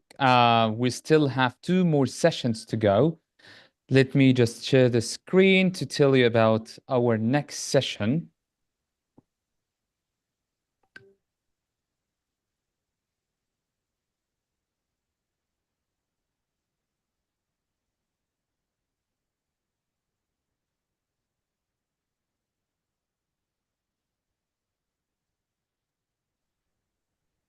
Okay, I hope that everyone can see the screen. So everyone, are you back in the chat box? Please tell us. We're really excited to continue the journey. So again, we still have 2 more sessions to go on the first day of the conference with 2 wonderful speakers. Okay, that's amazing. So hello again, everyone, and thank you for getting back to us. This session is entitled Destination Real, Future Ready Education for the Next Generations. So some comments, some regulations, some rules before introducing our speaker. Please use the chat box to make comments. Write your questions at the end of the talk. Only ask relevant questions. Please be respectful and polite. Don't write harmful or offensive comments. Don't share links of personal information. If you're still asking about the certificates, you will receive certificates of attendance to your email inboxes if you already registered. Of course, you are registered. So the conference is being live streamed on YouTube, which means that the recordings will always be there. I'll drop the links of our social media platforms, including the links of our YouTube channel. And our moderator for this session is Dr. Ling. So, Dr. Ling, could you please introduce our speaker? Welcome, Sylvia. It's my pleasure to introduce our speaker, the next speaker today. I actually had the pleasure of meeting Sylvia last year at the TESOL International Convention, and she gave a really energetic presentation, so you're in for a treat today. Sylvia Breitbart, sorry if I mispronounced your name, has vast experience in primary and secondary education, including management, teacher training, and in-service professional development. She holds degrees in law and education, along with a PG depth in applied educational leadership and management from the University of London. As president of Argentina ASCD and vice president of Argentina TESOL, Sylvia fervently advocates for sustainable, generationally friendly leadership and teacher empowerment through action research. A prolific international conference speaker and coach, Sylvia's work extensively explores adapting education to evolving Gen AI-mediated paradigms, both in general education and TESOL programs. Welcome, Sylvia, over to you. Thank you, Lynn, for this very warm welcome. And let me share my screen with you and get started right away. So let me know if you can see the images and if you can hear me clearly. Is that okay with you? So welcome to this session entitled Destination Real. And I'm very happy to be here sharing with you this presentation. When we talk about Destination Real, we talk about future-ready education, education for the next generations or something like that. So this is where you can find me, apart from where Lynn has said. As a global educator and consultant, I do rely a lot on my professional learning network. And you can find me on LinkedIn 24/7. If you like the ideas I'm sharing, if you're also passionate about a new form of differentiation, come on, join the tribe and start looking at reality in a different way. And well, I want to know a little bit about you, so you can use the chat box freely to tell me a little bit about you. Where in the world do you teach? Do you teach younger students, you teach older students. Okay, tell me whether you use AI in your lessons so that I can accommodate whatever I'm saying to your needs in a little way. So to get started, let's have a little game. This is the real or fake game. So what I want you to do is just write T or F or R or F as I show you some images. Real or fake? Image number 1, real or fake? What do you think? Use the chat box. Image number 2, real or fake? What do you think? Think about the questions that are coming to your mind. Think about that, the processes that you experience as you see the pictures. Image number 3, what do you think? Real or fake? And last but not least, image number 4, real or fake? I'm sorry to tell you that you'll have to defer gratification for a while because we will continue with the presentation until I really reveal the true answers. So this is the itinerary that we are going to be developing today. I will give you some kind of a background context that has to do with generations. I will be putting together some notions about the new generations, the emerging generations, and Gen AA, and I will be talking about the real framework that you can use to really help learning and do more teaching in an effective way. So Q&As at the end. And by the way, if this comes to your mind and this is your question, will I be introducing specific Gen AI tools? Sorry to tell you, no, because you have plenty of great ideas in many other sessions. Ron introduced some of them. And in a nutshell, what I want you to do is to concentrate on the framework and to remember this. In case of doubt, any Gen AI can help you get some tools that will be more updated than whatever you can get right now from it. So let me get started with a little bit of storytelling. The year is 2023 and I'm on vacation in San Bernardo del Tuyú, a little town by the sea in the province of Buenos Aires, Argentina. And I'm there with my long-lasting friend, Marcela. We have been friends for more than 40 years. And every summer we have the pleasure of talking about education and having fun together. Well, somehow. And it was the year 2023 when I was like just peeping at LinkedIn and I got this idea that something huge was coming. And I told Marce that time, Marce, generative artificial intelligence is coming. And you know what Marce said? We're on holiday still. And I really realized that perhaps that too will be something part of the past. But for the past 2 years, we have been dealing with this new normal pendulum in which we have been considering generative artificial intelligence either a friend or a foe. And we have been discussing that. And just a couple of weeks ago, in our summer vacations, same place, same people, same conversation, I told Marce, DeepSeek has entered the LLMs market, Marce. And I expected the answer because this is how we tend to react. Like we tend to ignore the impact that any new technological tool has on our teaching and on our students' learning. I'm sure that you got the answer and you guessed it. So what's in it for us? What should we do? Is it going to be harder this time? Well, let me tell you something. We have been trained, most of us have been trained to recreate theory of education. So I believe it is a fantastic time to create knowledge, to create theory of education, and to become those voices that will help future generations of educators and learners do whatever they have to do in a better way.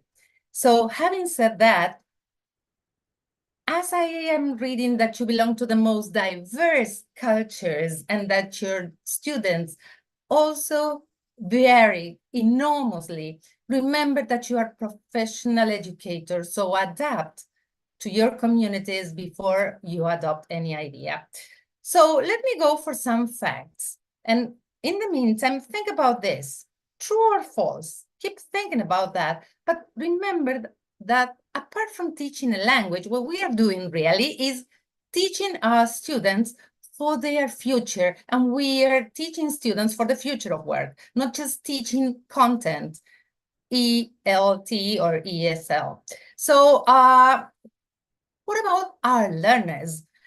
No matter how different they seem to be, what I can tell you is that they are not generic, but that there is one characteristic that you have to remember, that they are generationally specific and they are globally generationally specific. So I'm going to discuss this a little bit later on. So bearing this in mind is very important in our to reach our destination, because it doesn't matter what tools we have, if we cannot get the signal and we don't know where we are standing, it will be very difficult to get to our destination. So to get started, what should we know about the next generations of learners? And this is where I want to introduce this real approach to you. Why real? Because I want my teaching to be relevant, that prepares students for real world challenges. I want it to be ethical, and ethical has to do with how I want my students to be ready for being digital citizens, for being citizens of two words, and how they are going to integrate seamlessly generative artificial intelligence into their lives, because the future of work will include generative artificial intelligence.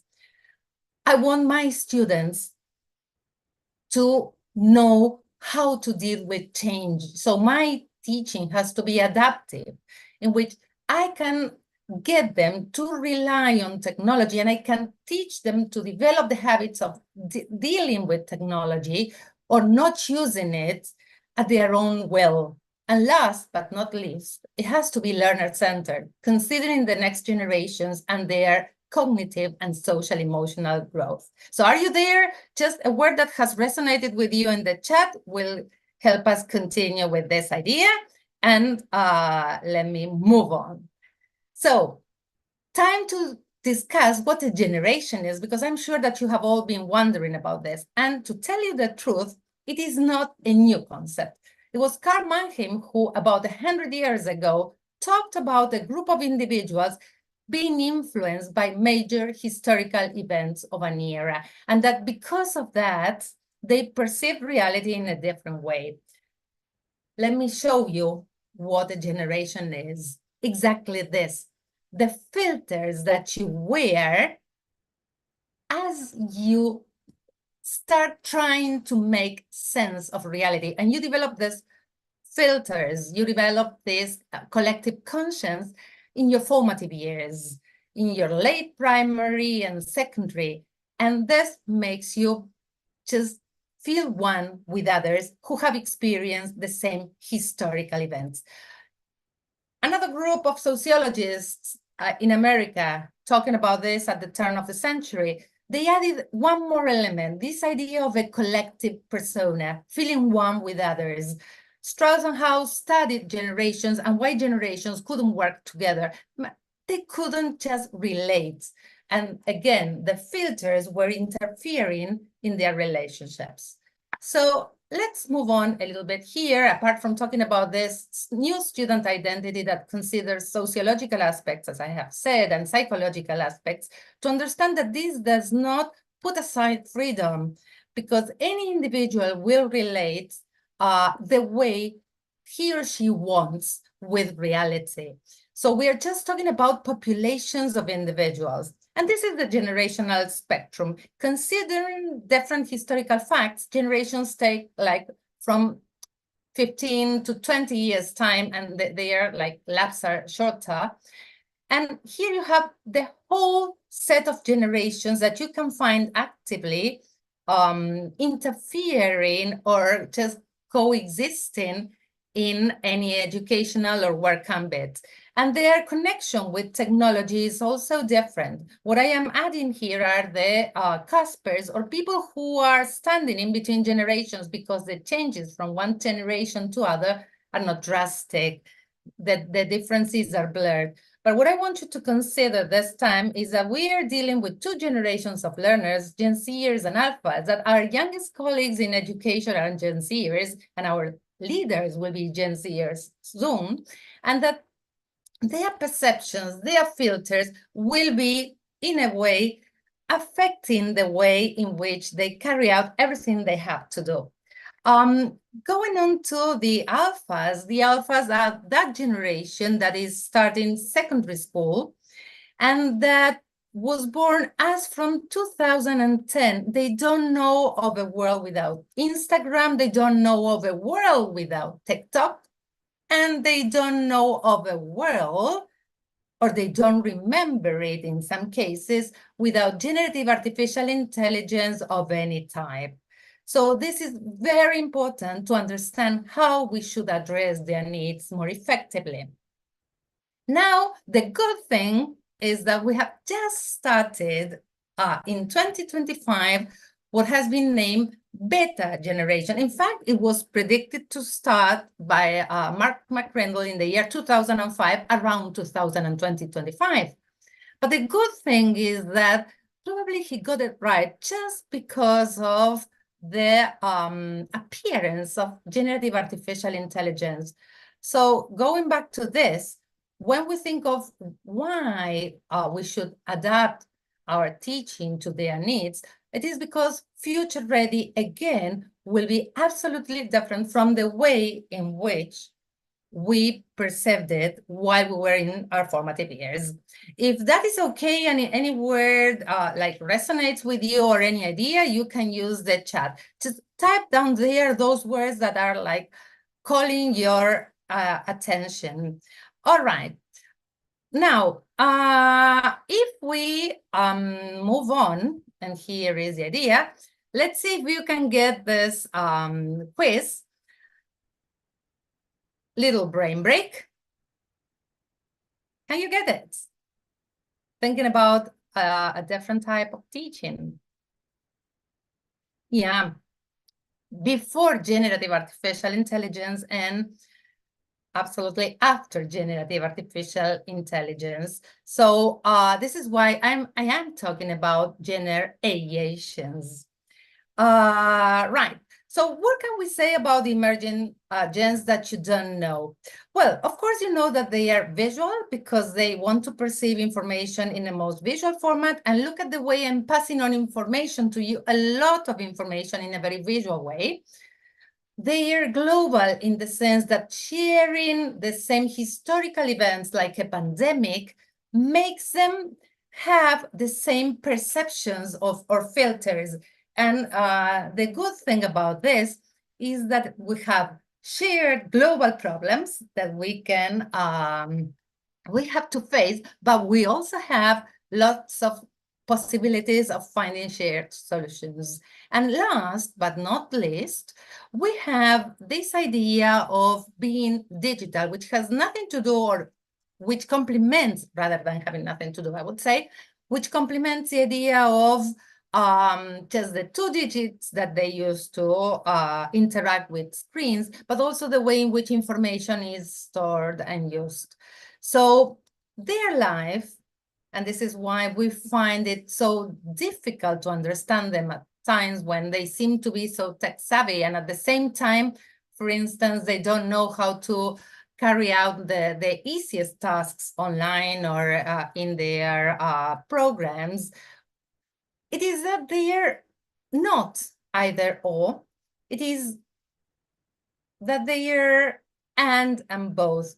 They are inhabitants of two worlds. And as they are, they really inhabit contradictions. So you will see that they seem to be very active and daring, but at the same time, they seem to be risk averse. And dealing with those contradictions is a great challenge that we educators have every day. But in order to understand their way of thinking and to get into those classes, I want you to think about maps and get into your destination in without digital tools. What about reading a map? What skills were practiced as we read a map, as we traveled with maps? Thinking about destinations. You can use the chat box to just write down your ideas there.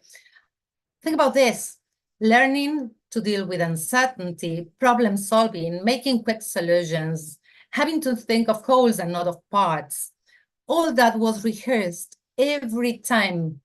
Geographical intelligence, everything was developed every time we had to transfer information from reality to a map, interpret it, and make decisions. Those were skills we were rehearsing. Now, what happens when everything is done digitally? And this is how everything is done in the new gen's lives. So think about life with others, with delivery, on demand, with support, constant feedback, immediate feedback like the one AI provides, and with generative artificial intelligence that can also provide scaffolding to activities. Point number one, always emotional understandings and emotional self-awareness is important. So either one way or the other, as teachers or students, Maslowian before blooming is essential. So our lessons definitely will have to deal with listening, speaking, reading, and writing, and we will have to do our best there. And we will be professionally challenging our students according to their language difficulties. But besides, we will need to be preparing them for communication as a 21st century skill and reading and writing effectively. And in all of these elements, we need to add to students' preparation the generative artificial elements of generative artificial intelligence. So this will have to be present. Is it okay with you? Are you following? All right. If you have any question, remember to add it to the chat box. So the solutions, are you there? What is important here is the questions that came to your mind. Selfie monkey, real situation, legal situation. As a lawyer, I loved it. A monkey in a reserve stealing a camera and taking a picture. Who does the image belong to? A very, very real legal claim with a real dilemma. There's one, another reserve, and in this case, the picture is real as well, but real from the point of view of the image. Did you get it right? What is fake here is the intention. The monkey is being deceived. The monkey is not taking the selfie. In this case, there is food behind the camera. Real or fake? Number 3. What did you say there? Did you get it? Absolutely fake. Generative artificial intelligence. And this one, real or fake? All right, the answer is real in the digital world, part of the campaign for Women's Day done in one of McDonald's sites. So this is what we need to prepare our students for, to ask themselves questions that will lead them to discover the truth behind of what they see, especially when the information they consume is basically visual in the first stage. So I want you to tell me if you agree with me. Who's there? If you change the way you look at things, the things you look at change. So we all share the what's. we share the same whys. Let's go for some hows. Are you there? Are you with me? Okay. So let's go for the different ways. I would love to introduce Mark Prensky here. You know who Mark Prensky was? Digital native. He coined the term. Turn of the century, and Mark Prensky was talking about a different type of generation, Gen Zers, that would just know of a world without, that they would not know of a world without the internet. So what did Mark Prensky talk about? He talked about post-biologically evolved capabilities, and he said that Gen AI was a new human next capability. And he talked about the power that Gen AI has to move our students who are so immediate from imagination to instantiation with all the powerful opportunities for teaching and learning that the whole situation provides. And he talks about the newly evolved collective mind in which everybody is participating and collaborating and curating what is going on. Now, he also talked about this, and I won't read it, but you can do it. And definitely, whenever there was a change in technology and people started putting up their voices against it, guardrails did not work. So let's continue our way towards this, the synergy of human intelligence and generative artificial intelligence. And mind you, you still have your room there. There is plenty of room for you and your talent and your ability, because, you know, we are creating the rules of education, the new pedagogy of education. So let's go for in real. I want to share something very recent. Common Sense Media, an organization that studies the impact of technology in students, carried out a survey January 2025, yesterday. No, not yesterday, but sort of. And you know what they said or what they discovered? Well, they discovered that in their sample, a third of the adolescents, the Gen Z and alphas,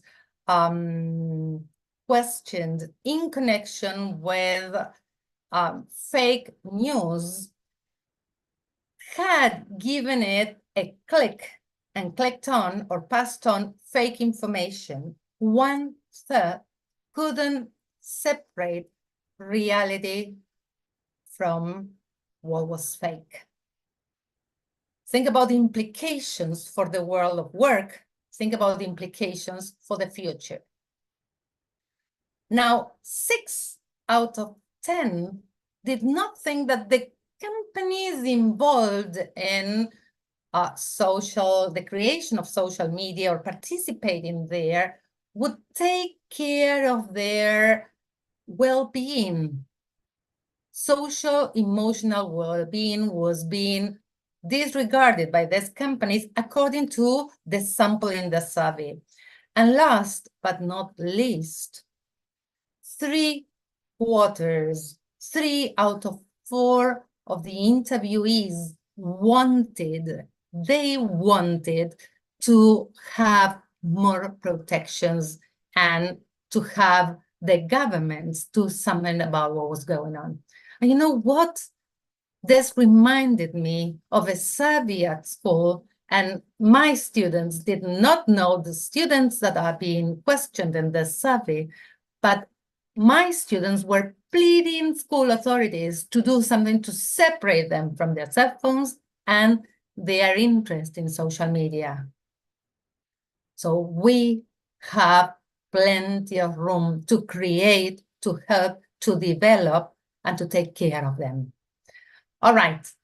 Here are my students. We are talking about real and giving them real opportunities that prepare them for real everyday challenges, working on the true or fake, real or fake game that we have played. is very important. And in the same way that you have been thinking about the questions that you have been asking yourselves, and you have been trying to figure out whether the situations were true or false through gamification, this is how I help them get ready in my English classes. Another thing that I do here, you have the image in case you want to get a screenshot and you want to find out more about this as well. And you can develop anything for any of the skills and any of the different stages in the learning, thinking about this framework I'm giving you. Make them focus on the challenges and make them rehearse those skills they will need for the future. Real or fake? All right, this is another one that can be used with younger students because they don't need to go into the internet, but they can see the reflection of the person taking the photograph in the glasses. This is a real one, winter vacations. This reminds me of how tired I am at this time of the year. All right, so this one, real or fake? Real or fake? What do you think? All right, this is real. And I love this image of the Choluteca Bridge to help students understand change of paradigm and how we can talk about disruption and connect this to any other historical situation that implied trying to understand that things change from one day to the other and we need to adjust and adapt. And what happens when we don't and we are too strong on the structures. Something that brings about education. Okay, so you know it. Okay, let's go for the E. The E starts for this one, ethical. So as a lawyer, I can tell you, you know the presumption of innocence? Ignore it. Assume that whatever you get has been done with generative artificial intelligence. And instead of using apps to find the cheating, look for evidence of learning. What is it that students are learning? That is the search you have to do. And forget about trying to find human elements there because an AI just as humanized.ai can make any piece of writing look real. Okay, an activity that I do and I use with my students, considering the ethical aspects, I ask them to campaign. First of all, I'm giving you the name of a photographer that tries to show contrast, reality, and campaigns for human rights through his images. And then I use generative artificial intelligence, any app that deals or any AI that deals with images can help them do this. Think of their own world contradictions, explain how they create that, and create wonderful presentations that deal, on the one hand, with all the tools they have to deal with, that help them to think critically, but at the same time that help them campaign and inhabit the world they are in an active way. So this has been hosted. I don't remember which one was it. It was Genially or Canva, but you can find that out because you know better perhaps. A has to do with being adaptive. Your teaching has to be adaptive in the sense that sometimes you plan, and if you fail to plan to fail, but plan to change as well.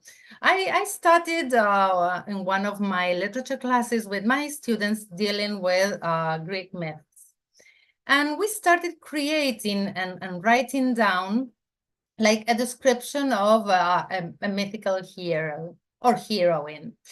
But then with the advent of generative artificial intelligence, I could get my students to randomly get together and collaborate, feed generative artificial intelligence with their heroes and heroines, and get generative artificial intelligence to create something like this, a play fully created, an old ancient Greek drama created by generative artificial intelligence, in which, from the description, which was what students could do at that time with their possibilities, to expanding their potential with the scaffolding of generative artificial intelligence.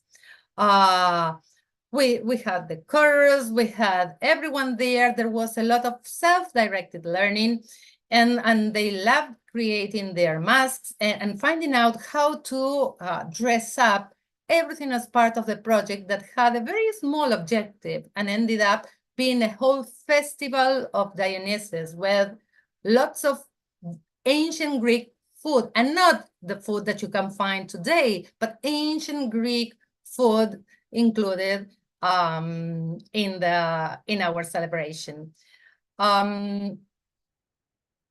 Sometimes it also happens to me, more often than not, that technology fails, and being ready for that and training them to move on and that things can be done without technology is equally essential.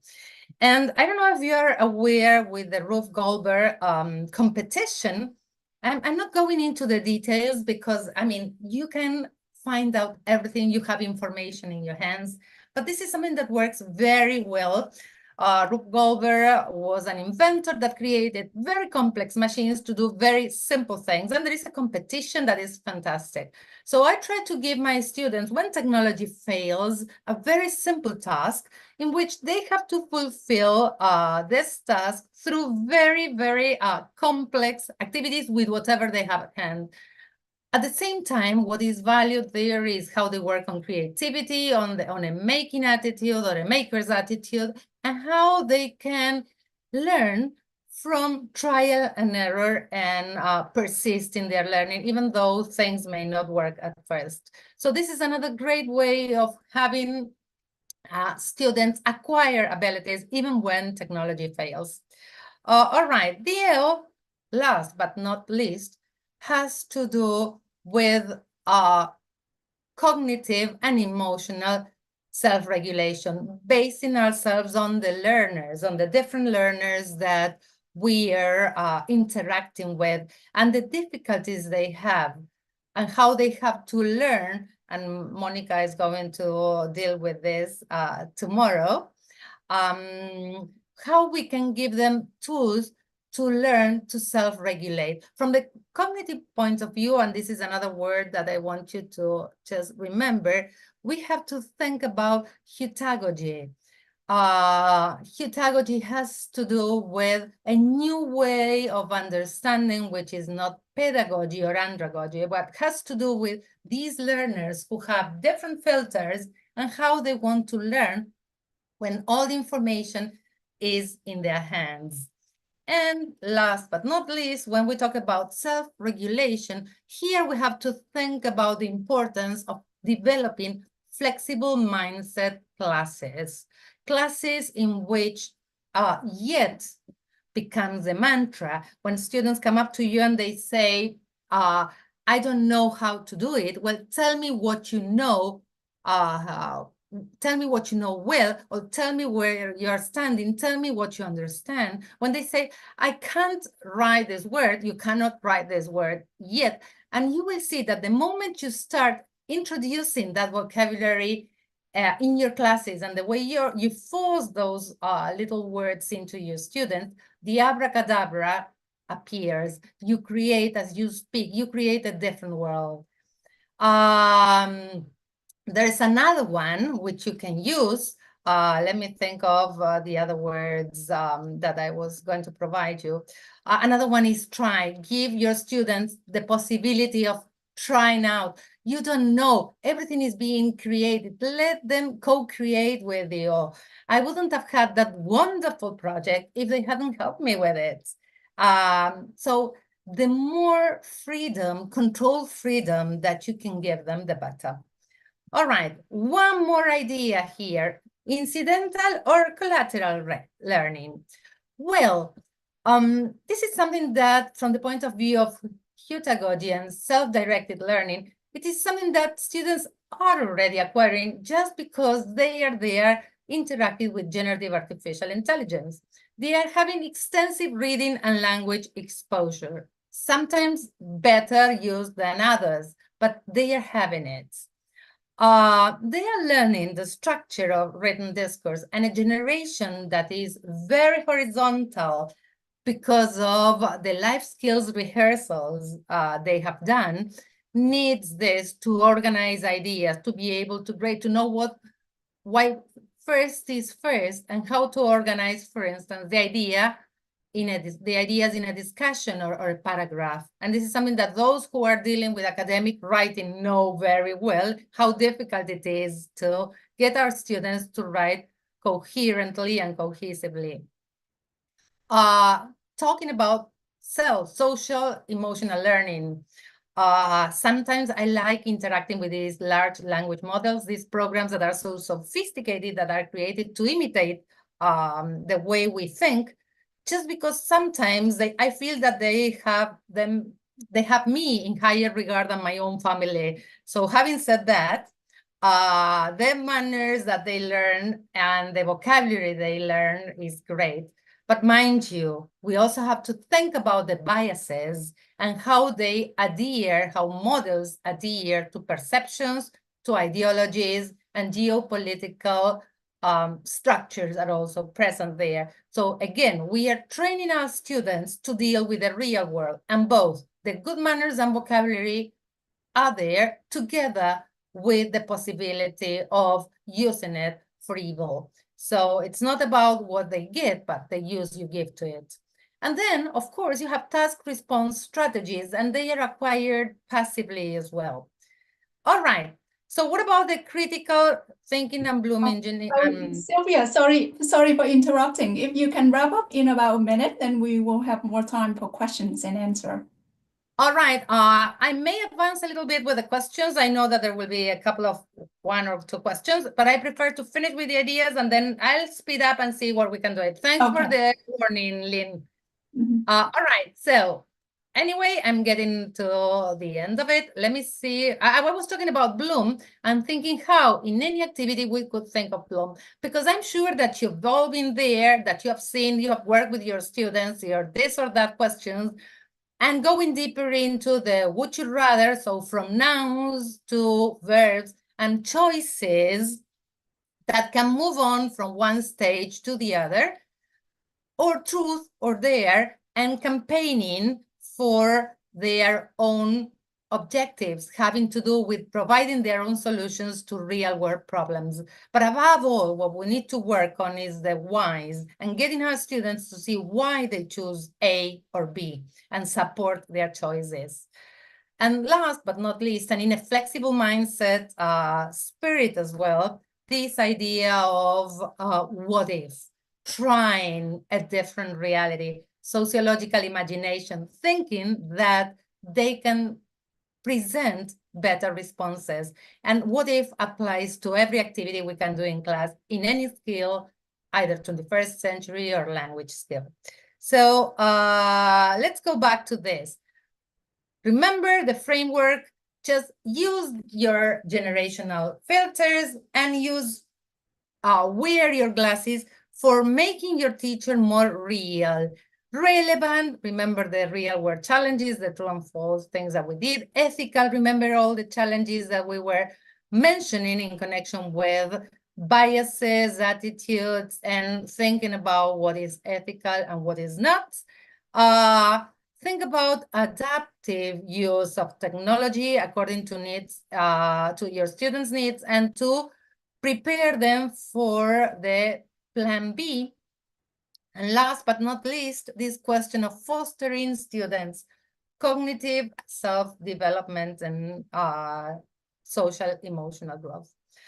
Barriers, many, but the way forward is through. And what I want you to remember, and I'm just getting to the last slide, so Lynn, don't panic. Technology will not replace you. Technology will not replace us. It will be really transformational. So this is me. This is where I can continue interacting with you and your ideas and adding this generational mindset to whatever field of interest or expertise you have, and collaborating with global projects because generations are global. Remember that you can find me there. That is my professional learning network. I'm there 24/7. So really connect, befriend, it works.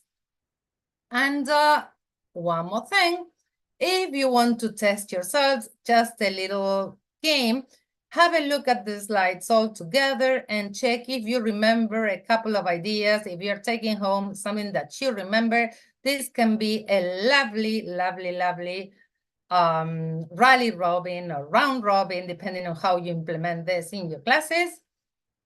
All right, so thanks. It's been great. Wow, thank you so much, Sylvia. It's a festival of ideas, as I called your presentation and this conference. I love how comprehensive it is, but you also give us really concrete ideas of classroom activities that we can do with students.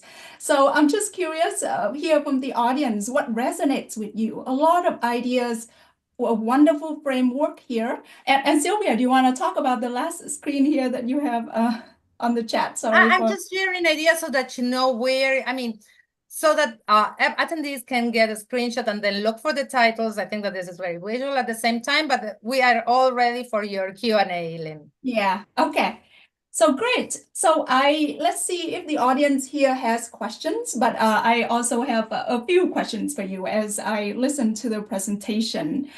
It seems that when we talk about the new generations, they are great with technologies. They were born with all the digital technology. So we may think that they know more about technologies than us. But what do you think is the teacher's role in terms of helping students to use these technologies?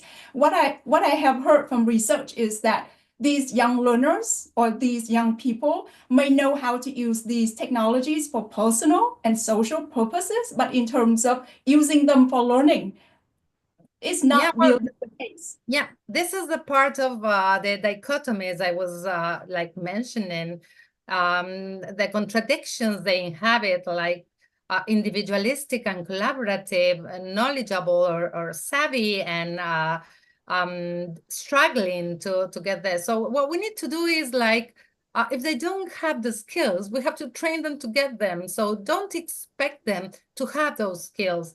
Assume that they don't have them and go for evidence of what they have. So this is point number one. And I forgot the other points. Yeah, teaching them the skills, how to use technology for learning purposes, because they may know how to use them for social and professional and social and personal purposes, but not necessarily. Definitely. I'll give you another example. Everybody's taking for granted that the students that are entering secondary school, for instance, and I'll be local so that I narrow the search.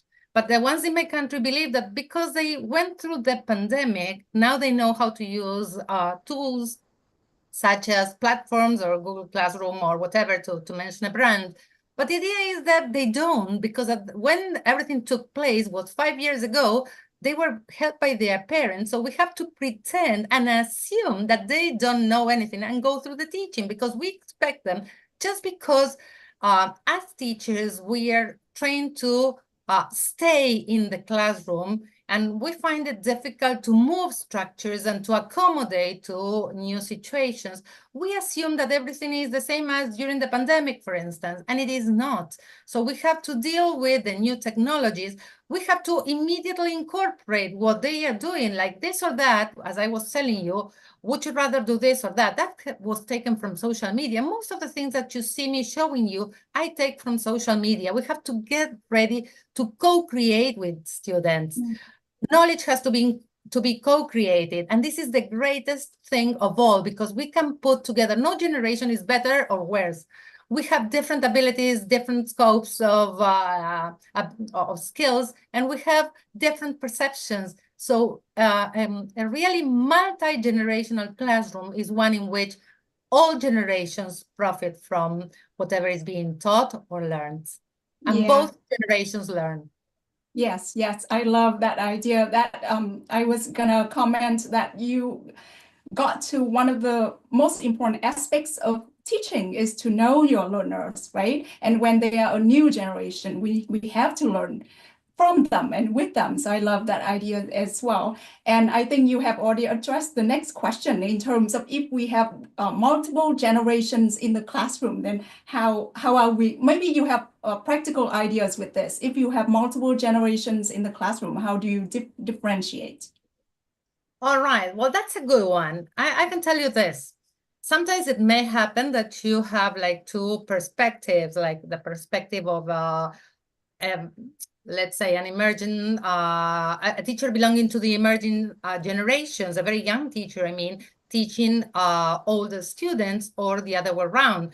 And it is, in Spanish, we use the word reconocer. I know that Ron will say how useful it is, because it is a palindrome. It's a word that can be read one way or one or the other way. So you put that together and it means, okay, we have to get together and understand that each generation has different life skills that have to be understood within context and that have to be interpreted and accepted in a way, because that has to do with accepting the other, and the other can be a collective other, as it says. Now, when you have multiple generations, you also have multiple intelligences, you also have multiple interests.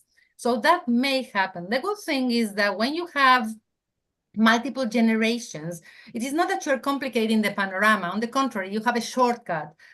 Generational perceptions can be grouped into like main categories, and individuals tend to adhere to one generation or the other, or tend to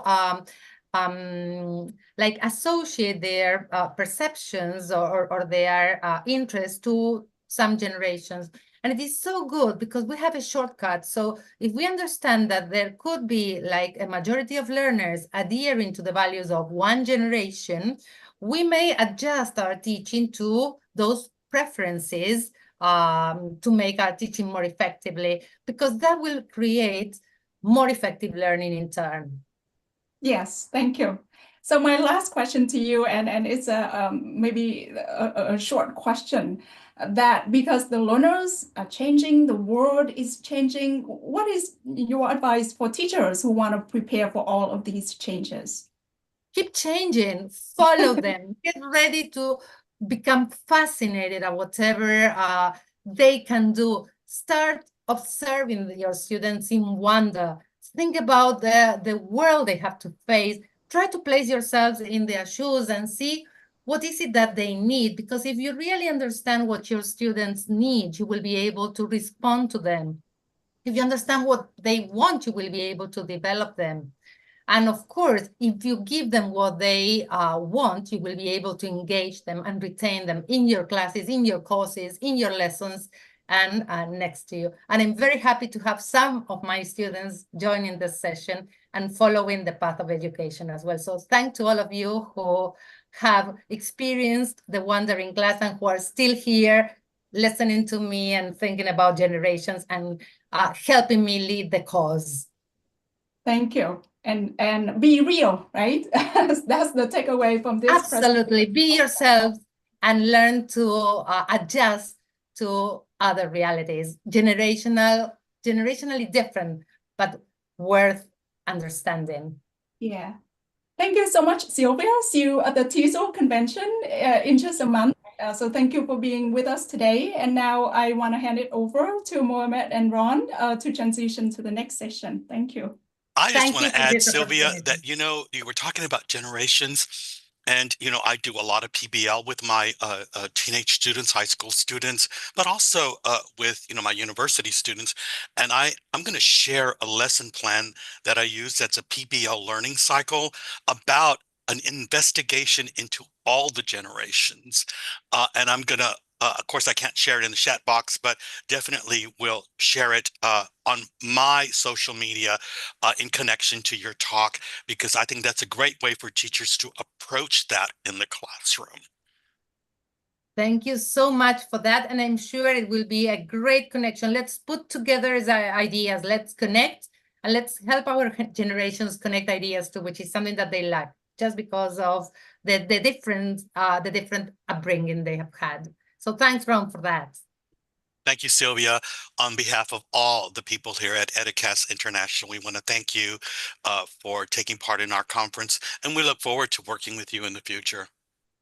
Thank you. Thank you very much for this great opportunity. Bye-bye. Mo, I turn that over to you now. Okay, thanks, Ron, for this, and thank you, Sylvia, for accepting the invitation and being part of this amazing conference. I really, found your talk useful and beneficial. You have shared with us, lots of amazing and practical ideas. And as you can see, the people are happy in the chat box. So thank you a lot for being part of that conference. So everyone, here we come to the end of the first day of the conference. We have one final speaker, and let me share the presentation in order to introduce her. Just a second. So we do hope that you still have lots of energy for the last 1 hour, and then remember to sleep tight, because tomorrow we are starting early morning. So I do hope that you are early birds. If not, you have to change it for at least one Saturday. And the whole Saturday we are going to have amazing educational ride. I think it's also obvious that the energy level is low, at the end of the day. So anyway, hello everyone again, and thank you for staying here till the end of the first day. We really appreciate that you are part of our success and the success of the Educast International Conference 2025. Isn't So it this amazing, Mo, how many people have stayed with us all day long? the stability of the numbers since 7 o'clock my time, which means, I think since 6 o'clock. Yeah. So it's a very long time. All of those dedicated teachers who are willing to learn and who are willing to keep developing professionally is something really inspiring, right? Well, let's get to Lucy, because Lucy, I know you're just waiting to go. Yes. Yeah, exactly. So everyone, go on. So this session's title is The Art of Bad Storytelling by Lucy Durrance. And let me tell you some information or some rules before Blanca introduces Lucy. Well, I want you to please use the chat box to make comments. If you have any questions, please delay them till the end of the talk, and you can drop them using the questions and answers button. Only ask relevant questions to the topics or the topic. Please be respectful and polite. Don't write harmful or offensive comments. Don't share links of personal information. You'll all get certificates of attendance a couple of days after the conference, a certificate for each day, and you will receive them via email using the email addresses that you used to register to attend the conference. And regarding the recordings, the conference is already being streamed on YouTube, so you can find the recordings whenever you want to watch all of the sessions again, and also the recordings of our previous conferences on our YouTube channel. So everyone, I want you to give a warm welcome to Lucy Durrance, and please, Blanca, the floor is all yours to introduce her. Exactly. Thank you, Mo. Mo just reminded you about last year's recording, so feel free just to extend your educational journey with us. And one more time, I wanted to thank all of you. Had it not been for your effort and energy, we wouldn't be here, because we are doing it just to create community. And speaking of which, it's all about stories, experiences, and any tips and tricks. That's why today, let's welcome Lucy Durrance. She's going to tell anything from her experience in terms of the art of bad storytelling.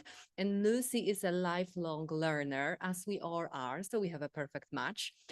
She's children's author, passionate teacher, and teacher trainer with vast experience with students of all ages, from infants to adults.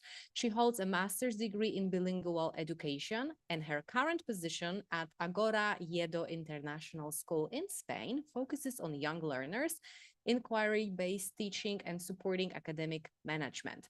She has offered teacher training courses, talks, conferences, news articles, and seminars about language teaching methodologies and didactics for institutions such as the British Council, Globe Ducate, Toddle, TESS, Trinity College London, Pilgrims International, CC, France Telecom, APAVAC, CFIRE, and is an advocate for play-based learning. Lucy, it's so great to see you. I guess that you have lots of great energy from Spain, so give everything you have and the stage is yours. Okay, thank you. I'm just trying to find the PowerPoint. Okay, can everyone see that? Yeah. Yes, we see everything. Okay, so I'm going to be talking today about the art of bad storytelling. Okay. So the overview of this session, we're going to begin with the build and brainstorm. So hopefully we're going to do some little storytelling icebreakers, and I'm hoping for some active participation in the chat box to maybe wake you up a bit, keep you involved. We're going to talk about the benefits of storytelling, the secrets of selecting a good story, the top 10 storytellers tips, and then we're going to analyze and assess. We're going to talk about the stories and multiple intelligences, my bad storytelling taxonomy, practical bad storytelling examples from my own first children's book called Ogadad Papa Ogro. And then we're going to discuss and dramatize, and hopefully there won't be too much drama going on by the end of the talk as we reach our conclusions and our Q&A session. So to begin with, I'd like you to just type in the chat box, what's your name? Okay, so, oh, thank you. Oh, Corinne, oh, wonderful. Wow, I met her last week, I believe, at or maybe it's some more people. Okay, so now here we have your name in emojis. So you probably don't have access to an emoji keyboard, and obviously you already know my name, but this would be an example. You would guess, you would look at the emoji for L or U if you're working with phonics, and then we have the or the U, the C, the K, and the Y, yeah. Okay, so you can just have that as a little nice icebreaker in the classroom. And then another alternative to this is to create a kind of emoji about the meaning of your name. So I don't know if anyone can guess here the meaning of my name, Lucy. Okay, any guesses here? I'm not sure. But yeah, the name Lucy itself, in fact, if anybody's seen me in the British Council World Teachers Day talk, the meaning of my name is light, okay? However, my surname is Durrance, which means a prison in Shakespearean English. So I kind of think of myself as a trapped light, okay? So this could be like a little quick emoji of my name. And just a quick recap of that session, if I managed to get onto the next slide. Oh, okay. This is where I get my emojis from. Okay, this is a link that you could use, but you can use anything. There are lots of different pages for emojis. So if you want to go back to the World's Teachers' Day presentation I gave in the British Council, which was my debut with bad storytelling, you can click on this link here. And the following video was actually Mo, our host today. So that's how I met him. And so my name, obviously, Lucy in the Sky with Diamonds. I think most of you would know that famous Beatles song. The name Lucy means light. When I was younger, my uncle gave me a key ring and it said that I sparkle like champagne, okay? My surname is Durrance, which is actually a French river. However, as I just said, in Shakespearean English, this means, oh, Durrance vile. And so it's like, I consider myself to be a trapped light, okay? But fortunately, I don't know about in your countries, but in England, when you marry someone, you take on your husband's surname. In Spain, they don't actually take on that tradition. They become double-barreled surnames when the children are born. So, but however, my husband's surname is Segura, and it's actually a Spanish river, which in English means shore. So hopefully that makes me Lucy Shaw, and we're sure of ourselves and we can set that light free again. Okay, so hopefully you're going to enjoy all this light I'm going to shine on you this conference. So, there you can do a storytelling poster with the students' names. Okay.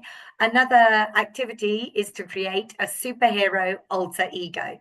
So this I created using Bitmoji. So you can get your students on Bitmoji. Of course, students love anything motivational, and they can create their new alter ego and say, "What's your superpower?" So I'm Lightning Lucy. I use my powers to teach. With my incredible speed, I can reach people in need before they even know there's trouble. I spread joy, positivity, encouraging others to embrace their unique strengths while fighting off villains who threaten peace. When I'm not saving the day, I love to read about science and explore the wonders of nature. So you can get your students reading all these different icebreakers and their stories. Another great game, I don't know if you're familiar with story cubes. These are some story cubes that I bought. So yeah, you throw the cubes and, oh, sorry, I'm never any good at showing. I was moved the wrong way. So you have different images on the dice instead of numbers. So you would throw them and you would get, for example, a map. Okay. You can also use an online story cube generator. The original story cubes were called Rory story cubes. Okay. And here I've created my own backstory. And in fact, these were the cubes that came up. And so, question mark, would you like to know more about me? Hopefully you would. So while nursing my son, as you can see the pitter-patter footsteps of little baby feet coming along, I watched a webinar about the secrets of storytelling. After that, Ogre Dad was born, and I just love the fact that this image came up on the cubes because they so coincided, and it just made me think, oh my gosh, these are the ideal story cubes for this presentation today. Unfortunately, it's one of these generators that it's difficult to go back to that. So that's the one I luckily managed to screen save. Letting out my light, creating amazing adventures, stealing the hearts of the nations. I was kind of racking my brain there about, I thought that image looked a bit like a robber, and I don't know, it looks like a face as well. So I really wasn't sure what that image was, but anyone can interpret whatever they want. There's no right or wrong answer in storytelling, which is the good thing. Turning me into a bestseller, raking the money in. Hopefully one day I will earn my fortune, and with something truly magical. And I love creating things that are magical in the classroom. So I hope that you do too. So hopefully, next up, what's on your bucket list so we can share some aspirations. So I'm proud to announce that I completed my bucket list. I have the bucket, which today I don't even have the bucket. So, oh my gosh, not a good start. But creating a bucket list, so your things. So these are 3 little interesting anecdotes about myself, because also in the storytelling classroom, if you get students talking about themselves, it's really motivational for them, because obviously everyone has a story inside them. So it's a great way to get them involved. So I always wanted to be a mum. I actually became a mum rather late on in life, but the best things happen eventually. The best things come to those who wait. Secondly, I've always wanted to be an author. I used to write books from an early age. And finally, in December this year, my dream came true and Ogre Dad was born. Another inspirational thing for me is that I've always wanted to be an amazing teacher trainer like Vanessa Riley. When I first came to Spain, I used to go and watch Vanessa Riley's conferences, and she was just my heroine. And I can't believe that I'm speaking alongside her today. So if you do get a chance to see her talk, I haven't actually managed to see it this morning because I was working at school, but I definitely recommend that you check her out because she's so inspirational. She's so energetic and so motivational. So my dream was to become the Vanessa Riley of the east of Spain. So after the talk, you can tell me if I'm up to her league or not. So there's another great story, if you're interested, called "Have You Filled Your Bucket Today?" So you can always use that in the classroom as well as an added extra to this activity. So now that we've done a bit of warming up, I would like to talk to you about the benefits of storytelling. I'm sure that if you're here on this talk, you agree that stories are beneficial. So, in fact, I'm not actually following the chat anymore, unfortunately. So I don't know if you want to even share your own ideas, but stimulate imagination. Stories spark creativity and imagination. They, okay, oh, sorry. They teach morals and values, okay? It's really important. The idea of most of the fairy tales is to teach the morals to the little young children, okay? The art of storytelling is, you know, traditional, and people have been telling stories for years. Thank you, Lamia. So I keep pressing the button too soon, sorry. So yes, you already know about they offer contextual learning, you get the engaging narratives, they reinforce memory, and I don't know if anyone can guess the why, but, oh no, sorry, we have the IES, stories in general. So they inspire emotion, they encourage collaboration, and collaborative learning is so important. You know, all working together in the classroom or in small groups, it really helps the students. We need to go away from teacher talk to student talk time, because that's when the students learn. And they support diverse learning styles. So you can tell stories in so many different ways that appeal to auditory, visual, and kinesthetic learners, especially when you do drama. And that's one of the main, it's the peak of my storytelling pyramid, which we will find out more about soon.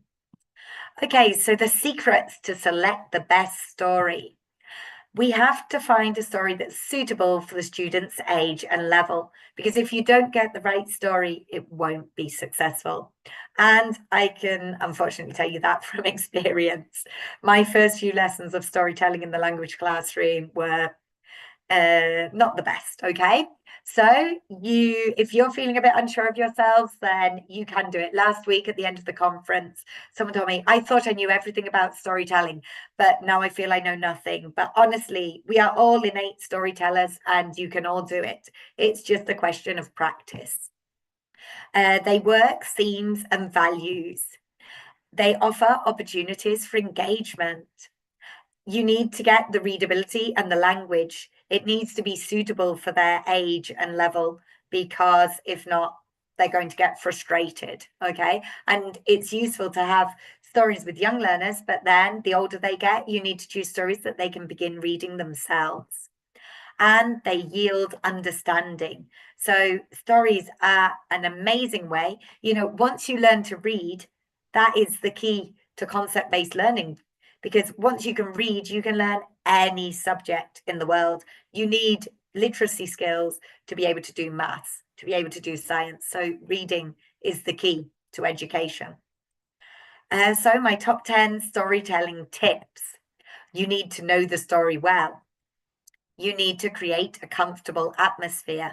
I begin with a song. I'm a terrible singer, but I always get them sitting down and I go, everybody come to me, come to me, come to me.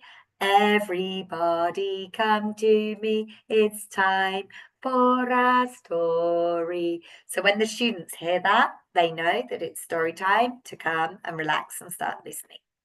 You need to engage the audience, because obviously if you just read once upon a time, they're not going to be engaged, but you incorporate gestures, movement, use expressive voices. It's not the same just going once upon a time as once upon a time. Okay, you need to pace your delivery. You can't just, speed it up, which hopefully I won't do like I did last week and speed up. I need to pace my delivery, and hopefully we won't be pacing and speeding up the end of the talk to get through everything I want to tell you, because I want to share so much. It's quite difficult, but it's a good idea to pace things so that everyone can keep up. You need to encourage participation, use visual aids. Visual aids are really helpful for the students.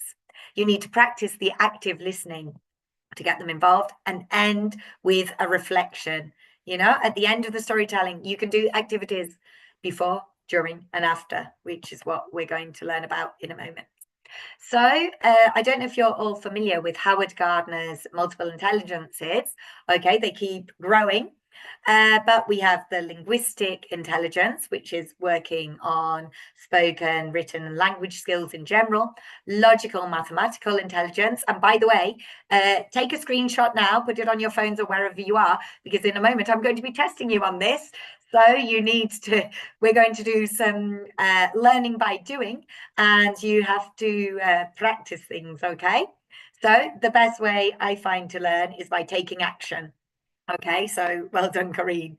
Okay, so we have our logical mathematical intelligence, our spatial intelligence, which is art, basically, but the capacity to think in images, to visualize, the musical intelligence, the appreciation of musical patterns, performance, composition, body, kinesthetically intelligence, using the body to create, which is basically drama, any drama activity. So I'm giving you a clue there in a moment when I'm going to be testing you.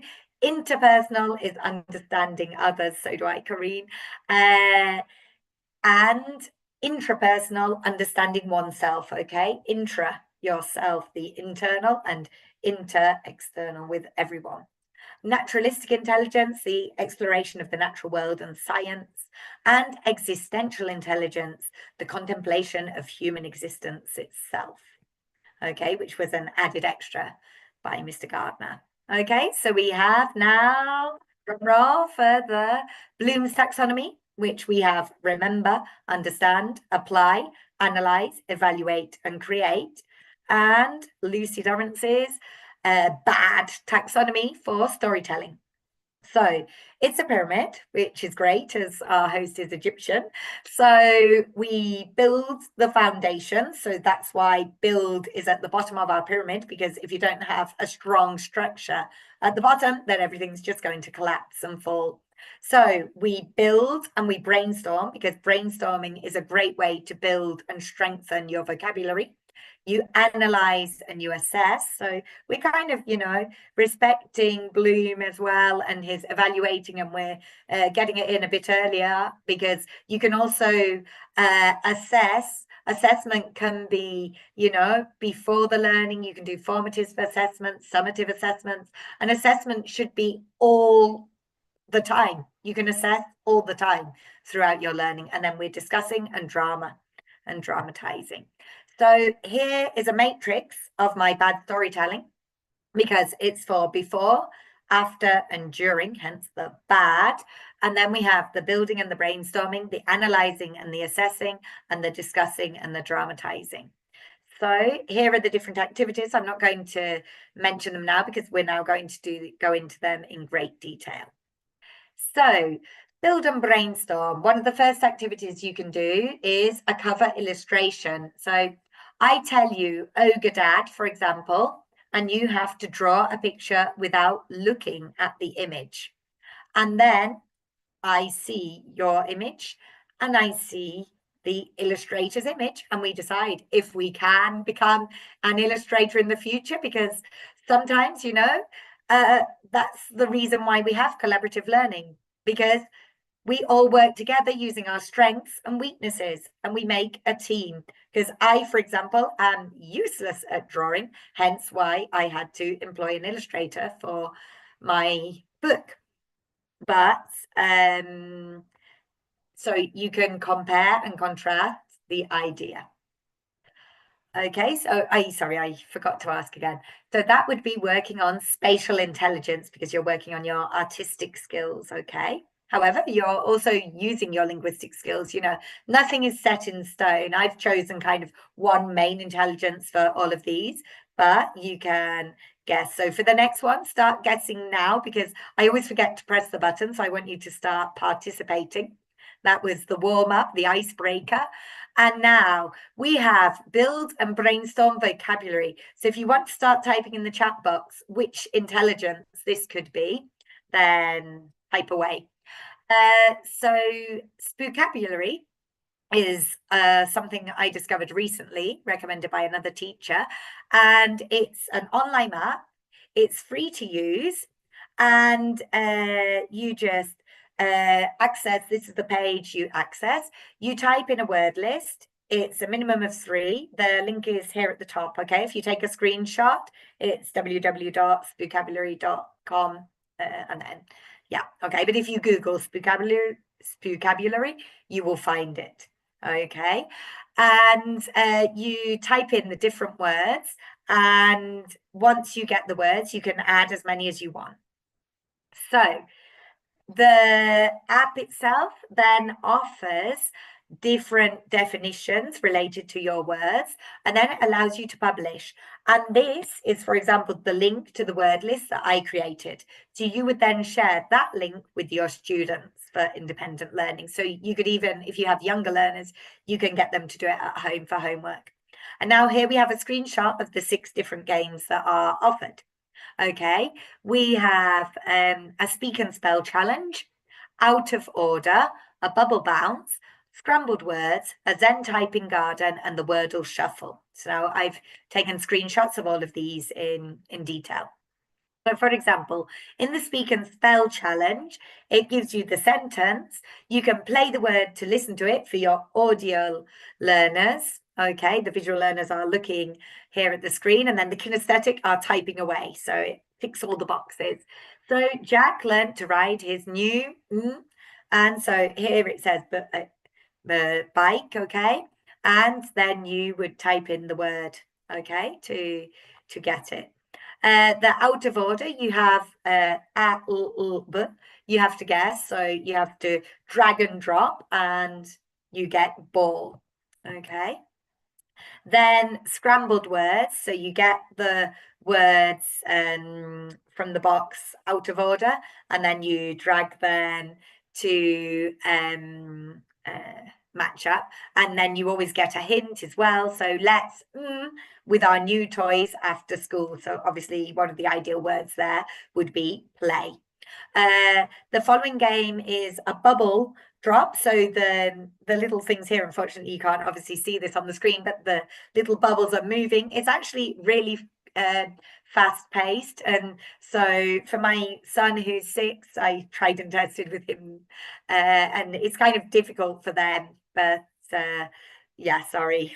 I do always, I know, talking about pace and delivery, I should practice what I preach, shouldn't I, Abdallah? So yes, I will try and slow down, but I want to get a lot into the time. But we can re-watch anything on replay, and anything you miss, you can DM me or whatever you need, okay? So yes, the bubble drops, and you have to drag and drop the words. Okay, the Zen garden, you have to click on the words in order, and every time you win, you get a flower. Okay, someone is asking what BAD stands for. The BAD is for before, after, and during, but it's also a double base thing with my pyramid, which is the build and brainstorm, the analyze and assess, and the discuss and dramatize. Okay, and then we have the word. Oh, sorry, I've gone the wrong way, but oh yeah, there we go. The Wordle, okay, which is a bit like the Sudoku or whatever, so, or the word play, and you have to drag the words to put them in the right order. Okay, and you have 3 chances. So they're simplistic games, and they're really useful. So I like that. So I think before I saw a few people had said linguistic intelligence, and oh yes, and at the end of the game, every now and again, you get a brain break. Brain breaks are really useful in the classroom, okay? And here you have different games that the students can play with, okay? Just for fun, Okay, and they win gems and diamonds and rubies. Okay, so linguistic intelligence. Okay. And here we have, oh yes, okay, yeah, the idea of bad is kind of the play on words that they are bad, but really they are too good to be true. Okay, so it's a bad way to be good. And actually slang, they say, hey, I'm bad. You know, Michael Jackson, do you remember his I'm bad, you know, I'm really bad. Okay, so building and brainstorming, we have the cover description mind map. Okay, so you show them the cover and they have to brainstorm different words related to the story. Okay. So sorry, I forgot to ask again, but it could be spatial intelligence. Again, linguistic intelligence would also tick boxes there. Okay. Then we have the Give Me 5 poster. So you can either draw a hand or they draw their own hand, and then they have to think of 5 different questions related to the cover. So for example, we look at the cover and is the story about an ogre and a child? Is Ogre Dad kind of horrible? So they can come up with their own questions. Is Ogre Dad really an ogre? Is Ogre Dad scary? Will the story have a happy ending? Okay, so they can think of their own questions and then they have to read and they can test each other at the end of the story. Okay. Oh, gosh. Okay, so another activity would be storytelling slime. So you can either use slime that you can buy, you can make the slime yourself, or you can use jelly. And then inside you can either put realia objects, or you can use a plastic bag, a tiny plastic sealable bag, and put different words or vocabulary. Okay, and of course, for the tactile learners, that is really motivational. So that would be bodily kinesthetic. Let's get messy. Okay. Then we have the Ogre Dad phonics. So here we have the phonics box, okay, and it's just a cereal box, and then we would feed him the different words like the ick, oi, magic air makes the I sound like an E, so bike, and then we would feed Ogre Dad bike, okay, and then you go on with the different words. Ball is actually a trick one, which is but all, because yeah, we spell it, English is just wonderful in that sense. Yeah, I never realized how difficult it was until I became a phonics teacher. Bricks, so that's a simple one, but bricks, okay, and then train with the A, what did you say sound in the middle there, okay. Then we have the feelings chart to assess how the students feel. Okay, I tried to use, these are actually inside the book, you can scan, there's an app that you can scan and download some of these activities, and then if not, you can follow me on Instagram for more inspiration. So we have, I feel happy, I feel hopeful, I feel sad, I feel elated. So I tried to use words that weren't common. And it's amazing, even 4-year-olds can pick up. I taught them Snow White last year, and I taught them, I'm angry, but then I taught, I'm furious, I'm enraged. And so they learn all this different vocabulary. Okay, so you need to start looking for the synonyms, even from early ages. Okay, yeah, you'll see all my details at the end with the Instagram and everything, but it's at Lucy Durrant's books. Okay, here you have this would be interpersonal, okay, intrapersonal, working on their own, on themselves. Another activity for after storytelling would be the go away spray. Okay, so we've got Ogre Dad and we want to chase him away. Okay, so we spray him and then that's it. And I don't know if you're familiar with the super simple songs. Go away, big bad monster, go away. So this would be part of the songs that you can sing. And I've just realized that we've got to the after storytelling. So I kind of feel that we've skipped part of the presentation with before, but we'll work that out at the end if I've skipped some of the activities. Okay, so we would send him away. And then another one for after storytelling, so for the analysing and assessing, would be to write a sequel. So we have, for example, the ogre mum or ogre gran, ogre grandpa, ogre brother, ogre sister, ogre teacher. Okay, different activities. So again, linguistic intelligence. Okay, and then another activity you can do is tickle time. So for discussing, dramatizing. So we can, for example, say, how could we make a tickle stick? What could we use? And if anyone's interested, I'm running a competition. So if you send your tickle sticks into my Instagram webpage, you can win a copy of my book. Okay. So that would be bodily kinesthetic, of course, that we're practicing there. Discussing, type in now what you think the toy discussion would be, which intelligence would be working there. So we have a discussion about the favorite toys, favorite games, and perhaps the students could even invent a new game to play with all the family, you know, playing memory, snap, Dobble. They are amazing games for the classroom. Okay.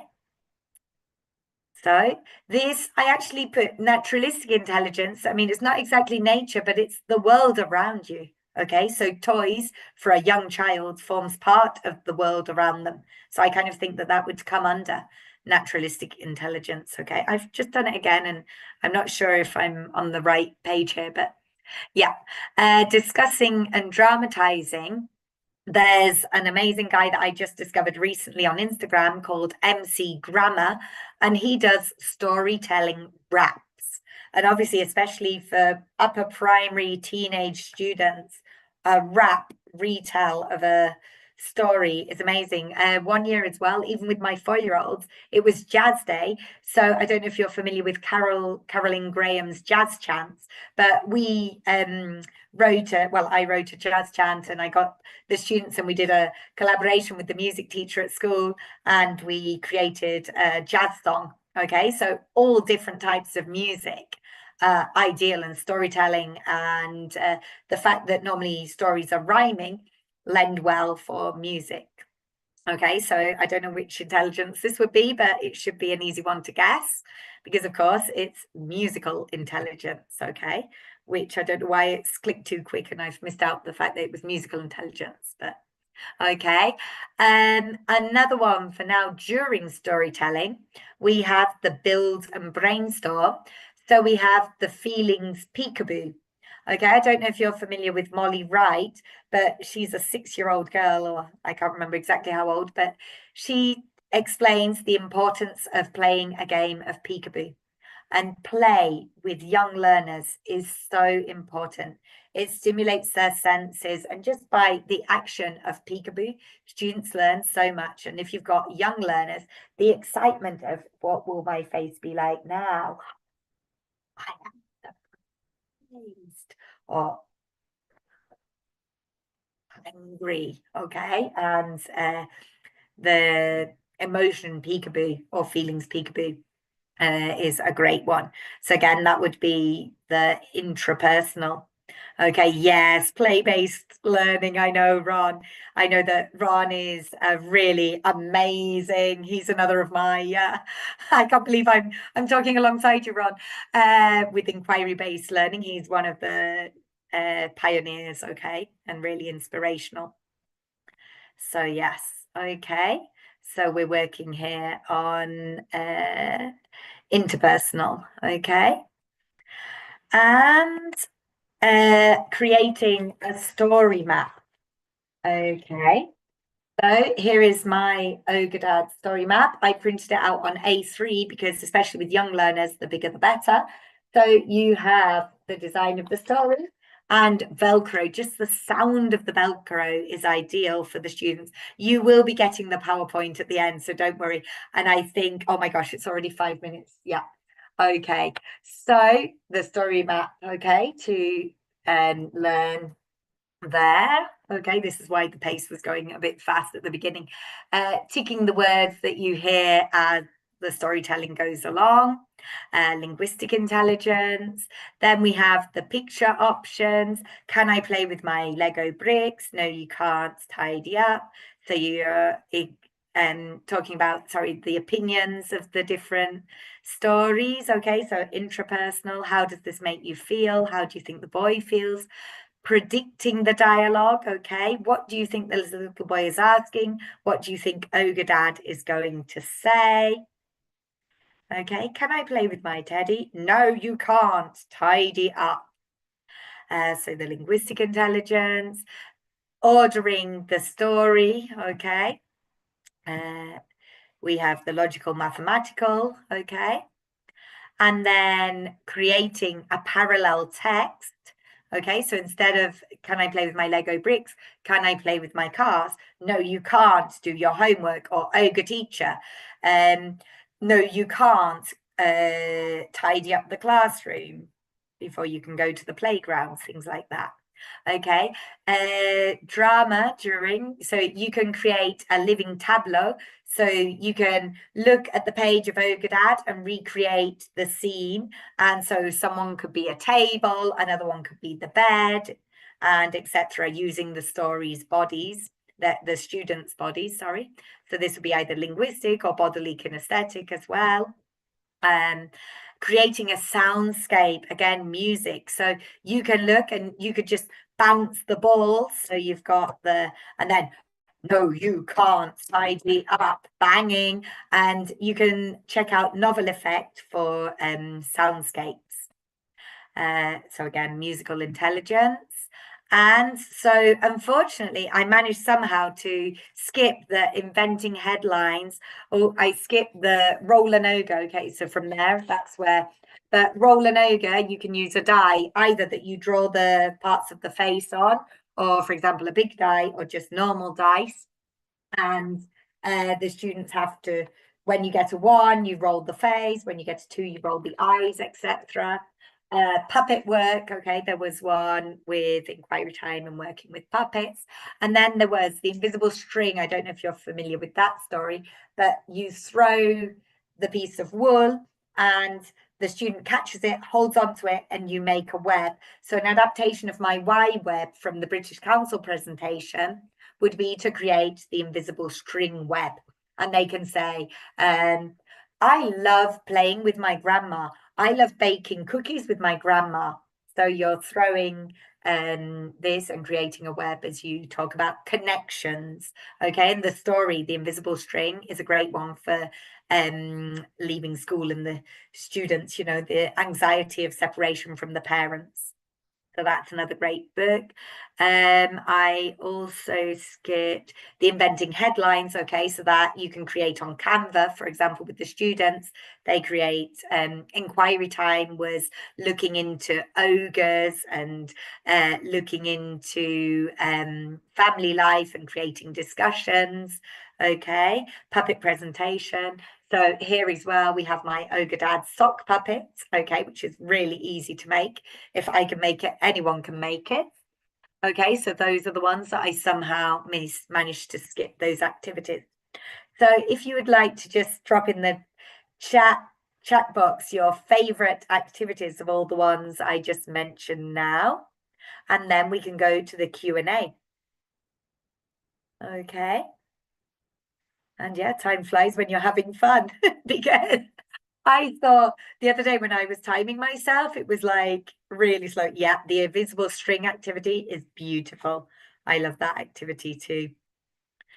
So yes, so I don't know if we have any questions. Oh, yes, we have, Lucy. We have tons of questions. Yeah. And one of very important one I wanted to begin with is related to the fact that at the beginning of today's first day, we got much of information about other educators, not only language ones. That's why, what would you say about integrating storytelling into subjects beyond language learning, such as math, science, art, just to make lessons more impactful? Yeah, I totally agree. And for me, you know, you have to, I now work as an inquiry-based learner as part of the PYP. which is the primary years program for the International Baccalaureate. And we work with, you know, transversal learning across the curriculum, and storytelling for me is the best way to do that. And in fact, my favorite unit of inquiry is how we express ourselves, which is based on fairy tales. And, you know, our students learn so much in those activities because you're doing mathematics, but you're also doing drama, and you're also doing science, you know, we're cooking. And then you go out into the playground and the students are repeating the catchphrases from the story. So it's memorable learning as well. And they learn so much from stories. So I when have in wonderful terms of memories of storytelling as a child in primary school, and we would go to the public library once a week as a sort of outing from the school, and they had professional storytellers tell us stories. We all brought a pillow with us so we could sit there in this beautiful room that was built in the 1920s. And every year Wow. I go back to that room and sit there and just take deep breaths, close my eyes. It's just like reinvigorating. It's so motivating to go back to those wonderful memories of storytelling. Yeah. And I think Mm. primary school teachers, that's a skill they need to bring to the table, not just all the activities, and you mentioned some wonderful activities, but also just sitting with the learners and telling them a story. Yeah. They love it. I just have great memories of it. But the Yeah. best one is my fourth class teacher who had a corner in the room with two big armchairs, you know, and every time we would finish something, we could go to that corner and cuddle up in those armchairs and read a book. Yeah. So, you No. know, she had integrated making reading fun and stories and that fun. I always looked forward to those things. Yeah. I Yeah, guess I you think cannot. storytelling is memory, you know, memorable learning. And I think everyone remembers their teacher. I also had this great, enormous teacher called Mrs. Devoy. And, you know, at the end of the day, we would have story time. And she used to have a child on her lap. You know, it was back in the day when these sort of things were permitted, which is such a shame. Like, luckily in Spain, there's still freedom to do that. And, you know, we can still have that connection with the students. And, you know, it's magical. And I remember just wanting to be on the teacher's knee that day for story time, you know. Yeah, storytelling is a powerful tool, not only in educational world. You can see it all over areas, you know, in business. Indigenous people 1,000 years ago all started with storytelling. So we cannot, you know, overestimate it and underestimate it. Like we No. can just use it as much as we can. And as you mentioned, for instance, subjects like art. Art is creativity to all of us, I Yeah. guess. So what are some creative ways to assess student learning through storytelling activities? Yeah. I mean, I think the advantage of art is that it's, you know, and assessment is that it can be done all the way throughout. Like at my school, we do Trinity Stars, which is a drama-based award. So at the end of the unit of inquiry, they get a medal and everything. So it's like an amazing assessment, and they have an external, it's not exactly an examiner but an external recognition. They get a certificate. So, you know, the drama assessment at the end of it is amazing, but also you can be doing formative assessments throughout, and there are so many different activities that you can do that the students are learning. I mean, even cooking in itself, you're assessing so many different skills, or just by telling a story, you're assessing their listening skills, you're assessing their phonics by feeding Ogadad, you're assessing their phonics. You know, and they're playing and they're having fun, and you're there with your notebook and your clipboard. You go, oh, he can do that, you know, rather than having them sat on the carpet going, can you say this? And You know, students don't it's even realize motivational. that they are being tested. Yeah, they don't realize they're being assessed, and they're Or learning through play. That's the And best you're way. assessing through play. Exactly. So there is a lot of pressure development, and I think like more private and public institutions are focused on bilingual and even multilingual classrooms. So how and what would you say about using storytelling as a tool for language acquisition in bilingual and multilingual classroom? Yeah, for language acquisition of different languages. I mean, for me, storytelling is the foundation of all learning. It doesn't matter which language, and you learn so much language through stories, you know? If you then go on to the synonyms of they've learned angry, so you teach them furious, you know?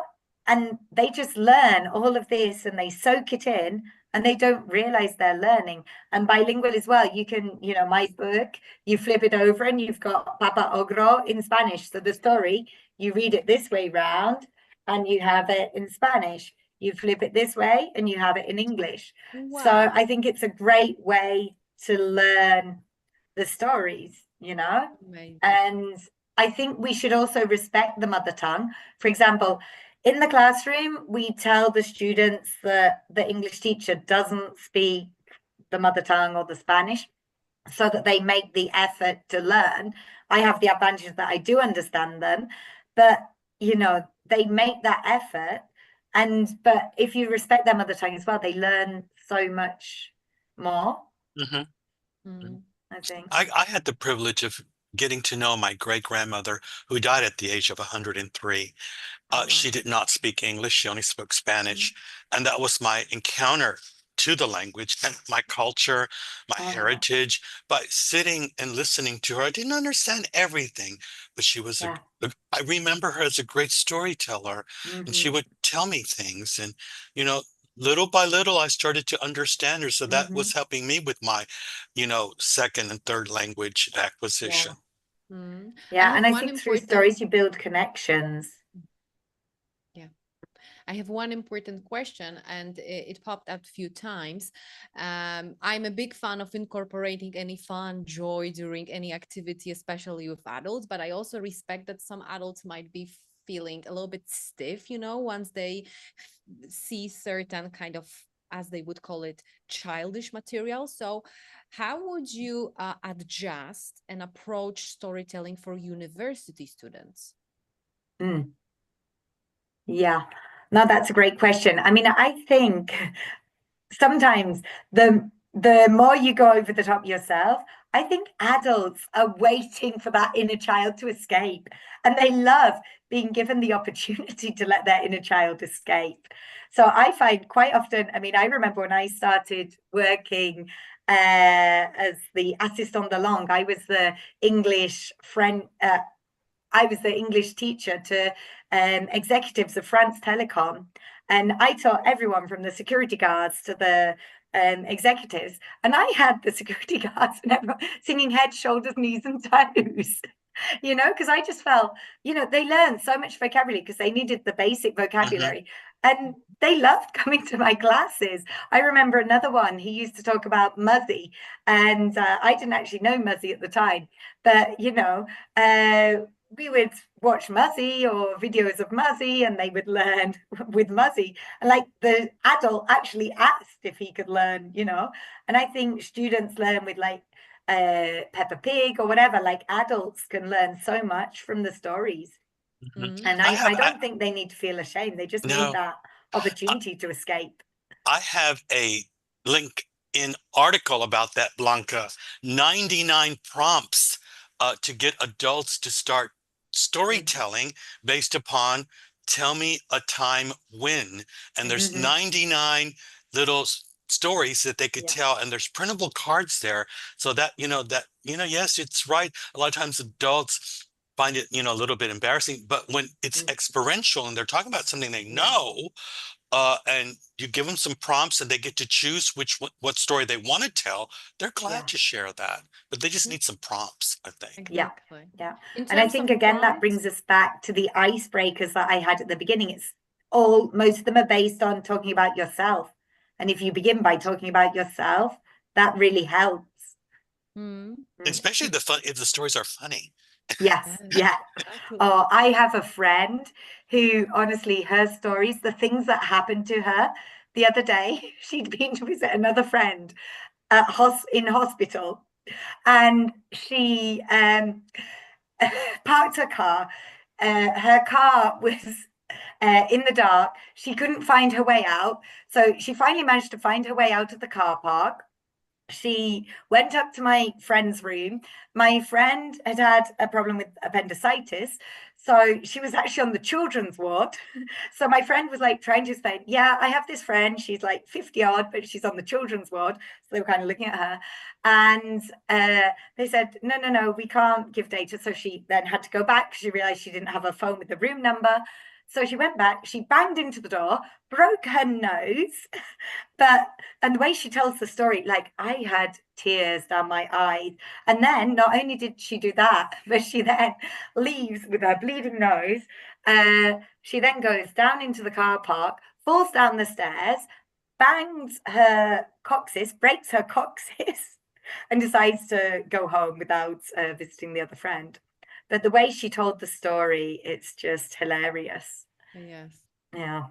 It's a great also first step to teach public speaking, I guess, you know, even to young learners. And in terms of one piece of advice, I'll give you a few seconds, Lucy, to wrap your head around it before you answer, because you presented so many cool activities that I know that all attendees were just like, wow, we are boiling with all these ideas, and that's absolutely great. Thus, considering your vast experience with different learners groups, which activity that you presented, but think about only one, would be the best in applicating in different learners groups?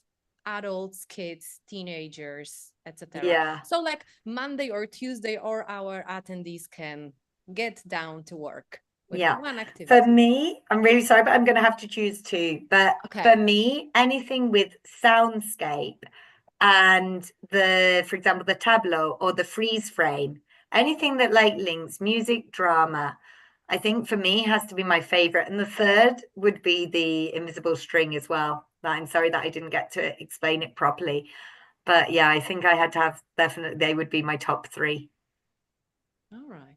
Yeah. And, you know, anything with music and the soundscape, like you show them the image and then they look at it and they examine, you know, the sounds that they could make. And then they're getting creative, because I'm doing a unit of inquiry at the moment on loose parts. And I took a box to the classroom and, you know, just observing what students can do with a box. And then there's an amazing story called No, Not a Box. And so then my students have been drawing and writing, you know, and I just wrote on the board, it's not a box. And in fact, in phonics, we were learning the word stick and how to spell the word stick, because we're on the CK sound. And there's another great story called Not a Stick, or A Stick is an Excellent Thing, other stories. And so the students can learn so much from stories and creative and drama activities, and anything that, you know, thinking outside the box is just amazing, and anything with drama as well. Yeah, this is what we try to do, all of us. Think outside the box. So thank you, Lucy, for everything, for tons of ideas. That for sure, that's really great. We have technology and we were all able to record it, because I barely remember 5, and I guess that there were 20 of them, because they were so colorful, and like my mind was trying to come up with some ideas. Thank you so much on behalf of our attendees, the whole Educast team. Thank you. Oh, thank you to everyone here for the support as well, to yourself, Blanca, to Ron, and especially to Mo. Thank you so much for organizing this.